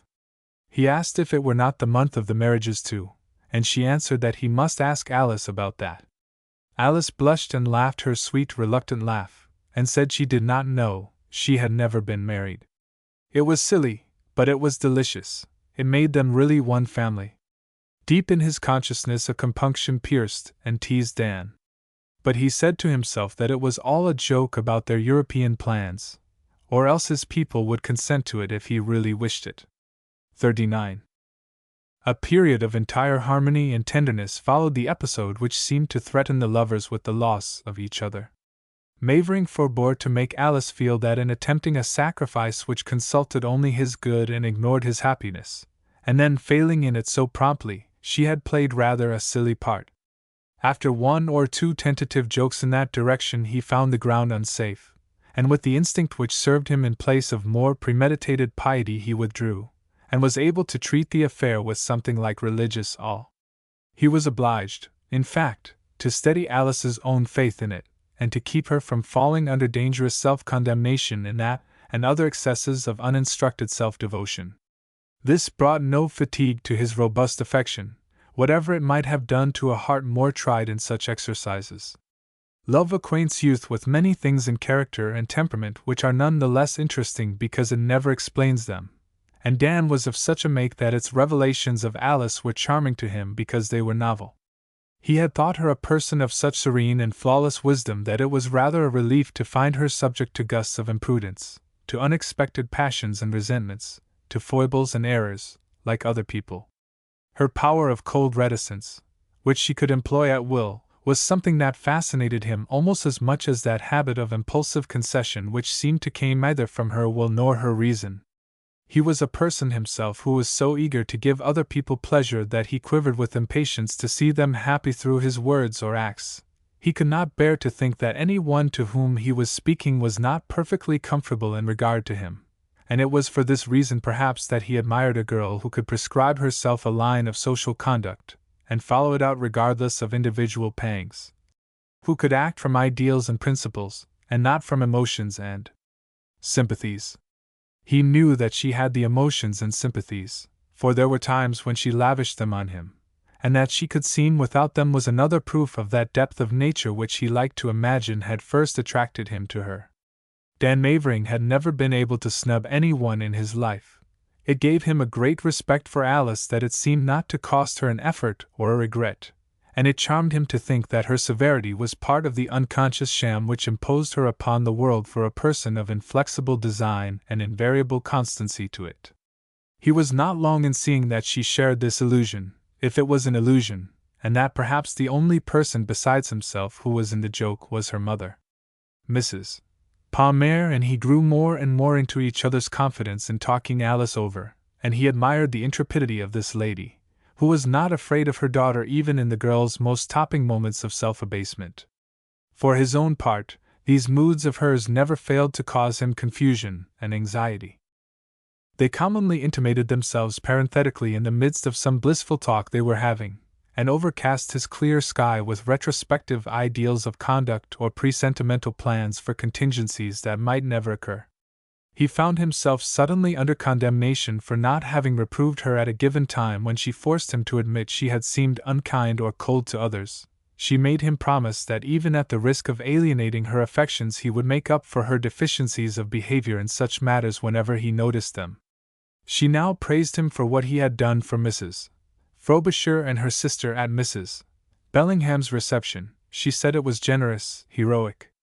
But Mavering rested satisfied with his achievement in that instance, and did not attempt anything else of the kind. He did not reason from cause to effect in regard to it. A man's love is such that while it lasts he cannot project its object far enough from him to judge it reasonable or unreasonable. But Dan's instincts had been disciplined and his perceptions sharpened by that experience. Besides, in bidding him take this impartial and even admonitory course toward her, she stipulated that they should maintain to the world a perfect harmony of conduct which should be an outward image of the union of their lives. She said that anything less than a continued self-sacrifice of one to the other was not worthy of the name of love, and that she should not be happy unless he required this of her. She said that they ought each to find out what was the most distasteful thing which they could mutually require, and then do it. She asked him to try to think what she most hated, and let her do that for him. As for her, she only asked to ask nothing of him. Mavering could not worship enough this nobility of soul in her, and he celebrated it to Boardman with the passionate need of imparting his rapture which a lover feels. Boardman acquiesced in silence, with a glance of reserved sarcasm, or contented himself with laconic satire of his friend's general condition, and avoided any comment that might specifically apply to the points Dan made. Alice allowed him to have this confidant, and did not demand of him a report of all he said to Boardman. A main fact of their love, she said, must be their utter faith in each other. She had her own confidant, and the disparity of years between her and Miss Cotton counted for nothing in the friendship which their exchange of trust and sympathy cemented. Miss Cotton, in the freshness of her sympathy and the ideality of her inexperience, was in fact younger than Alice, at whose feet, in the things of soul and character, she loved to sit. She never said to her what she believed, that a girl of her exemplary principles, a nature conscious of such noble ideals, so superior to other girls, who in her place would be given up to the happiness of the moment, and indifferent to the sense of duty to herself and to others, was sacrificed to a person of Mavering's gay, bright nature and trivial conception of life. She did not deny his sweetness, that was perhaps the one saving thing about him, and she confessed that he simply adored Alice. That counted for everything, and it was everything in his favor that he could appreciate such a girl. She hoped, she prayed, that Alice might never realize how little depth he had, that she might go through life and never suspect it. If she did so, then they might be happy together to the end, or at least Alice might never know she was unhappy. Miss Cotton never said these things in so many words. It is doubtful if she ever said them in any form of words.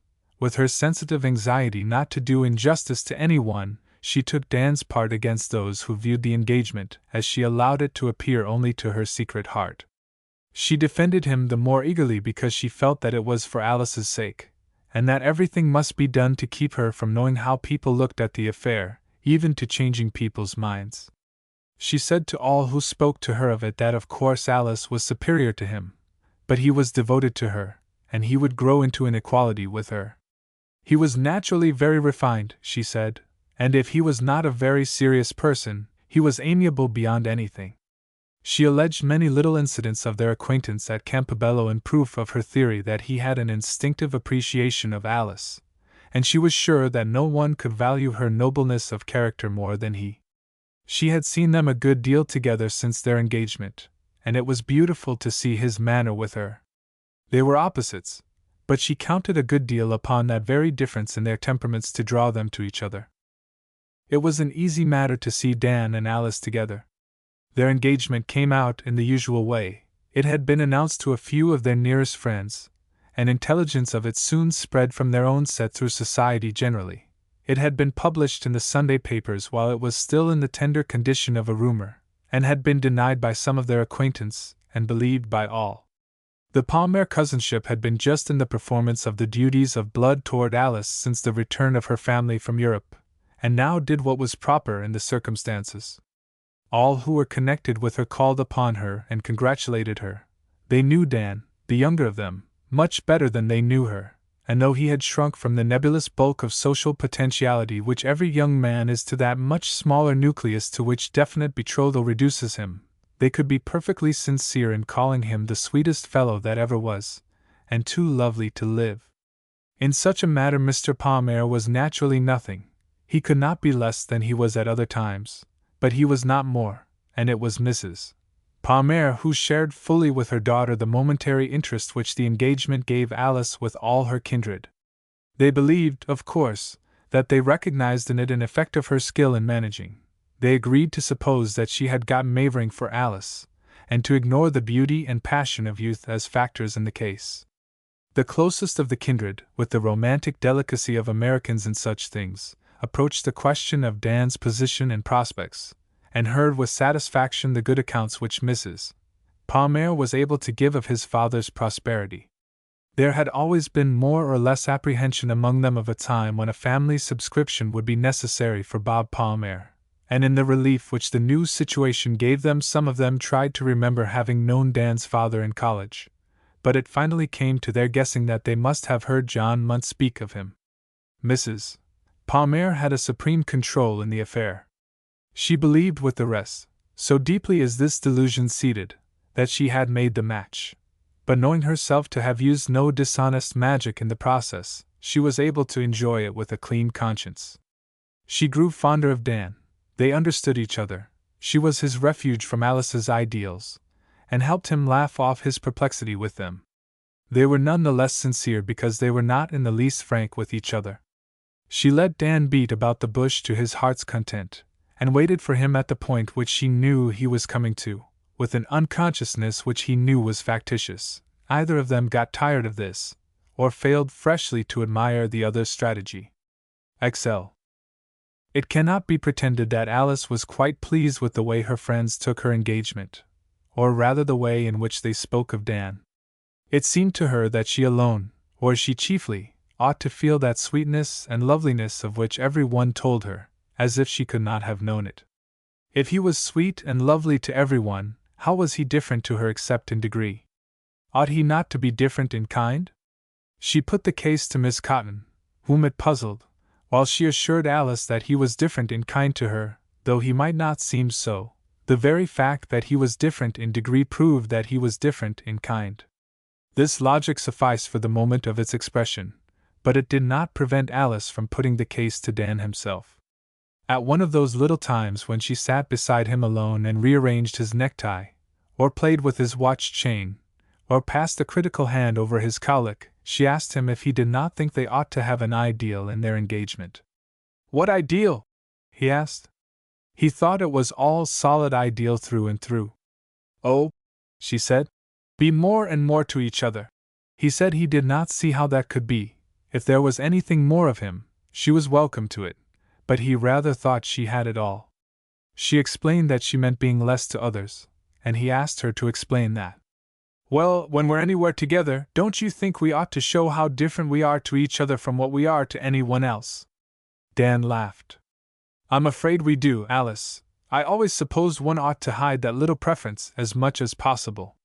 You don't want me to be dangling after you every moment? No, but not dangle after others. Dan sighed a little impatiently. Do I dangle after others? Of course not. But show that we're thoroughly united in all our tastes and feelings, and like and dislike the same persons. I don't think that will be difficult, said Dan. She was silent a moment, and then she said, You don't like to have me bring up such things?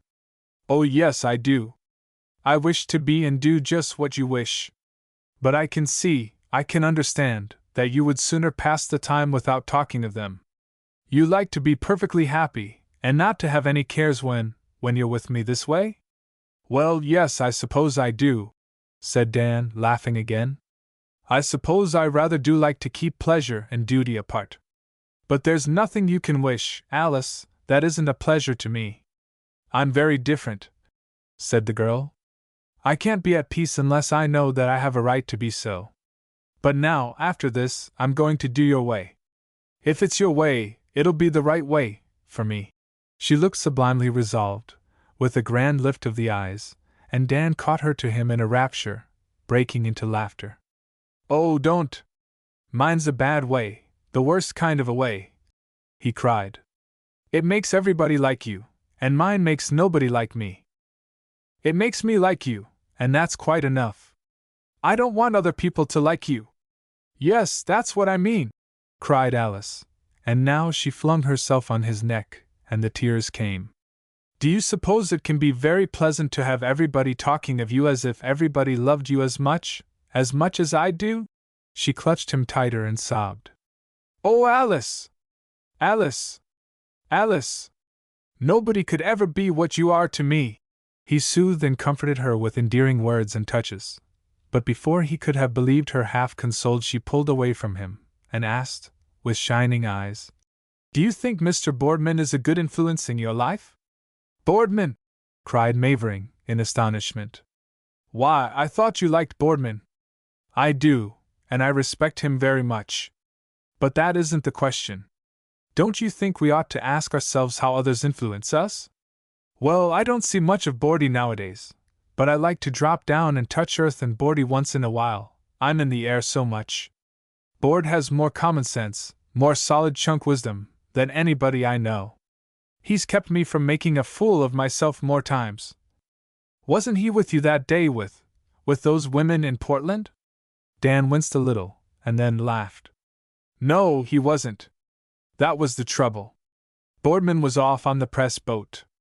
I thought I told you. But if you object to Boardman, I don't. You mustn't think I object to people when I ask you about them. All that I wished was that you should think yourself what sort of influence he was. I think he's a very good influence. He's a splendid fellow, Boardman is, Alice, cried Dan. You ought to have seen how he fought his way through college on such a little money, and never skulked or felt mean. He wasn't appreciated for it. The men don't notice these things much, but he didn't want to have it noticed, always acted as if it was either here nor there, and now I guess he sends out home whatever he has left after keeping soul and body together every week. He spoke, perhaps, with too great an effect of relief. Alice listened, as it seemed, to his tone rather than his words, and said absently, "Yes, that's grand. But I don't want you to act as if you were afraid of me in such things." "Afraid?" Dan echoed. "I don't mean actually afraid, but as if you thought I couldn't be reasonable, as if you supposed I didn't expect you to make mistakes or to be imperfect. Yes, I know you're very reasonable, and you're more patient with me than I deserve. I know all that, and it's only my wish to come up to your standard, I suppose, that gives me that apprehensive appearance. That was what vexed me with you there at Campobello, when you asked me." "Yes, I know.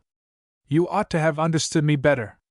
You ought to know now that I don't wish you to do anything on my account, but because it's something we owe to others." "Oh, excuse me. I'd much rather do it for you," cried Dan, but Alice looked so grave, so hurt, that he hastened on. "How in the world does it concern others whether we are devoted or not, whether we're harmonious and two souls with but a single thought, and all that?" He could not help being light about it. "How?" Alice repeated. "Won't it give them an idea of what, of how much, how truly, if we care for each other, how people ought to care? We don't do it for ourselves. That would be selfish and disgusting. We do it because it's something that we owe to the idea of being engaged, of having devoted our lives to each other, and would show, would teach." "Oh, yes! I know what you mean," said Dan, and he gave way in a sputtering laugh. "But they wouldn't understand.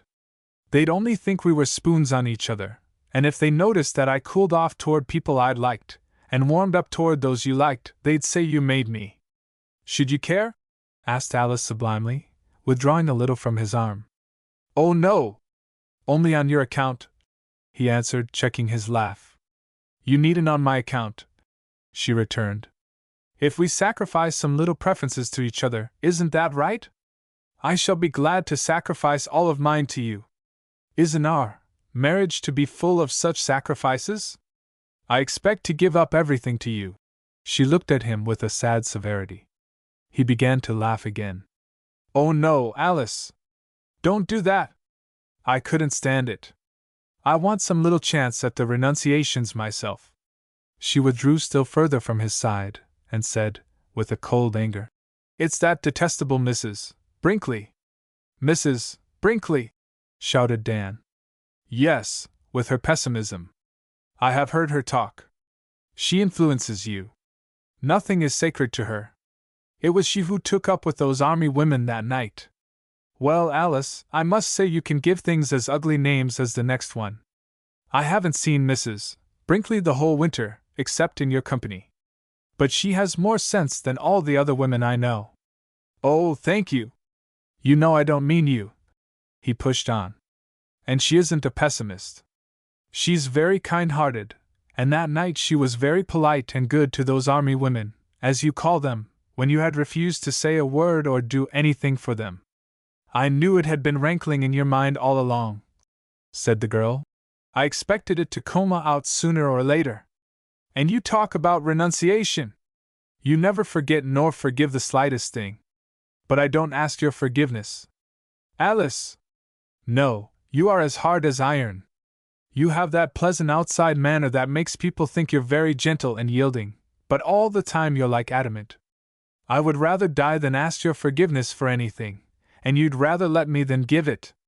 Well, then, I ask your forgiveness, Alice, and I'm sure you won't let me die without it." They regarded each other a moment. Then the tenderness gushed up in their hearts, a passionate tide, and swept them into each other's arms. "Oh, Dan," she cried, "how sweet you are! How good! How lovely! Oh, how wonderful it is! I wanted to hate you, but I couldn't. I couldn't do anything but love you. Yes, now I understand what love is, and how it can do everything, and last forever." Sly.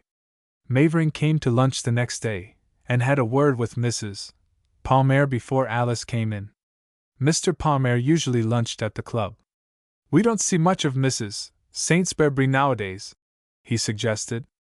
"No, it's a great way to Cambridge," said Mrs.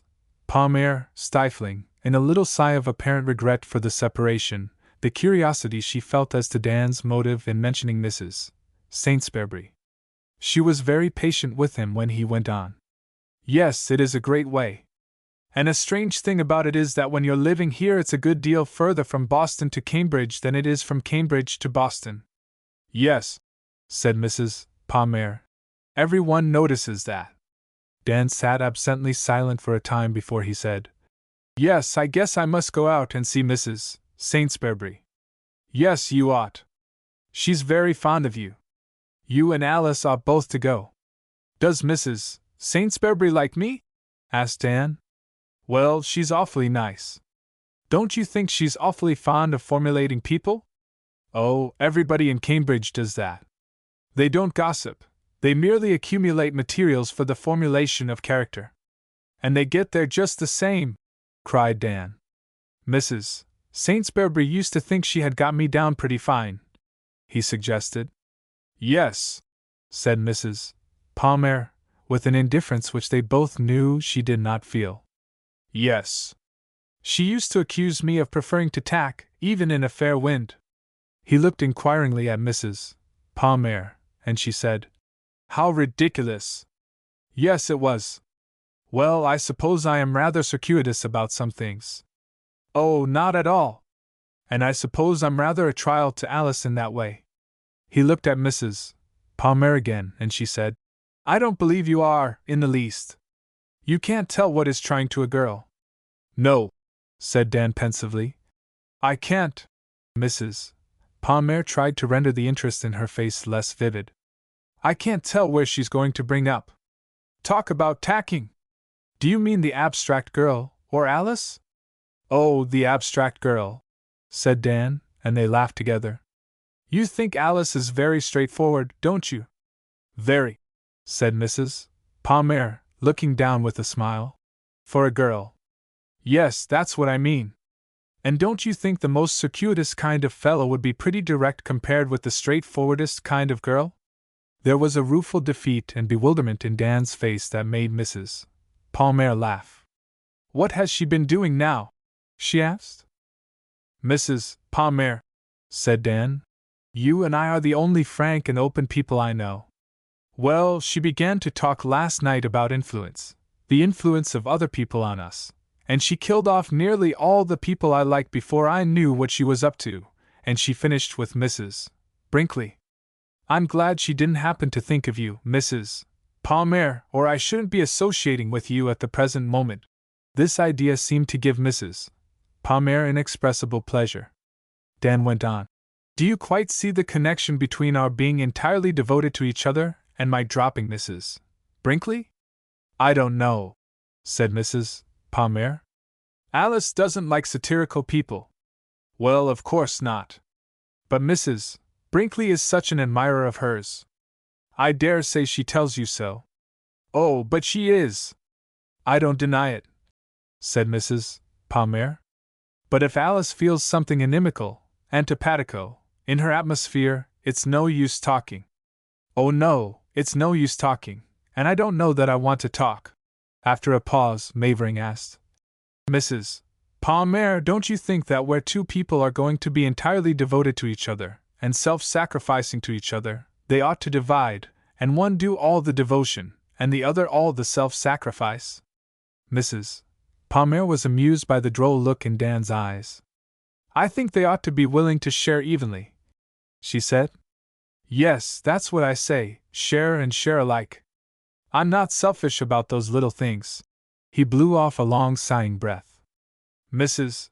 Palmer, don't you think we ought to have an ideal of conduct?" Mrs. Palmer abandoned herself to laughter. "Oh, Dan! Dan! You will be the death of me. We will die together then, Mrs. Palmer. Alice will kill me." He regarded her with a sad sympathy in his eye as she laughed and laughed with delicious intelligence of the case. The intelligence was perfect, from their point of view, but whether it fathomed the girl's whole intention or aspiration is another matter. Perhaps this was not very clear to herself. At any rate, Mavering did not go any more to see Mrs. Brinkley, whose house he had liked to drop into. Alice went several times, to show, she said, that she had no feeling in the matter, and Mrs. Brinkley, when she met Dan, forbore to embarrass him with questions or reproaches. She only praised Alice to him. There were not many other influences that Alice cut him off from. She even exposed him to some influences that might have been thought deleterious. She made him go and call alone upon certain young ladies whom she specified, and she praised several others to him, though she did not praise them for the same things that he did. One of them was a girl to whom Alice had taken a great fancy, such as often buds into a romantic passion between women. She was very gentle and mild, and she had none of that strength of will which she admired in Alice. One night there was a sleighing party to a hotel in the suburbs, where they had dancing and then supper. After the supper they danced Little Sally Waters for a finale instead of the Virginia Reel, and Alice would not go on the floor with Dan. She said she disliked that dance, but she told him to dance with Miss Langham. It became a gale of fun, and in the height of it Dan slipped and fell with his partner. They laughed it off, with the rest, but after a while the girl began to cry. She had received a painful bruise. All the way home, while the others laughed and sang and chattered, Dan was troubled about this poor girl. His anxiety became a joke with the whole sleighful of people. When he parted with Alice at her door, he said, "I'm afraid I hurt Miss Langham. I feel awfully about it." "Yes, there's no doubt of that. Good night." She left him to go off to his lodging, hot and tingling with indignation at her injustice. But kindlier thoughts came to him before he slept, and he fell asleep with a smile of tenderness for her on his lips. He could see how he was wrong to go out with any one else when Alice said she disliked the dance. He ought not to have taken advantage of her generosity in appointing him a partner. It was trying for her to see him make that ludicrous tumble, of course, and perhaps he had overdone the attentive sympathy on the way home. It flattered him that she could not help showing her jealousy. That is flattering, at first, and Dan was able to go and confess all but this to Alice. She received his submission magnanimously, and said that she was glad it had happened, because his saying this showed that now they understood each other perfectly. Then she fixed her eyes on his and said, "I've just been round to see Lily, and she's as well as ever. It was only a nervous shock." Whether Mavering was really indifferent to Miss Langham's condition, or whether the education of his perceptions had gone so far that he consciously ignored her, he answered, "That was splendid of you, Alice." "No," she said. "It's you that are splendid, and you always are. Oh, I wonder if I can ever be worthy of you." Their mutual forgiveness was very sweet to them, and they went on praising each other. Alice suddenly broke away from this weakening exchange of worship, and said, with that air of coming to business which he had learned to recognize and dread a little, "Dan, don't you think I ought to write to your mother?" "Write to my mother? Why, you have written to her. You wrote as soon as you got back, and she answered you." "Yes, but write regularly? Show that I think of her all the time? When I really think I'm going to take you from her, I seem so cruel and heartless." "Oh, I don't look at it in that light, Alice. Don't joke. And when I think that we're going away to leave her, for several years, perhaps, as soon as we're married, I can't make it seem right. I know how she depends upon your being near her, and seeing her every now and then, and to go off to Europe for years, perhaps. Of course you can be of use to your father there, but do you think it's right toward your mother? I want you to think." Dan thought, but his thinking was mainly to the effect that he did not know what she was driving at. Had she got any inkling of that plan of his mother's for them to come and stay a year or two at the Falls after their marriage? He always expected to be able to reconcile that plan with the Palmer plan of going at once. To his optimism the two were not really incompatible, but he did not wish them prematurely confronted in Alice's mind.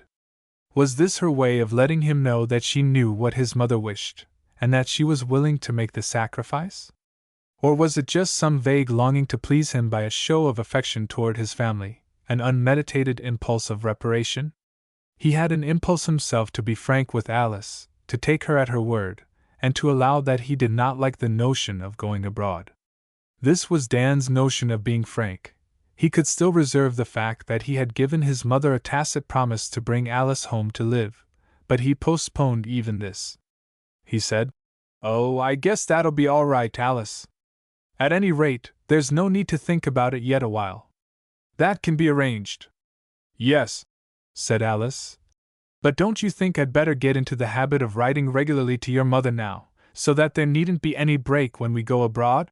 He could see now that she had no idea of giving that plan up, and he was glad that he had not said anything. "I think," she continued, "that I shall write to her once a week, and give her a full account of our life from day to day. It'll be more like a diary, and then, when we get over there, I can keep it up without any effort, and she won't feel so much that you've gone." She seemed to refer the plan to him, and he said it was capital. In fact, he did like the notion of a diary. That sort of historical view would involve less danger of precipitating a discussion of the two schemes of life for the future. "It's awfully kind of you, Alice, to propose such a thing, and you mustn't make it a burden. Any sort of little sketchy record will do. Mother can read between the lines, you know." "It won't be a burden," said the girl tenderly. "I shall seem to be doing it for your mother, but I know I shall be doing it for you. I do everything for you. Do you think it's right?" "Oh, it must be," said Dan, laughing. "It's so pleasant." "Oh," said the girl gloomily, "that's what makes me doubt it." 42. Eunice Mavering acknowledged Alice's first letter. She said that her mother read it aloud to them all, and had been delighted with the good account she gave of Dan, and fascinated with all the story of their daily doings and sayings. She wished Eunice to tell Alice how fully she appreciated her thoughtfulness of a sick old woman, and that she was going to write herself and thank her. But Eunice added that Alice must not be surprised if her mother was not very prompt in this, and she sent messages from all the family, affectionate for Alice, and polite for her father and mother. Alice showed Dan the letter, and he seemed to find nothing noticeable in it. "She says your mother will write later," Alice suggested.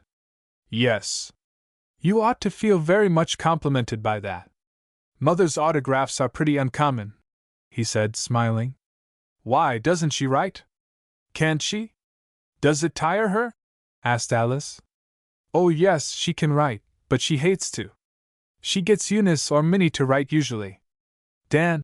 cried Alice intensely. "Why didn't you tell me?" "Why, I thought you knew it," he explained easily. "She likes to read, and likes to talk, but it bores her to write. I don't suppose I get more than 2 or 3 pencil scratches from her in the course of a year.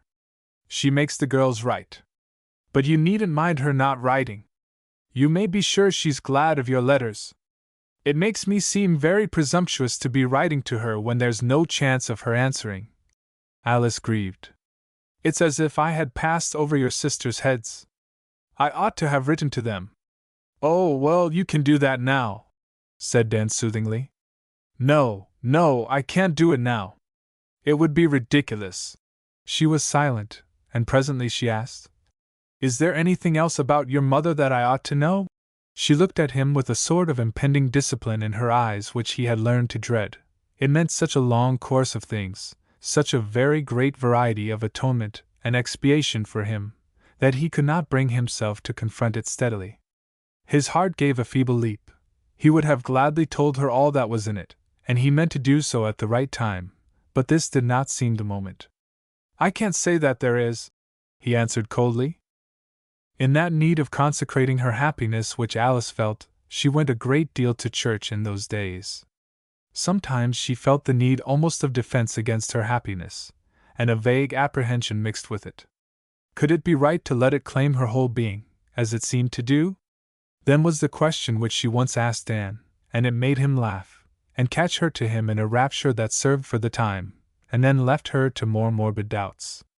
Evidently he could not follow her in them, he could not even imagine them, and while he was with her they seemed to have no verity or value. But she talked them over very hypothetically and impersonally with Miss Cotton, in whose sympathy they resumed all their import, and gained something more.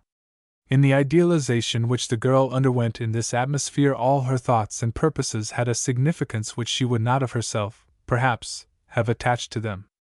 They discussed them and analyzed them with a satisfaction in the result which could not be represented without an effect of caricature.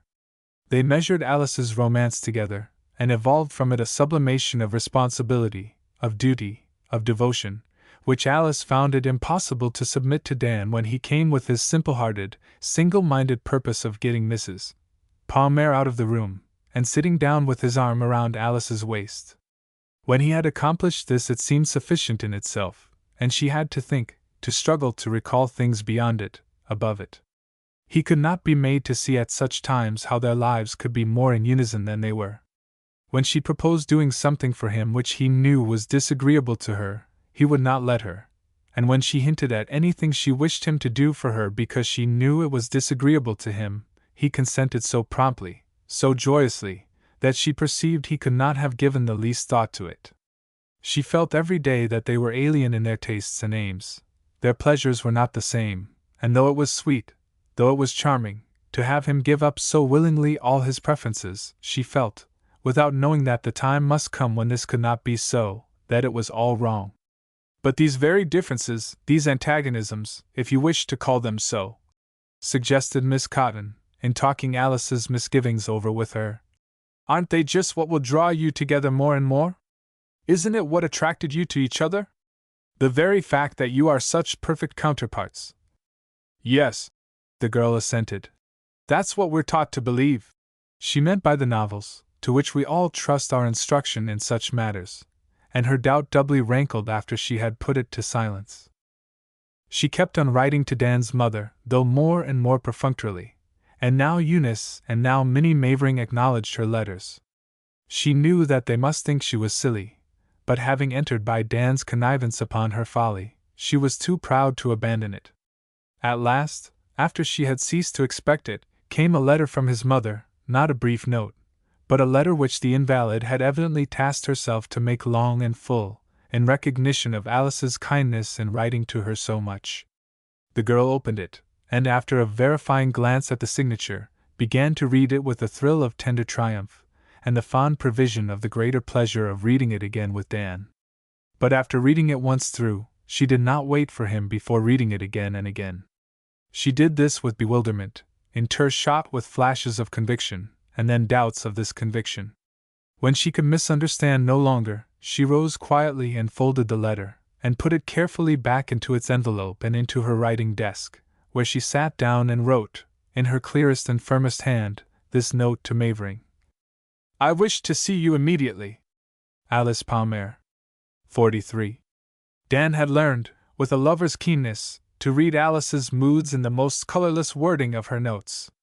She was rather apt to write him notes, taking back or reaffirming the effect of something that had just passed between them. Her notes were tempered to varying degrees of heat and cold, so fine that no one else would have felt the difference, but sensible to him in their subtlest intention. Perhaps a mere witness of the fact would have been alarmed by a note which began without an address, except that on the envelope, and ended its peremptory brevity with the writer's name signed in full.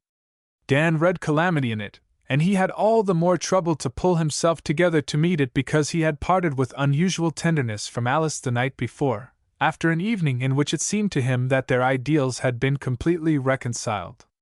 The note came, as her notes were apt to come, while Dan was at breakfast, which he was rather luxurious about for so young a man, and he felt formlessly glad afterward that he had drunk his first cup of coffee before he opened it, for it chilled the second cup, and seemed to take all character out of the omelette. He obeyed it, wondering what the doom menaced in it might be, but knowing that it was doom, and leaving his breakfast half finished, with a dull sense of the tragedy of doing so. He would have liked to ask for Mrs. Palmer first, and interpose a moment of her cheerful unreality between himself and his interview with Alice. But he decided that he had better not do this, and they met at once, with the width of the room between them. Her look was one that made it impassable to the simple impulse he usually had to take her in his arms and kiss her. But as she stood holding out a letter to him, with the apparent intention that he should come and take it, he traversed the intervening space and took it. Why, it's from Mother, he said joyously, with a glance at the handwriting. Will you please explain it? Said Alice, and Dan began to read it. It began with a good many excuses for not having written before, and went on with a pretty expression of interest in Alice's letters and gratitude for them. Mrs. Mavering assured the girl that she could not imagine what a pleasure they had been to her. She promised herself that they should be great friends, and she said that she looked forward eagerly to the time, now drawing near, when Dan should bring her home to them. She said she knew Alice would find it dull at the Falls except for him, but they would all do their best, and she would find the place very different from what she had seen it in the winter. Alice could make believe that she was there just for the summer, and Mrs. Mavering hoped that before the summer was gone she would be so sorry for a sick old woman that she would not even wish to go with it. This part of the letter, which gave Dan away so hopelessly, as he felt, was phrased so touchingly, that he looked up from it with moist eyes to the hard cold judgment in the eyes of Alice. "Will you please explain it?" she repeated. He tried to temporize. "Explain what?" Alice was prompt to say. "Had you promised your mother to take me home to live?" Dan did not answer. "You promised my mother to go abroad. What else have you promised?" He continued silent, and she added, "You are a faithless man." They were the words of Romola, in the romance, to Tito. She had often admired them, and they seemed to her equally the measure of Dan's offense.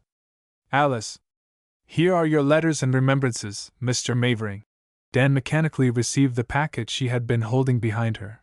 With a perverse freak of intelligence he observed that, though much larger now, it was tied up with the same ribbon which had fastened it when Alice returned his letters and gifts before. "Goodbye. I wish you every happiness consistent with your nature." She bowed coldly, and was about to leave him, as she had planned, but she had not arranged that he should be standing in front of the door, and he was there, with no apparent intention of moving. "Will you allow me to pass?" she was forced to ask, however, haughtily. "No," he retorted, with a violence that surprised him. "I will not let you pass till you have listened to me, till you tell me why you treat me so. I won't stand it. I've had enough of this kind of thing." It surprised Alice too a little, and after a moment's hesitation she said, "I will listen to you." So much more gently than she had spoken before that Dan relaxed his imperative tone, and began to laugh. "But," she added, and her face clouded again, "it will be of no use. My mind is made up this time. Why should we talk?" "Why, because mine isn't," said Dan. "What is the matter, Alice? Do you think I would force you, or even ask you, to go home with me to live unless you were entirely willing?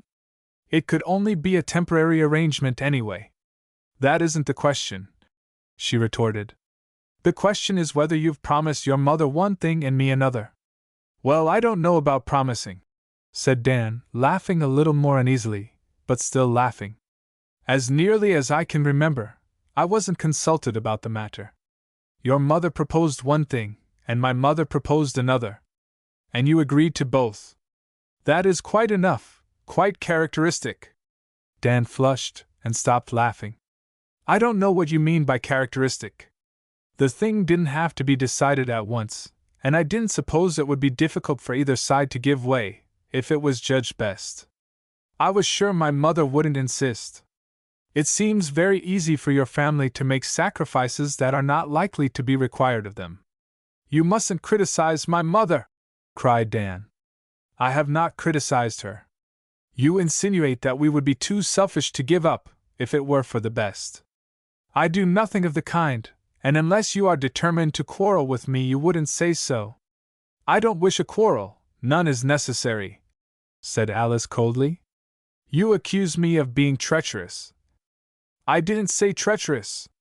"Faithless, then. It's a mere quibble about words. I want you to take that back." "I can't take it back, it's the truth." "Aren't you faithless, if you let us go on thinking that you're going to Europe, and let your mother think that we're coming home to live after we're married?"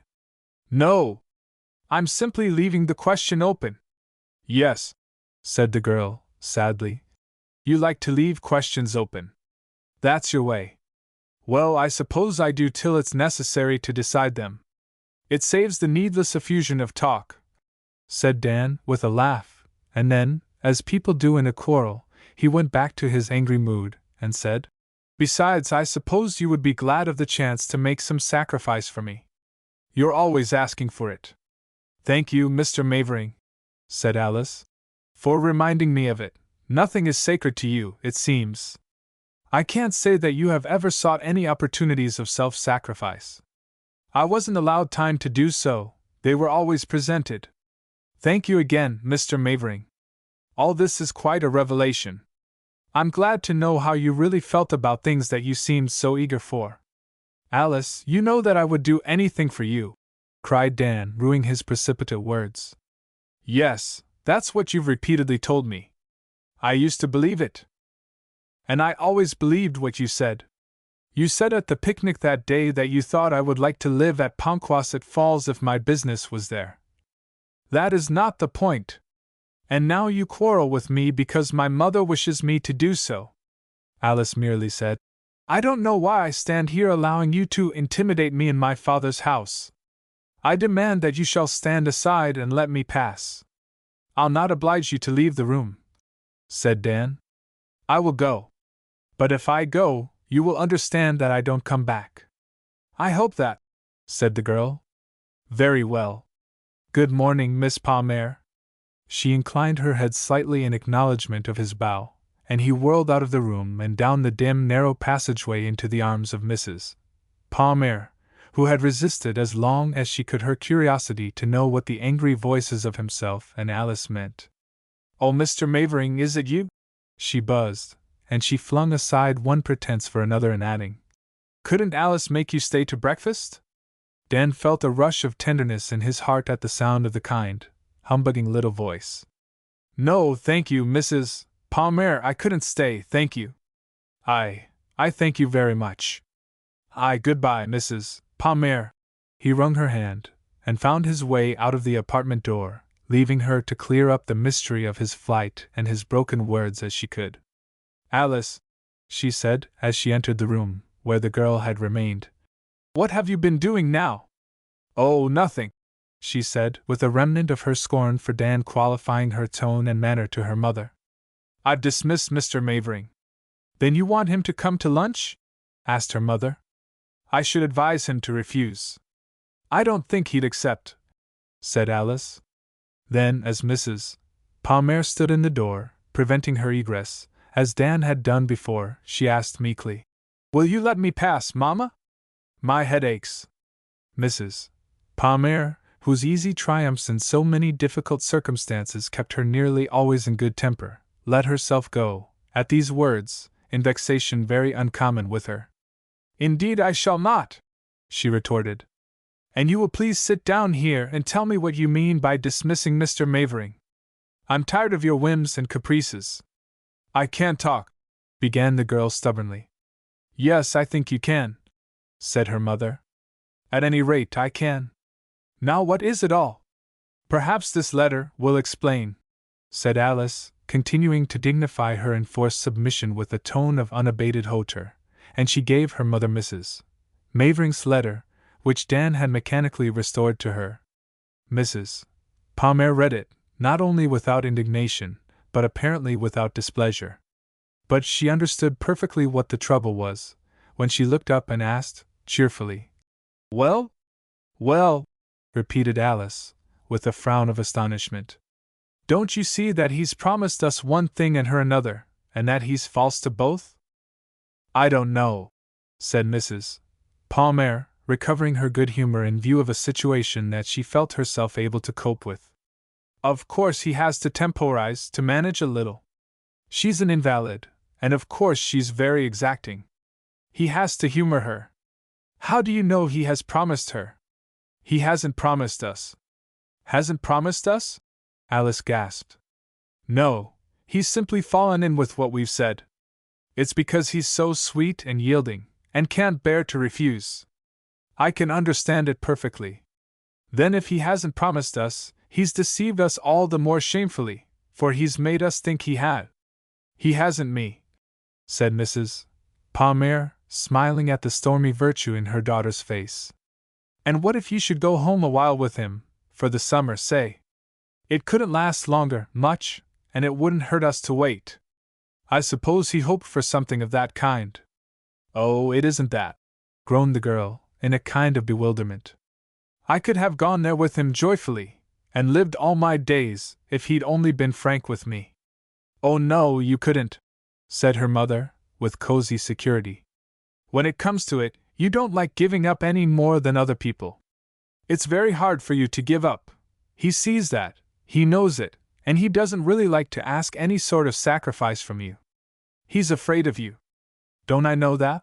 Demanded Alice desolately.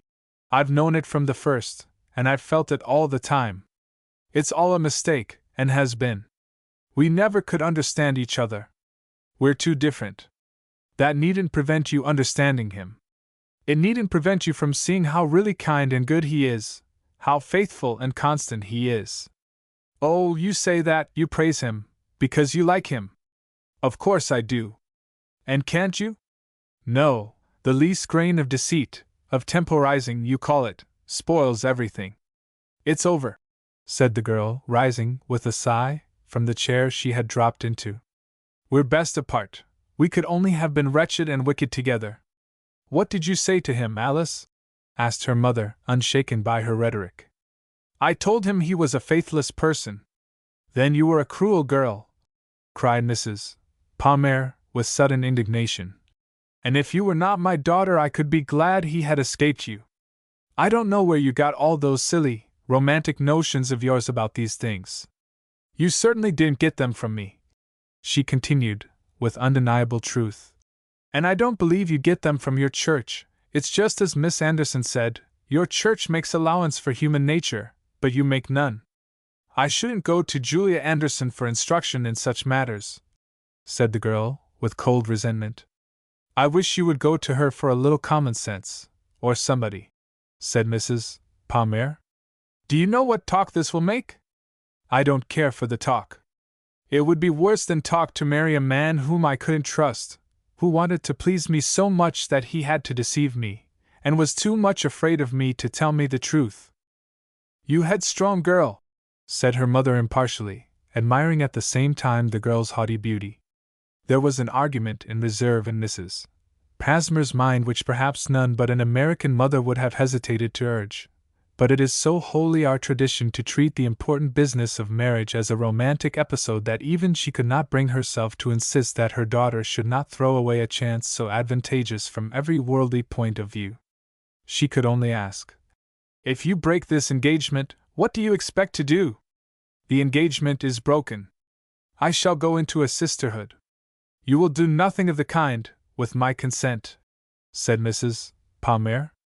I will have no such nonsense. Don't flatter yourself that I will. Even if I approved of such a thing, I should think it wicked to let you do it. You're always fancying yourself doing something very devoted, but I've never seen you ready to give up your own will, or your own comfort even, in the slightest degree.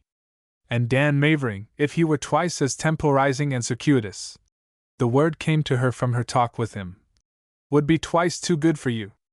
I'm going to breakfast. 44. The difficulty in life is to bring experience to the level of expectation, to match our real emotions in view of any great occasion with the ideal emotions which we have taught ourselves that we ought to feel. This is all the truer when the occasion is tragical. We surprise ourselves in a helplessness to which the great event, death, ruin, lost love, reveals itself slowly, and at first wears the aspect of an unbroken continuance of what has been, or at most of another incident in the habitual sequence. Dan Mavering came out into the bright winter morning knowing that his engagement was broken, but feeling it so little that he could not believe it. He failed to realize it, to seize it for a fact, and he could not let it remain that dumb and formless wretchedness, without proportion or dimensions, which it now seemed to be, weighing his life down. To verify it, to begin to outlive it, he must instantly impart it, he must tell it, he must see it with others' eyes. This was the necessity of his youth and of his sympathy, which included himself as well as the rest of the race in its activity. He had the usual environment of a young man who has money. He belonged to clubs, and he had a large acquaintance among men of his own age, who lived a life of greater leisure, or were more absorbed in business, but whom he met constantly in society. For one reason or another, or for no other reason than that he was Dan Mavering and liked everyone. He liked them all. He thought himself great friends with them. He dined and lunched with them, and they knew the Pasmers, and all about his engagement. But he did not go to any of them now, with the need he felt to impart his calamity, to get the support of come others' credence and opinion of it. He went to a friend whom, in the way of his world, he met very seldom, but whom he always found, as he said, just where he had left him. Boardman never made any sign of suspecting that he was put on and off, according to Dan's necessity or desire for comfort or congratulation, but it was part of their joke that Dan's coming to him always meant something decisive in his experiences. The reporter was at his late breakfast, which his landlady furnished him in his room, though, as Mrs. Mash said, she never gave meals, but a cup of coffee and an egg or two, yes. "Well?" he said, without looking up. "Well, I'm done for!" cried Dan. "Again?" asked Boardman. "Again. The other time was nothing, Boardman. I knew it wasn't anything, but this is final."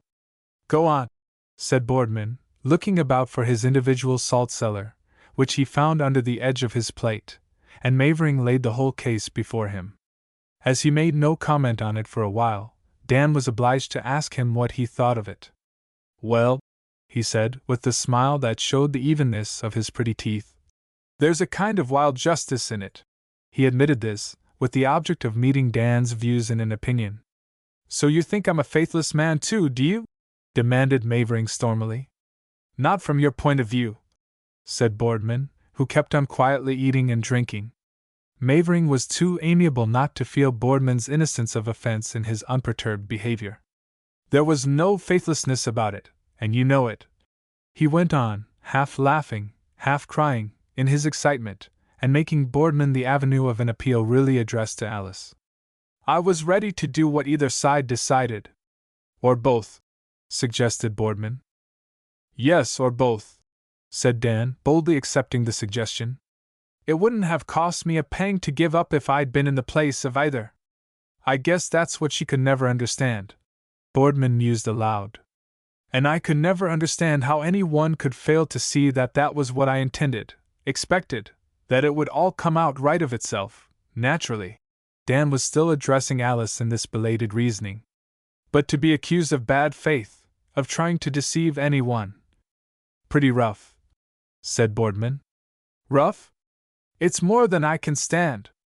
"Well, you don't seem to be asked to stand it," said Boardman, and Mavering laughed forlornly with him at his joke, and then walked away and looked out of Boardman's dormer window on the roofs below, with their dirty, smoke-stained February snow.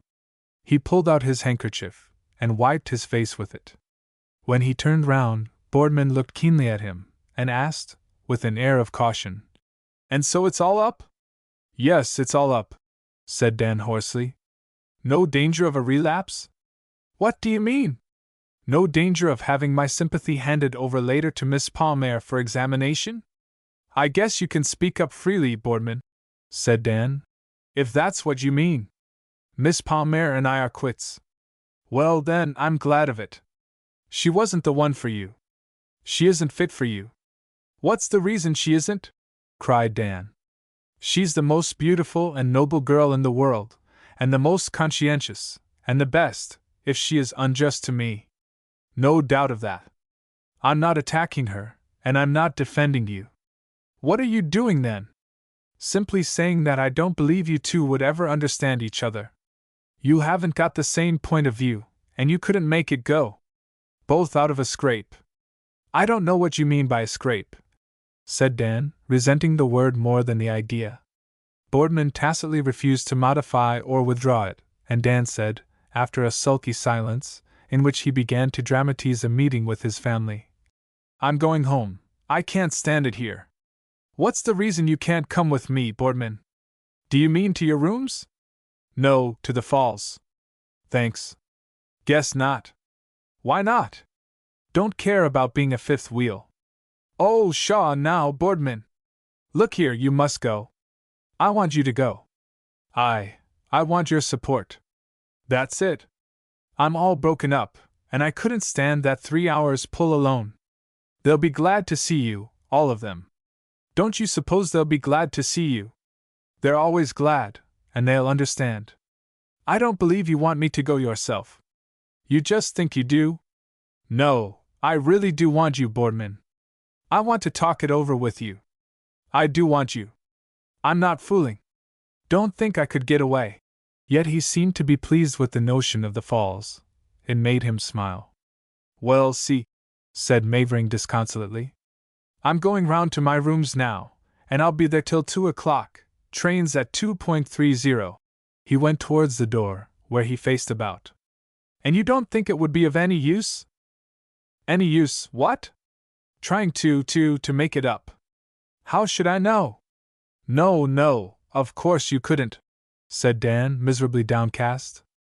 All the resentment which Alice's injustice had roused in him had died out.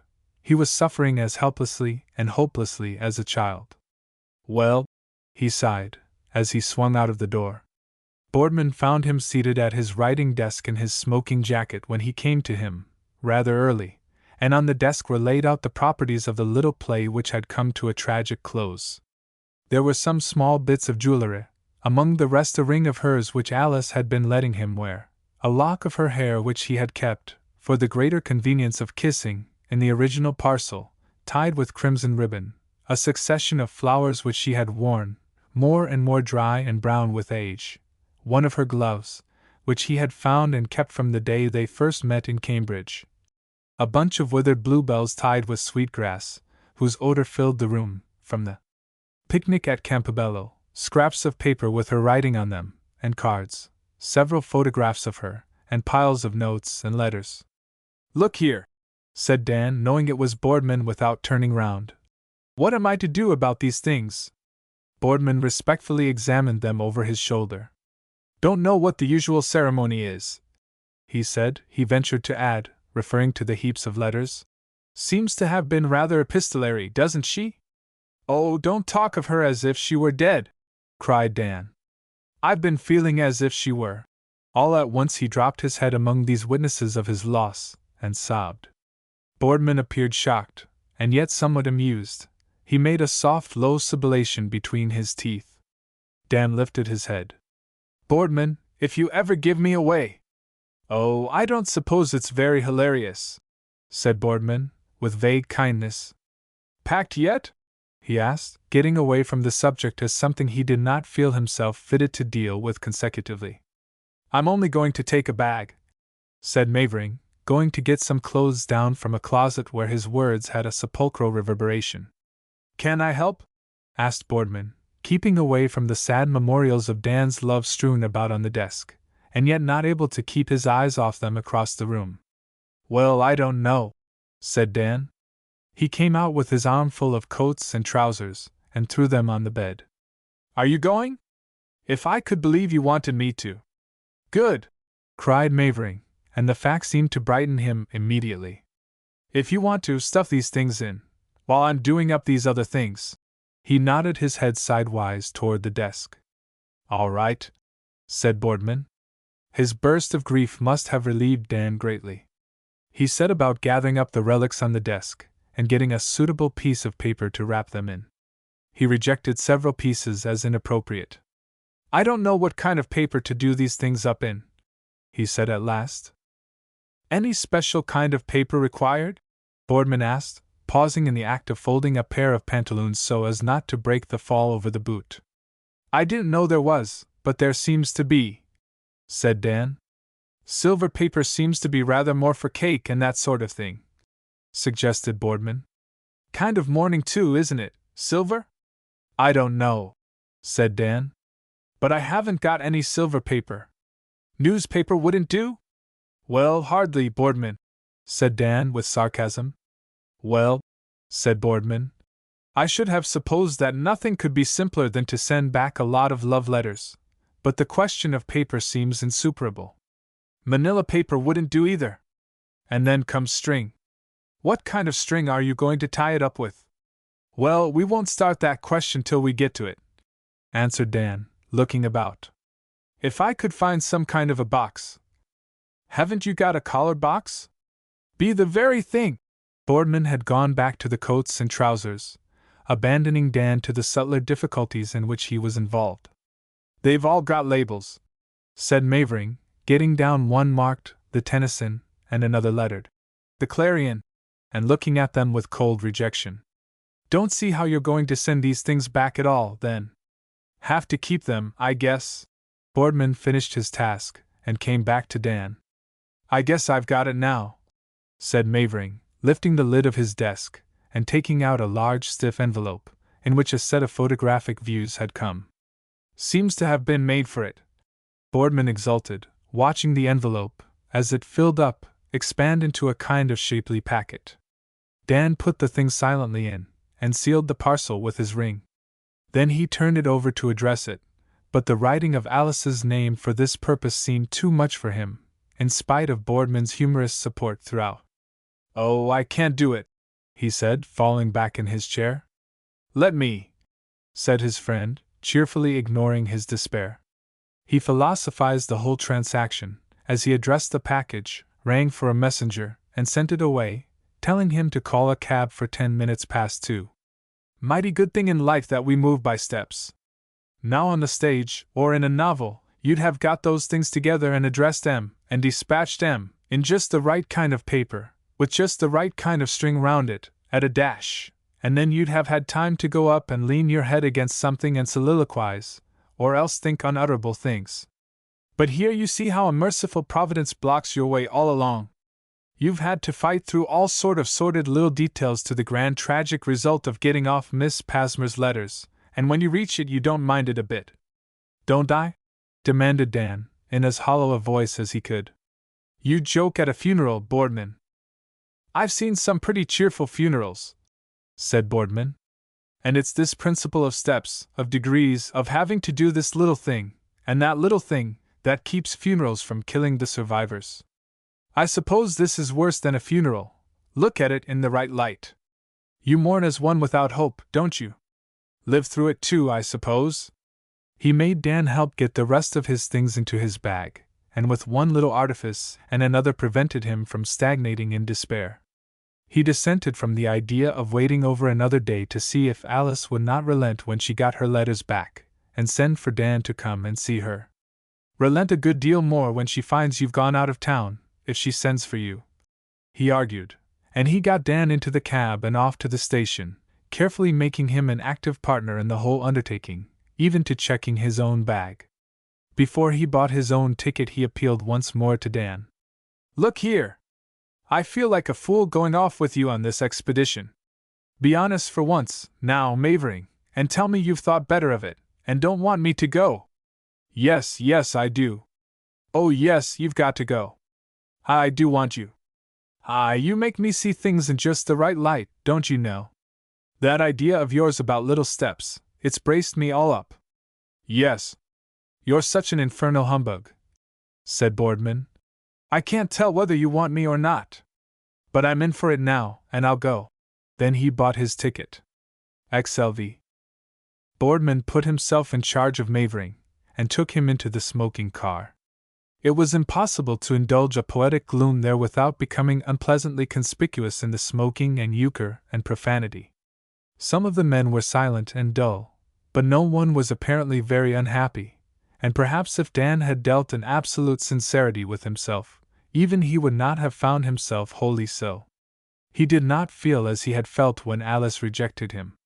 Then he was wounded to the quick through his vanity, and now, in spite of all, in spite of the involuntary tender swaying of his heart toward her through the mere force of habit, in spite of some remote compunctions for his want of candor with her, he was supported by a sense of her injustice, her hardness. Related with this was an obscure sense of escape, of liberation, which, however he might silence and disown it, was still there. He could not help being aware that he had long relinquished tastes, customs, purposes, ideals, to gain a peace that seemed more and more fleeting and uncertain, and that he had submitted to others which, now that the moment of giving pleasure by his submission was past, he recognized as disagreeable. He felt a sort of guilt in his enlargement. He knew, by all that he had ever heard or read of people in his position, that he ought to be altogether miserable, and yet this consciousness of relief persisted. He told himself that a very tragical thing had befallen him, that this broken engagement was the ruin of his life and the end of his youth, and that he must live on an old and joyless man, wise with the knowledge that comes to decrepitude and despair. He imagined a certain look for himself, a gait, a name, that would express this. But all the same he was aware of having got out of something. Was it a bondage, a scrape, as Boardman called it? He thought he must be a very light, shallow, and frivolous nature not to be utterly broken up by his disaster. "I don't know what I'm going home for," he said hoarsely to Boardman. "Kind of a rest, I suppose?" suggested his friend. "Yes, I guess that's it," said Dan. "I'm tired." It seemed to him that this was rather fine. It was a fatigue of the soul that he was to rest from. He remembered the apostrophic close of a novel in which the heroine dies after much emotional suffering. "Quiet, quiet heart," he repeated to himself. Yes, he too had died to hope, to love, to happiness. As they drew near their journey's end, he said, "I don't know how I'm going to break it to them." "Oh, probably break itself," said Boardman. "These things usually do." "Yes, of course," Dan assented. "Know from your looks that something's up. Or you might let me go ahead a little and prepare them." Dan laughed. "It was awfully good of you to come, Boardman. I don't know what I should have done without you. Nothing I like more than these little trips. Brightens you up to see the misery of others, makes you feel that you're on peculiarly good terms with Providence. Haven't enjoyed myself so much since that day in Portland." Boardman's eyes twinkled. "Yes," said Dan, with a deep sigh. "It's a pity it hadn't ended there." "Oh, I don't know. You won't have to go through with it again. Something that had to come, wasn't it? Never been satisfied if you hadn't tried it. Kind of aching void before, and now you've got enough." "Yes, I've got enough," said Dan. "If that's all." When they got out of the train at Ponquasset Falls, and the conductor and the brakeman, who knew Dan as his father's son, and treated him with the distinction due a representative of an interest valued by the road, had bidden him a respectfully intimate good night, and he began to climb the hill to his father's house, he recurred to the difficulty before him in breaking the news to his family. "I wish I could have it over in a flash. I wish I'd thought to telegraph it to them." "Wouldn't have done," said Boardman. "It would have given them time to formulate questions and conjectures, and now the astonishment will take their breath away till you can get your second wind, and then you'll be all right." "You think so?" asked Dan submissively. "No, so. You see, if you could have had it over in a flash, it would have knocked you flat. But now you've taken all the little steps, and you've got a lot more to take, and you're all braced up. See? You're like rock now, adamant." Dan laughed in forlorn perception of Boardman's affectionate irony. "Little steps are the thing. You'll have to go in now and meet your family, and pass the time of day with each one, and talk about the weather, and account for my being along, and ask how they all are, and by the time you've had dinner, and got settled with your legs out in front of the fire, you'll be just in the mood for it. Enjoy telling them all about it." "Don't, Boardman," pleaded Dan. "Boardy, I believe if I could get in and up to my room without anybody seeing me, I'd let you tell them. There don't seem to be anybody about, and I think we could manage it." "It wouldn't work," said Boardman. "Got to do it yourself." "Well, then, wait a minute," said Dan desperately, and Boardman knew that he was to stay outside while Dan reconnoitered the interior. Dan opened one door after another till he stood within the hot, brilliantly lighted hall. Eunice Mavering was coming down the stairs, hooded and wrapped for a walk on the long verandas before supper. "Dan!" she cried. "It's all up, Eunice," he said at once, as if she had asked him about it. "My engagement's off." "Oh, I'm so glad!" She descended upon him with outstretched arms, but stopped herself before she reached him. "It's a hoax." "What do you mean?" "Do you really mean it, Dan?" "I guess I mean it." "But don't, hold on. Where's Minnie?" Eunice turned and ran back upstairs. "Minnie! Min!" she called on her way. "Dan's engagement's off." "I don't believe it," answered Minnie's voice joyously, from within some room. It was followed by her presence, with successive inquiries. How do you know? Did you get a letter? When did it happen? Oh, isn't it too good? Minnie was also dressed for the veranda promenade, which they always took when the snow was too deep. She caught sight of her brother as she came down. Why, Dan's here! Dan, I've been thinking about you all day. She kissed him, which Eunice was now reminded to do too. Yes, it's true, Minnie, said Dan gravely. I came up to tell you. It don't seem to distress you much. Dan, said his sister reproachfully. You know I didn't mean to say anything, I only felt so glad to have you back again. I understand, Minnie, I don't blame you. It's all right. How's Mother? Father up from the works yet? I'm going to my room. Indeed you're not, cried Eunice, with elder sisterly authority. You shall tell us about it first. Oh no! Let him go, Eunice, pleaded Minnie. Poor Dan! And I don't think we ought to go to walk when… Dan's eyes dimmed, and his voice weakened a little at her sympathy. Yes, go. I'm tired, that's all. There isn't anything to tell you, hardly. Miss Palmer. Why, he's pale, cried Minnie. Eunice! Oh, it's just the heat in here. Dan really felt a little sick and faint with it, but he was not sorry to seem affected by the day's strain upon his nerves. The girls began to take off their wraps. Don't. I'll go with you. Boardman's out there. Boardman? What nonsense!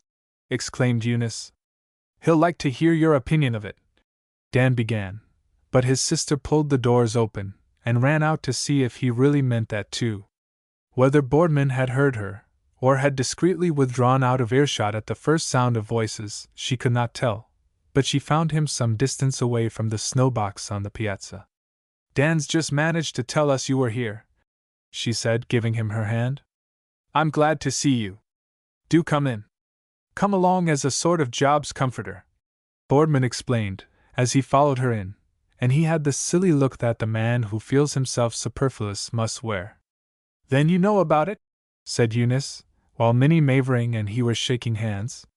Yes, Boardman knows, he can tell you about it, said Dan, from the hall chair he had dropped into. He rose and made his way to the stairs, with the effect of leaving the whole thing to them.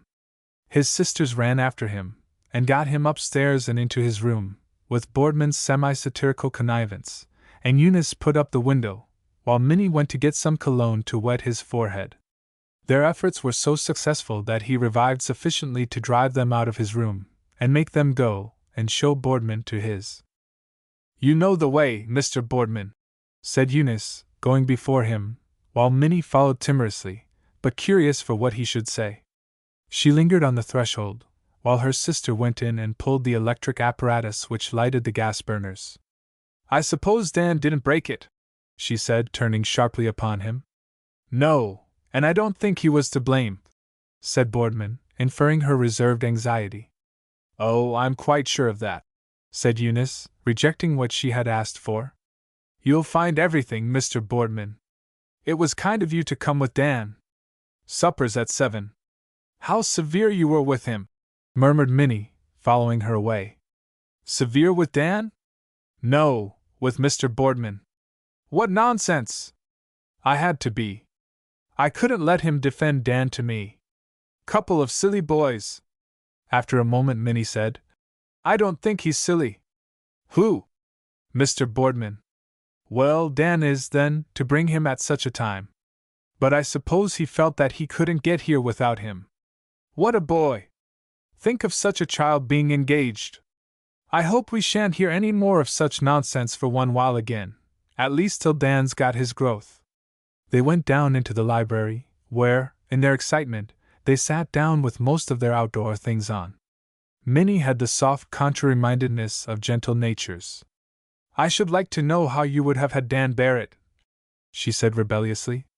How? Like a man? Or like a woman? How do you suppose Miss Pasmer's bearing it? Do you suppose she's got some friend to help her? If she's broken it, she doesn't need anyone, urged Minnie. Well, said Eunice, with her high scorn of Dan unabated, I never could have liked that girl, but I certainly begin to respect her. I think I could have got on with her, now that it's no use. I declare, she broke off. We're sitting here sweltering to death. What are we keeping our things on for? She began to tear hers violently off and to fling them on chairs, scolding, and laughing at the same time with Minnie, at their absent-mindedness. A heavy step sounded on the veranda without. There's Father! She cried vividly, jumping to her feet and running to the door, while Minnie, in a nervous bewilderment, ran off upstairs to her room. Eunice flung the door open. Well, Father, we've got Dan back again. And at a look of quiet question in his eyes she hurried on. His engagement's broken, and he's come up here to tell us, and brought Mr. Boardman along to help. Where is he? Asked the father, with his ruminant quiet, pulling off first one sleeve of his overcoat, and pausing for Eunice's answer before he pulled off the other. 46. He's up in his room, resting from the effort. She laughed nervously, and her father made no comment. He took off his articles, and then went creaking upstairs to Dan's room. But at the door he paused, with his hand on the knob, and turned away to his own room without entering. Dan must have heard him. In a few minutes he came to him. Well, Dan, said his father, shaking hands. I suppose Eunice has told you. Well, I want to tell you why it happened. There was something in his father that always steadied Dan and kept him to the point. He now put the whole case fairly and squarely, and his candor and openness seemed to him to react and characterize his conduct throughout. He did not realize that this was not so till his father said at the close, with mild justice, You were to blame for letting the thing run on so at loose ends. Yes, of course, said Dan, seeing that he was. But there was no intention of deceiving anyone of bad faith. Of course not. I thought it could be easily arranged whenever it came to the point. If you'd been older, you wouldn't have thought that. You had women to deal with on both sides. But if it's all over, I'm not sorry. I always admired Miss Palmer, but I've been more and more afraid you were not suited to each other. Your mother doesn't know you're here? No, sir, I suppose not. Do you think it will distress her? How did your sisters take it? Dan gave a rueful laugh. It seemed to be rather a popular move with them. I will see your mother first, said the father. He left them when they went into the library after supper, and a little later Dan and Eunice left Boardman in charge of Minnie there. He looked after their unannounced withdrawal and comic consciousness. It's no use pretending that I'm not a pretty large plurality here, he said to Minnie. Oh, I'm so glad you came, she cried, with a kindness which was as real as if it had been more sincere. Do you think Mother will feel it much? Asked Dan anxiously, as he went upstairs with Eunice. Well, she'll hate to lose a correspondent, such a regular one, said Eunice, and the affair being so far beyond any other comment, she laughed the rest of the way to their mother's room. The whole family had in some degree that foible which affects people who lead isolated lives. They come to think that they are the only people who have their virtues. They exaggerate these, and they conceive a kindness even for the qualities which are not their virtues. Mrs. Mavering's life was secluded again from the family's seclusion, and their peculiarities were intensified in her. Besides, she had some very marked peculiarities of her own, and these were also intensified by the solitude to which she was necessarily left so much. She meditated a great deal upon the character of her children, and she liked to analyze and censure it both in her own mind and openly in their presence. She was very trenchant and definite in these estimates of them. She liked to ticket them, and then ticket them anew. She explored their ancestral history on both sides for the origin of their traits, and there were times when she reduced them in formula to mere congeries of inherited characteristics. If Eunice was self-willed and despotic, she was just like her grandmother Mavering. If Minnie was all sentiment and gentle stubbornness, it was because two aunts of hers, one on either side, were exactly so. If Dan loved pleasure and beauty, and was sinuous and uncertain in so many ways, and yet was so kind and faithful and good, as well as shilly-shallying and undecided, it was because her mother, and her mother's father, had these qualities in the same combination. When she took her children to pieces before their faces, she was sharp and admonitory enough with them. She warned them to what their characters would bring them to if they did not look out, but perhaps because she beheld them so hopelessly the present effect of the accumulated tendencies of the family past, she was tender and forgiving to their actions. The mother came in there, and superseded the student of heredity. She found excuse for them in the perversity of circumstance, in the peculiar hardship of the case, in the malignant misbehavior of others.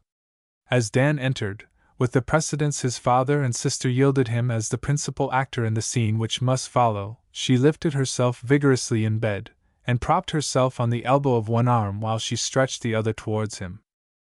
"I'm glad of it, Dan!" she called, at the moment he opened the door, and as he came toward her she continued, with the amazing velocity of utterance peculiar to nervous sufferers of her sex. "I know all about it, and I don't blame you a bit. And I don't blame her. Poor helpless young things. But it's a perfect mercy it's all over. It's the greatest deliverance I ever heard of. You'd have been eaten up alive. I saw it, and I knew it from the very first moment, and I've lived in fear and trembling for you. You could have got on well enough if you'd been left to yourselves, but that you couldn't have been nor hoped to be as long as you breathed, from the meddling and the machinations and the malice of that unscrupulous and unconscionable old cat." By the time Mrs. Mavering had hissed out the last word she had her arm round her boy's neck and was clutching him, safe and sound after his peril, to her breast, and between her kissing and crying she repeated her accusals and denunciations with violent volubility. Dan could not have replied to them in that effusion of gratitude and tenderness he felt for his mother's partisanship, and when she went on in almost the very terms of his self-defense, and told him that he had done as he had because it was easy for him to yield, and he could not imagine a cat who would put her daughter up to entrapping him into a promise that she knew must break his mother's heart, he found her so right on the main point that he could not help some question of Mrs. Palmerin. His soul. Could she really have been at the bottom of it all?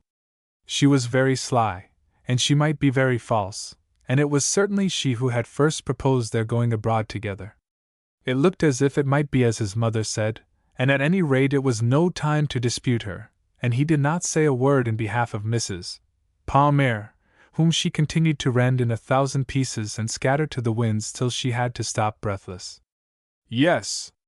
It's quite as I expected. She did everything she could to trap you into it. She fairly flung that poor girl at you.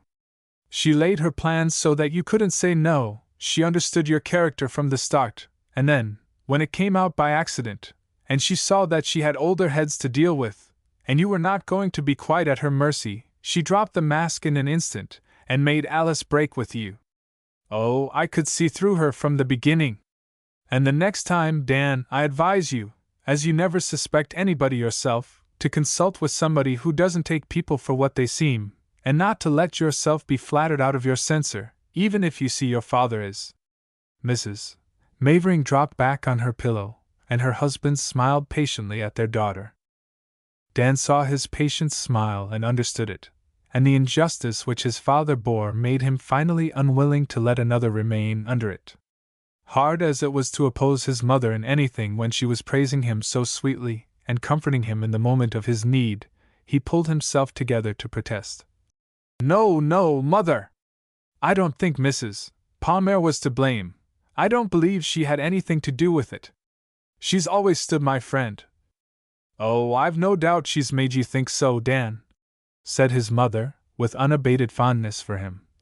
"And you think so because you're so simple and good, and never suspect evil of anyone. It's this hideous optimism that's killing everything." A certain note in the invalid's falling voice seemed to warn her hearers of an impending change that could do no one good. Eunice rose hastily and interrupted. "Mother, Mr. Boardman's here. He came up with Dan. May Minnie come in with him?" Mrs.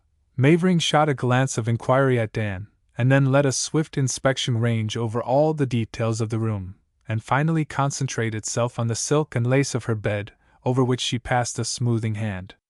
"Mr. Boardman?" she cried, with instantly recovered amiability. "Of course she may." 47. In Boston, the rumor of Dan's broken engagement was followed promptly by a denial of it. Both the rumor and the denial were apparently authoritative, but it gives the effect of a little greater sagacity to distrust rumors of all kinds, and most people went to bed, after the teas and dinners and receptions and clubs at which the fact was first debated, in the self-persuasion that it was not so. The next day they found the rumor still persistent. The denial was still in the air too, but it seemed weaker. At the end of the third day it had become a question as to which broke the engagement, and why. By the end of a week it was known that Alice had broken the engagement, but the reason could not be ascertained. This was not for want of asking, more or less direct. Palmer, of course, went and came at his club with perfect immunity. Men are quite as curious as women, but they set business bounds to their curiosity, and do not dream of passing these. With women who have no business of their own, and cannot quell themselves with the reflection that this thing or that is not their affair, there is no question so intimate that they will not put it to some other woman. Perhaps it is not so intimate, or perhaps it will not seem so. At any rate, they chance it. Mrs. Palmer was given every opportunity to explain the facts to the ladies whom she met, and if she was much afflicted by Alice's behavior, she had a measure of consolation in using her skill to baffle the research of her acquaintance. After each encounter of the kind she had the pleasure of reflecting that absolutely nothing more than she meant had become known. The case never became fully known through her. It was the girl herself who told it to Miss Cotton in one of those moments of confidence which are necessary to burden minds, and it is doubtful if more than 2 or 3 people ever clearly understood it. Most preferred one or other of several mistaken versions which society finally settled down to. The paroxysm of self-doubt, almost self-accusal, in which Alice came to Miss Cotton, moved the latter to the deepest sympathy, and left her with misgivings which became an intolerable anguish to her conscience. The child was so afflicted at what she had done, not because she wished to be reconciled with her lover, but because she was afraid she had been unjust, been cruelly impatient and peremptory with him. She seemed to Miss Cotton so absolutely alone and friendless with her great trouble, she was so helpless, so hopeless, she was so anxious to do right, and so fearful she had done wrong, that Miss Cotton would not have been Miss Cotton if she had not taken her in her arms and assured her that in everything she had done she had been sublimely and nobly right, a lesson to all her sex in such matters forever. She told her that she had always admired her, but that now she idolized her, that she felt like going down on her knees and simply worshipping her.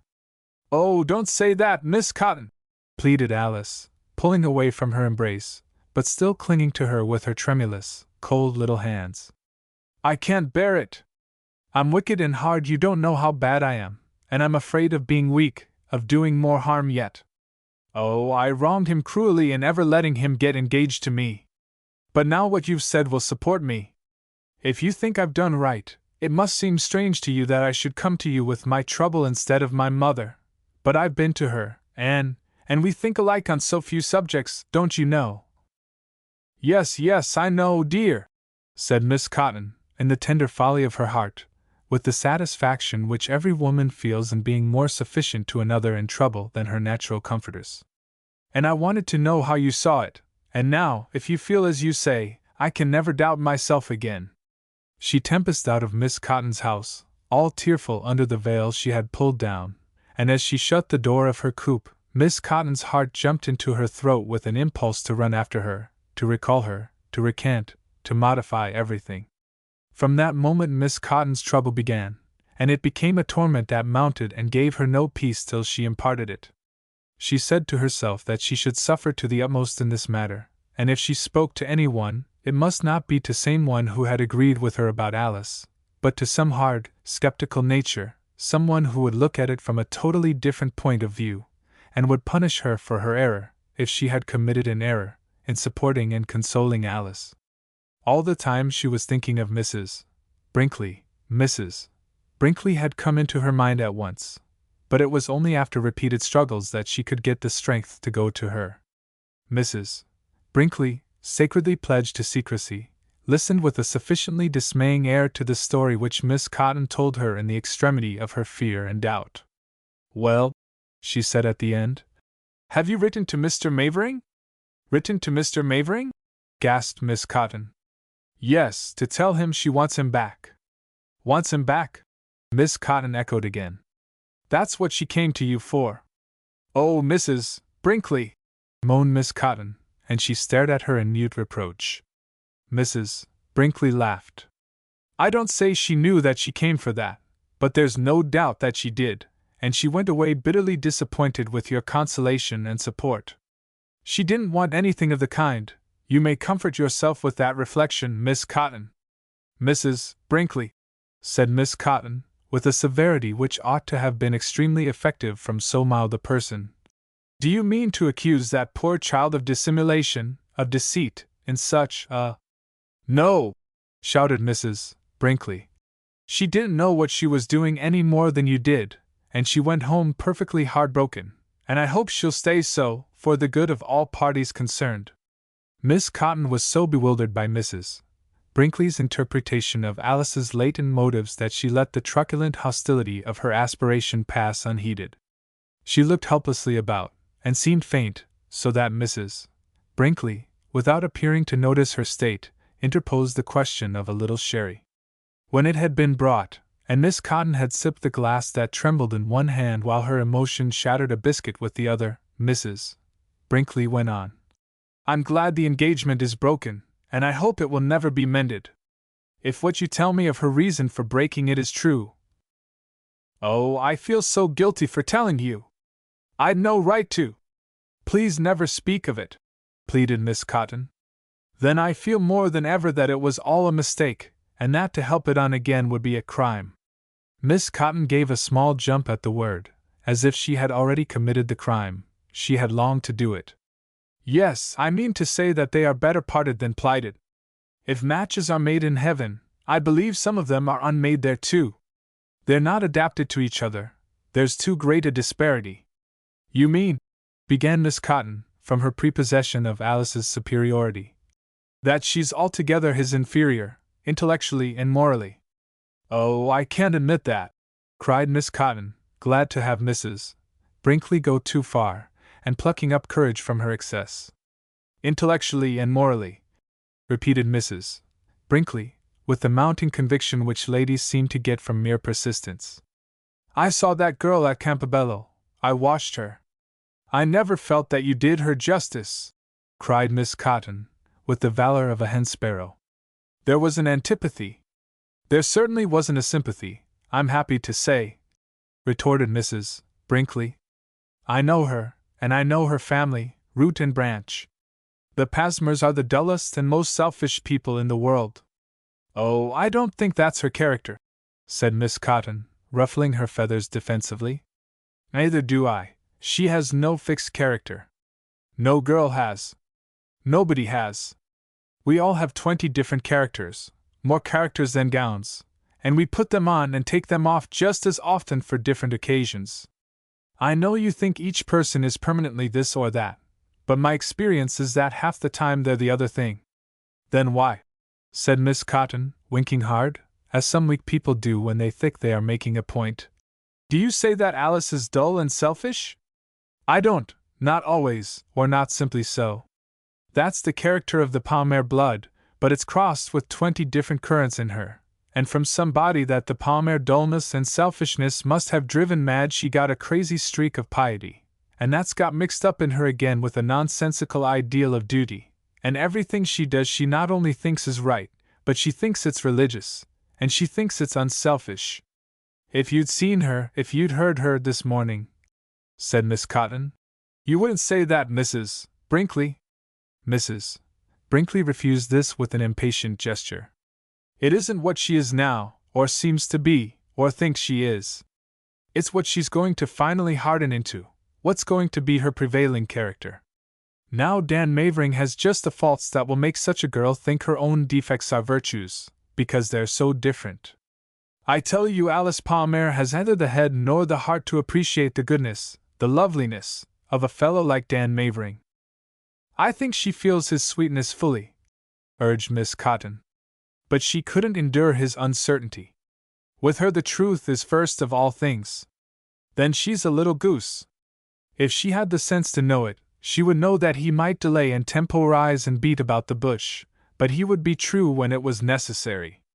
I haven't the least doubt in the world but that poor fellow was going on in perfect security, because he felt that it would be so easy for him to give up, and supposed it would be just as easy for her. I don't suppose he had a misgiving, and it must have come upon him like a thunderclap. Don't you think, timidly suggested Miss Cotton, that truth is the first essential in marriage? Of course it is. And if this girl was worthy of Dan Mavering, if she were capable of loving him or anybody else unselfishly, she would have felt his truth even if she couldn't have seen it. I believe this minute that maneuvering, humbugging mother of hers is a better woman, a kinder woman, than she is. Alice says her mother took his part, said Miss Cotton with a sigh.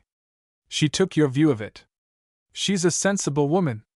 But I hope she won't be able to get him into her toils again, continued Mrs.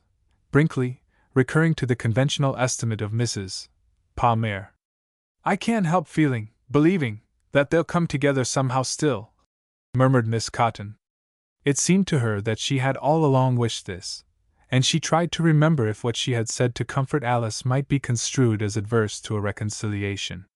I hope they won't then, said Mrs. Brinkley, for they couldn't help being unhappy together, with their temperaments. There's one thing, Miss Cotton, that's more essential in marriage than Miss Pasmer's instantaneous honesty, and that's patience. Patience with wrong? Demanded Miss Cotton. Yes, even with wrong, but I meant patience with each other. Marriage is a perpetual pardon, concession, surrender. It's an everlasting giving up. That's the divine thing about it, and that's just what Miss Passer could never conceive of, because she is self-righteous and conceited and unyielding. She would make him miserable. Miss Cotton rose in a bewilderment which did not permit her to go at once. There was something in her mind which she wished to urge, but she could not make it out, though she fingered in vague generalities. When she got a block away from the house it suddenly came to her. Love. If they loved each other, would not all be well with them? She would have liked to run back and put that question to Mrs. Brinkley, but just then she met Brinkley lumbering heavily homeward. She heard his hard breathing from the exertion of bowing to her as he passed. His wife met him in the hall, and went up to kiss him. He smelt abominably of tobacco smoke. Hello, said her husband. What are you after? Nothing, said his wife, enjoying his joke. Come in here. I want to tell you how I have just sat upon Miss Cotton. 48. The relations between Dan and his father had always been kindly and trustful. They now became, in a degree that touched and flattered the young fellow, confidential. With the rest of the family there soon ceased to be any reference to his engagement. His sisters were glad, each in her way, to have him back again, and whatever they may have said between themselves, they said nothing to him about Alice. His mother appeared to have finished with the matter the first night. She had her theory, and she did it justice, and when Mrs. Mavering had once done a thing justice, she did not bring it up again unless somebody disputed it. But nobody had defended Mrs. Palmer after Dan's feeble protest in her behalf. Mrs. Mavering's theory was accepted with obedience if not conviction. The whole affair dropped, except between Dan and his father. Dan was certainly not so gay as he used to be. He was glad to find that he was not so gay. There had been a sort of mercy in the suddenness of the shock. It benumbed him, and the real stress and pain came during the long weeks that followed, when nothing occurred to vary the situation in any manner. He did not hear a word about Alice from Boston, nor any rumor of her people. At first he had intended to go back with Boardman and face it out, but there seemed no use in this, and when it came to the point he found it impossible. Boardman went back alone, and he put Dan's things together in his rooms at Boston and sent them to him, so that Dan remained at home. He set about helping his father at the business with unaffected docility. He tried not to pose, and he did his best to bear his loss and humiliation with manly fortitude. But his whole life had not set so strongly in one direction that it could be sharply turned aside now, and not in moments of forgetfulness press against the barriers almost to bursting. Now and then, when he came to himself from the wonted tendency, and remembered that Alice and he, who had been all in all to each other, were now nothing, the pain was so sharp, so astonishing, that he could not keep down a groan, which he then tried to turn off with a cough, or a snatch of song, or a whistle, looking wildly round to see if any one had noticed. Once this happened when his father and he were walking silently home from the works, and his father said, without touching him or showing his sympathy except in his tone of humorously frank recognition. "Does it still hurt a little occasionally, Dan?" "Yes, sir, it hurts," said the son, and he turned his face aside and whistled through his teeth. "Well, it's a trial, I suppose," said his father, with his gentle, soft half-lisp. "But there are greater trials." "How greater?" asked Dan, with sad incredulity. "I've lost all that made life worth living, and it's all my own fault, too." "Yes," said his father. "I think she was a good girl." "Good!" cried Dan. The words seemed to choke him. "Still, I doubt if it's all your fault." Dan looked round at him. He added, "And I think it's perhaps for the best as it is." Dan halted and then said, "Oh, I suppose so," with dreary resignation, as they walked on. "Let us go round by the paddock," said his father, "and see if Pat's put the horses up yet. You can hardly remember your mother, before she became an invalid, I suppose," he added, as Dan mechanically turned aside with him from the path that led to the house into that leading to the barn. "No, I was such a little fellow," said Dan.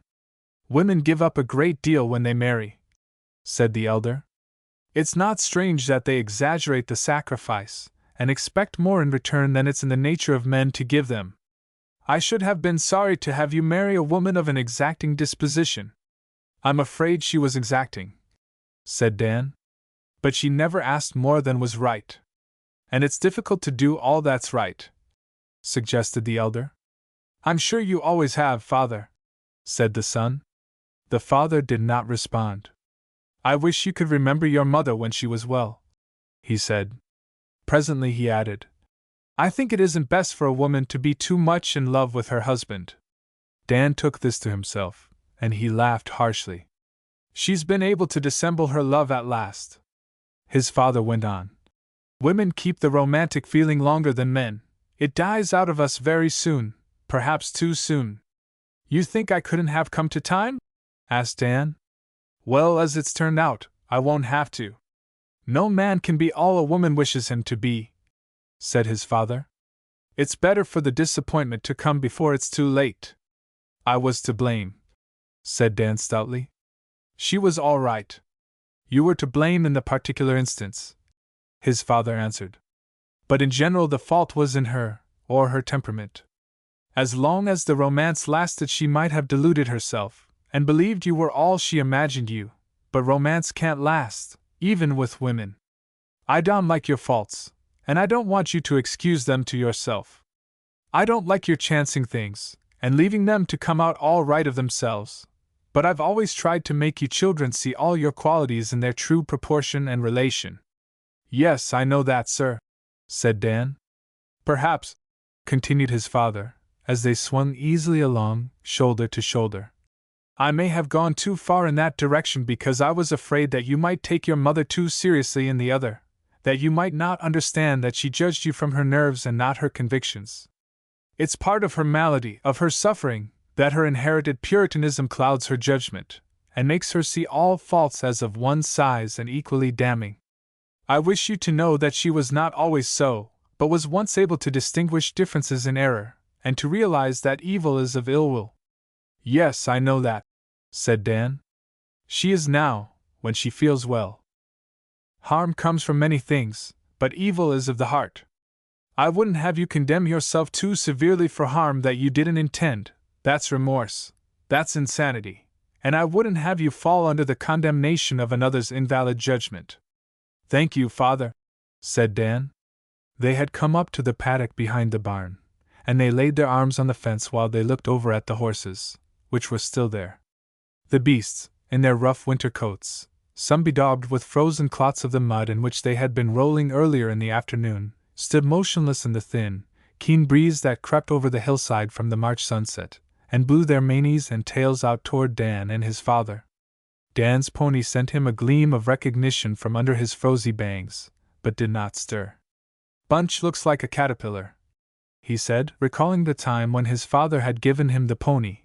He was a boy then, and the pony was as much to him, it went through his mind, as Alice had ever been.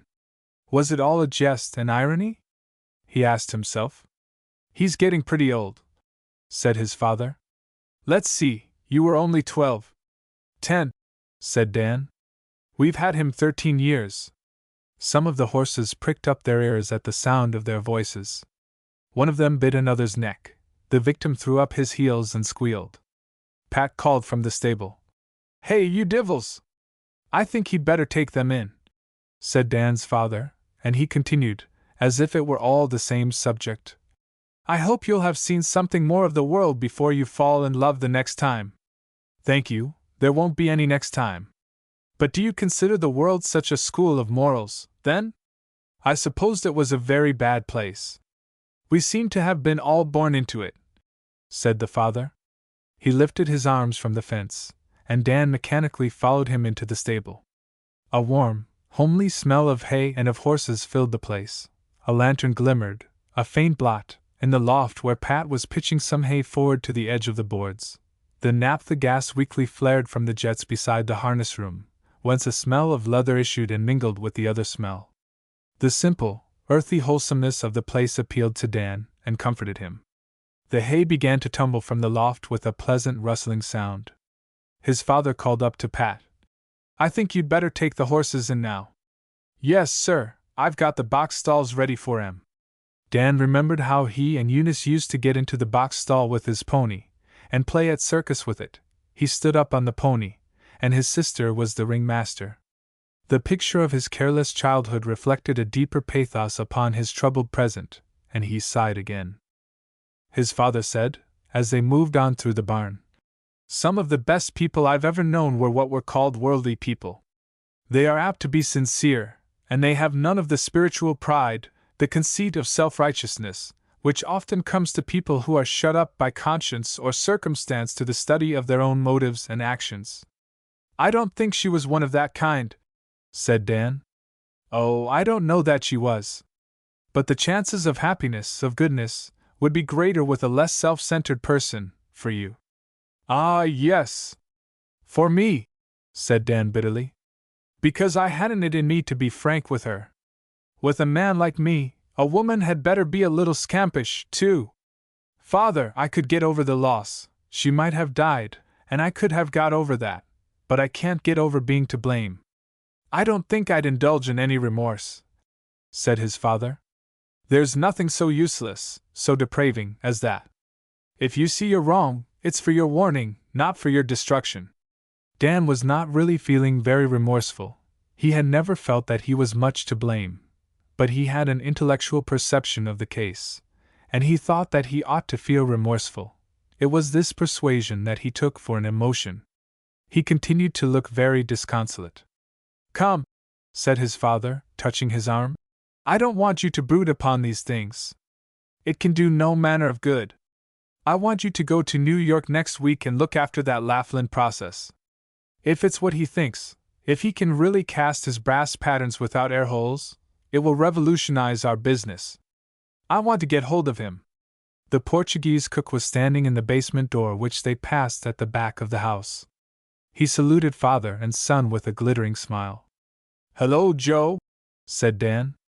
Ah, Joe, said his father. He touched his hat to the cook, who snatched his cap off. What a brick you are, father, thought Dan. His heart leaped at the notion of getting away from Ponquasset. He perceived how it had been irking him to stay. If you think I could manage it with Laughlin. Oh, I think you could. He's another slippery chap. Dan laughed for pleasure and pain at his father's joke. 49. In New York, Dan found that Laughlin had gone to Washington to look up something in connection with his patent.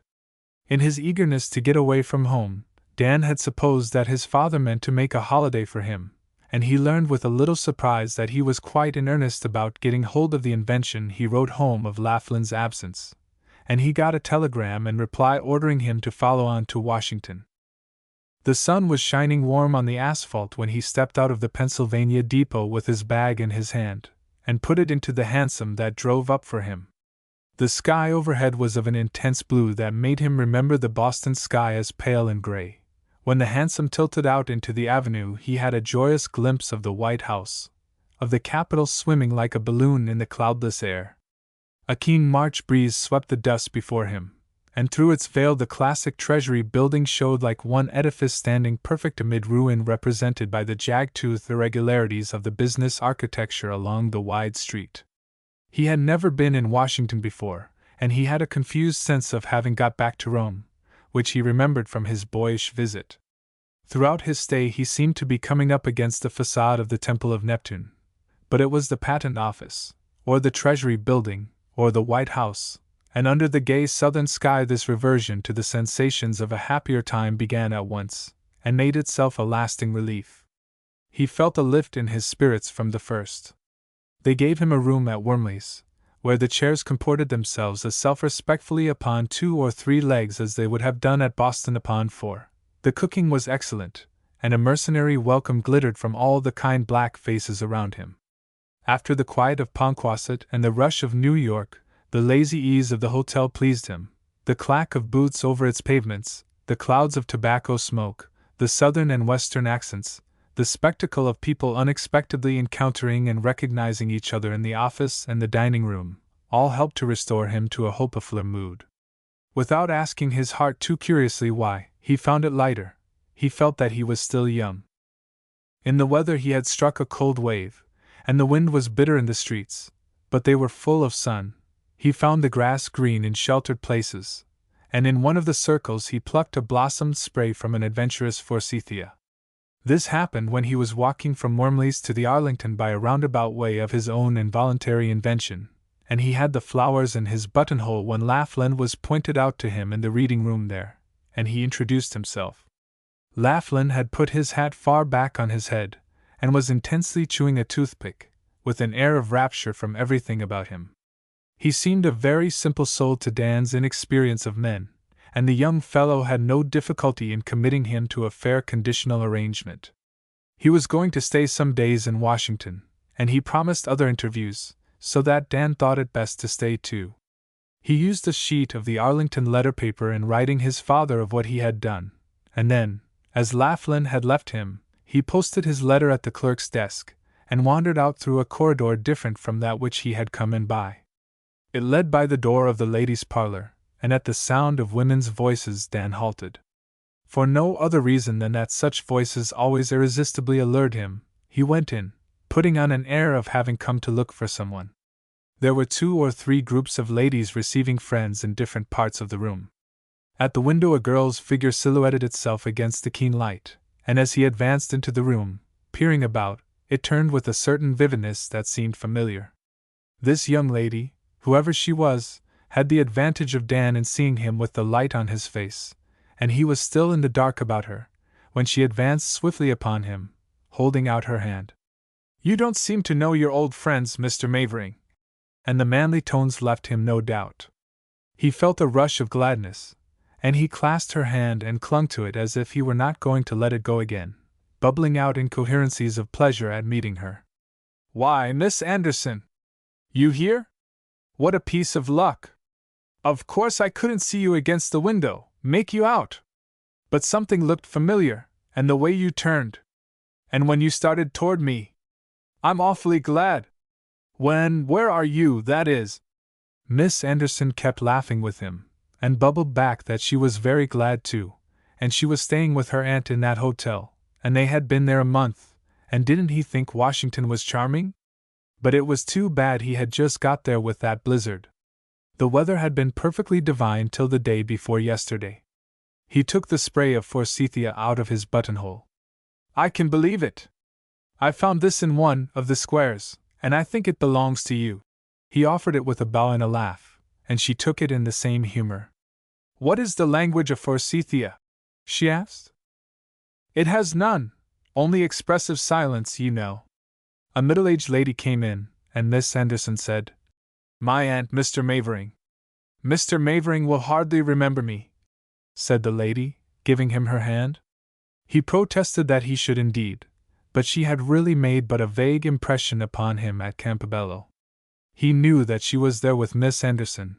He had been polite to her as he was to all women, but he had not noticed her much, and in his heart he had a slight for her. As compared with the Boston people he was more naturally thrown with, he certainly had not remembered that she was a little hard of hearing. Miss Van Hook was in a steel-gray effective dress, and she had carried this up into her hair, of which she wore 2 short vertical curls on each temple. She did not sit down, and Dan perceived that the ladies were going out. In her tailor-made suit of close-fitting serge and her Paris bonnet, carried like a crest on her pretty little head, Miss Anderson was charming. She had a short veil that came across the base of her lively nose, and left her mouth and chin to make the most of themselves, unprejudiced by its irregularity. Dan felt it a hardship to part with them, but he prepared to take himself off. Miss Anderson asked him how long he was to be in Washington, and said he must come to see them. They meant to stay 2 weeks yet, and then they were going to Old Point Comfort. They had their rooms engaged. He walked down to their carriage with the ladies and put them into it, and Miss Anderson still kept him talking there. Her aunt said, "Why shouldn't you come with us, Mr. Mavering? We're going to Mrs. Secretary Miller's reception." Dan gave himself a glance. "I don't know, if you want me?" "We want you," said Miss Anderson. "Very well, then I'll go." He got in, and they began rolling over that smooth Washington asphalt which makes talk in a carriage as easy as in a drawing-room. Dan kept saying to himself, "Now she's going to bring up Campobello." But Miss Anderson never recurred to their former meeting, and except for the sense of old acquaintance which was manifest in her treatment of him, he might have thought that they had never met before. She talked of Washington and its informal delights, and of those plans which her aunt had made, like every one who spends a month in Washington, to spend all the remaining winters of her life there. It seemed to Dan that Miss Anderson was avoiding Campobello on his account. He knew from what Alice had told him that there had been much surmise about their affair after he had left the island, and he suspected that Miss Anderson thought the subject was painful to him. He wished to reassure her. He asked at the first break in the talk about Washington, "How are the Trevors?" "Oh, quite well," she said, promptly availing herself of the opening. "Have you seen any of our Campobello friends lately in Boston?" "No, I've been at home for the last month, in the country." He scanned her face to see if she knew anything of his engagement. But she seemed honestly ignorant of everything since Campobello. She was not just the kind of New York girl who would visit in Boston, or have friends living there. Probably she had never heard of his engagement. Somehow this seemed to simplify matters for Dan. She did not ask specifically after the Pasmers, but that might have been because of the sort of break in her friendship with Alice after that night at the Trevors. She did not ask specifically after Mrs. Brinkley or any of the others. At Mrs. Secretary Miller's door there was a rapid arrival and departure of carriages, of coupes, of hansoms, and of herdicks, all managed by a man in plain livery, who opened and shut the doors, and sent the drivers off without the intervention of a policeman. It is the genius of Washington, which distinguishes it from every other capital, from every other city, to make no show of formality, of any manner of constraint anywhere. People were swarming in and out, coming and going on foot as well as by carriage. The blandest of colored uncles received their cards in the hall and put them into a vast tray heaped up with pasteboard, smiling affectionately upon them as if they had done him a favor. "Don't you like them?" asked Dan of Miss Anderson. He meant the Southern Negroes. "I adore them," she responded, with equal fervor. "You must study some new types here for next summer," she added. Dan laughed, and winced too. "Yes," then he said solemnly, "I am not going to Campobello next summer." They fell into a stream of people tending toward an archway between the drawing-rooms, where Mrs. Secretary Miller stood with 2 lady friends who were helping her receive. They smiled wearily but kindly upon the crowd, for whom the secretary's wife had a look of impartial hospitality. She could not have known more than 1 in 50, and she met them all with this look at first, breaking into incredulous recognition when she found a friend. "Don't go away yet," she said cordially, to Miss Van Hook and her niece, and she held their hands for a moment with a gentle look of relief and appeal which included Dan. "Let me introduce you to Mrs. Tolliver and to Miss Dixon." These ladies said that it was not necessary in regard to Miss Anderson and Miss Van Hook, and as the crowd pushed them on, Dan felt that they had been received with distinction. The crowd expressed the national variety of rich and poor, plain and fashionable, urbane and rustic. They elbowed and shouldered each other upon a perfect equality in a place where all were as free to come as to the White House, and they jostled quaint groups of almond-eyed legations in the yellows and purples of the East, who looked dreamily on as if puzzled past all surmise by the scene. Certain young gentlemen with the unmistakable air of being European or South American attachés found their way about on their little feet, which the stalwart boots of the Republican masses must have imperiled, and smiled with a faint diplomatic superiority, not visibly admitted, but all the same indisputable. Several of these seemed to know Miss Anderson, and took her presentation of Mavering with exaggerated effusion. "I want to introduce you to my cousin over yonder," she said, getting rid of a minute Brazilian undersecretary, and putting her hand on Dan's arm to direct him. "Mrs. Justice Averill." Miss Van Hook, keeping her look of severe vigilance, really followed her energetic niece, who took the lead, as a young lady must whenever she and her chaperone meet on equal terms. Mrs. Justice Averill, who was from the far west somewhere, received Dan with the ease of the Far East, and was talking London and Paris to him before the end of the third minute. It gave Dan a sense of liberation, of expansion. He filled his lungs with the cosmopolitan air in a sort of intoxication. Without formulating it, he felt, with the astonishment which must always attend the Bostonian's perception of the fact, that there is a great social life in America outside of Boston. At Campobello he had thought Miss Anderson a very jolly girl, bright, and up to all sorts of things, but in the presence of the portable Boston there he could not help regarding her with a sort of tolerance which he now blushed for. He thought he had been a great ass. She seemed to know all sorts of nice people, and she strove with generous hospitality to make him have a good time.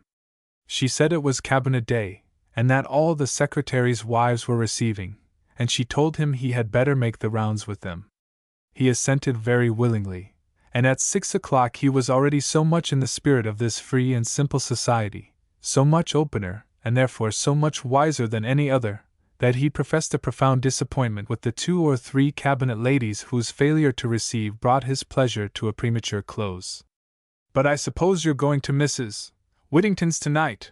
Miss Anderson said to him, as they drove up to Wormley's, where she set him down. Miss Van Hook had long ceased to say anything. Dan thought her a perfect Anna. "You know you can go late there," she added. "No, I can't go at all," said Dan. "I don't know them." "They're New England people," urged Miss Anderson, as if to make him try to think that he was asked to Mrs. Whittington's. "I don't know more than half the population of New England," said Dan, with apparent levity, but real forlornness. "If you'd like to go, if you're sure you've no other engagement." "Oh, I'm certain of that. We would come for you." "Do." "At 10:30, then," Miss Anderson explained to her aunt, who cordially confirmed her invitation, and they both shook hands with him upon it, and he backed out of the carriage with a grin of happiness on his face. It remained there while he wrote out the order for his dinner, which they require at Wormley's in holograph. The waiter reflected his smile with ethnical warm-heartedness. For a moment Dan tried to think what it was he had forgotten. He thought it was some other dish. Then he remembered that it was his broken heart. He tried to subdue himself, but there was something in the air of the place, the climate, perhaps, or a pleasant sense of its facile social life, that kept him buoyant in spite of himself. He went out after dinner, and saw part of a poor play, and returned in time to dress for his appointment with Miss Anderson.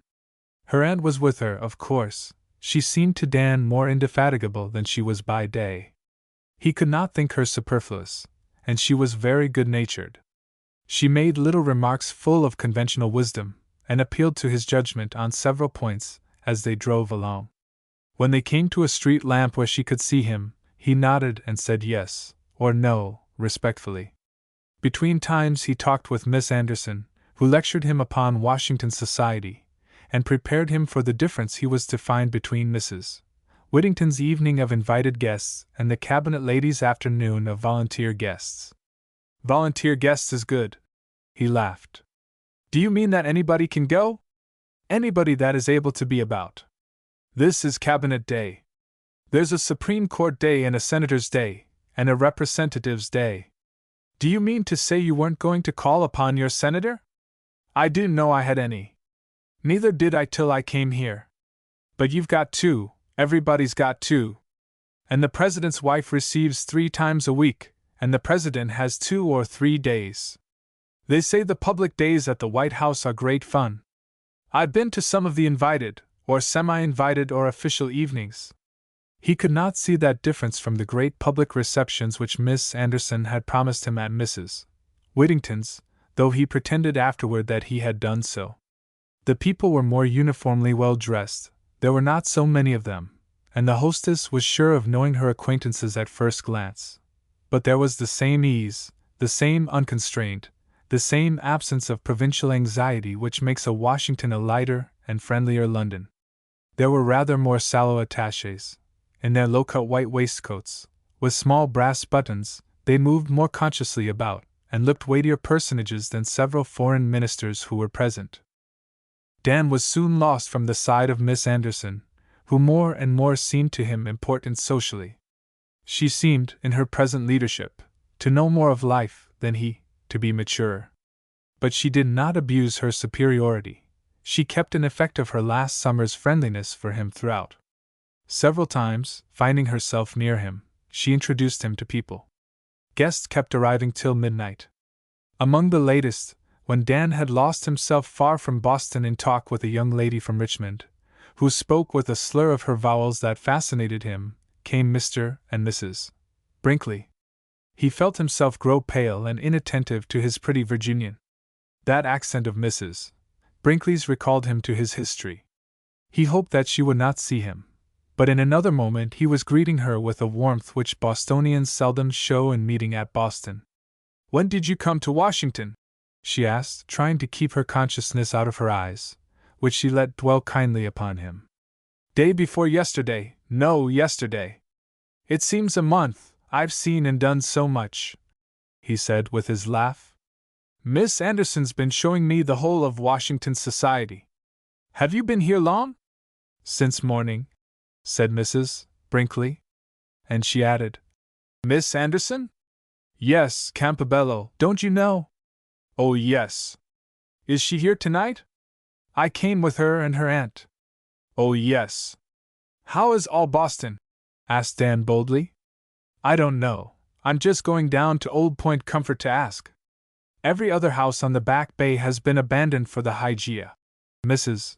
Brinkley stopped, and then she asked, "Are you just up from there?" "No, but I don't know but I shall go." "Hello, Mavering," said Mr. Brinkley, coming up and taking his hand into his fat grasp. "On your way to Fortress Monroe? Better come with us." "Why, Munt?" He turned to greet this other Bostonian, who had hardly expressed his joy at meeting with his fellow townsman when the hostess rustled softly up, and said, with the irony more or less friendly, which everybody uses in speaking of Boston, or recognizing the intellectual preeminence of its people, "I'm not going to let you keep this feast of reason all to yourselves. I want you to leaven the whole lump." And she began to disperse them, and to introduce them about right and left. Dan tried to find his Virginian again, but she was gone. He found Miss Anderson. She was with her aunt. "Shall we be tearing you away?" she asked. "Oh no, I'm quite ready to go." His nerves were in a tremble. Those Boston faces and voices had brought it all back again. It seemed as if he had met Alice. He was silent and incoherent as they drove home, but Miss Anderson apparently did not want to talk much, and apparently did not notice his reticence. He fell asleep with the pang in his heart, which had been there so often. When Dan came down to breakfast he found the Brinkleys at a pleasant place by one of the windows, and after they had exchanged a pleased surprise with him that they should all happen to be in the same hotel, they asked him to sit at their table. There was a bright sun shining, and the ache was gone out of Dan's heart. He began to chatter gaily with Mrs. Brinkley about Washington. "Oh, better come on to Fortress Monroe," said her husband. "Better come on with us." "No, I can't just yet," said Dan. "I've got some business here that will keep me for a while. Perhaps I may run down there a little later. Miss Anderson seems to have a good deal of business in Washington, too," observed Brinkley, with some hazy notion of saying a pleasant rallying thing to the young man. He wondered at the glare his wife gave him. With those panned oysters before him, he had forgotten all about Dan's love affair with Miss Palmer. Mrs. Brinkley hastened to make the mention of Miss Anderson as impersonal as possible. It was so nice to meet her again. She is such an honest, wholesome creature, and so bright and full of sense. She always made me think of the broad daylight. I always liked that girl. Yes, isn't she jolly? Said Dan joyously. She seems to know everybody here. It's a great piece of luck for me. They're going to take a house in Washington next winter. Yes, I know that stage, said Mrs. Brinkley. Her aunt's an amusingly New York respectability. I don't think you'd find just such Miss Mitford curls as hers in all Boston. Yes, they are like the portraits, aren't they? Said Dan, delighted. She's very nice, don't you think? Very. But Miss Anderson is more than that. I was disposed to be critical of her at Campobello for a while, but she wore extremely well. All at once you found yourself admiring her uncommon common sense. Yes. That's just it, cried Dan. She is so sensible. I think she's very pretty, said Mrs. Brinkley. Well, her nose, suggested Dan. It seems a little capricious. It's a trifle bizarre, I suppose. But what beautiful eyes! And her figure! I declare that girl's carriage is something superb. Yes, she has a magnificent walk. Walks with her carriage, mused Brinkley aloud. His wife did not regard him. I don't know what Miss Anderson's principles are, but her practices are perfect. I never knew her do an unkind or shabby thing. She seems very good and very wise. And that deep voice of hers has such a charm. It's so restful. You feel as if you could repose upon it for 1,000 years. Well, you will get down before we leave? Yes, I will, said Dan. I'm here after a man who's after a patent, and as soon as I can finish up my business with him, I believe I will run down to Fortress Monroe. This 11 o'clock train will get you there at 6, said Brinkley. Better telegraph for your rooms. Or let us know, said Mrs. Brinkley, and we'll secure them for you. Oh, thank you, said Dan. He went away, feeling that Mrs.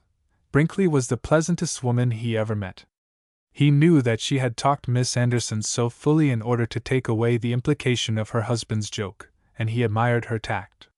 He thought of this as he loitered along the street from Wormley's to the Arlington, where he was going to find Miss Anderson, by an appointment of the night before, and take a walk with her, and thinking of tact made him think of Mrs.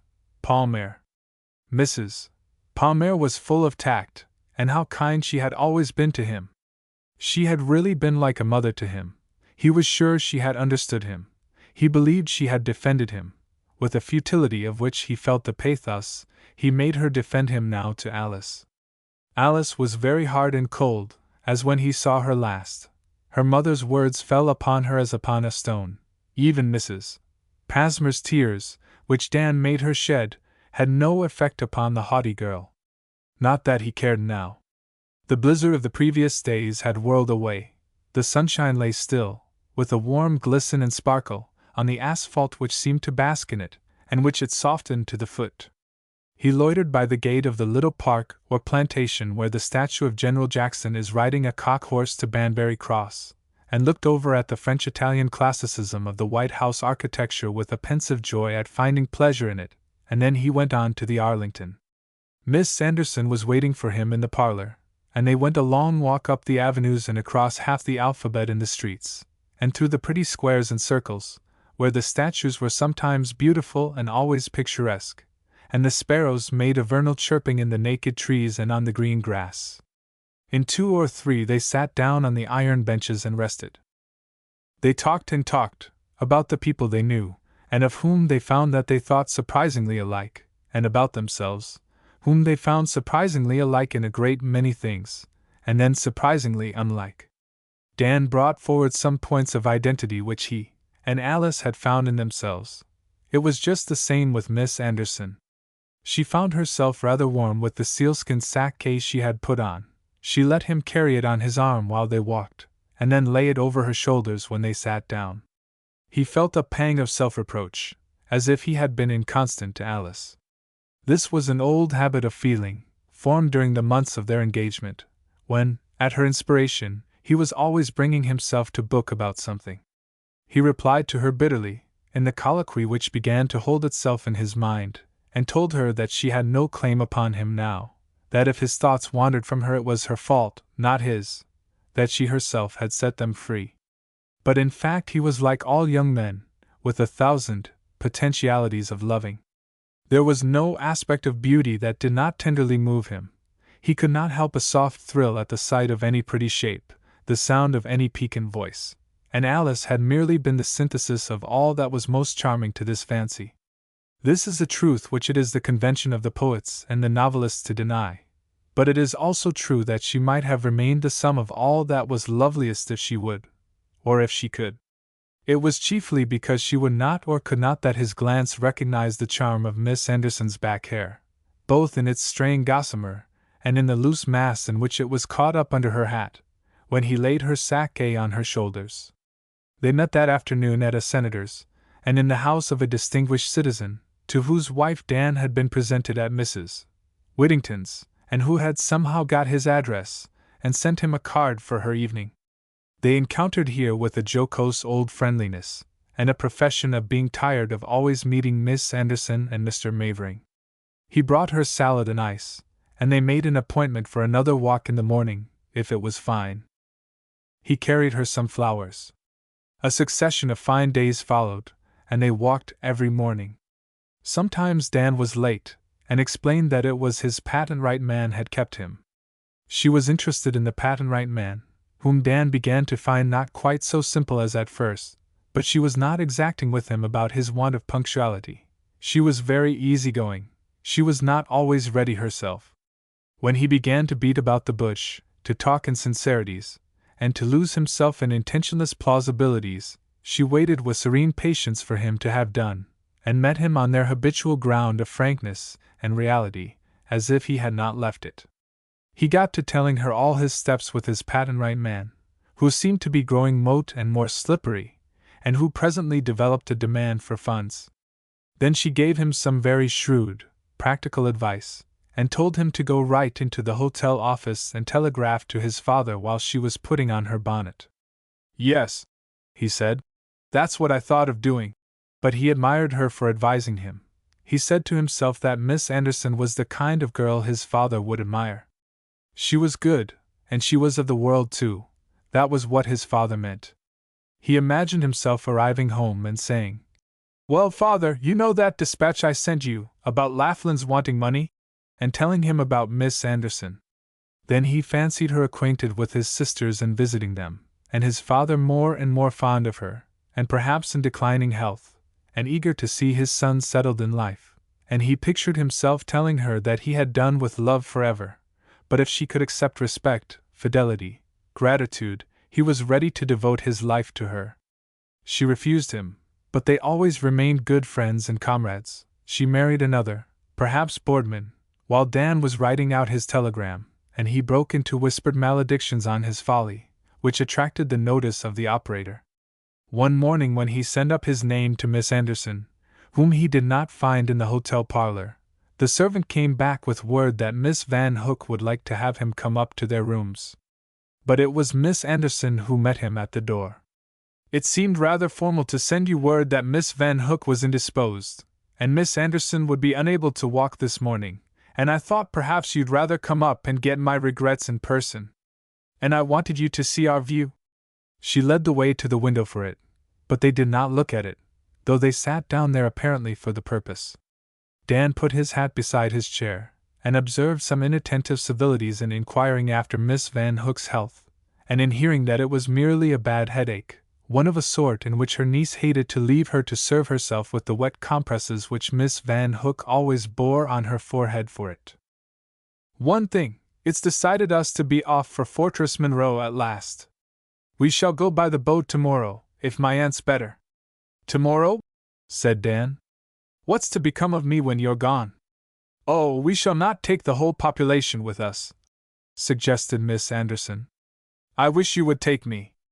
I told Mrs. Brinkley I would come while she was there, but I'm afraid I can't get off." Laughlin is developing into all sorts of strange propositions. I think you'd better look out for that man," said Miss Anderson. "Oh, I do nothing without consulting my father. But I shall miss you." "Thank you," said the girl gravely. "I don't mean in a business capacity only." They both laughed, and Dan looked about the room, which he found was a private hotel parlor, softened to a more domestic effect by the signs of its prolonged occupation by two refined women.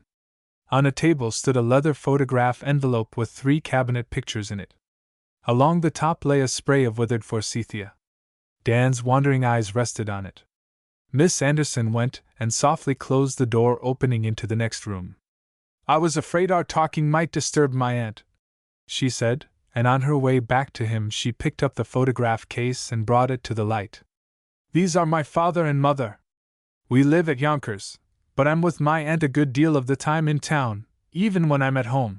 She laughed at her own contradictory statement, and put the case back without explaining the third figure, a figure in uniform. Dan conjectured a military brother, or from her indifference perhaps a militia brother, and then forgot about him. But the partial Yonkers residence accounted for traits of unconventionality in Miss Anderson which he had not been able to reconcile with the notion of an exclusively New York breeding. He felt the relief, the sympathy, the certainty of intelligence which every person whose life has been partly spent in the country feels at finding that a suspected Cockney has also had the outlook into nature and simplicity. On the Yonkers basis they became more intimate, more personal, and Dan told her about Ponquasset Falls and his mother and sisters. He told her about his father, and she said she should like to see his father. She thought he must be like her father. All at once, and for no reason that he could think of afterward except, perhaps, the desire to see the case with her eyes, he began to tell her of his affair with Alice, and how and why it was broken off. He told the whole truth in regard to that, and did not spare himself. She listened without once speaking, but without apparent surprise at the confidence, though she may have felt surprised. At times she looked as if her thoughts were away from what he was saying. He ended with, "I'm sure I don't know why I've told you all this. But I wanted you to know about me. The worst," Miss Anderson said, looking down. "I always thought she was a very conscientious child." Then after a pause, in which she seemed to be overcoming an embarrassment in being obliged to speak of another in such a conviction, "I think she was very morbid. She was like ever so many New England gals that I've met.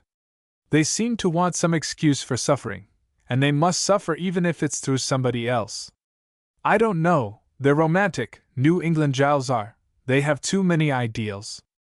Dan felt a balm in this. He too had noticed a superfluity of ideals in Alice. He had borne the burden of realizing some of them. They all seemed to relate in objectionable degree to his perfectionation. So he said gloomily, "She was very good. And I was to blame." "Oh, yes," said Miss Anderson, catching her breath in a queer way. "She served you right." She rose abruptly, as if she heard her aunt speak, and Dan perceived that he had been making a long call. He went away dazed and dissatisfied. He knew now that he ought not to have told Miss Anderson about his affair, unless he meant more by his confidence than he really did, unless he meant to follow it up. He took leave of her, and asked her to make his adieus to her aunt, but the next day he came down to the boat to see them off. It seemed to him that their interview had ended too hastily. He felt sore and restless over it. He hoped that something more conclusive might happen. But at the boat Miss Anderson and her aunt were inseparable.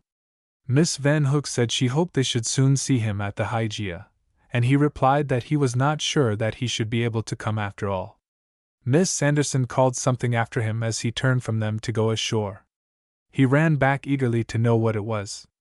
"Better look out for that Mr. Laughlin of yours," she repeated. Oh, yes," he said, indefinitely disappointed. "I shall keep a sharp eye on him." He was disappointed, but he could not have said what he had hoped or expected her to say. He was humbled before himself for having told Miss Anderson about his affair with Alice, and had wished she would say something that he might scramble back to his self-esteem upon.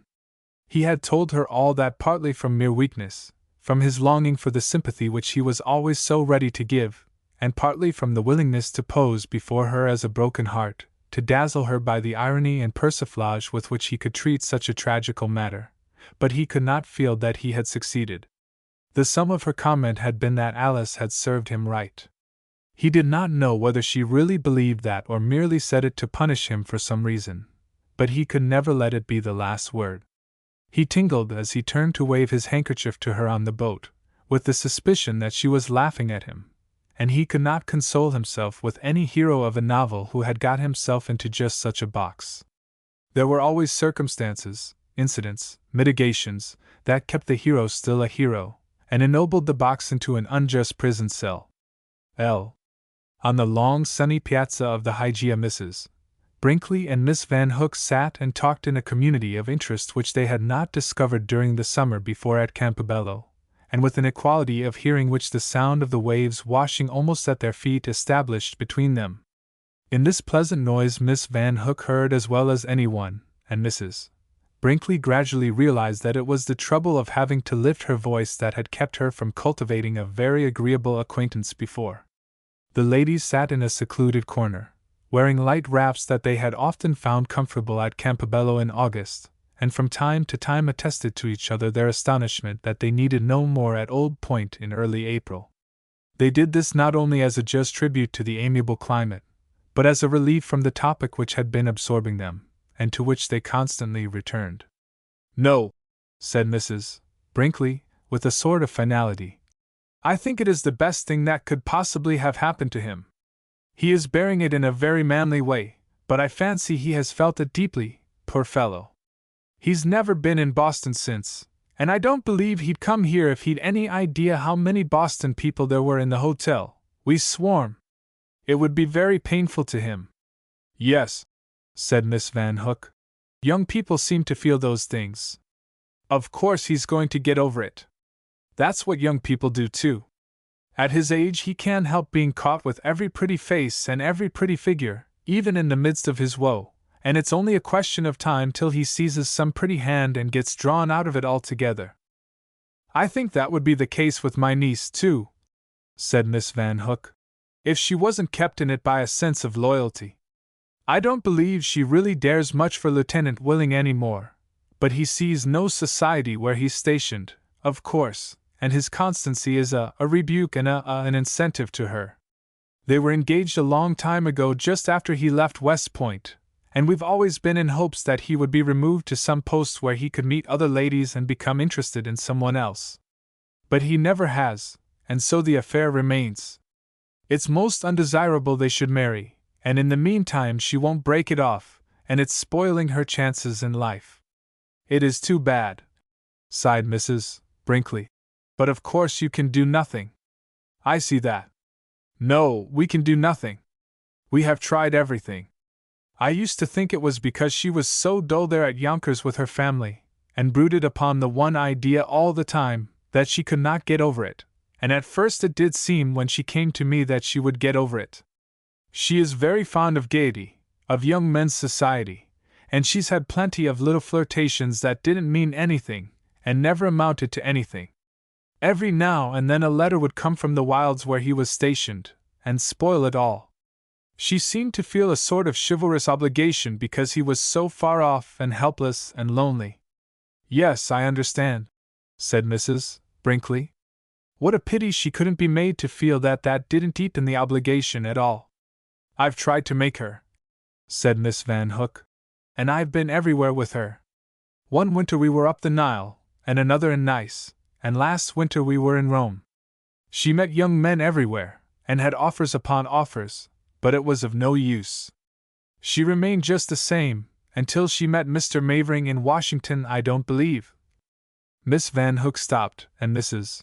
Brinkley said, "And yet she always seemed to me particularly practical and level-headed, as the men say." "So she is. But she is really very romantic about some things, and when it comes to a matter of that kind, girls are about all alike, don't you think?" "Oh, yes," said Mrs. Brinkley hopelessly, and both ladies looked out over the water, where the waves came rolling in one after another to waste themselves on the shore as futilely as if they had been lives. In the evening Miss Anderson got 2 letters from the clerk, at the hour when the ladies all flock to his desk with the eagerness for letters which is so engaging in them. One she pulled open and glanced at with a sort of impassioned indifference. The other she read in one intense moment, and then ran it into her pocket, and with her hand still on it hurried vividly flushing to her room, and read it again with constantly mounting emotion. Wormley's Hotel, Washington, April 7th, 188-. Dear Miss Anderson, I have been acting on your parting advice to look out for that Mr. Laughlin of mine, and I have discovered that he is an unmitigated scamp. Consequently, there is nothing more to keep me in Washington, and I should now like your advice about coming to Fortress Monroe. Do you find it malarial? On the boat your aunt asked me to come, but you said nothing about it, and I was left to suppose that you did not think it would agree with me. Do you still think so? Or what do you think? I know you think it was uncalled for and in extremely bad taste for me to tell you what I did the other day, and I have thought so too. There is only one thing that could justify it, that is, I think it might justify it, if you thought so. But I do not feel sure that you would like to know it, or if you knew it, would like it. I've been rather slow coming to the conclusion myself, and perhaps it's only the beginning of the end, and not the conclusion, if there is such a difference. But the question now is whether I may come and tell you what I think it is, justify myself, or make things worse than they are now. I don't know that they can be worse, but I think I should like to try. I think your presence would inspire me. Washington is a wilderness since Miss Van Hook left. It is not a howling wilderness simply because it has not enough left in it to howl, but it has all the other merits of a wilderness. Yours sincerely, D. F. Mavering. After a second perusal of this note, Miss Anderson recurred to the other letter which she had neglected for it, and read it with eyes from which the tears slowly fell upon it. Then she sat a long time at her table with both letters before her, and did not move, except to take her handkerchief out of her pocket and dry her eyes, from which the tears began at once to drip again. At last she started forward, and caught pen and paper toward her, biting her lip and frowning as if to keep herself firm, and she said to the central figure in the photograph case which stood at the back of the table, I will. You are a man anyway. She sat down, and by a series of impulses she wrote a letter, with which she gave herself no pause till she put it in the clerk's hands, to whom she ran downstairs with it, kicking her skirt into wild whirls as she ran, and catching her foot in it and stumbling. Will it go tonight? She demanded tragically. Just in time, said the clerk, without looking up, and apparently not thinking that her tone betrayed any unusual amount of emotion in a lady posting a letter. He was used to intensity on such occasions. The letter ran, Dear Mr. Mavering, we shall now be here so short a time that I do not think it advisable for you to come. Your letter was rather enigmatical, and I do not know whether I understood it exactly. I suppose you told me what you did for good reasons of your own, and I did not think much about it. I believe the question of taste did not come up in my mind. My aunt joins me in kindest regards. Yours very sincerely, Julia V. H. Anderson. P.S. I think that I ought to return your letter. I know that you would not object to my keeping it, but it does not seem right. I wish to ask your congratulations. I have been engaged for several years to Lieutenant Willing, of the Army. He has been transferred from his post in Montana to Fort Hamilton at New York, and we are to be married in June. The next morning Mrs. Brinkley came up from breakfast in a sort of duplex excitement, which she tried to impart to her husband. He stood with his back toward the door, bending forward to the glass for a more accurate view of his face, from which he had scraped half the lather in shaving. She had 2 cards in her hand. Miss Van Hook and Miss Anderson have gone. They went this morning. I found their P.C.S. by my plate. Mr. Brinkley made an inarticulate noise for comment, and assumed the contemptuous sneer which some men find convenient for shaving the lower lip. And guess who's come, of all people in the world? I don't know, said Brinkley, seizing his chance to speak. The Pasmers, Alice and her mother. Isn't it awful? Mr. Brinkley had entered upon a very difficult spot at the corner of his left jaw. He finished it before he said, I don't see anything awful about it, so long as Palmer hasn't come too. But Dan Mavering. He's in Washington, and he may come down here any day. Just think how shocking that would be. Isn't that rather a theory? Asked Mr. Brinkley, finding such opportunities for conversation as he could. I dare say Mrs. Palmer would be very glad to see him. I've no doubt she would, said Mrs. Brinkley. But it's the worst thing that could happen, for him. And I feel like writing him not to come, telegraphing him. You know how the man made a fortune in Chicago, said her husband, drying his razor tenderly on a towel before beginning to strop it. I advise you to let the whole thing alone. It doesn't concern us in any way whatever. Then, said Mrs. Brinkley, there ought to be a committee to take it in hand and warn him. I dare say you could make one up among the ladies. But don't be the first to move in the matter. I really believe, said his wife, with her mind taken off the point by the attractiveness of a surmise which had just occurred to her, that Mrs. Palmer would be capable of following him down if she knew he was in Washington. Yes, if she know. But she probably doesn't. Yes, said Mrs. Brinkley disappointedly. I think the sudden departure of the Van Hooks must have had something to do with Dan Mavering. Seems a very influential young man, said her husband. He attracts and repels people right and left. Did you speak to the Pasmers? No, you'd better when you go down. They've just come into the dining room. The girl looks like death. Well, I'll talk to her about Mavering. That'll cheer her up. Mrs. Brinkley looked at him for an instant as if she really thought him capable of it. Then she joined him in his laugh. Mrs. Brinkley had theorized Alice Palmer as simply and primitively selfish, like the rest of the Pasmers in whom the family traits prevailed.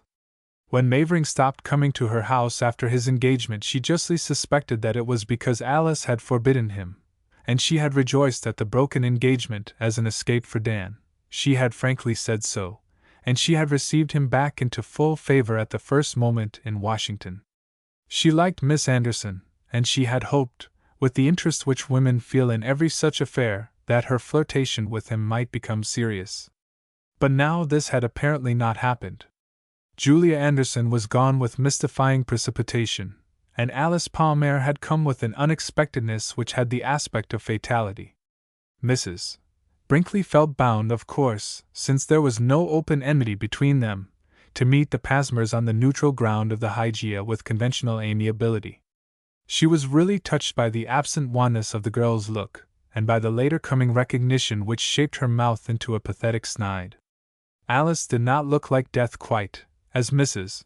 Brinkley had told her husband, with the necessity her sex has for putting its superlatives before its positives. But she was pale and thin, and she moved with a languid step when they all met at night after Mrs. Brinkley had kept out of the Pasmers' way during the day. She has been ill all the latter part of the winter, said Mrs. Palmer to Mrs. Brinkley that night in the corner of the spreading hotel parlors, where they found themselves. Mrs. Palmer did not look well herself. She spoke with her eyes fixed anxiously on the door Alice had just passed out of. She is going to bed, but I know I shall find her awake whenever I go.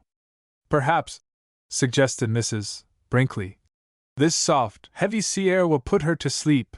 She tried to speak drily and indifferently, but she could not. She was, in fact, very much interested by the situation, and she was touched, in spite of her distaste for them both, by the evident unhappiness of mother and daughter. She knew what it came from, and she said to herself that they deserved it, but this did not altogether fortify her against their pathos. I can hardly keep awake myself, she added gruffly. I hope it may help her, said Mrs. Palmer. The doctor strongly urged our coming. Mr. Palmer isn't with you, said Mrs. Brinkley, feeling that it was decent to say something about him. No, he was detained. Mrs. Palmer did not explain the cause of his detention, and the two ladies slowly waved their fans a moment in silence. Are there many Boston people in the house? Mrs. Palmer asked. It's full of them, cried Mrs. Brinkley. I had scarcely noticed, sighed Mrs. Palmer, and Mrs. Brinkley knew that this was not true. Alice takes up all my thoughts, she added, and this might be true enough. She leaned a little forward and asked, in a low, entreating voice over her fan, "Mrs. Brinkley, have you seen Mr. Mavering lately?" Mrs. Brinkley considered this a little too bold, a little too brazen. Had they actually come south in pursuit of him? It was shameless, and she let Mrs. Palmer know something of her feeling in the shortness with which she answered, "I saw him in Washington the other day, for a moment." She shortened the time she had spent in Dan's company so as to cut Mrs. Palmer off from as much comfort as possible, and she stared at her in open astonishment. Mrs. Palmer dropped her eyes and fingered the edge of her fan with a submissiveness that seemed to Mrs. Brinkley the perfection of duplicity. She wanted to shake her. "I knew," sighed Mrs. Palmer, "that you had always been such a friend of his." It is the last straw which breaks the camel's back. Mrs. Brinkley felt her moral vertebrae give way. She almost heard them crack. But if there was really a detonation, they drowned the noise with a harsh laugh. "Oh, he had other friends in Washington. I met him everywhere with Miss Anderson." This statement conflicted with the theory of her single instant with Dan, but she felt that in such a cause, in the cause of giving pain to a woman like Mrs. Palmer, the deflection from exact truth was justifiable. She hurried on. "I rather expected he might run down here, but now that they're gone, I don't suppose he'll come. You remember Miss Anderson's aunt, Miss Van Hook?" "Oh, yes," said Mrs. Palmer. "She was here with her." "Miss Van Hook was such a New York type, of a certain kind," said Mrs. Palmer. She rose, with a smile at once so conventional, so heroic, and so pitiful that Mrs. Brinkley felt the remorse of a generous victor. She went to her room, hardening her heart, and she burst in with a flood of voluble exasperation that threatened all the neighboring rooms with overflow. "Well," she cried, "they have shown their hands completely. They have come here to hound Dan Mavering down, and get him into their toils again. Why, the woman actually said as much. But I fancy I have given her a fit of insomnia that will enable her to share her daughter's vigils. Really, such impudence I never heard of." "Do you want everybody in the corridor to hear of it?" asked Brinkley, from behind a newspaper. "I know one thing," continued Mrs. Brinkley, dropping her voice a couple of octaves. "They will never get him here if I can help it. He won't come, anyway, now Miss Anderson is gone, but I'll make assurance doubly sure by writing him not to come. I'll tell him they've gone, and then we are going too." "You had better remember the man in Chicago," said her husband. "Well, this is my business, or I'll make it my business," cried Mrs. Brinkley. She went on talking rapidly, rising with great excitement in her voice at times, and then remembering to speak lower, and her husband apparently read on through most of her talk, though now and then he made some comment that seemed of almost inspired aptness. "The way they both made up to me was disgusting. But I know the girl is just a tool in her mother's hands. Her mother seemed actually passive in comparison. For skillful wheedling I could fall down and worship that woman. I really admire her. As long as the girl was with us she kept herself in the background and put the girl at me. It was simply a masterpiece." "How do you know she put her at you?" asked Brinkley. "How? By the way she seemed not to do it. And because from what I know of that stupid Palmer pride it would be perfectly impossible for any one who was a Palmer to take her deprecatory manner toward me of herself. You ought to have seen it. It was simply perfect." "Perhaps," said Brinkley, with a remote dreaminess, "she was truly sorry." "Truly stuff. No, indeed, she hates me as much as ever, more." "Well, then, maybe she's doing it because she hates you, doing it for her soul's good, sort of penance, sort of atonement to Mavering." Mrs. Brinkley turned round from her dressing table to see what her husband meant, but the newspaper hid him. We all know that our own natures are mixed and contradictory, but we each attribute to others a logical consistency which we never find in any one out of the novels. Alice Palmer was cold and reticent, and Mrs. Brinkley, who had lived half a century in a world full of paradoxes, could not imagine her subject to gusts of passionate frankness. She knew the girl to be proud and distant, and she could not conceive of an abject humility and longing for sympathy in her heart. If Alice felt, when she saw Mrs. Brinkley, that she had a providential opportunity to punish herself for her injustice to Dan, the fact could not be established upon Mrs. Brinkley's theory of her. If the ascetic impulse is the most purely selfish impulse in human nature, Mrs. Brinkley might not have been mistaken in suspecting her of an ignoble motive, though it might have had for the girl the last sublimity of self-sacrifice. The woman who disliked her and pitied her knew that she had no arts, and rather than adopt so simple a theory of her behavior as her husband had advanced, she held all the more strenuously to her own theory that Alice was practicing her mother's arts. This was inevitable, partly from the sense of Mrs.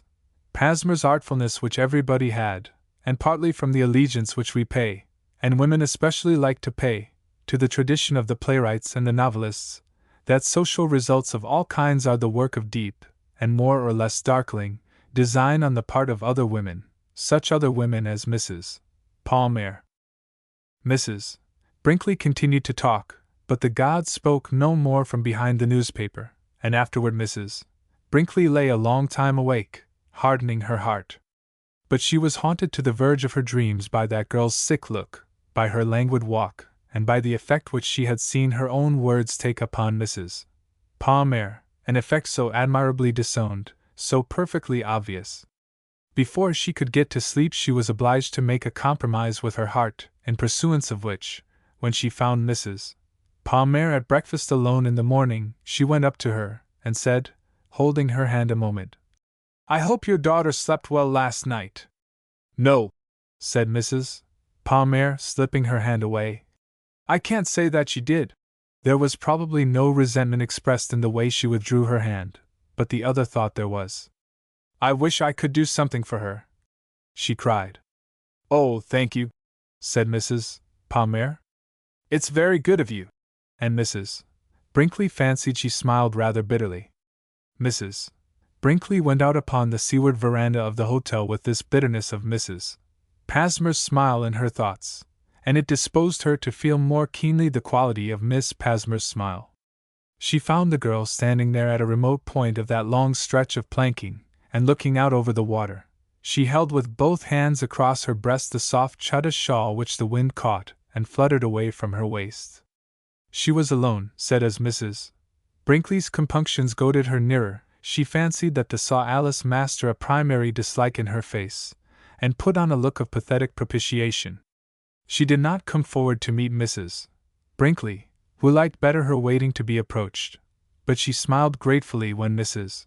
Brinkley put out her hand, and she took it with a very cold one. "You must find it chilly here," said the elder woman. "I had better be out in the air all I could," the doctor said, answered Alice. "Well, then, come with me round the corner. There's a sort of recess there, and you won't be blown to pieces," said Mrs. Brinkley, with authority. They sat down together in the recess, and she added, "I used to sit here with Miss Van Hook. She could hear better in the noise the waves made. I hope it isn't too much for you." "Oh no," said Alice. "Mamma said you told her they were here." Mrs. Brinkley reassured herself from this. Miss Van Hook's name had rather slipped out, but of course Mrs. Palmer had not repeated what she had said about Dan in this connection. "I wish I could have seen Julia," Alice went on. "It would have been quite like Campobello again." "Oh, quite," said Mrs. Brinkley, with a short breath, and not knowing whither this tended. Alice did not leave her in doubt. "I should like to have seen her, and begged her for the way I treated her the last part of the time there. I feel as if I could make my whole life a reparation," she added passionately. Mrs. Brinkley believed that this was the mere frenzy of sentimentality, the exaltation of a selfish asceticism, but at the break in the girl's voice and the aversion of her face she could not help a thrill of motherly tenderness for her. She wanted to tell her she was an unconscious humbug, bent now as always on her own advantage, and really indifferent to others. She also wanted to comfort her, and tell her that she exaggerated, and was not to blame. She did neither, but when Alice turned her face back she seemed encouraged by Mrs. Brinkley's look to go on. "I didn't appreciate her then. She was very generous and high-minded, too high-minded for me to understand even. But we don't seem to know how good others are till we wrong them." "Yes, that is very true," said Mrs. Brinkley? She knew that Alice was obviously referring to the breach between herself and Miss Anderson following the night of the Trevor theatricals, and the dislike for her that she had shown with a frankness some of the ladies had thought brutal. Mrs. Brinkley also believed that her words had a tacit meaning, and she would have liked to have the hardness to say she had seen an unnamed victim of Alice doing his best to console the other she had specified. But she merely said drily, "Yes, perhaps that's the reason why we're allowed to injure people." "It must be," said Alice simply. "Did Miss Anderson ever speak of me?" "No, I can't remember that she ever did." Mrs. Brinkley did not feel bound to say that she and Miss Van Hook had discussed her at large, and agreed perfectly about her. "I should like to see her, I should like to write to her." Mrs. Brinkley felt that she ought not to suffer this intimate tendency in the talk. "You must find a great many other acquaintances in the hotel, Miss Palmer. Some of the Franklin Girds are here, and the 2 Bellinghams. I have hardly spoken to them yet. Do you think that where you have even been in the right, if you have been harsh, if you have been hasty, if you haven't made allowances, you ought to offer some atonement?" "Really, I can't say," said Mrs. Brinkley, with a smile of distaste. "I'm afraid your question isn't quite in my line of thinking. It's more in Miss Cotton's way. You'd better ask her some time." "No," said Alice sadly. "She would flatter me." "Ah, I always supposed she was very conscientious." "She's conscientious, but she likes me too well." "Oh," commented Mrs. Brinkley to herself. "Then you know I don't like you, and you'll use me in one way, if you can't in another." "Very well." But she found the girl's trust touching somehow, though the sentimentality of her appeals seemed as tawdry as ever. "I knew you would be just," added Alice wistfully. "Oh, I don't know about atonements," said Mrs. Brinkley, with an effect of carelessness. "It seems to me that we usually make them for our own sake." "I have thought of that," said Alice, with a look of expectation. "And we usually astonish other people when we offer them. Either they don't like it, or else they don't feel so much injured as we had supposed." "Oh, but there's no question. If Miss Anderson—" "Miss Anderson? Oh, yes. If Miss Anderson, for example," pursued Mrs. Brinkley, "felt aggrieved with you. But really I've no right to enter into your affairs, Miss Palmer." "Oh, yes, yes, do."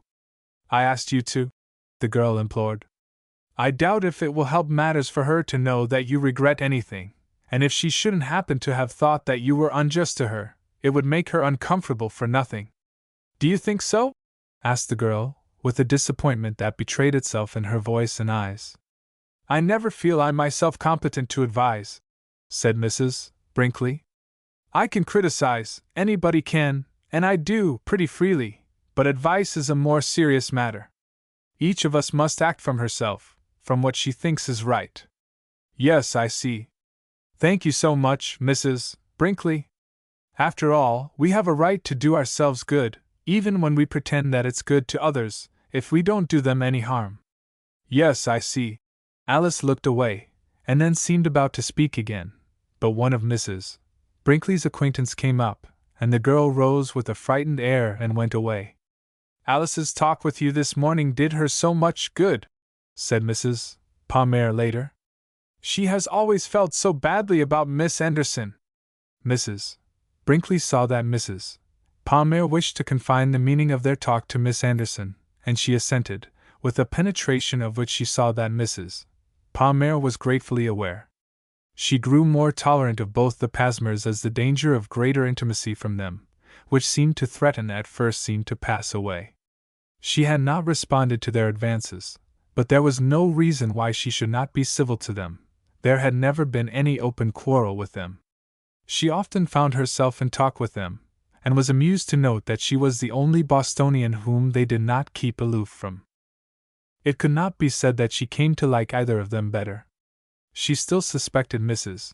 Palmer of design, though she developed none beyond maneuvering Alice out of the way of people whom she wished to avoid, and she still found the girl, as she always thought her, as egotist, whose best impulses toward others had a final aim in herself. She thought her very crude in her ideas, cruder than she had seemed at Campobello, where she had perhaps been softened by her affinition with the gentler and kindlier nature of Dan Mavering. Mrs. Brinkley was never tired of saying that he had made the most fortunate escape in the world, and though Brinkley owned he was tired of hearing it, she continued to say it with a great variety of speculation.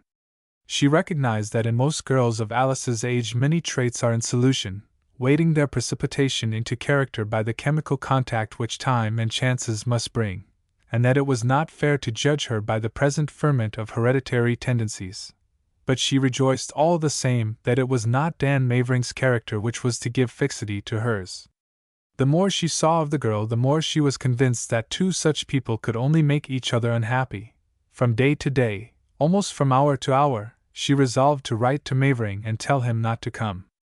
She was sure that the Pasmers wished to have the affair on again, and part of her fascination with the girl whom she neither liked nor approved was her belief that Alice's health had broken under the strain of her regrets and her despair. She did not get better from the change of air. She grew more listless and languid, and more dependent upon Mrs. Brinkley's chary sympathy. The older woman asked herself again and again what made the girl cling to her. Was she going to ask her finally to intercede with Dan? Or was it really a despairing atonement to him, the most disagreeable sacrifice she could offer, as Mr. Brinkley had stupidly suggested? She believed that Alice's selfishness and morbid sentiment were equal to either. Brinkley generally took the girl's part against his wife, and in a heavy jocose way tried to cheer her up. He did little things for her, fetched and carried chairs and cushions and rugs, and gave his attentions the air of pleasantries. One of his offices was to get the ladies' letters for them in the evening, and one night he came in beaming with a letter for each of them where they sat together in the parlor. He distributed them into their laps. "Hello? I've made a mistake," he said, putting down his head to take back the letter he had dropped in Miss Pasmer's lap. "I've given you my wife's letter." The girl glanced at it, gave a moaning kind of cry, and fell back in her chair, hiding her face in her hands. Mrs. Brinkley possessed herself of the other letter, and though past the age when ladies wish to kill their husbands for their stupidity, she gave Brinkley a look of massacre which mystified even more than it murdered his innocence. He had to learn later from his wife's more illicit fury what the women had all known instantly. He showed his usefulness in gathering Alice up and getting her to her mother's room. "Oh, Mrs. Brinkley," implored Mrs. Palmer, following her to the door. "Is Mr. Mavering coming here?" "I don't know. I can't say. I haven't read the letter yet." "Oh, do let me know when you've read it, won't you? I don't know what we shall do." Mrs. Brinkley read the letter in her own room. "You go down," she said to her husband, with unabated ferocity, "and telegraph Dan Mavering at Wormley's not to came. Say we're going away at once." Then she sent Mrs. Palmer a slip of paper on which she had written, "Not coming." It has been the experience of every one to have some alien concern come into his life and torment him with more anxiety than any affair of his own. This is, perhaps, a hint from the infinite sympathy which feels for us all that none of us can hope to free himself from the troubles of others, that we are each bound to each by ties which, for the most part, we cannot perceive, but which, at the moment their stress comes, we cannot break. Mrs. Brinkley lay awake and raged impotently against her complicity with the unhappiness of that distasteful girl and her more than distasteful mother. In her revolt against it she renounced the interest she had felt in that silly boy, and his ridiculous love business, so really unimportant to her whatever turn it took. She asked herself what it mattered to her whether those children marred their lives one way or another way. There was a lurid moment before she slept when she wished Brinkley to go down and recall her telegram. But he refused to be a fool at so much inconvenience to himself. Mrs. Brinkley came to breakfast feeling so much more haggard than she found either of the Pasmers looking, that she was able to throw off her lingering remorse for having told Mavering not to come. She had the advantage also of doubt as to her precise motive in having done so.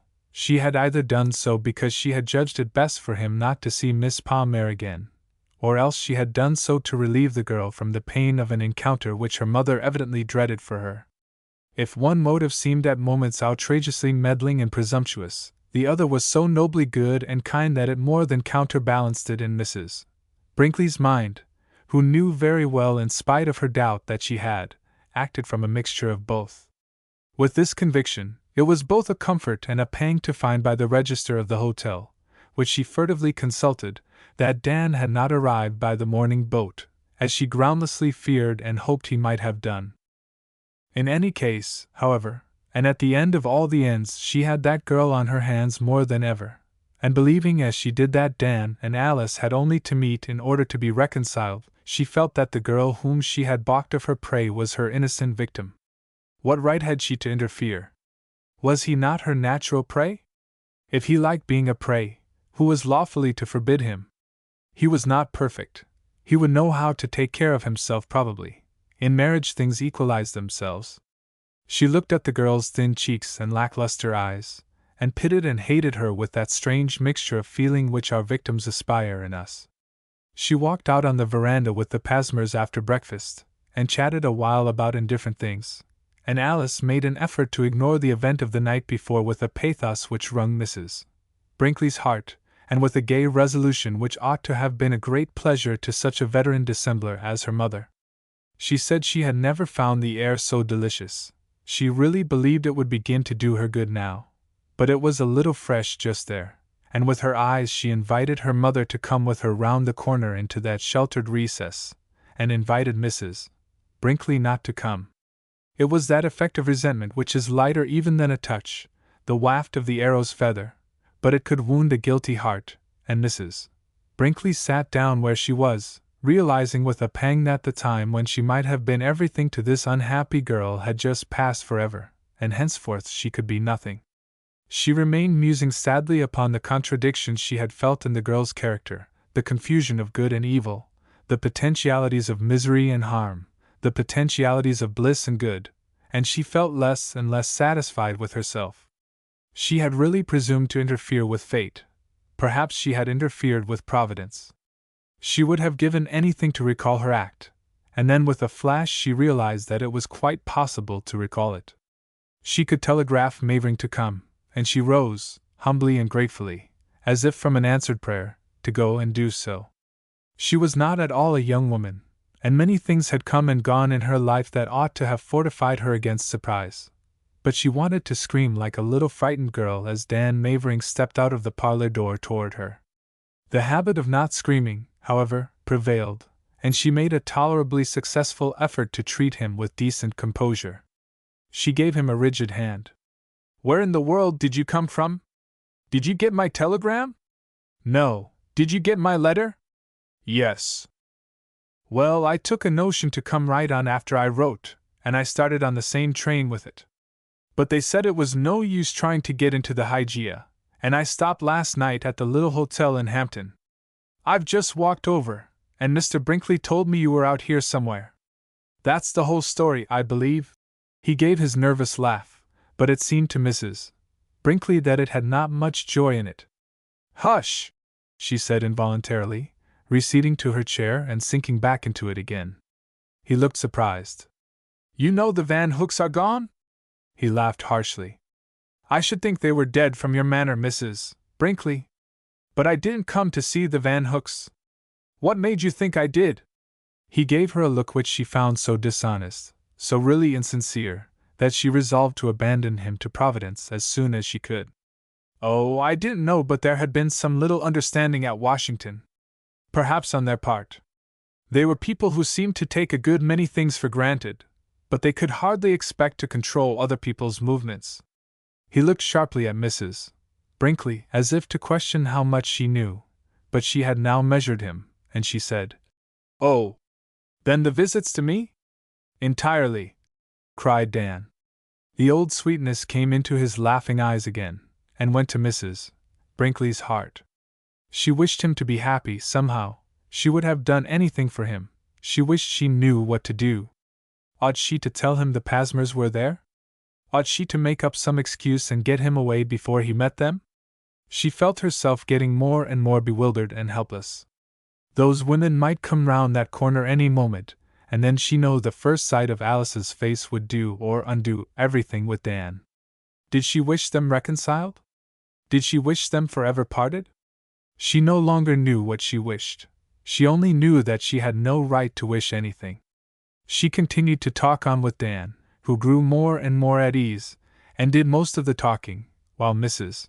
Brinkley's whole being narrowed itself to the question: would the Pasmers come back that way, or would they go round the further corner, and get into the hotel by another door? The suspense seemed interminable. They must have already gone that other way. Suddenly she heard the pushing back of chairs in that recess. She could not bear it. She jumped to her feet. "Just wait a moment, Mr. Mavering. I'll join you again. Mr. Brinkley is expecting, I must." One morning of the following June, Mrs. Brinkley sat well forward in the beautiful church where Dan and Alice were to be married. The lovely day became a still lovelier day within, enriched by the dyes of the stained windows through which it streamed. The still place was dim yet bright with it. The figures painted on the walls had a soft distinctness. A body of light seemed to irradiate from the depths of the dome like lamplight. There was a subdued murmur of voices among the people in the pews. They were in a sacred edifice without being exactly at church, and they might talk. Now and then a muffled, nervous laugh escaped. A delicate scent of flowers from the masses in the chancel mixed with the light and the prevailing silence. There was a soft, continuous rustle of drapery, as the ladies advanced up the thickly carpeted aisles on the arms of the young ushers and compressed themselves into place in the pews. 2 or 3 people whom she did not know were put into the pew with Mrs. Brinkley, but she kept her seat next the aisle. Presently an usher brought up a lady who sat down beside her, and then for a moment or two seemed to sink and rise, as if on the springs of an intense excitement. It was Miss Cotton, who, while this process of quiescing lasted, appeared not to know Mrs. Brinkley. When she became aware of her, all was lost again. "Mrs. Brinkley!" she cried, as well as one can cry and whisper. "Is it possible?" "I have my doubts," Mrs. Brinkley whispered back. "But we'll suppose the case. Oh, it's all too good to be true. How I envy you being the means of bringing them together, Mrs. Brinkley." "Means?" "Yes, they owe it all to you. You needn't try to deny it. He's told everyone." "I was sure she hadn't," said Mrs. Brinkley, remembering how Alice had marked an increasing ignorance of any part she might have had in the affair from the first moment of her reconciliation with Dan. She had the effect of feeling that she had sacrificed enough to Mrs. Brinkley, and Mrs. Brinkley had been restored to all the original strength of her conviction that she was a solemn little unconscious egotist. And Dan was as unselfish and good as he was unequal to her exactions. "Oh no," said Miss Cotton. "She couldn't," implying that Alice would be too delicate to speak of it. "Do you see any of his family here?" asked Mrs. Brinkley. "Yes, over there, up front." Miss Cotton motioned, with her eyes toward a pew in which Mrs. Brinkley distinguished an elderly gentleman's down-misted bald head and the back of a young lady's bonnet. "His father and sister, the other's a bridesmaid, mother bedridden and couldn't come. They might have brought her in an armchair," suggested Mrs. Brinkley ironically, "on such an occasion. But perhaps they don't take much interest in such a patched-up affair." "Oh yes, they do!" exclaimed Miss Cotton. "They idolize Alice. And Mrs. Palmer and Mr. too? I don't suppose that so much matters. They know how to acquiesce, I've no doubt." "Oh yes! You've heard?